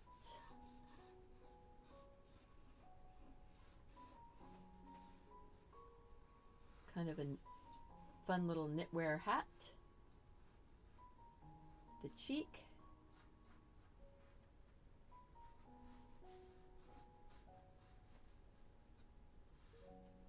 So you've got a little bit of the eye, you've got the cheek, you've got just a tiny bit of a chin.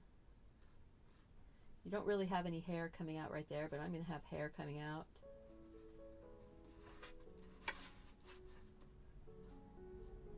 And then the hair is going forward, over the shoulder, and the hair is coming back. Out from under the hat. I know for my friends in Australia, this is not how New Year's is for them. But you know what? This does make me happy. Let's see. I'm just trying to get kind of a pattern going on here. Maybe it's going to change into a different kind of a coat.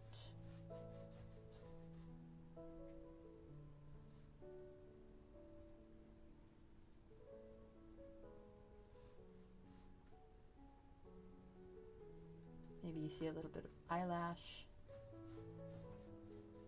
the hair.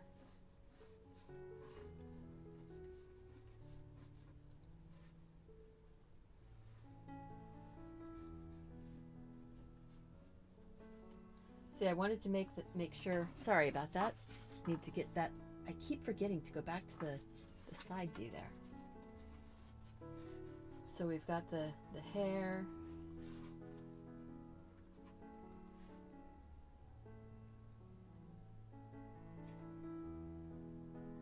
Mark is color book coloring. That's awesome.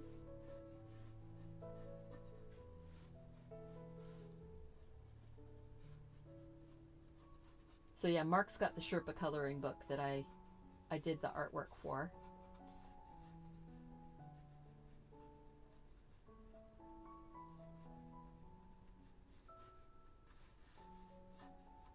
And then it sort of goes like that. We're going to say this knit pattern kind of goes around and sort of spirals around the hat. And then there's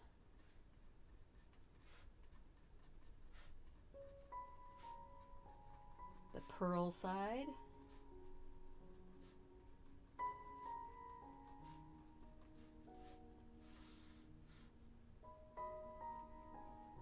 Her shoulder and neck, actually. Shoulder needs, let's see, the neck. That would be about right. I'm about right there. The hair that goes forward, and then the hair that comes to the back.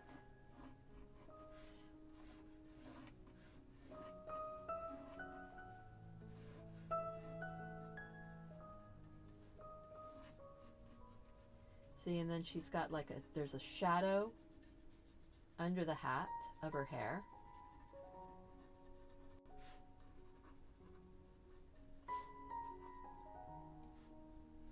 So maybe that hat actually comes a little more forward, and that's why you don't see so much of her face. See, I'm just figuring this out.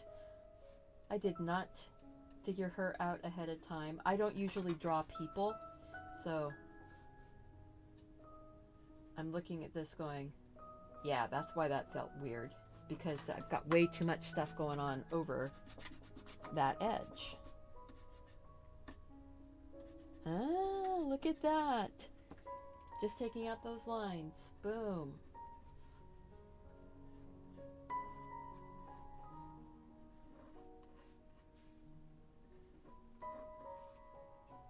And then the bit of her shoulder is coming out down that way. hair is swinging around.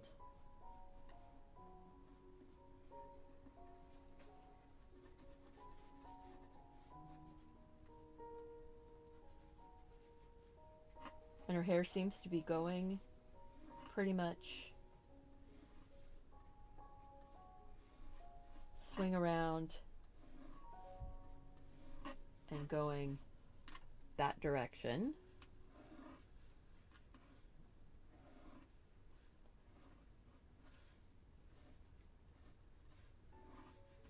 And right now this looks really messy, and when I put the pen in it should get a little bit better. So let's see, her chin looks like it tips up a little. I don't want it to end up looking like an old lady chin, and that looks too old. I want to keep her younger. Let's not have quite such a harsh line. That would be part of it. So fullness of her cheek comes down, and then her chin.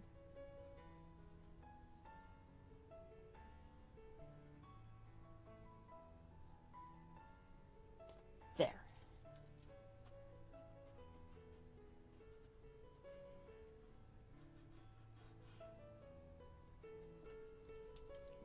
And then there's a bit of the hair coming out.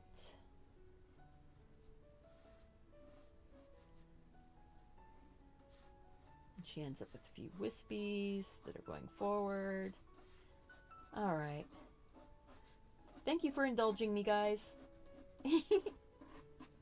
Or thank you for letting me indulge myself. I did want to get at least one person, because I didn't do any people last time.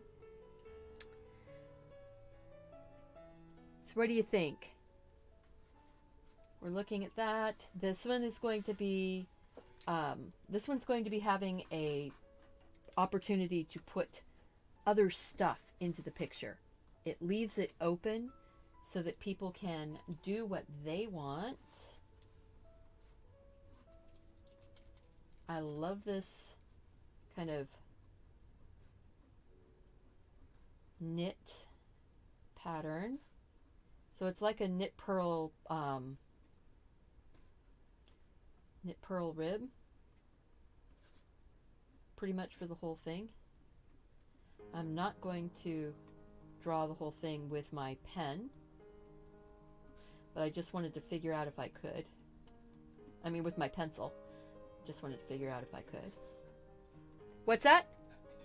Happy New Year! Oh, Happy New Year, folks! Happy New Year to everybody that's in places that are celebrating already.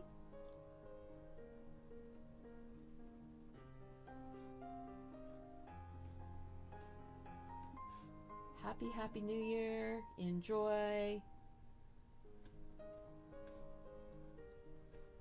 I still have 3 hours. I still have 3 hours. So there we go. I'm just doing that to get my idea of, that's kind of how I'm going to pattern this sweater. I think that works. I think that's pretty. And I don't know that I'm actually going to draw the... See if I... Well, I guess I could do it really quick. Just do the knit stitches. Kind of like that.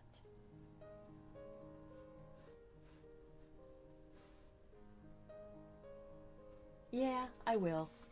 Ah, darn. You know, I think I'm doing something really clever. And then, ba-doom boom.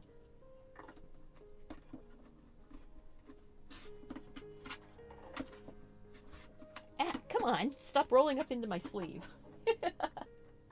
I'm just rolling this across to pick up a little bit of the graphite. There we go. Hello 2021 to everyone in the world that is already celebrating. Yay.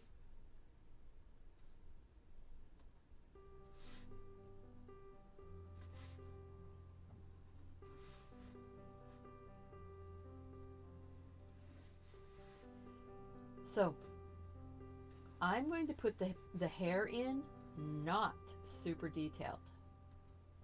I'm telling myself that. I am telling myself that. Come on. There we go. We're not going to do super detail.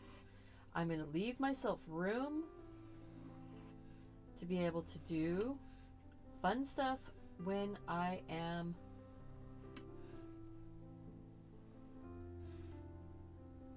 painting.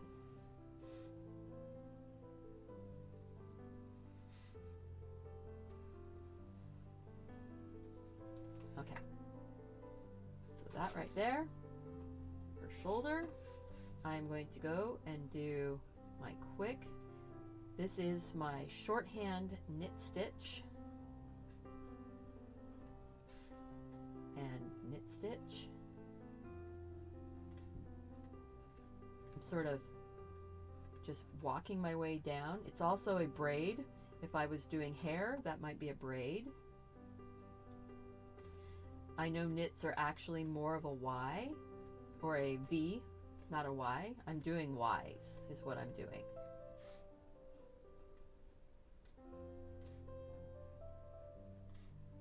Hope you guys are enjoying this one. It's making me happy.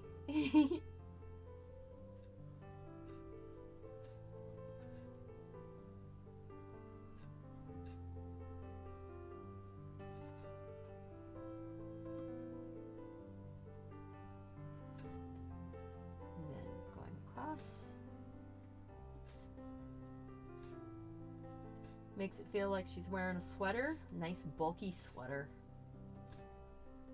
It's kind of a knit purl rib sweater, it looks like.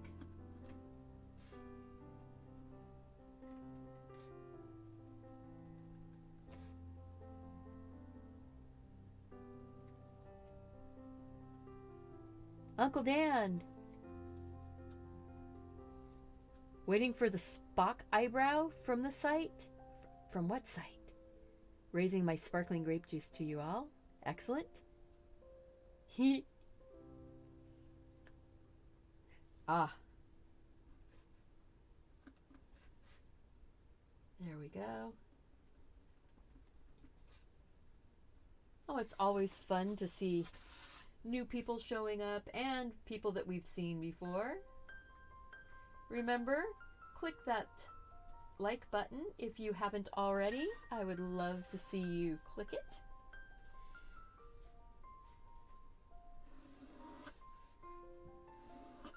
So I'm just doing some sections in the hair so that I have places to color. When I do the coloring, I can always break it up into more sections.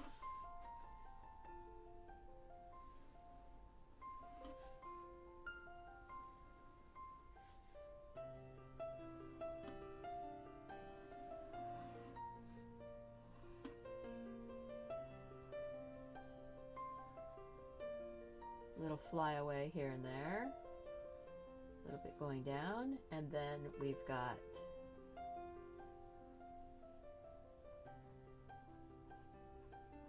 coming down her back.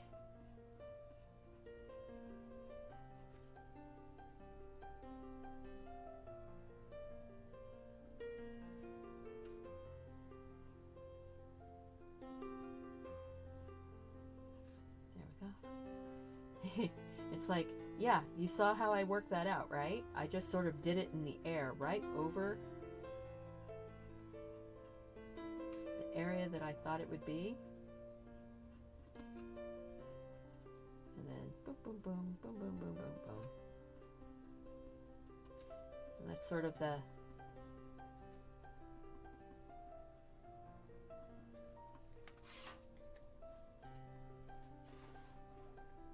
so we've got knitwear, we've got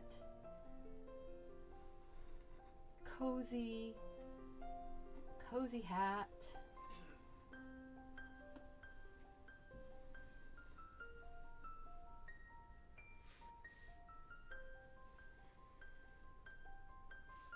just like that, there's a cozy hat.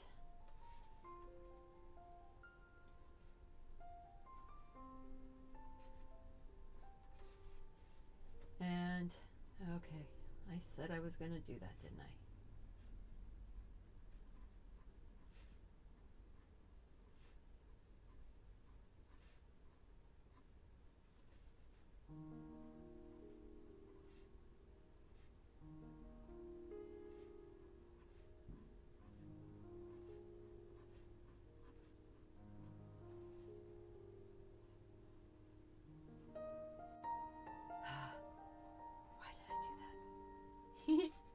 It's okay.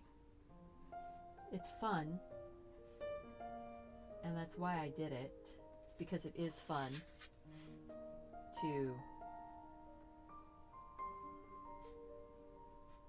do these repetitive designs.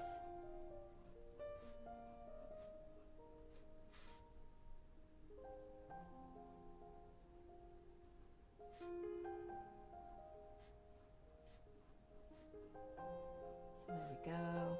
We're just making, kind of like just making letter-wise. Looks like a photo that you have of Taylor in a beanie hat. Oh, that's awesome.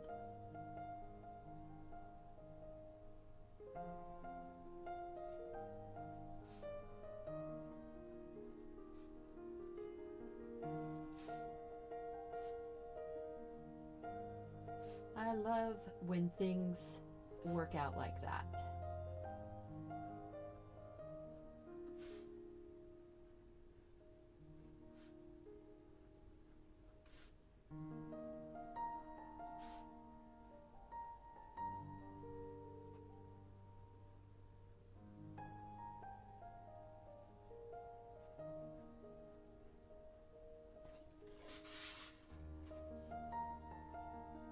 So let's see, we're going to go on that one.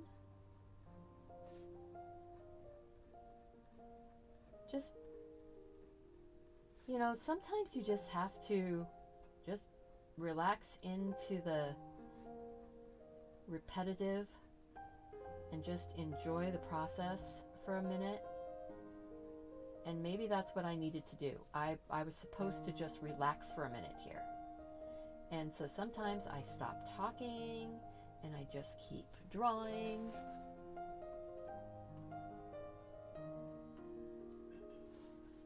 All right, so then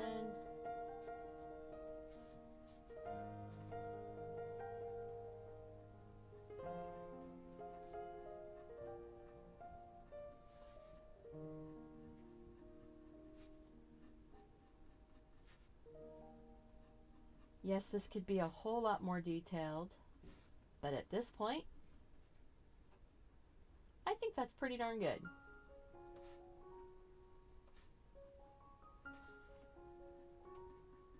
And the reason why I'm doing these types of lines is because the back side of those knits would be pearls.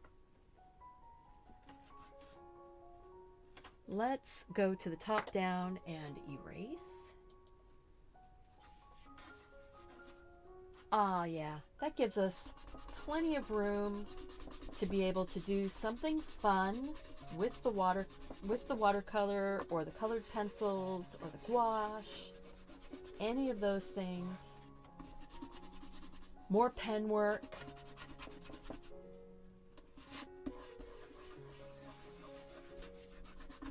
There we are.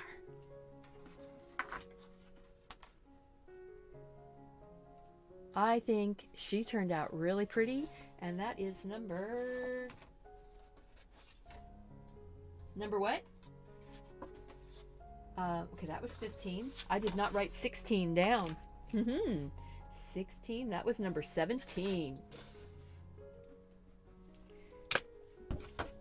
Number 17.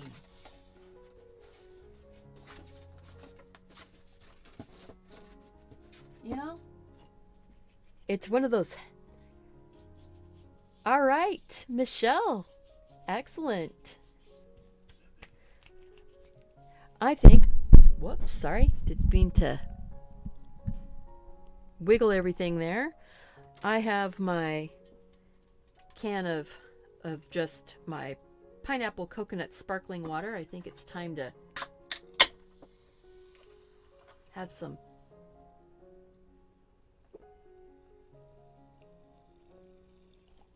have a few bubbles.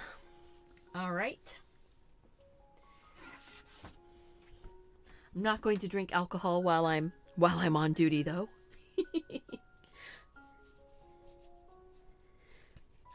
All right. Thank you guys so much. I love how, hey, we're at 107 likes. Excellent. If you haven't already clicked that like button, make sure and click the like button. We're trying to see how many likes we can get off of this show. Ooh, it's going to be a wild night. You're having your second glass of sparkling grape juice. Watch Jan. Watch out for her. She's living on the wild side. All right.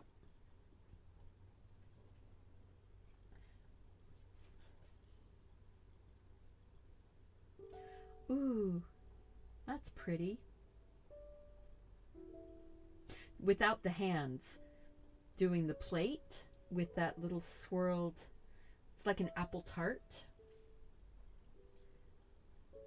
That's really pretty.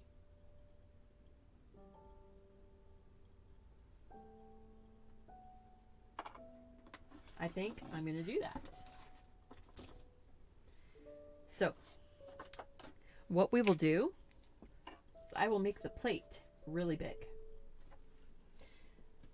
So I'm going to grab that the circle maker again. So this is the Helix circle maker, and it is really fun, really easy. And if you're interested, I do have the link. This is an Amazon affiliate link. So I will earn a small, very small commission because it's only a $5 piece of kit, guys. And I don't have it listed in my store in Canada yet. But if you are in Canada, what you can do, I believe, is go to my Canada link store and then just do a search for the Helix circle ruler. And then I will get credit for you doing it. All right. Yeah, the apple tart with the swirled apples like that in that pretty little plate. So what I'm going to do, I'm going to just use the pen to... Actually, no, I'm going to use the pencil and get the plate on here. And I'm going to use... And I'm going to use the pencil to give me the area where the tart is going to be. And then, let's see.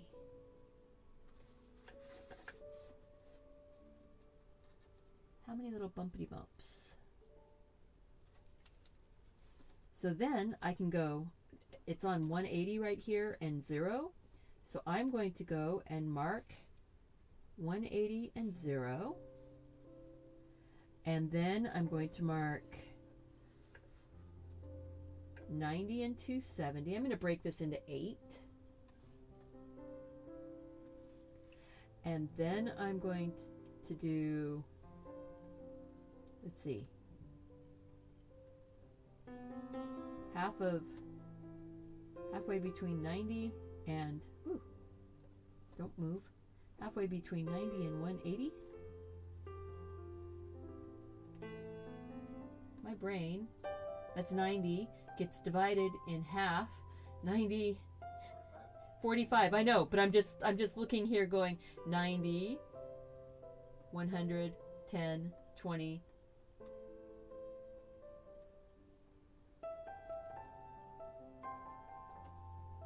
10, 20, 30, 45. There we go. It's like, nice thing is once you find it on one side, you found it on the other. Oops, but I didn't get the... Oh, well. I can eyeball the last one. There. I'm actually pretty good at breaking these things into bits. I am going to go to the side view camera. There we go. And what I'm going to do is just go and make a little scallop around the outside of the plate, because this plate has little scallops. It actually has more than 8 scallops. I think it's probably 12 or...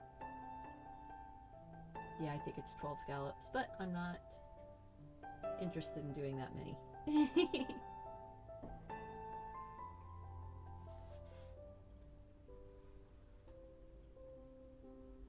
So we get those scallops on there.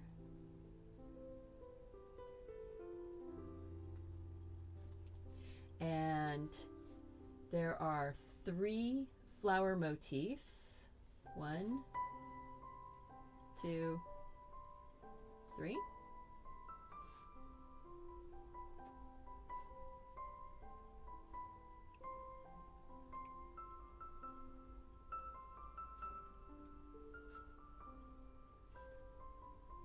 One, two, three.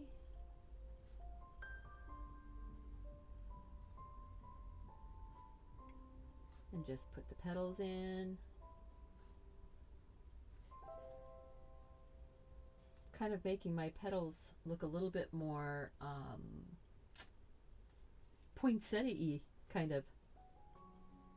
Still that, they still have a round center though here, so they're not quite poinsettias.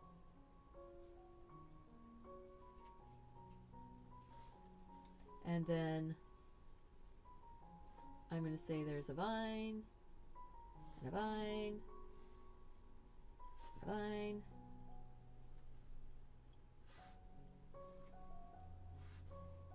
This will be really pretty to do it in gouache, I think. And we're going to do like a little 3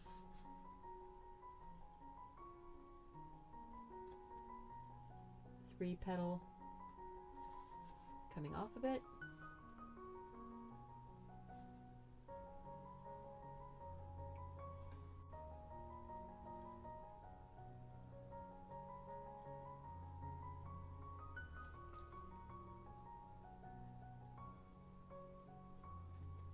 Just, you know, those little detail things that happen when you're just having fun. So now this tart is going to start with 1 slice of apple that is curled up. And then you're going to lay another slice of apple in. And you're going to just start stacking those slices of apple all the way around the tart. Which are basically, you're just stacking in these curved, arched pieces, and if you end up not having long enough pieces of apple, you might have multiple pieces for 1 petal. It's okay. Go for it. Get some of those larger slices, working them around, overlapping the petals of apple. This is an apple tart. It is covered with powdered sugar on the top.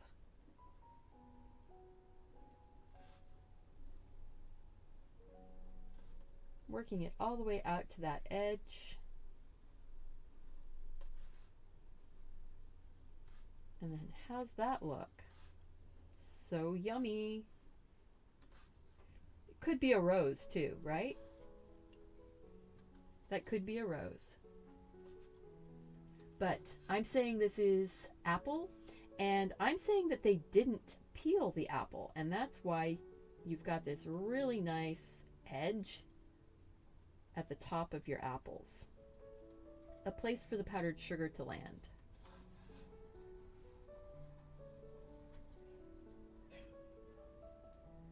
Okay, I think that's good. And they have it on a table that is a sort of like a wood plank. Or maybe on a, you know, something that looks kind of wood plank-ish. Might be a fake wood plank. You know how some people stage things, right? You just stage the art or stage the food on whatever you've got. Did I just make it go crooked? I did. Am I worried about it? I'm not. Just getting a couple lines in. Make it look kind of like it's sitting on a picnic table, I guess.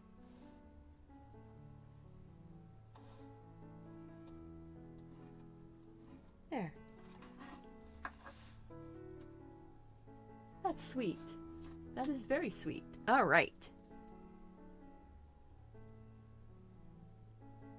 You love the circle tool. Yes, the circle tool is the Helix circle tool. And here is the link. It's only $5 on Amazon. So there you go. It's like $5.20. $5.19, $5.20. And it's awesome. It is the awesomest. And I am not going to go in and do all of the blue work that's on here. And I changed my flowers. So, but that's the apple tart. And I didn't put the hands in either. Because you know what? I'm not doing hands. No. I refuse hands right now. All right. So what I'm going to do though is we're going to start by just going in and doing the scallop around the outside.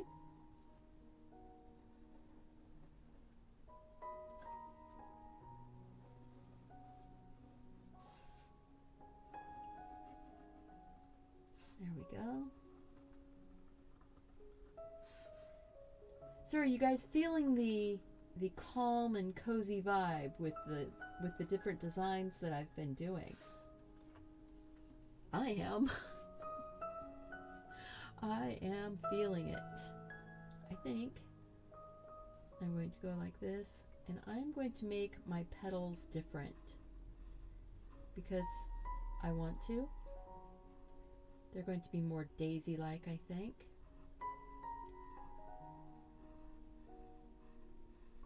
There we go. I like that better. And then I'm going to bring that one out from there.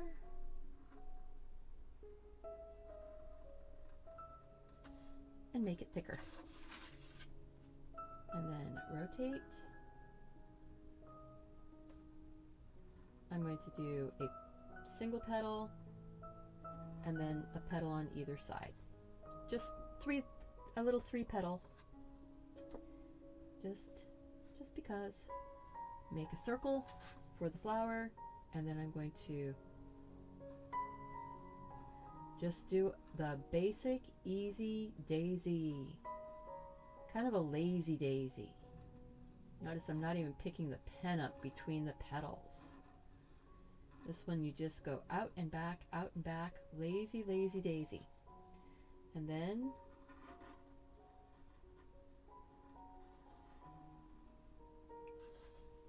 out and back. Make the swirl. Center petal. One on the right, one on the left. Rotate. I'm going to do the same. I'm going to go like this, out from that point.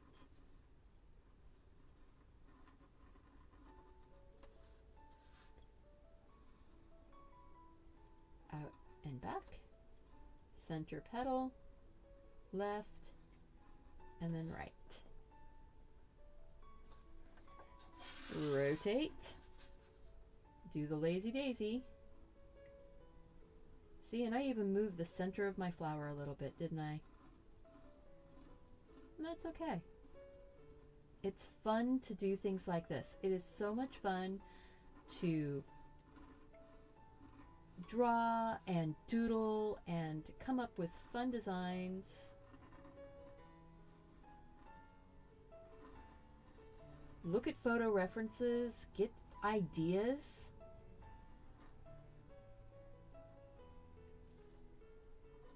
The best artists out there are using photo references. Don't ever let anyone tell you because you look at a reference you don't know how to draw. They're bonkers. They don't know anything.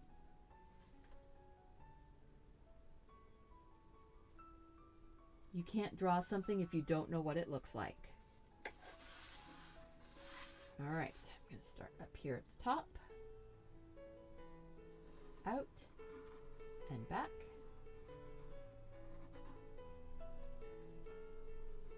Out and back.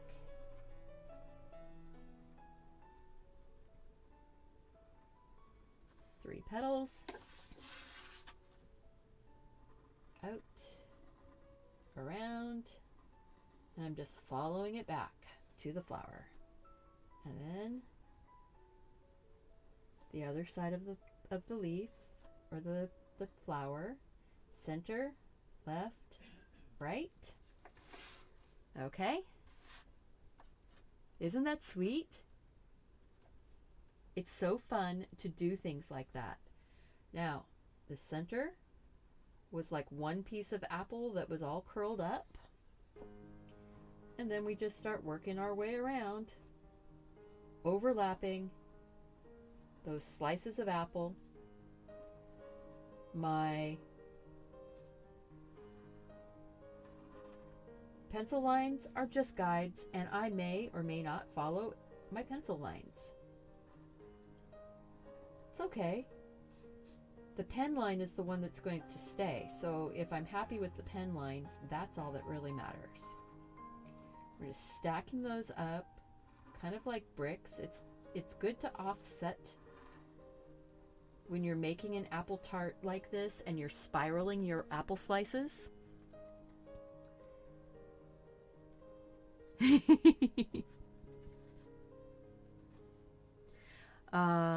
Thank you. Thank you. You know, I try to share information as I'm going, help people out. I love helping people learn how to do this type of fun and relaxing projects, work. It's not really work. For me, it's almost like therapy. I can let my mind sort of wander when I'm doing things like this, when I'm doing it for myself and not, talking the entire time.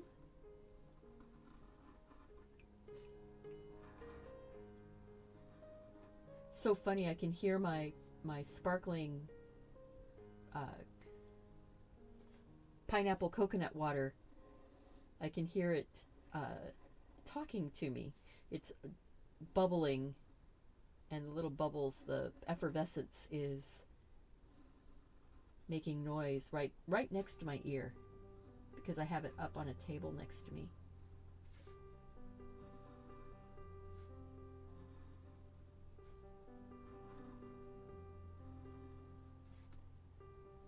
And I do want to thank you guys so much. Your kindness, your cheer, your general, creativity just inspires me to be more creative. All right, we're all the way out to the very outside edge of that tart. Woohoo! And now I'm going to go ahead and get these lines on. Let's see if I can.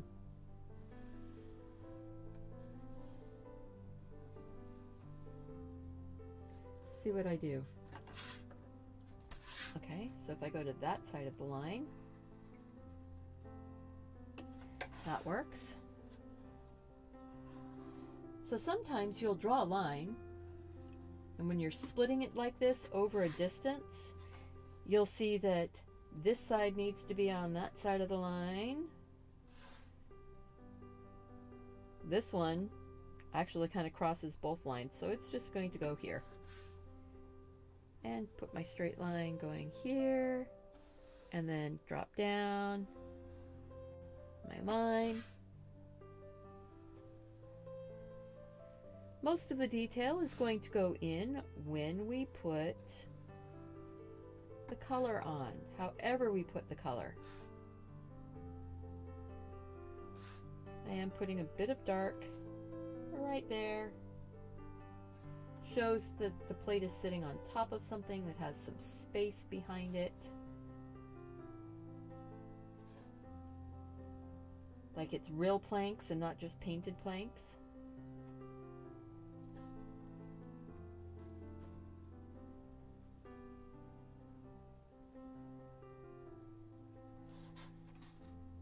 Oh, that's pretty. All right, so let's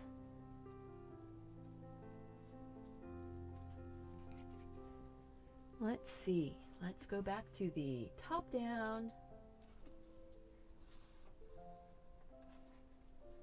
and erase off these lines.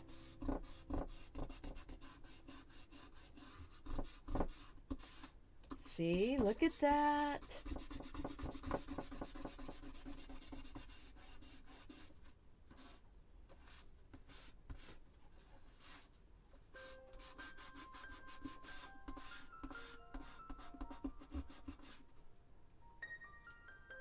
I need to stretch my eraser,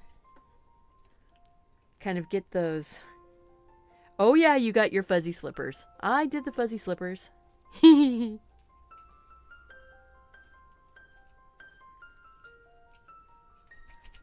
Ah, yeah, I'm really happy with this one. That fun apple tart in the middle of a pretty little plate. So how'd I do? What was my time on that one, guys? This was number 18? Yeah, this is number 18.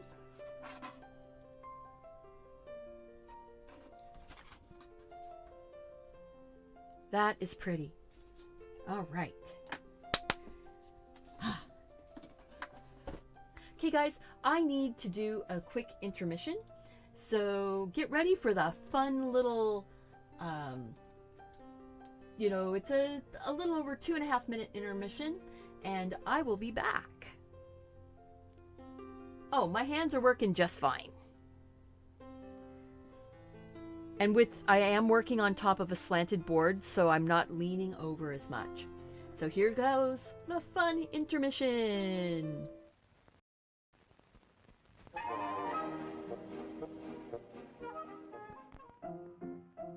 Let's all go to the lobby. Let's all go to the lobby. Let's all go to the lobby to get ourselves a treat. Delicious things to eat. The popcorn can't be beat. The sparkling drinks are just dandy.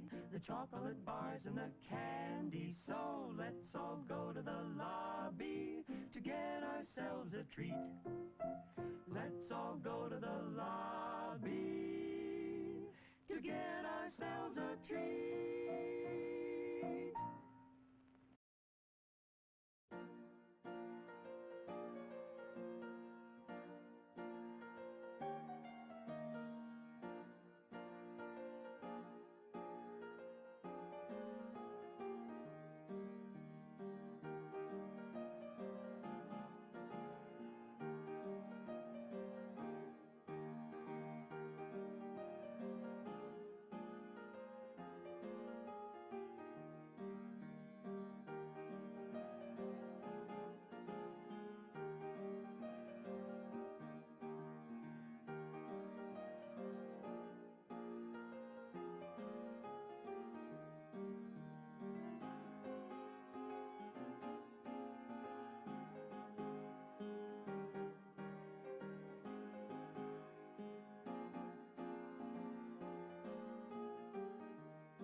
it's showtime.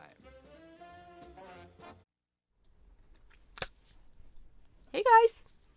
So, if you are interested in what I look like, who I am, I'm Stephanie. If you are here and you've never met me before, I do drawing and painting and all kinds of creative things, and I welcome you to our fun and creative community. Having fun and exploring your interests helps to make you happier, helps to make you a more well-rounded person, and it makes you a little more fun to be around. Really. All right, I'm going to go back to looking at this and figuring out what we're going to do. There we go. We've got all kinds of boom-bitty-boom booms going on out here. All right, so we need to find number 19. Oh, well, there's some little baby booties. I don't really want to do baby booties, though. I like that little kitten. That would be kind of fun. My brain has too many tabs open. I think I like that one. The mug with my brain has too many tabs. But what I would do is probably leave that paper open. It's got a really pretty detailed background. I don't know that I want to draw that right now. It's a sweater that's all cable knit. I don't know that I want to do that background right now. Let's see. Maybe we'll do, we already did that one. Maybe we'll do another mug in a book. We'll do a mug in a book with cookies.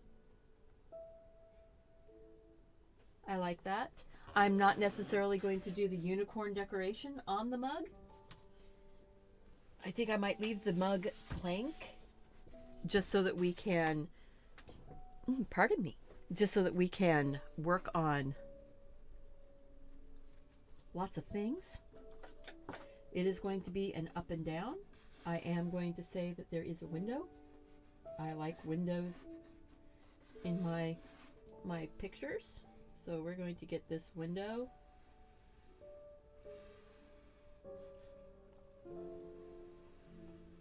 Put on here.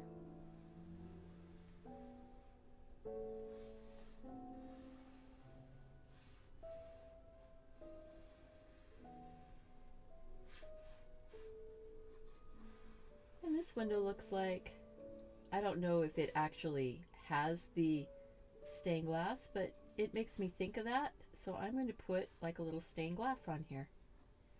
I think that'll be fun. It'll give us another place to put some more color.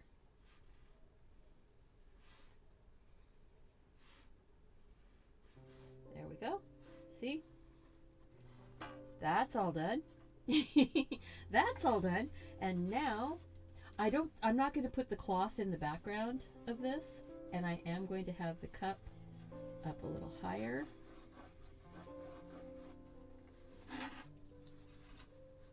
So cup is like this. It's just a cylinder.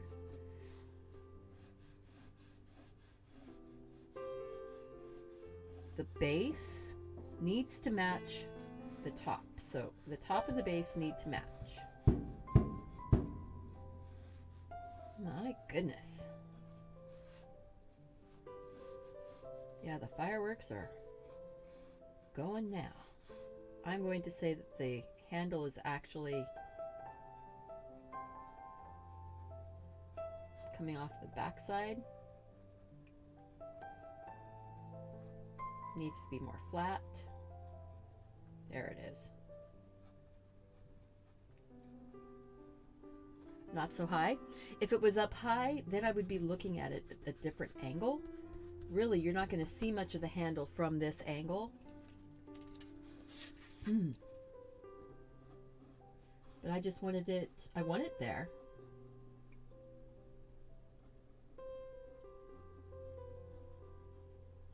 I want you to know there's a handle on here. but I don't really want the handle to be in the way.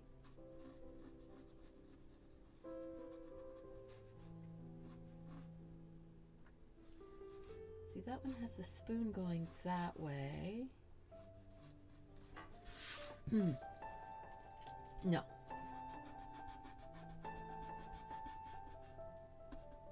It's like, no. I want this, the handle of the spoon to be coming up this way.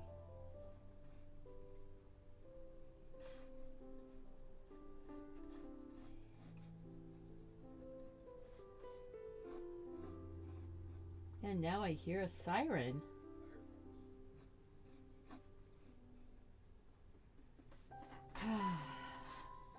Except that's at too high of an angle. See, you start playing with it and you go, okay, that's good, that's not, that needs to go here. If the end of the spoon is here, where's the handle?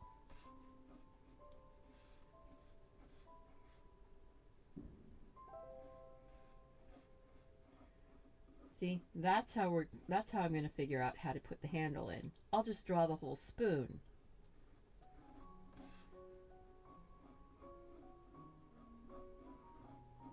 And then I can take it out. Don't need the whole spoon. Oh, this could be a cup of paintbrushes.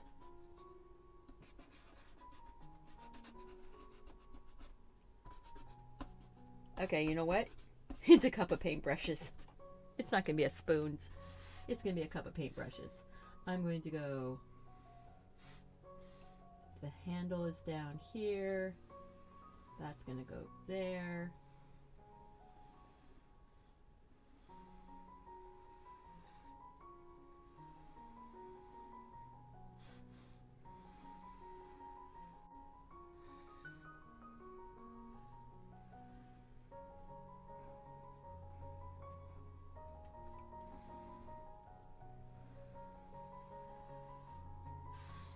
Figure them out.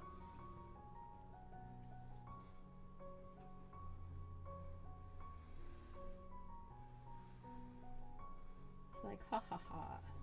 Since I'm not going to keep any of this below the cup line anyway, it's just to help me figure out where the angle of the brush is. So now I've got the ferrule.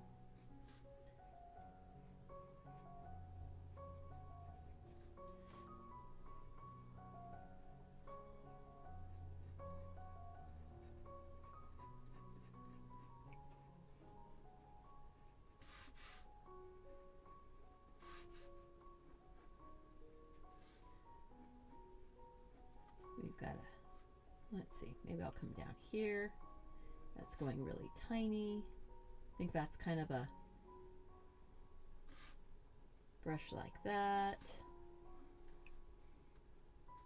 And did I stay on that top front or top down? I did. Look at that. And then I'm going to come down here and say there's a ferrule. And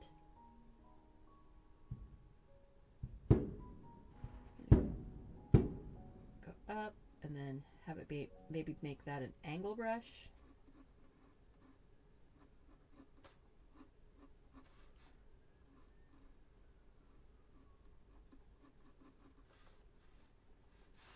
We need one more, maybe a tiny little, maybe the tiny little monogram liner.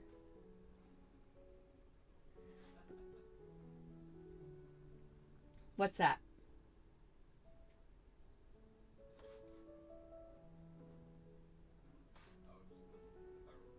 Oh. Oh, you can hear the fireworks? Oh my goodness. Virginia can hear my fireworks. Wow.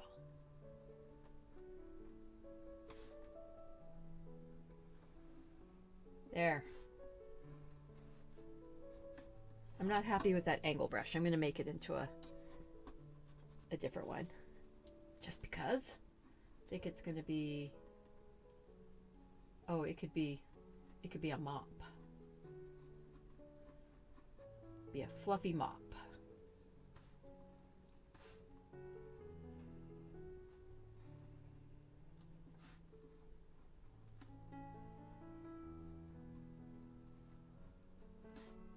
How's that?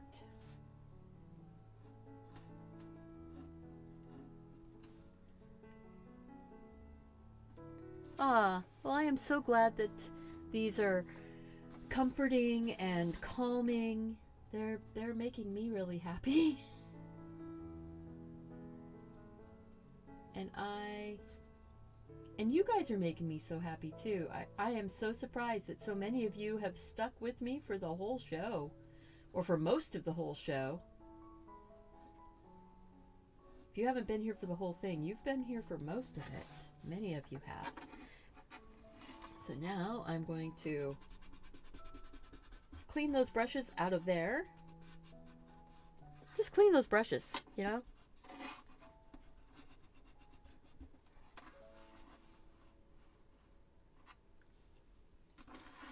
We've got the back of the cup here, coming around.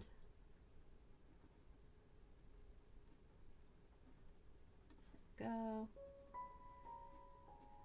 And I'm not going to do too much down inside because, you know, that's what coloring and painting is for. There we go. Brushy brush brush. And now I'm going to say there is a book. Remember, a book is basically just a box. And this is a hardbound book.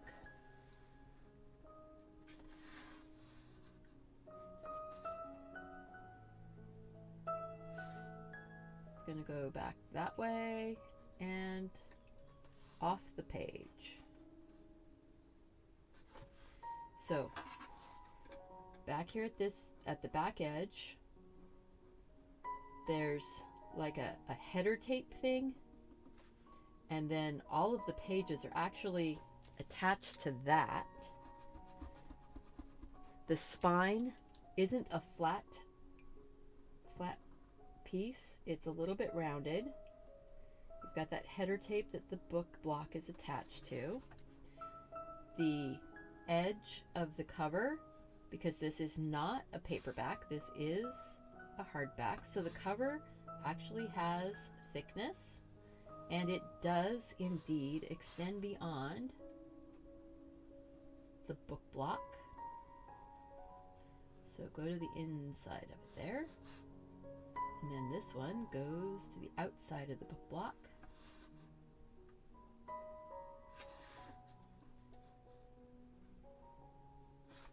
Right here. You know, little things that you notice, little things that you pay attention to over time. This one has, it looks like there's, you know, a bookmark in here. And so it's the tassel is coming out.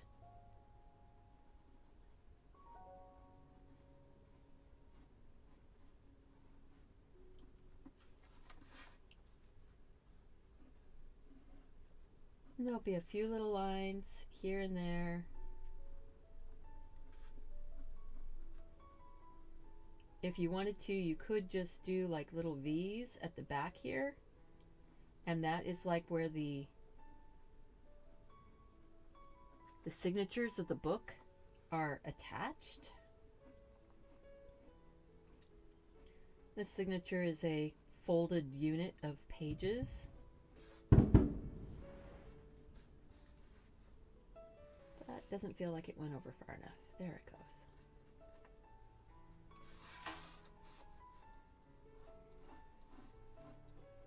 Comes down,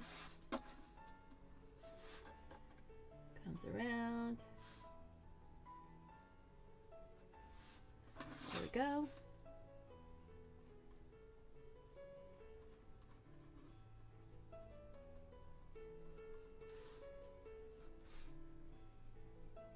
Honest, Mark is not out there lighting off fireworks.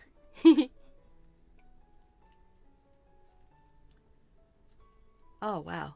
Yeah, hey guys, keep up with the likes. That's awesome.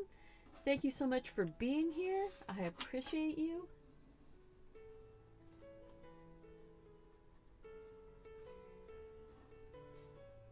I am just gonna go like that. And we'll just take it all the way to the edge. That's the back edge of the table, along the wall. Maybe that's the counter next to the window. There we go. I think that's ready for putting some pen on so that we can zoomity zoom on through. I'm just taking some of that graphite off by rolling this eraser over it. There we go. I started out trying to keep a piece of paper, you know, that didn't last very long, did it?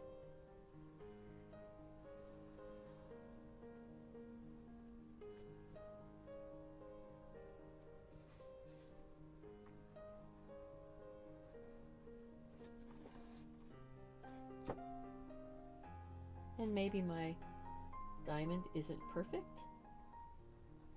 My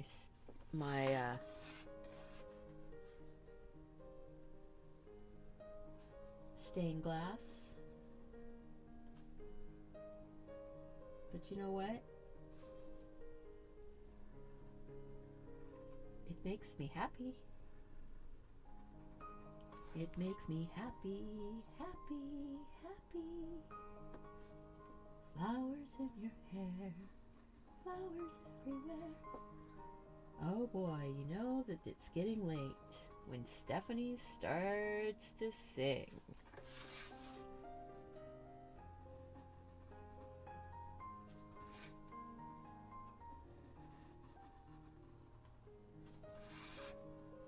So just enjoy the process, have fun.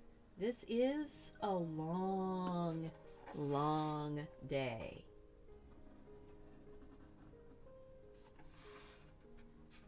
This is a long, long day.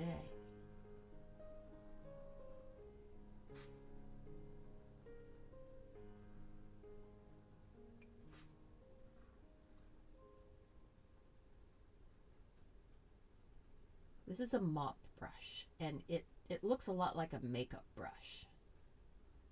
It's very fluffy. And you could actually put makeup on with a mop brush.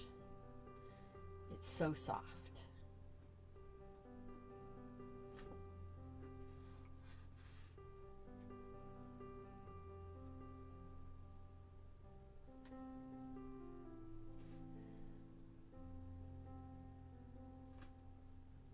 See, we had one year we went up to the Washington coast. Actually, we did it a couple years.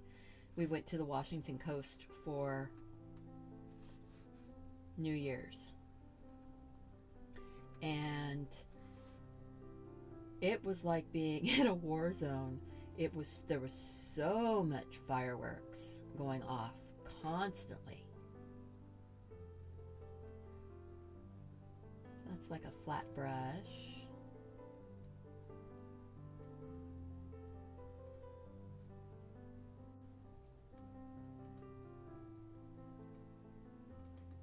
It was a lot of fun, but boy, it was loud. And one of the years we were there, we had our dog with us, so we couldn't really go down on the beach and watch the fireworks, but we could watch them from the room. It's back when our pup was still alive. He made it 16 years, so you know, he had lived a good long life.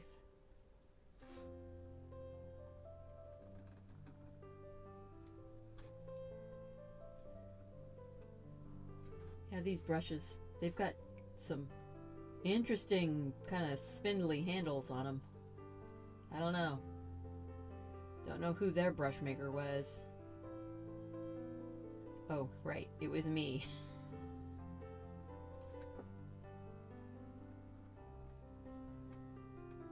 Oh, what can I say?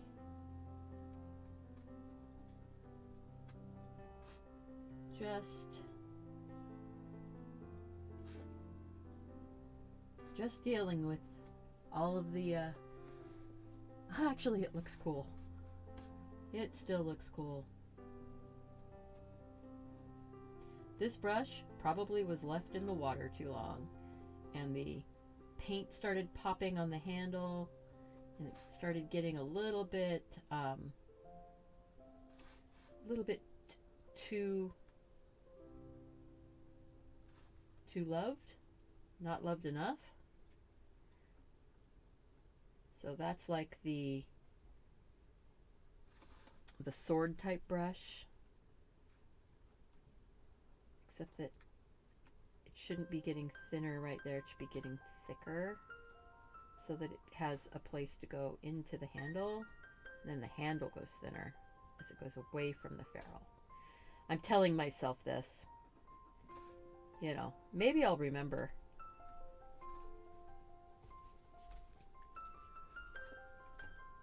Wow, Jan. Oh, this is going to be a midnighter for me. At least. And we're on, this is number 19. See, shows you how, yeah, number 19.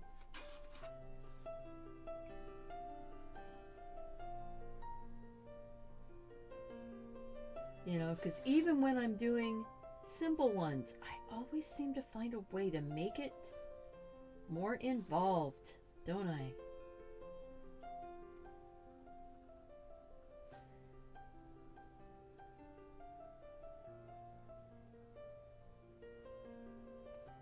Kind of just a liner brush there. One of those really long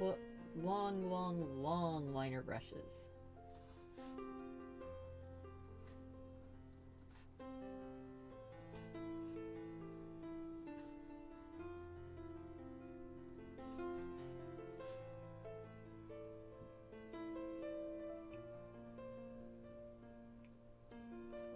Okay. Getting close. We got it all drawn, so that was the hard part, right?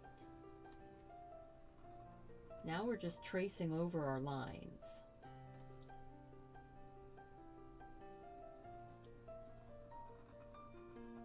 And if anybody is thinking, "Oh, well, why don't you just draw them all and then say you've done it?" I can't.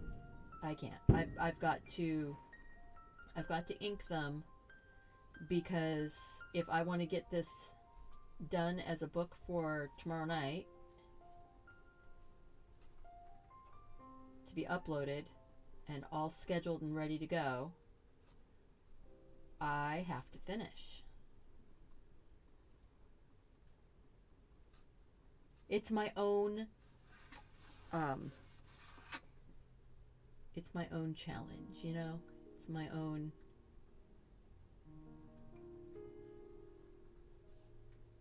deadline. Nobody put that deadline on me. I put it on myself.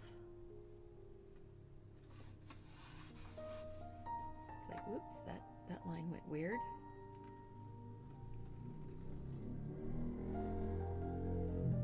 And then that line.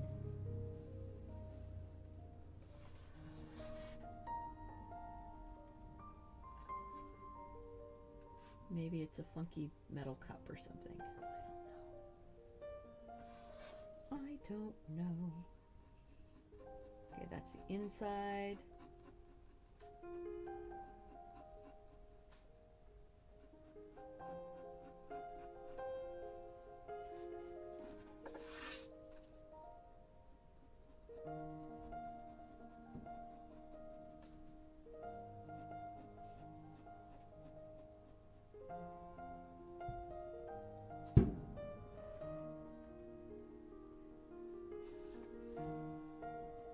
Yeah, I'm getting much more drilled in, aren't I? I'm not being as chatty. I hope you guys don't mind that. Wow. Okay, that's looking good though. It's looking good. We're really close.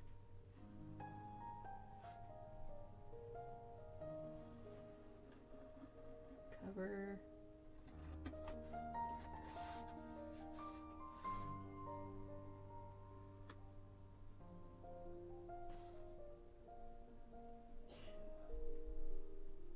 There we go. Back cover.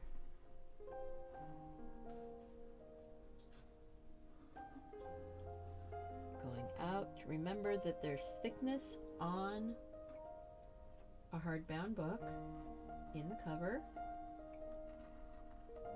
Just that little head tape. I'm going to go ahead and put the little folded bits in for the signatures. Just because.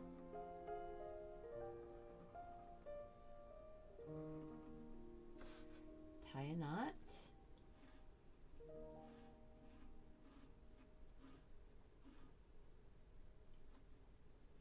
It's got the little tassel from the bookmark.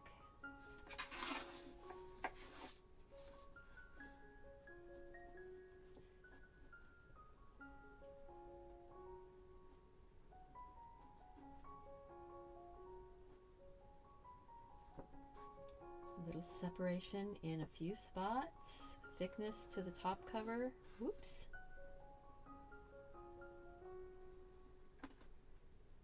Thickness going back.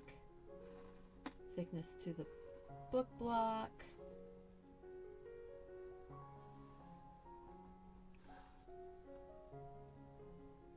Happy New Year to all in Central Time Zone. Happy New Year, guys.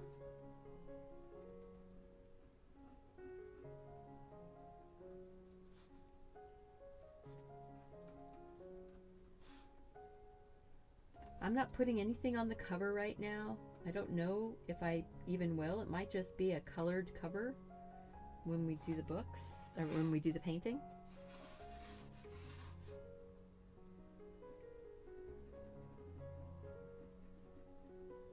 It's inside of there.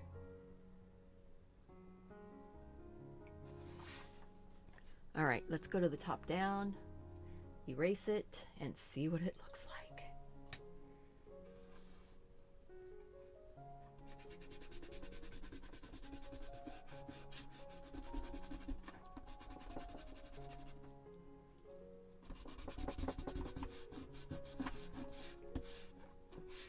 So this is number 19.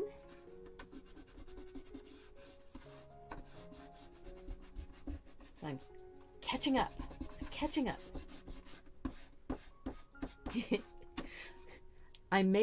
This is my own challenge. Nobody's forcing me. I'm having fun. Oh, wow. I like that. What do you think, guys? You like it? Fun, fun, fun. This is number 19. Number 19.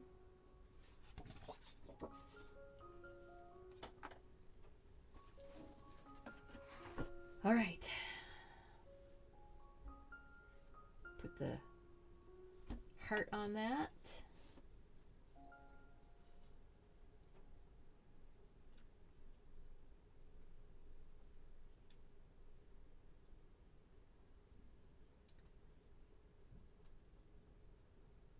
I'm looking at that going, cupcake in a cup.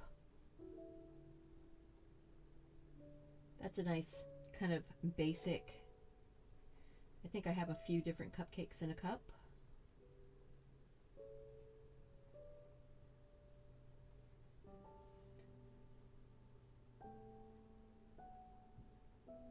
You know, so there's all kinds of things. Yep, donuts. Donuts are always good.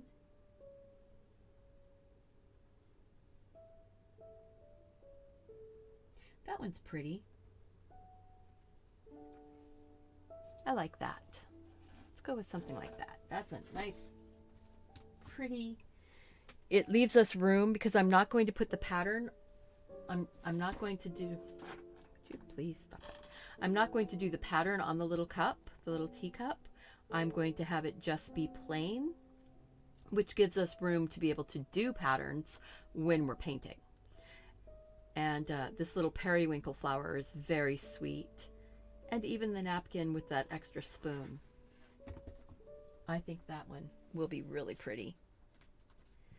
Good night. Take care, Debbie. Have fun. Happy, happy New Year. All right. So, my hands are doing fine. If anybody was, I know Jan was asking about how my hands are doing. They're doing well. I am looking at that going, let's see. We're going to put the napkin. Do I want to do this one this way? I think I do. I want to do this one top of the cup.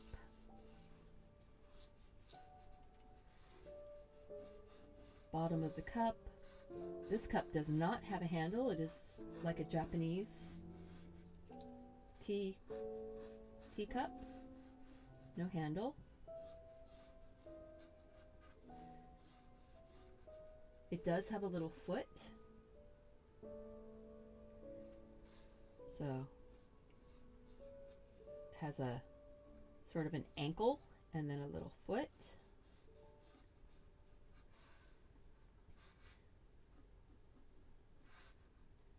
More straight down, I think. Not quite so flared. There we go.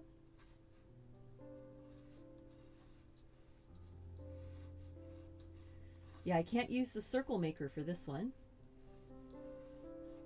because it's an ellipse.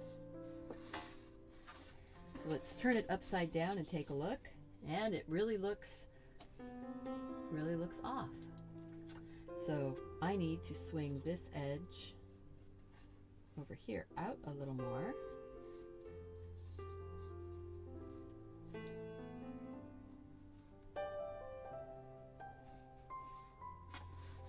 There, that feels a little bit better.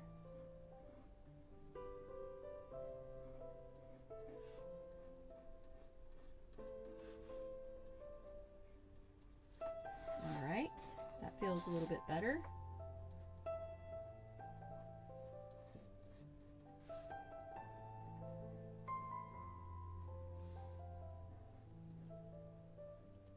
What do you guys think? You like that? Then right here in front, I'm going to bring it over just a little bit. I'm going to put a circle. And in that circle, I'm going to make a little 5-sided center. And then coming off of each of those sides, going out to the edge of the circle.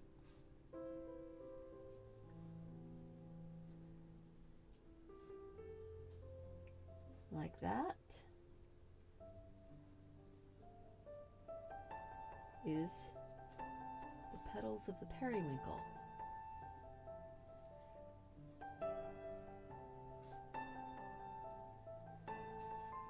So you can kind of pinwheel out with those.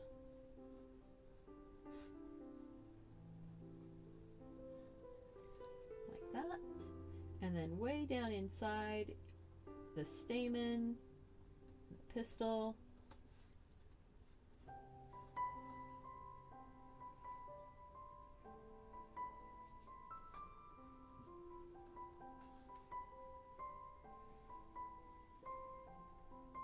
see, look at that.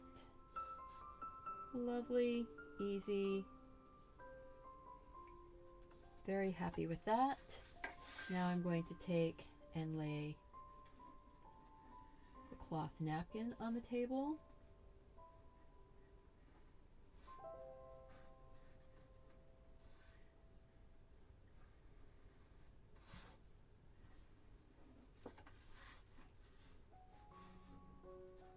So I want to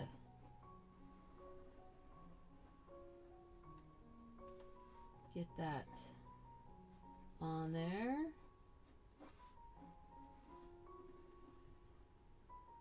So it's like that. It's kind of a folded edge. And then there's another folded edge.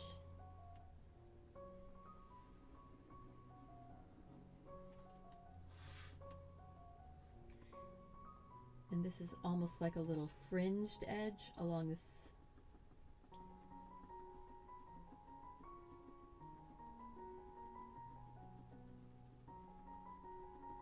There we go. Is there such a thing as an ellipse maker? You can get templates that are ellipses. So yes, and they come in all sizes. I do not happen to own one.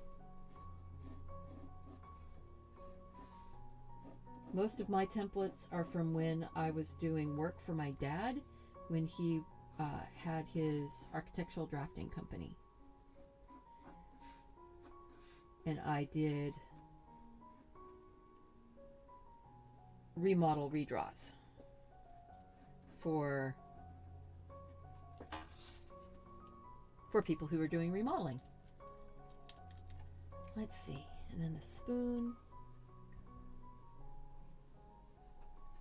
the bowl of the spoon. You don't really see the bottom, but the spoon does kind of curve up, and I'm going to say its handle is going to come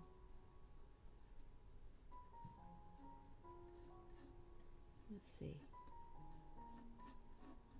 this way, curves a little bit, but I don't want to curve too much.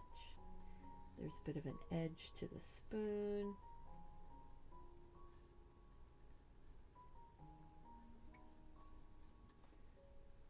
I need to practice doing silverware. I don't do it often enough.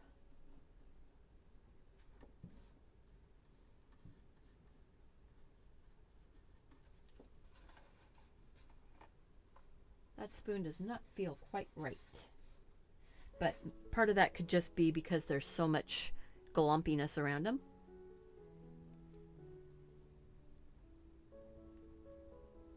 As soon as your 9-year-old hit the pillow, he was asleep. I bet. But he made it to see the new year, right? I think that's kind of important to a lot of people to know that the new year is actually going to happen. Let's just take out some of those extra lines.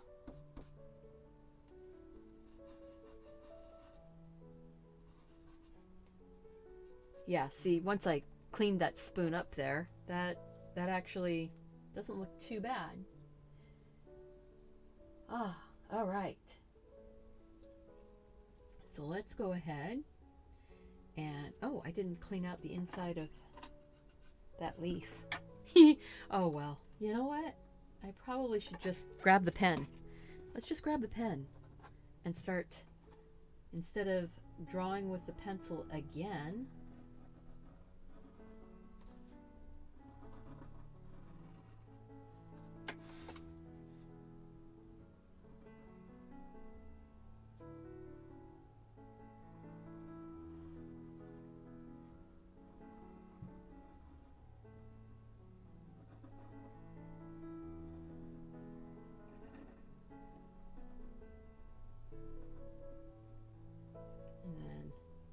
center.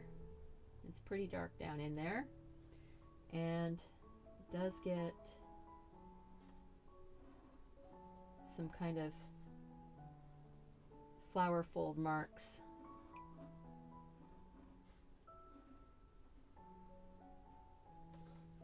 There. And then leaf. Center of the leaf.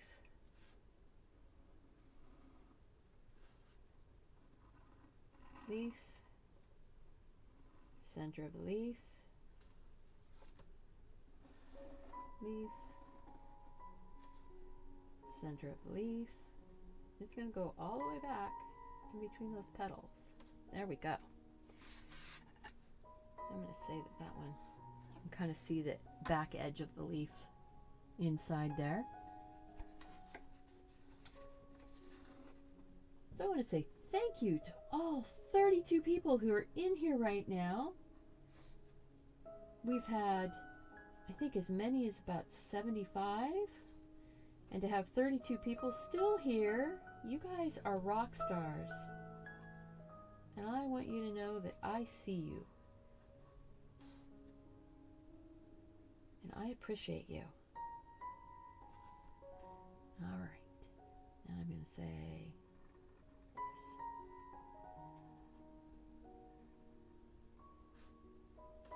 A little bit of that. A little bit of that. A lovely piped buttercream flower. You know, that would be a piped buttercream flower. That could be, but it isn't. But it could be. All right, you really don't see much of the foot.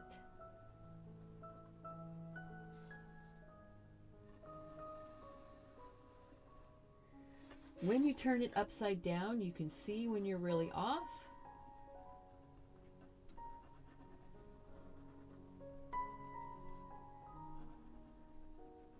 It's a fairly delicate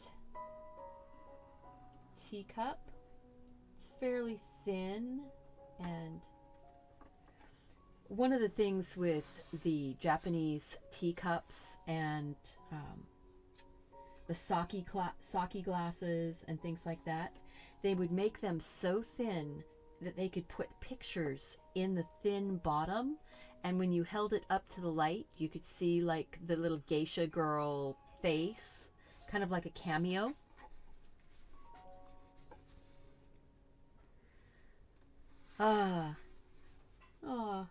You know, it's sometimes I feel like I am not doing enough for the group. I feel like, you know, I sort of slack and I don't go and do all of my social media that I should be doing. And then I feel guilty because I'm not going out there and seeing all of the work that everybody's been sharing. You know, it's like, so yeah, I kind of put myself in a bit of a guilt trip sometimes. I know I shouldn't. I know you guys don't expect everything, but sometimes we put expectations on ourselves that we don't put on other people. I don't know why I just made a stripe.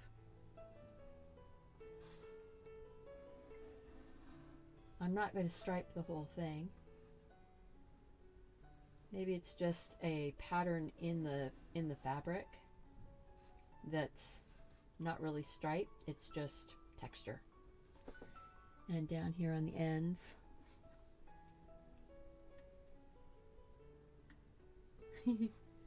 I am only one person. That is indeed, yes. I'm going to go ahead and make a little bit of a fringe out here on the edge with the pen, just because for some reason the picture has a little bit of a fringe on the edge of the fabric, and so I'm going to do it. But we are really close to being done on this one. So this one only took about 20 minutes, 15 minutes. That's exciting.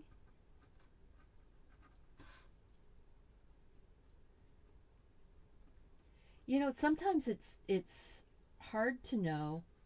It's hard to let yourself believe that really and truly you're making a difference. So it's lovely to get that validation from you guys. I know that I should be validated within myself for doing a good job. Just like I know that I should be happy knowing that I have, and I am, oh my gosh, am I ever happy knowing that you guys are here? You know? I am like anybody else that, you know, I'll look at those numbers for the, I'll look at those numbers for my subscribers and things like that and think, oh wow, why am I losing so many people right now? And I know exactly why I am losing so many people right now, and it's because I'm not doing the pouring. And I know that. But boy, sure is frustrating. Actually, I'm just going to make that a dark stripe. Okay. Number 20. Done. Number 20. Ooh, 20 is done. 20 is done. Oh my gosh.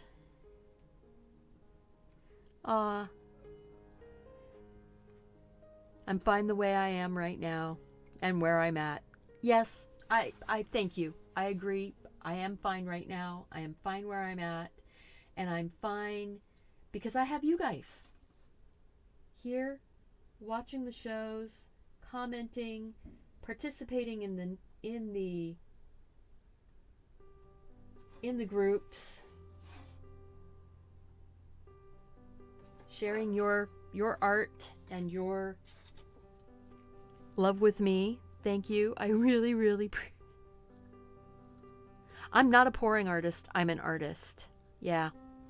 And what happened was I did the pouring for 2 years, and it's not really the people that are labeling me. Right now it's that YouTube algorithm has labeled me. And so they're only showing my art or showing my channel to pouring artists. And pouring artists are not the ones that want to watch what I'm doing right now.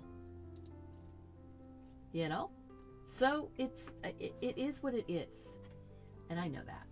All right. We are going to boom, bitty boom, bitty boom, bitty boom, bitty boom.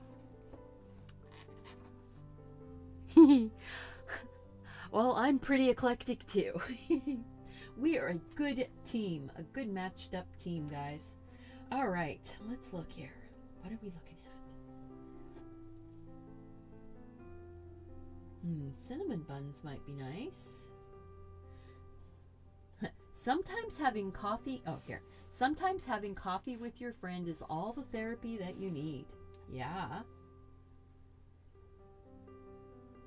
That's really pretty. It's got such a detailed cup on it.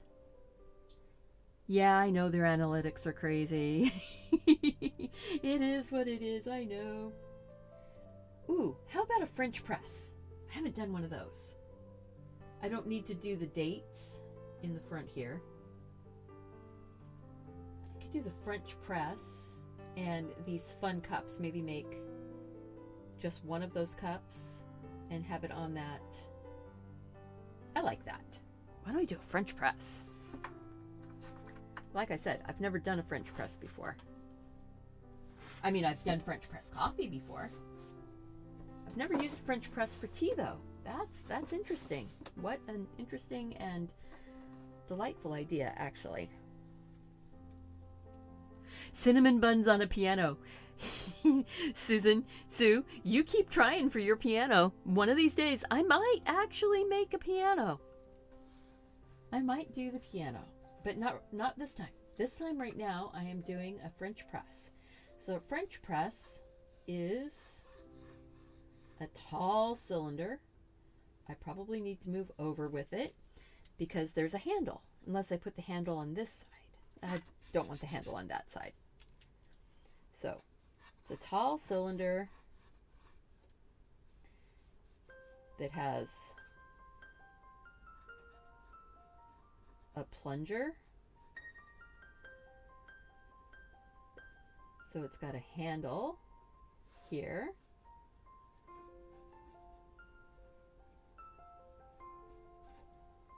which pushes straight down through the lid.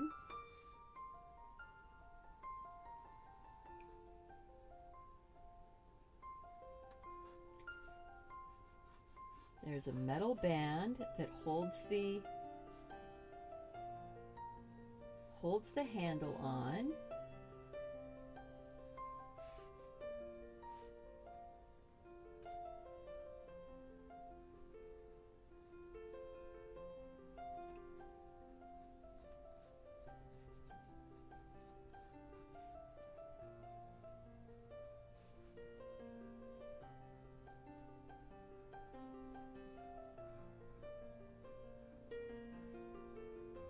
Like that.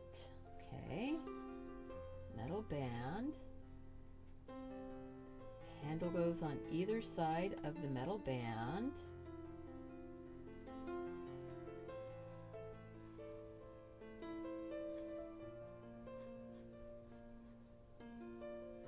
So it's like a clamp that's going all the way around. There's a screw hole here. I don't think I'm going to draw that with the pen, but just to tell you, there's a screw hole right here that you would be able to adjust that band.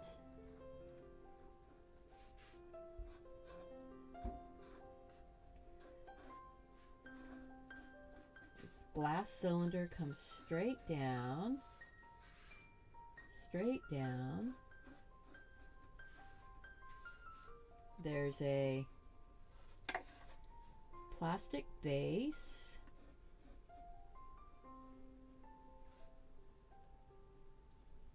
It's got like a little cutout in it. It goes all the way around.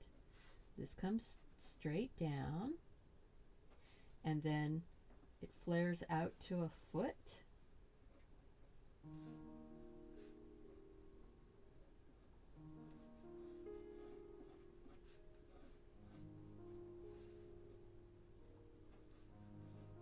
It has some thickness to it.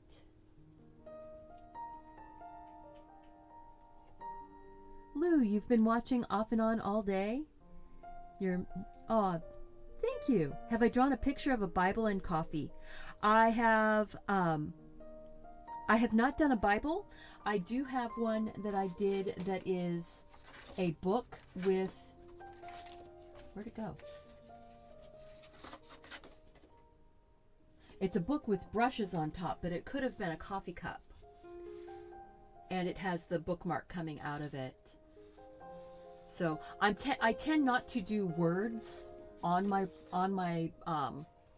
pieces, just because my lettering is not very good. But oh, and the very, very first one that I did. Oh, I think the very first one that I did was actually a paperback book. Yeah. It was like a paperback book. But that also could be like a paperback Bible. And an iPad. But, you know, it's like lots of opportunity. But that's a lovely morning ritual.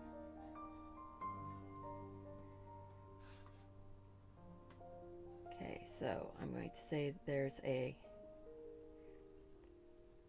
bit that the rod pushes into, or is screwed into actually.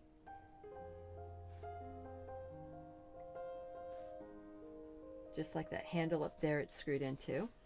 And then going around the edge, is the actual filter.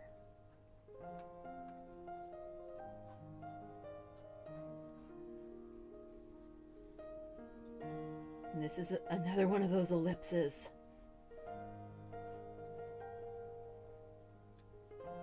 Except that I need to do it more shallow. And the reason why is because my lid is very shallow. I have just a tiny bit of an ellipse up here on the lid, don't I?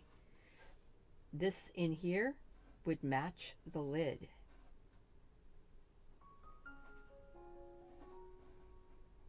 So I need to flatten this out or make it skinnier. And that's okay, you know? It's better to find those things out when you are doing it with your pencil than it is when you're doing it with your pen. Oh, you like that one? The one that had the coffee and the paperback? Yeah. You could certainly, that was the very first one of the whole day. That could easily be made into your Bible and coffee, because it's already coffee. And it's a book. But yeah, I don't put words because I'm not very good at lettering. It's one of my goals, actually, for this year, is to get better at lettering. So there's like a coiled wire that goes around on the inside of the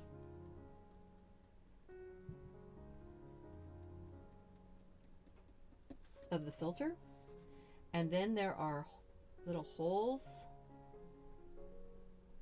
that go around on the filter. They go all the way around.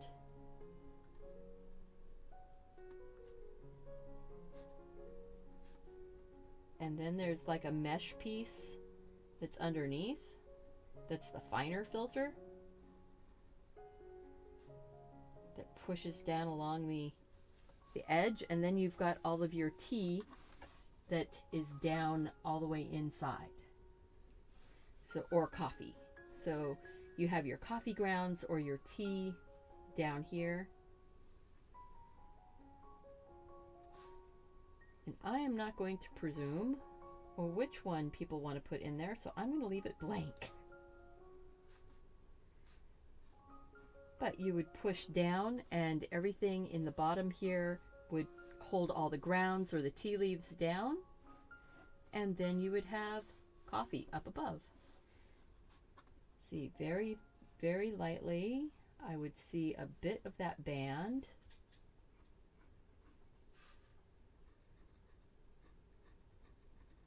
There. There, the lid. Okay, I need to go ahead and just start. Well, first I need to get that other cup on, don't I? You know what? Maybe this one's just going to be the coffee press or the French press.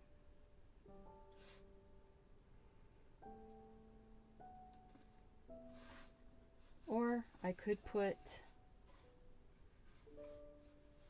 trying to see, because it would have to be forward down here.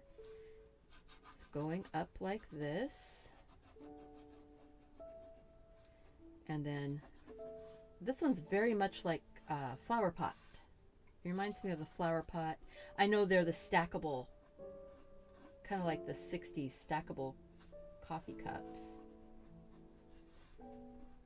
That needs to be wider, wider, rounder, rounder. See.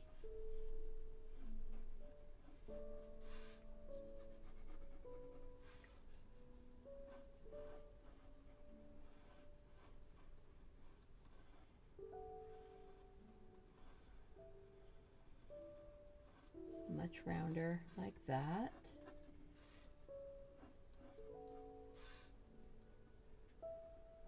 And I think these were based on flower pots because flower pots can stack. And so when they were making this style, oh, that's crooked. That doesn't feel like it's sitting flat. Oh, no, it's not. It's more in that corner. Okay, and then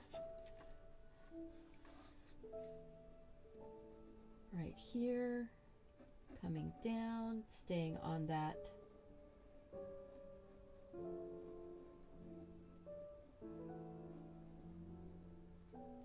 right there. Betcha a lot of grandparents, my grandparents had these kind of cups. A lot of people here probably had grandparents that had cups like this. Oh my goodness gracious, Miss Sweet Amy is back again. How's your tummy doing, Missy?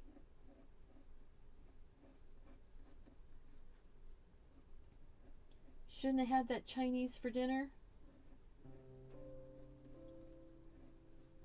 All right.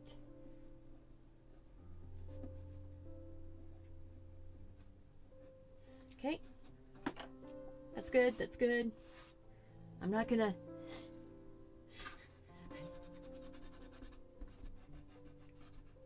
I am really enjoying knowing that I can go in and do more detail later. I can use this as an opportunity to do all kinds of doodling and design work. I'm going to get this cup on here first.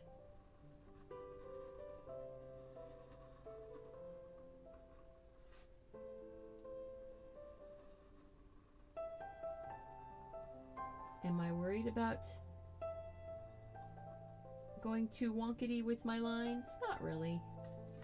I like the kind of hand-drawn feeling that we get when we do stuff like this. These handles were the most ridiculous handles ever made. I mean, even me with my little hands, I mean, all you can do is go like this. Just go pinch the little thing to have your coffee or a hot cup of something. That's a recipe for disaster.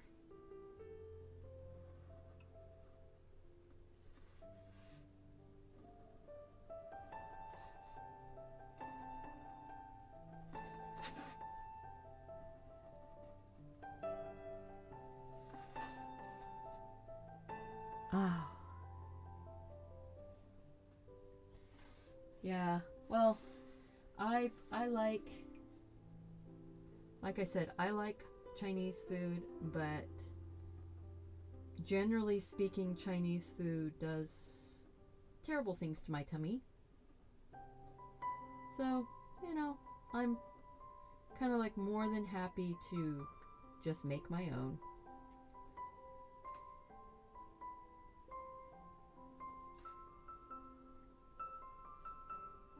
Don't know why I just did all of that coloring in, but you know what?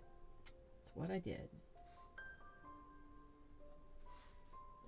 I think what it is, I wanted more of this shadowy bit underneath of that edge, and I just started doing it up there. Just because. All right, I'm gonna flip this over. We are going to start getting that base on here. We're gonna build that coffee maker up.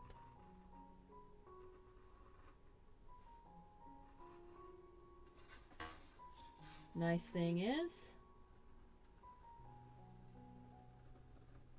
it's really very, very basic.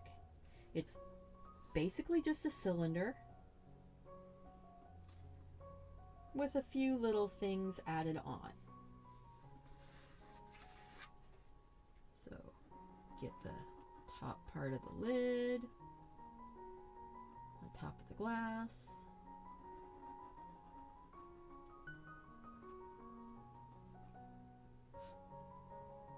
Come around.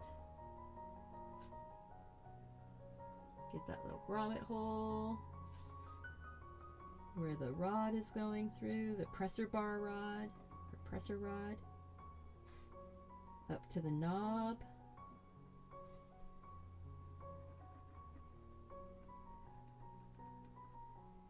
See? Then there's the inside part of the lid.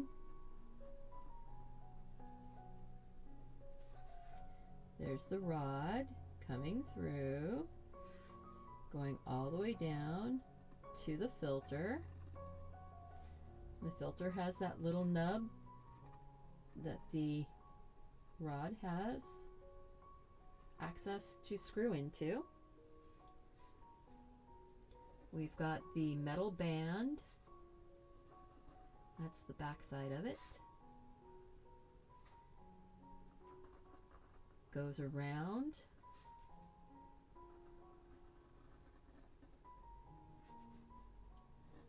The handle is attached to that metal band, so that's why that metal band has the handle right here. It's attached. See, looking at things and telling yourself what it's there for, why is it there? Why would I even worry about drawing it? Because it makes it so that the handle can stay on. It's nice to have the details.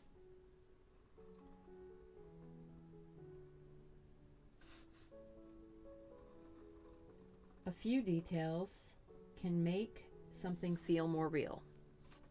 See, look at that. We are almost all the way around. This is the filter.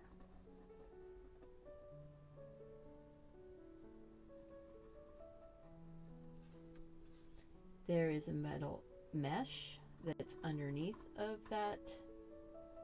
That's actually the actual filter. The other bit that's up here with all the holes, that's sort of the presser bar thingy. Presses the filter down.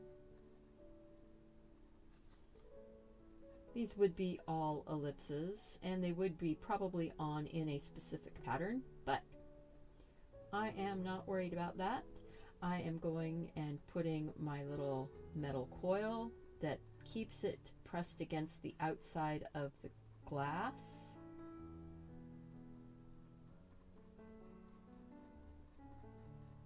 All the little details that you probably didn't want to know, but I'm sharing anyway.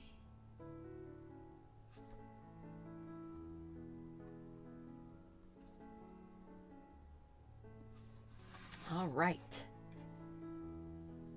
And then we have some thickness to the glass. And thickness to the glass.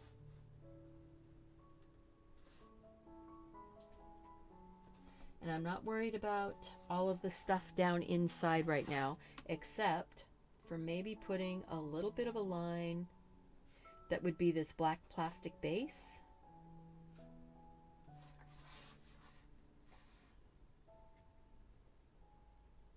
Okay, let's get this all erased off. Coffee's up. Oh, I didn't do my table line in the back.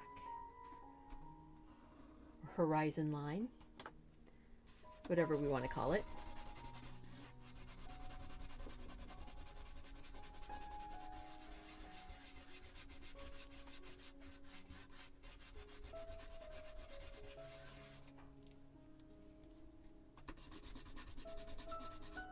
All right, so I do see something here. I need to make sure that that line is all the way in contact with that metal band.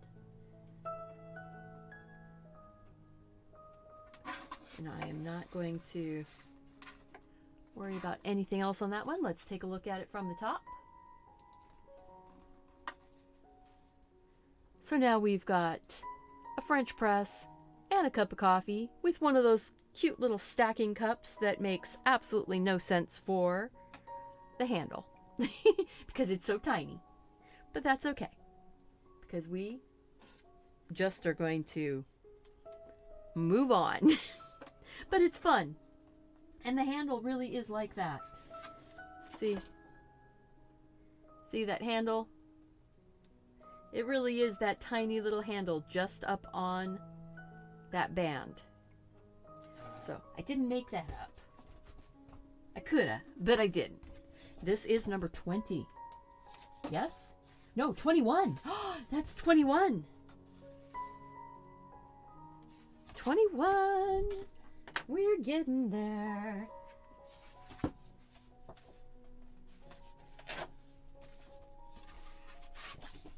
All right. Next up. Hello, Irene. Happy New Year. And Marty. I'm so glad that you're here. Thank you. All right. Nice square puffy covered in powdered sugar. Oh, a beignet. Beignet with the cafe au lait. Chicory coffee with chicory in it. Yep. And if you don't get powdered sugar all over you, you didn't have an actual beignet. At least, that's what I've been told.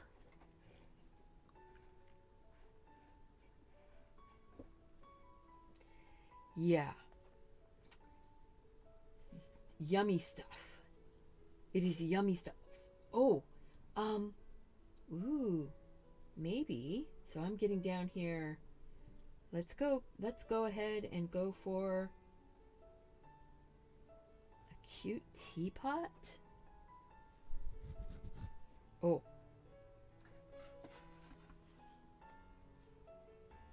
How about a cute little teapot and a little stack of cookies? And the fact that it's all pink just makes it even sweeter. So we will be doing that in this format. I am going to take a drink of water, wiggle my fingers.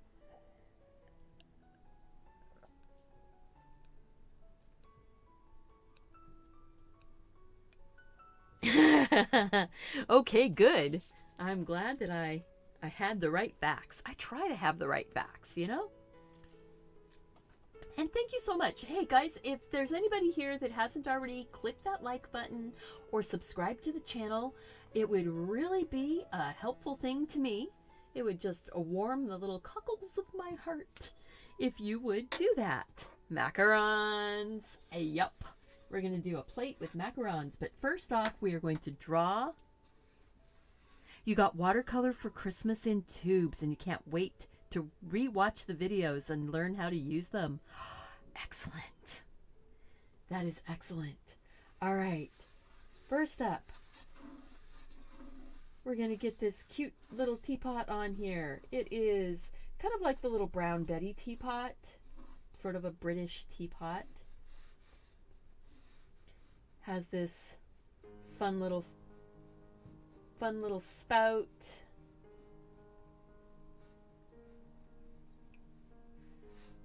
And sort of this little chubby bit that sticks out right there. And I think I'm going to have to modify my handle just a smidgen.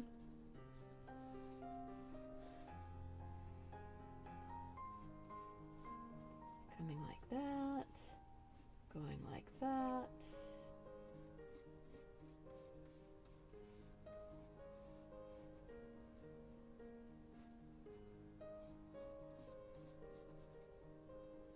Might have brought that up too high. That was part of my problem. Okay, there we go. So you don't want the handle to be too far out.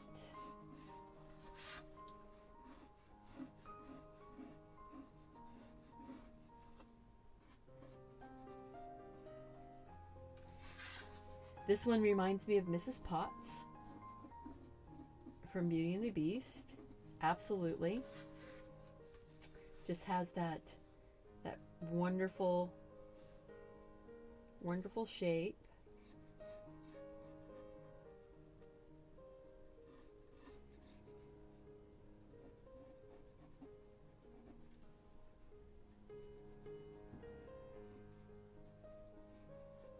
haven't quite figured out this part right here. You know, sometimes when you're figuring something out, you see, because that's like the little bonnet that she wore. Oh. Sometimes when you're trying to figure something out and it's not coming together, move on to a different section and work on it for a little bit. And then there's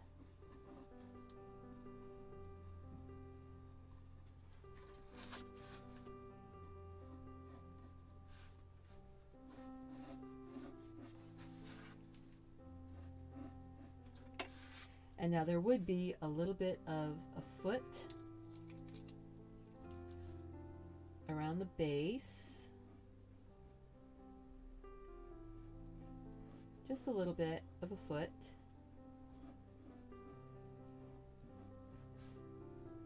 This particular picture doesn't show it because it has it sitting on a tablecloth of some kind. Let's move to that. I know you can see it sort of, but let's move to the side view. That's easier. So this is the part that I said I'm going to have to come back and work on for a second. But first off, I wanted to go ahead and see if I could get this part up. This part done. There we go. That's actually pretty good. The handle is not as elegant as that front. This front here is very elegant to me. It's very, it's got the right proportion. There. Now it's got the right proportion.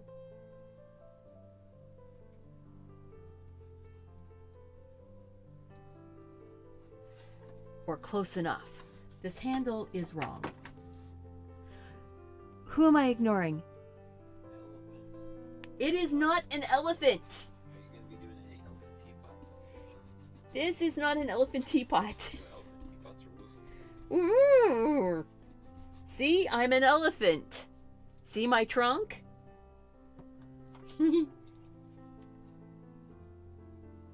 Have you ever watched Over the Garden Wall, Miss Amy? So let's see here. That goes like that, meets in like that, goes up, goes out, comes down. I'm having to shorten my handle. I think that's part of my problem. And then it joins in at the base.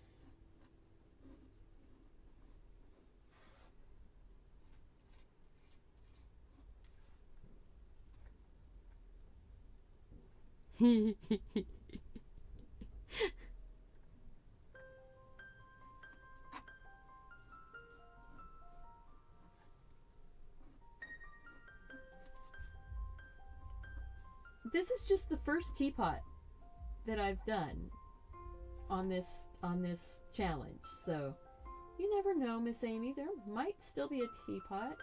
I don't know. That's an elephant. I don't know. Maybe.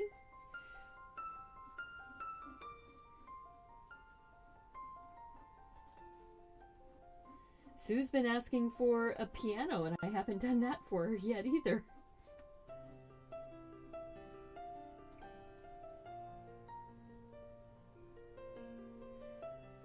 Okay, I think it's just going to have to be good enough.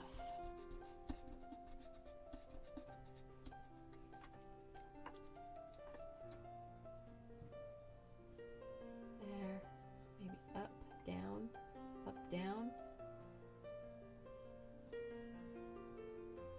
across, there. I think that's good enough. So then, let's see here.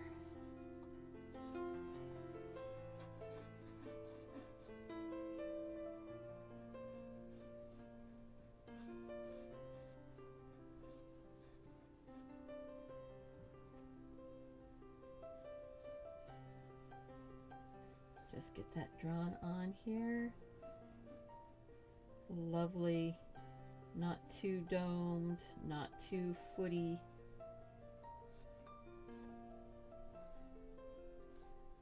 Not too overfilled with cream.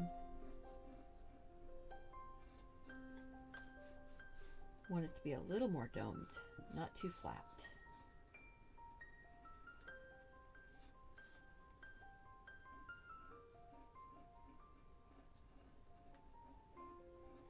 I have made macarons once. They actually turned out. They got their proper little feet. They were not too dried out. I had macarons once at a shop and I didn't like it very much. So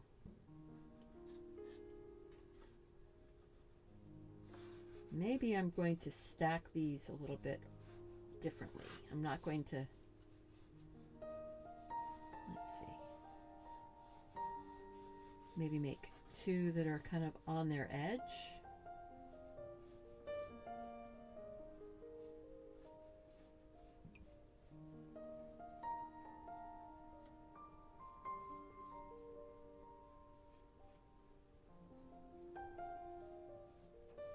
They always look like little hamburgers.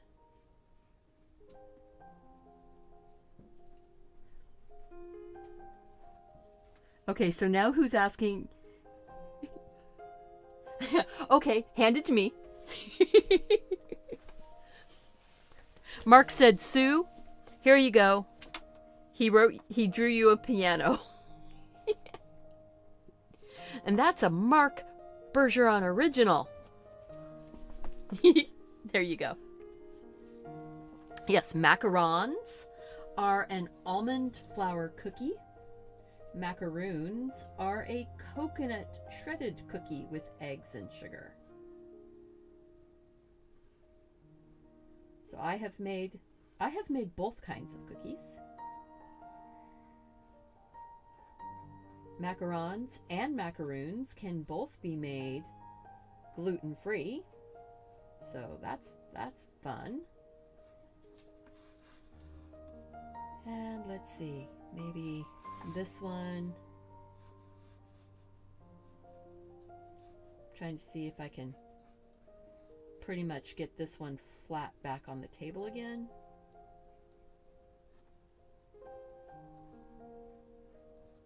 Sort of turned away just a little bit.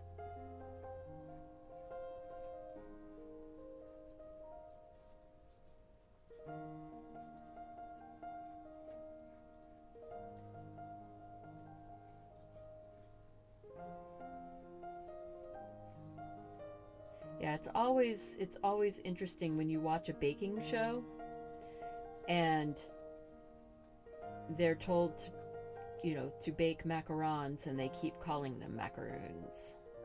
It's like, what part of that did you not hear? All right. So we've got macarons and a teapot. I'm just going to give it a kind of a little horizon line here.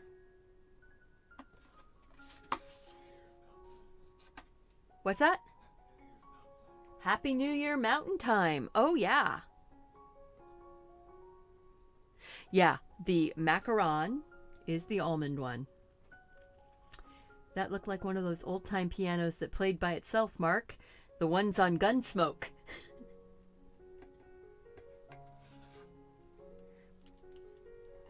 In Miss Kitty's saloon.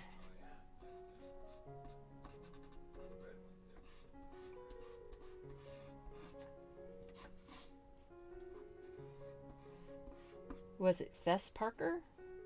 No, who was it that played Sheriff? Now my brain can't remember his sheriff, what his name is. It's been a long time. And I was a little kid then, All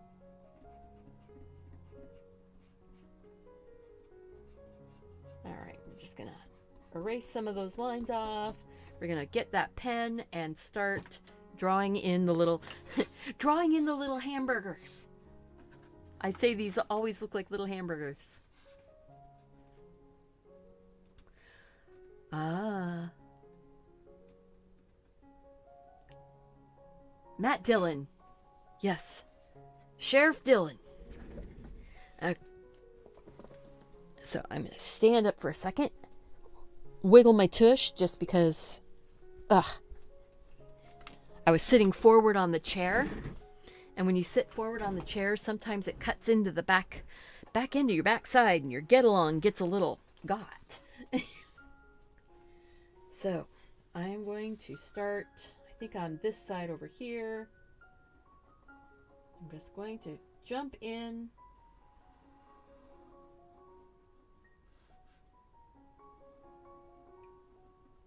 And start.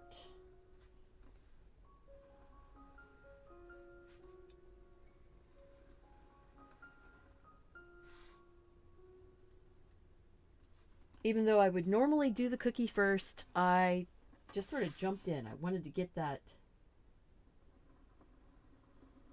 teapot done.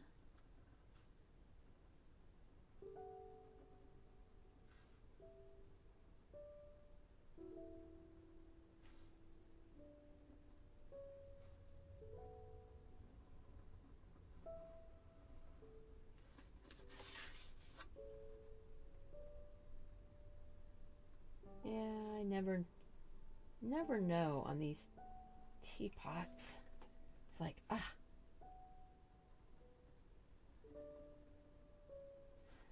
If I was taking more time and paying closer attention, I would have a better angle on that handle. But because I set it in before,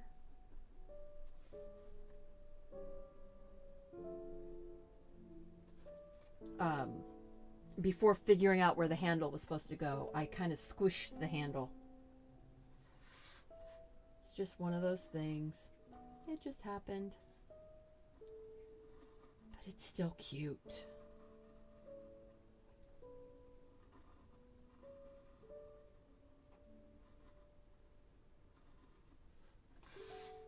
She is still my Mrs. Potts. Absolutely.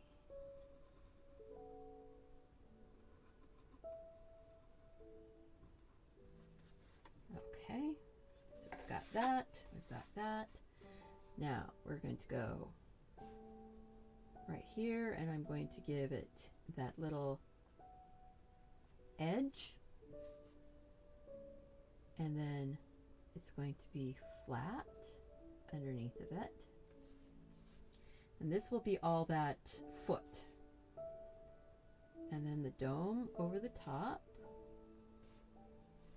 And just a small bit of a line right there. Then we're going to put filling in. The filling is going to have a nice hard line. Then there's going to be another hard line. There's going to be that lovely little foot. That's that little bumpy, crackly edge. This part right here is called the foot. And you want it to break up, not to ooze out. So these guys did really well. These are really, really good looking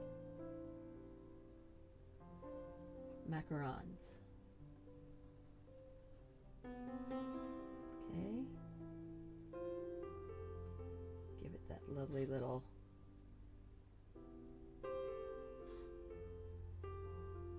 foot. Place where the shine here is going to go. The filling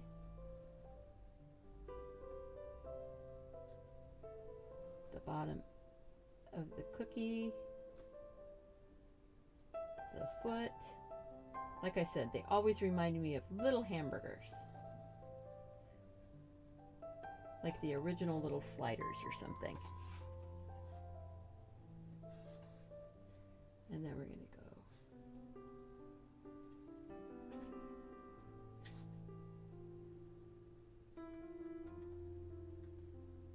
little edge, little hard flat bottom. Then we're going to go flat bottom. So I did the icing, the flat bottom. Now we're getting that little foot. And then the pretty little dome. And sometimes your pen will go a little crazy and you won't get the dome the way you want it, and that's okay.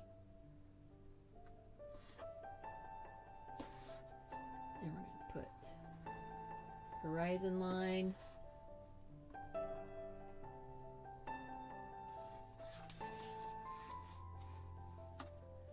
And we're going to go back to top down. This one turned out really pretty. I'm not going to put the detail of polka dots on the teapot because I might not want polka dots on the teapot when I am doing the final painting. And other people may not want polka dots on their teapot either. Even though polka dots are the cutest. I need to put a heart on that one. And number 22. 8 more to go. 8 more to go. Wow. So that got done. Pretty good time. Pretty good time. Let's see. I think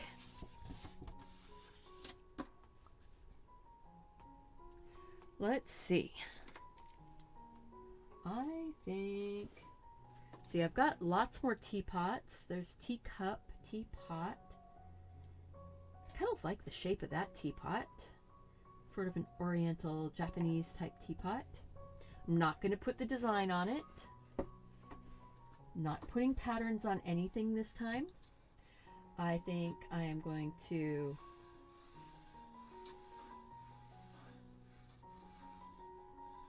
this teapot is actually not as round, but I'm making a circle to start off with. I'm going to make the handle.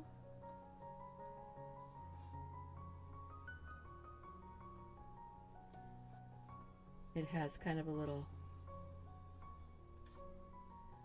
does not curve up under like that. It curves out like this. And then that is actually, that's like the thumb balance spot.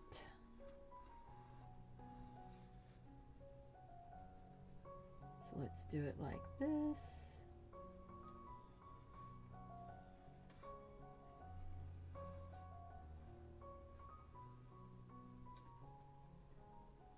And there's kind of a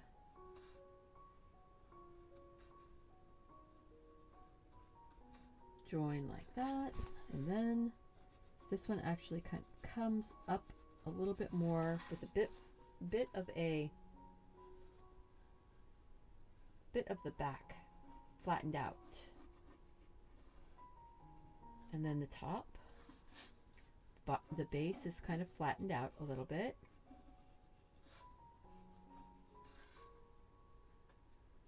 And this is balanced right up on that edge, so I can go like this.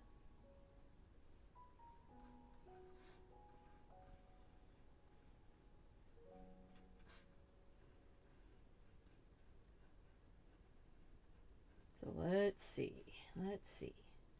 Go up over the top. This one has a bit of a top on it like that. a little bit of an edge. Comes down like this, and then out.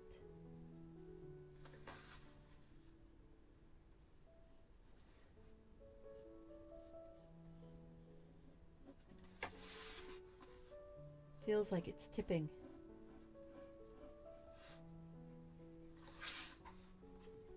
Feels like that teapot is tipping. I need to come up.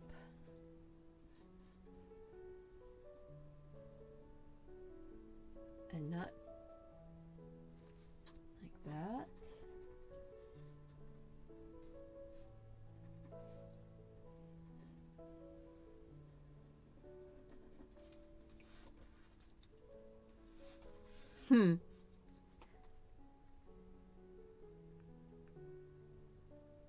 Wimpy from Popeye. What are we talking about? I'll gladly pay you Tuesday for a hamburger today.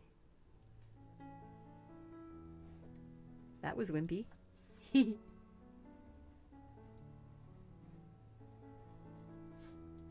so let's see.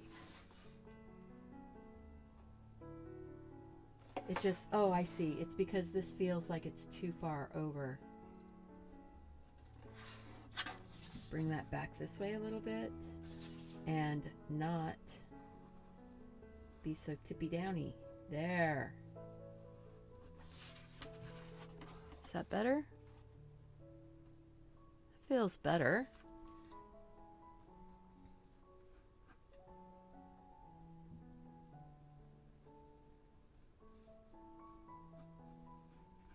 There we go.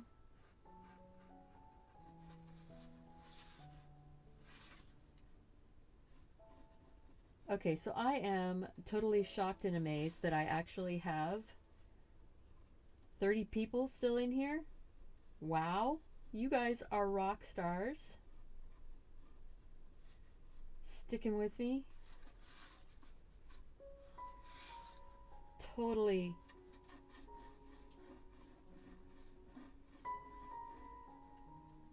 Totally are rock stars. Let's see. This one.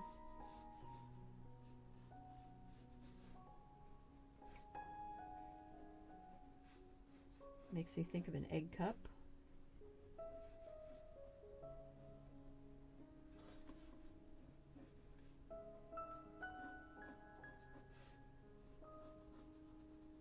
No handle on that.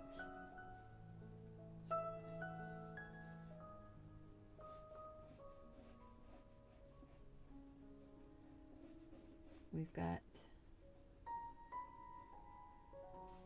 there we go.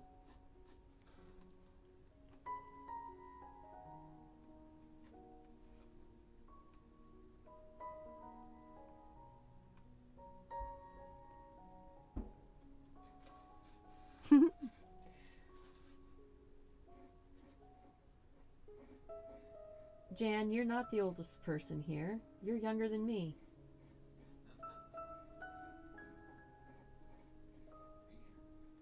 Pretty sure.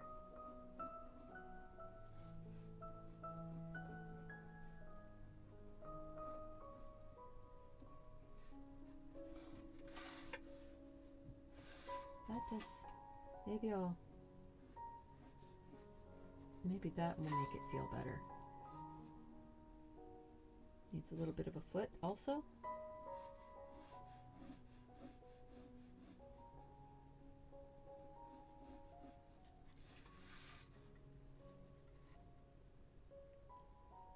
All the fireworks that are going off. Yeah.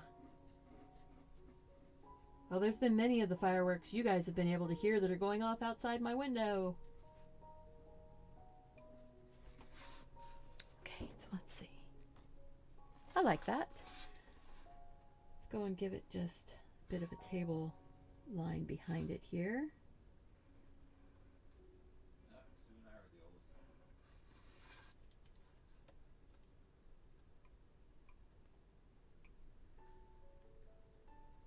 Mark says, yeah. Sue and Mark are the oldest? So far? Ah, well.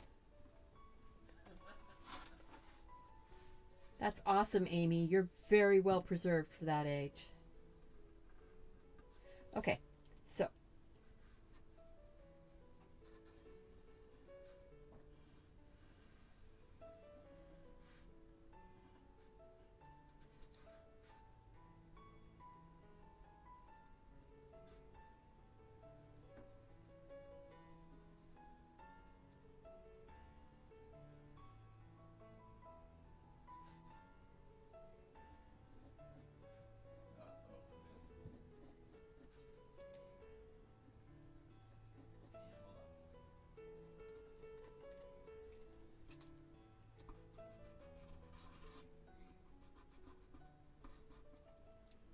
Oh.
I'm just waiting to see if Amy notices something. Oh, I've been working it. We're just gonna see if Amy notices.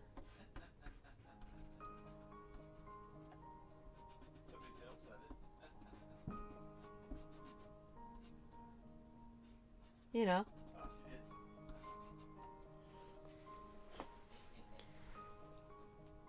It's like she noticed. I saw that now. But she hadn't said anything, and I was like, yeah, I'd gone kind of quiet, and I was just drawing it, and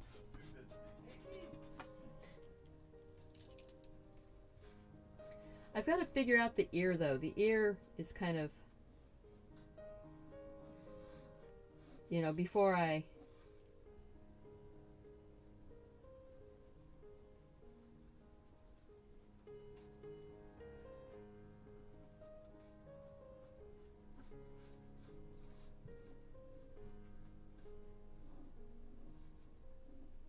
kind of get those cute little wiggly ears. There we go. That's just a little bit wiggly. There we go. All right, now I can get this inked in. She was watching the chat. You were watching the screen to see how long it would take her to.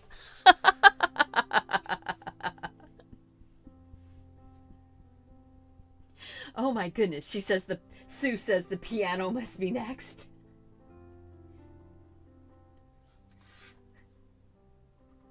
You never know. Yeah, Mark said you already got a piano, Sue. What are you saying? Was his piano not to what you were expecting? Huh?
Oh yeah, you can tell I'm really getting tired.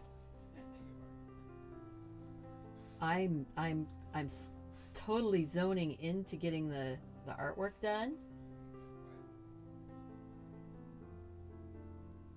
Getting quiet.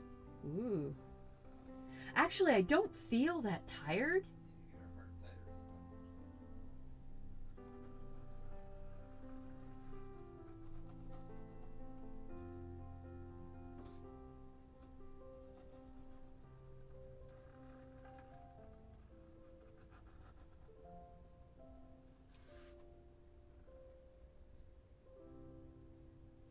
There we go.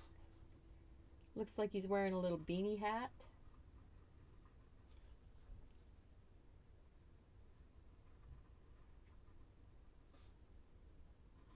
Little rolled brim.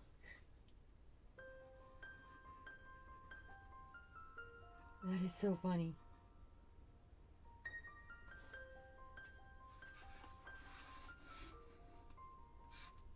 It's kind of like, oh, come now. Do I really have to pour that steaming hot tea out of my nose? It's like, who designed this? Hmm?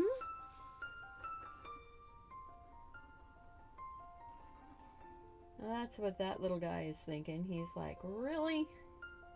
This is ridiculous. Huh?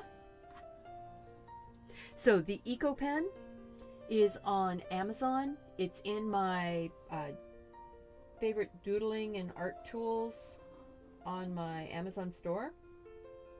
So if you are interested, that's just an affiliate store. So I don't actually sell anything.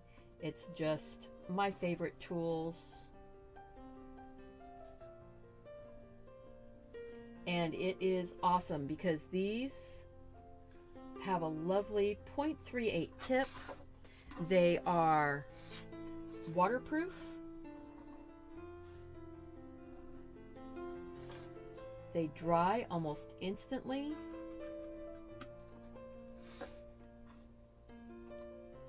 And he's just adorable. Okay, yes, he is just too adorable. This would be a sweet little painting for a kid's room.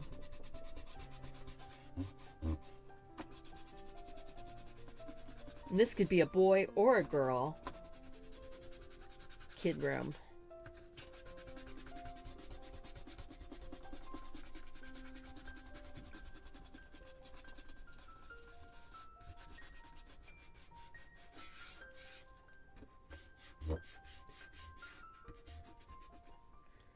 Okay, get the graphite off of that.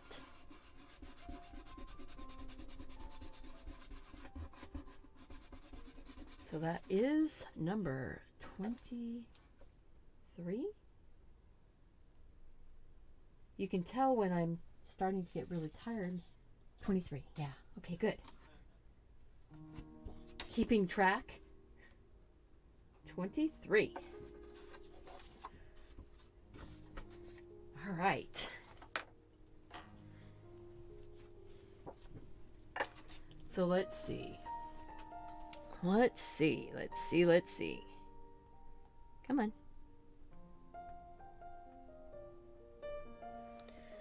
Let's see what we have.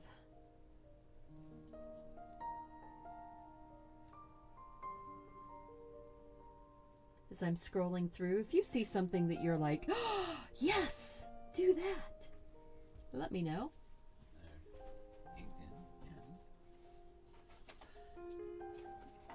Bring it here. Mark actually did something for you. Before you even started yours. Yeah, Mark had actually started working on this for you, Amy, before I did mine. Look at that. Isn't it adorable? I love it. I love how he made the tail into the handle, and he gave this elephant feet. That is so adorable. Stinking adorable. All right. I like this, making the coffee or the Yeah, that looks like coffee. Making the coffee in a, like a chemistry set. Ooh, let's see. There's chocolate chip cookies. There's bread. There's like paper whites or narcissus.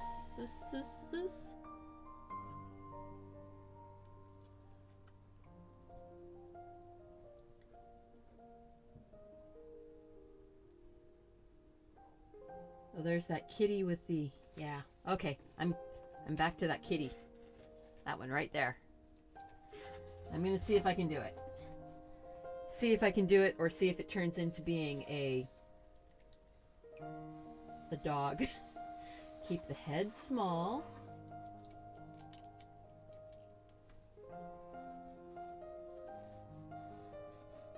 Need to go into the other view. All right. Keep the head small.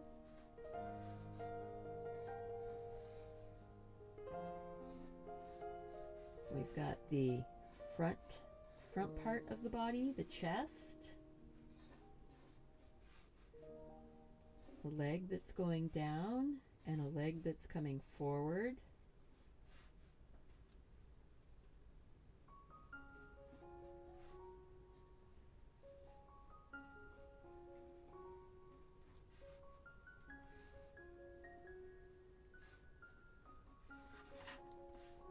And then the shoulder comes like this, and then there's a bump back, and then it comes down and goes into the haunch. I think that went back too far. And then there's the foot.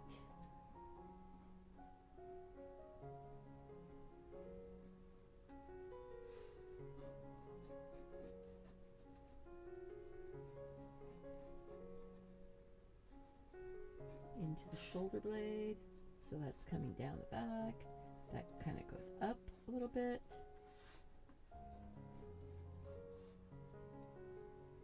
Oh, you don't even see the...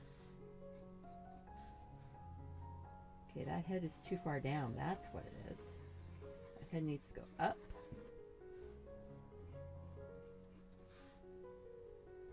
The nose and the eye. The eyes are there. The nose is right here. The mouth is right here.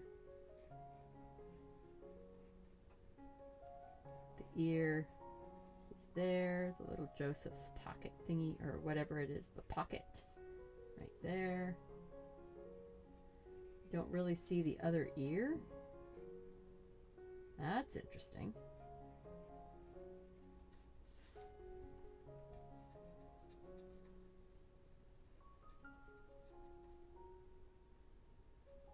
Okay, the nose is right up there.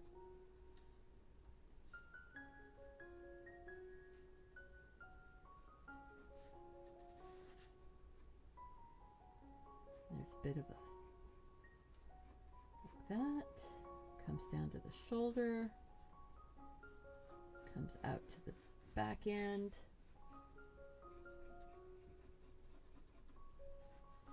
I don't really draw cats. I think cats are really cool, and I've not drawn very many of them, so I wanted to draw a cat, and I wanted to see if I could make it look like an actual cat. We'll see.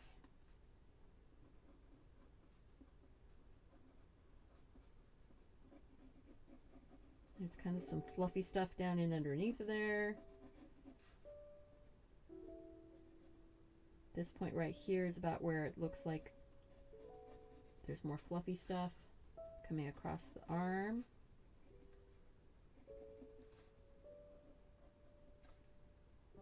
There's this. There's the paw. You've got the lovely little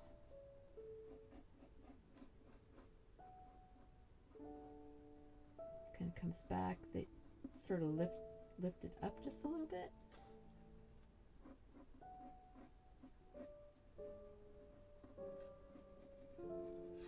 I'm not real happy with the face right now, but you know what? I'm doing the let it sit there for a minute and see what we end up with.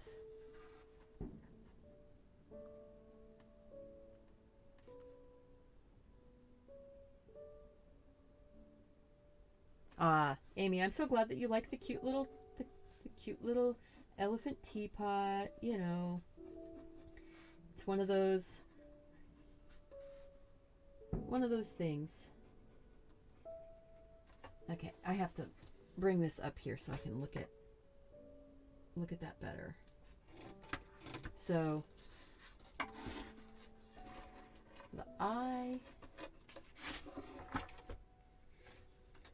the face. So the face is, whoops. The face is, I need to erase the face so that I can do it right, because I'm getting confused. I want to do it right.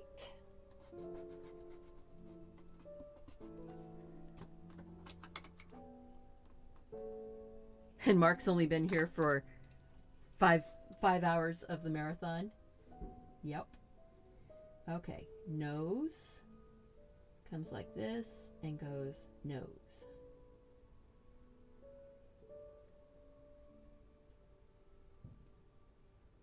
The little space in the lip. And it goes down and over. Space. This one kind of just comes down. Just looks weird. Just looks weird. And then this part of the nose comes this way. This little guy, apparently his other ear is dropped down behind. This is like his cheekbone right here. That nose is too big.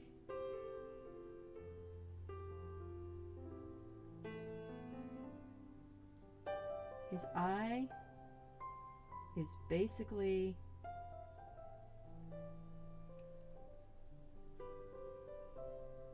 like that. That's weird.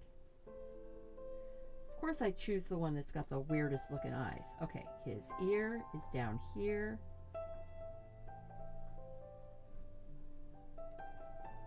Over the brow, and it goes up and comes down right there. That's weird.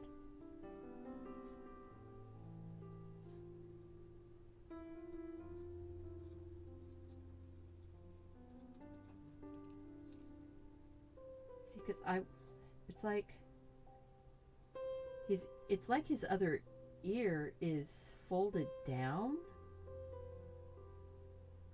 That's just interesting and very weird. And then the back of the head comes this way behind the ear and comes up like this. And I swear this looks like a dog. That is just...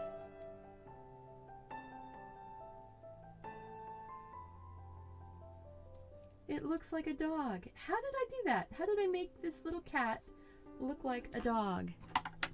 That is so funny. Thank you so much. I am on...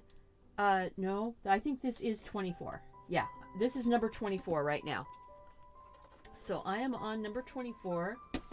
And this is looking like a puppy. And I don't know how I made it look like a puppy, but you know what? It looks cute. So I'm going to go with it.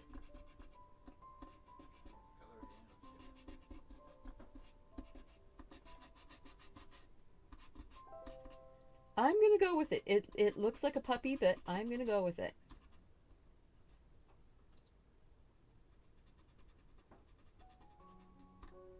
The nose, I think it's the nose is too big. And the fact that you can't see the other ear.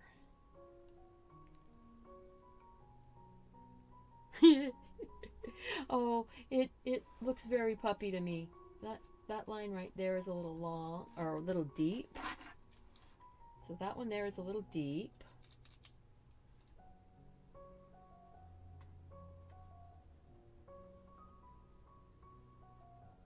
And then there's that little...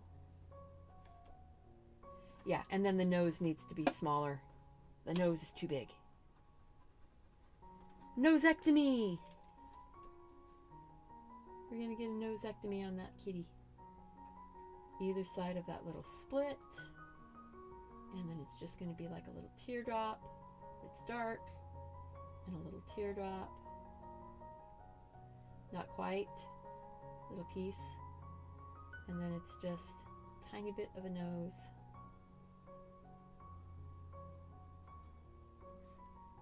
That better? And then we've got the top of the head that ends up down here on the nose. And then we've got that bit of the cheek that comes down. And then you've got, I swear it's his ear. And then you've got some eyebrows. That's what's going to start making it feel more like a cat, right? Get some whiskery whiskers.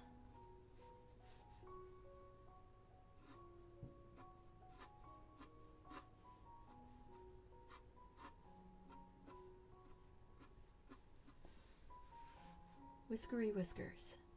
And then the front of his ear comes up a little bit more.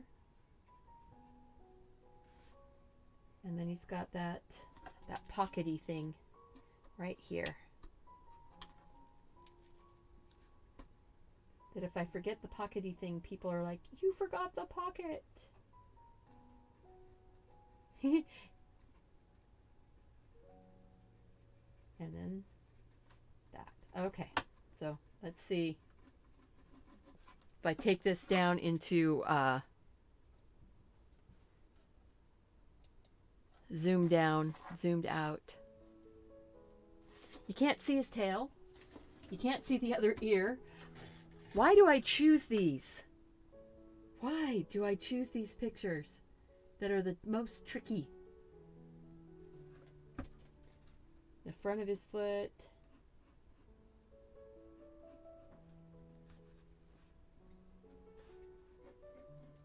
So that's more like his under his belly area. Comes across, and then in the background you see a bit of his other foot. Okay, so that's there, that's there. There is no tail showing. There's no second ear showing. It's really odd.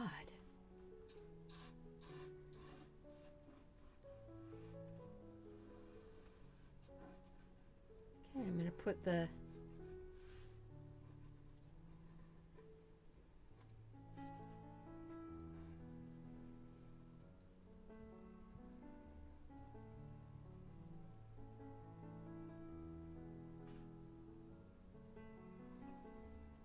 bit of that kind of branch thing there.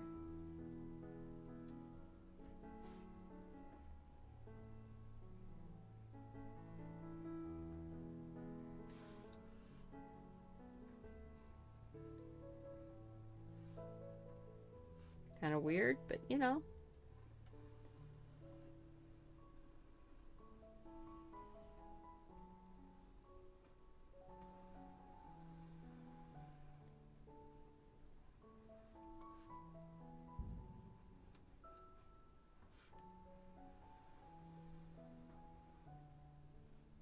Well, that works. Okay. And then the cat is on the table.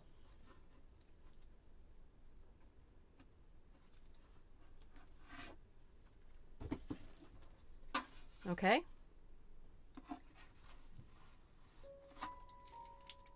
So that kind of works. Sort of cute. Kind of different. A little bit special. It's special. What can I say? It's special.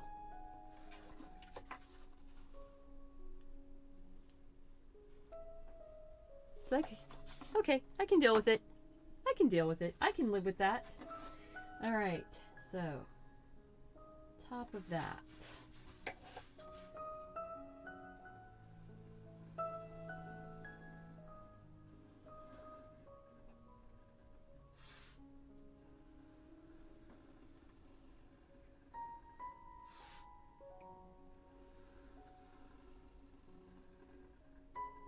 There we go. All right, so I am going to go like this.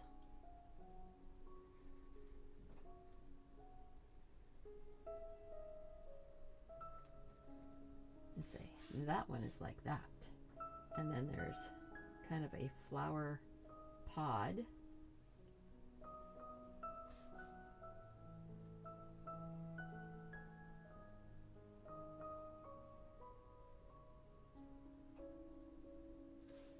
Like that. And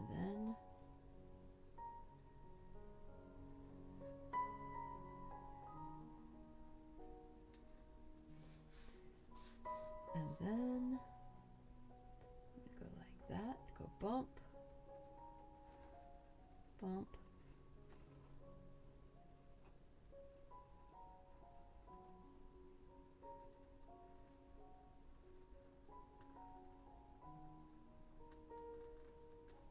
and down there. And then it's got flower pod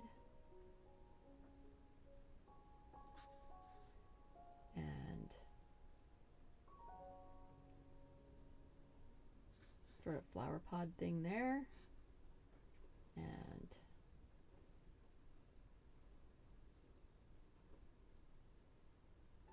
flower pod. Just making these up as I'm going. I'm not actually paying attention to the shape of the flower pods. This is my interpretation. And I wanted to change those branches because I didn't like.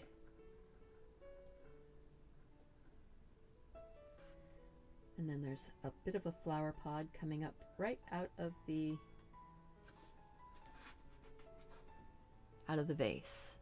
Okay, excellent, good. Now we're going to get that kitty.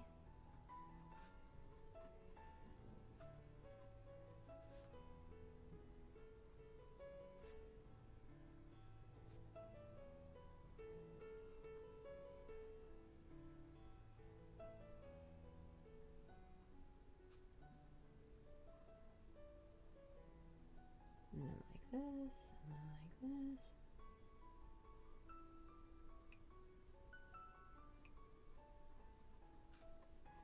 See? Okay. It is looking like a cat. It's just a very bizarre looking cat.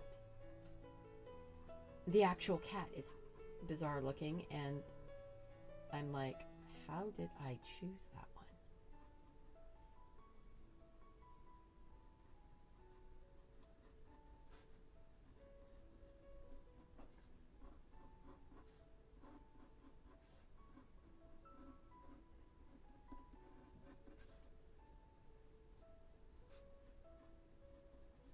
There we go.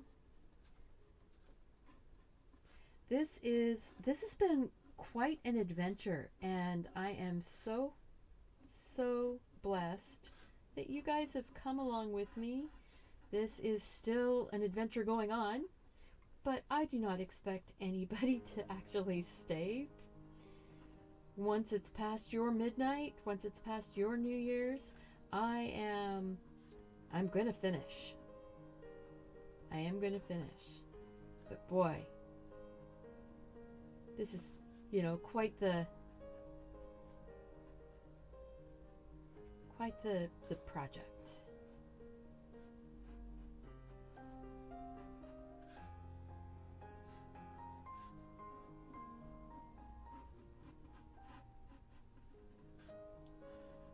Yeah, this is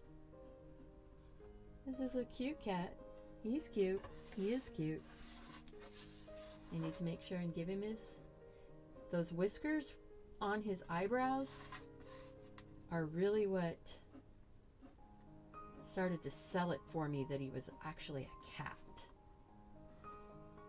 And then these whiskers.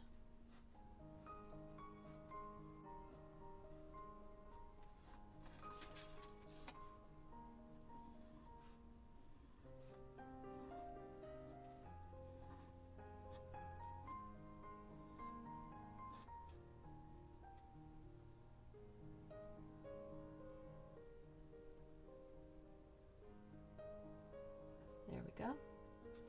All right. Table.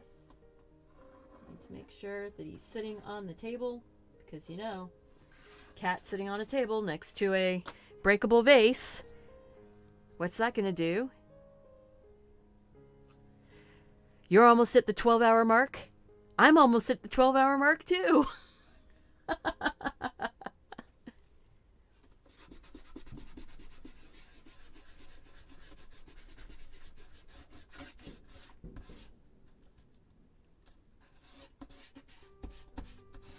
Well, one thing about it, this paper does seem to release the graphite pretty well.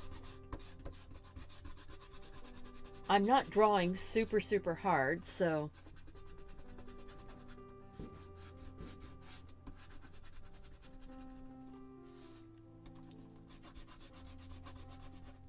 So I think that does have something to do with it.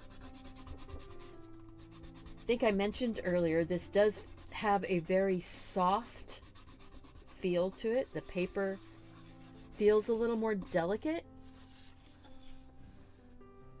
Let's see. I do want to go in. Amy Jo, right? Yeah. Is that her painting from 2016? Where? What?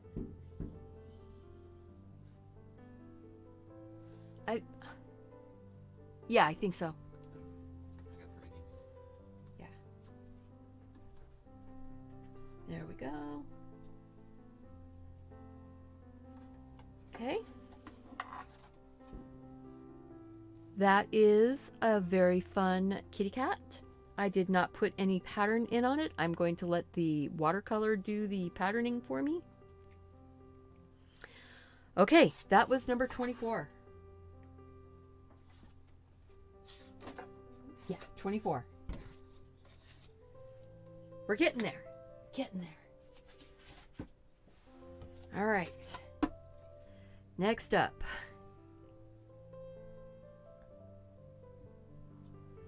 Stephanie and Mark need to share a smooch at midnight. There might be an intermission at midnight. That cat would not be there if that was my cat. That, you know what?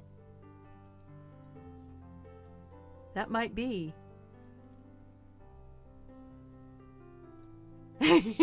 Oh, yeah. I do turn the picture so that it works for my hand and my back. So, oops, didn't want to do that. Just want to go off of it. Let's go off. There we go. All right. So we've had kitty cats. I could do the stacked, whoops, sorry. I could do the stacked teacups, not in the hands, just set them down on the table and do stacked teacups. That's kind of a traditional, you know, seems like everybody does that at some point.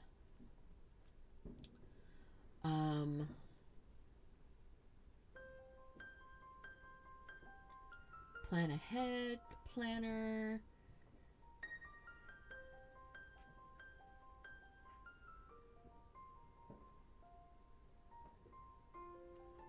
See, So other things that make me feel cozy, other things that make me feel comfy and warm, and actually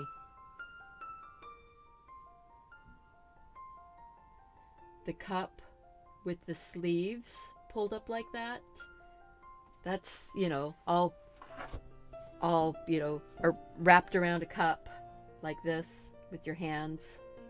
That is comfy and warm, although I don't know how well that would play. Trying to... It's not that I'm running out of ideas.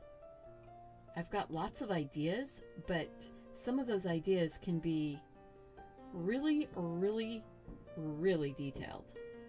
I don't want to do any more really, really, really, really detailed. Ooh, that's pretty. I say I don't want to do any more really detailed, and then I look at that. I'm not going to do the cloth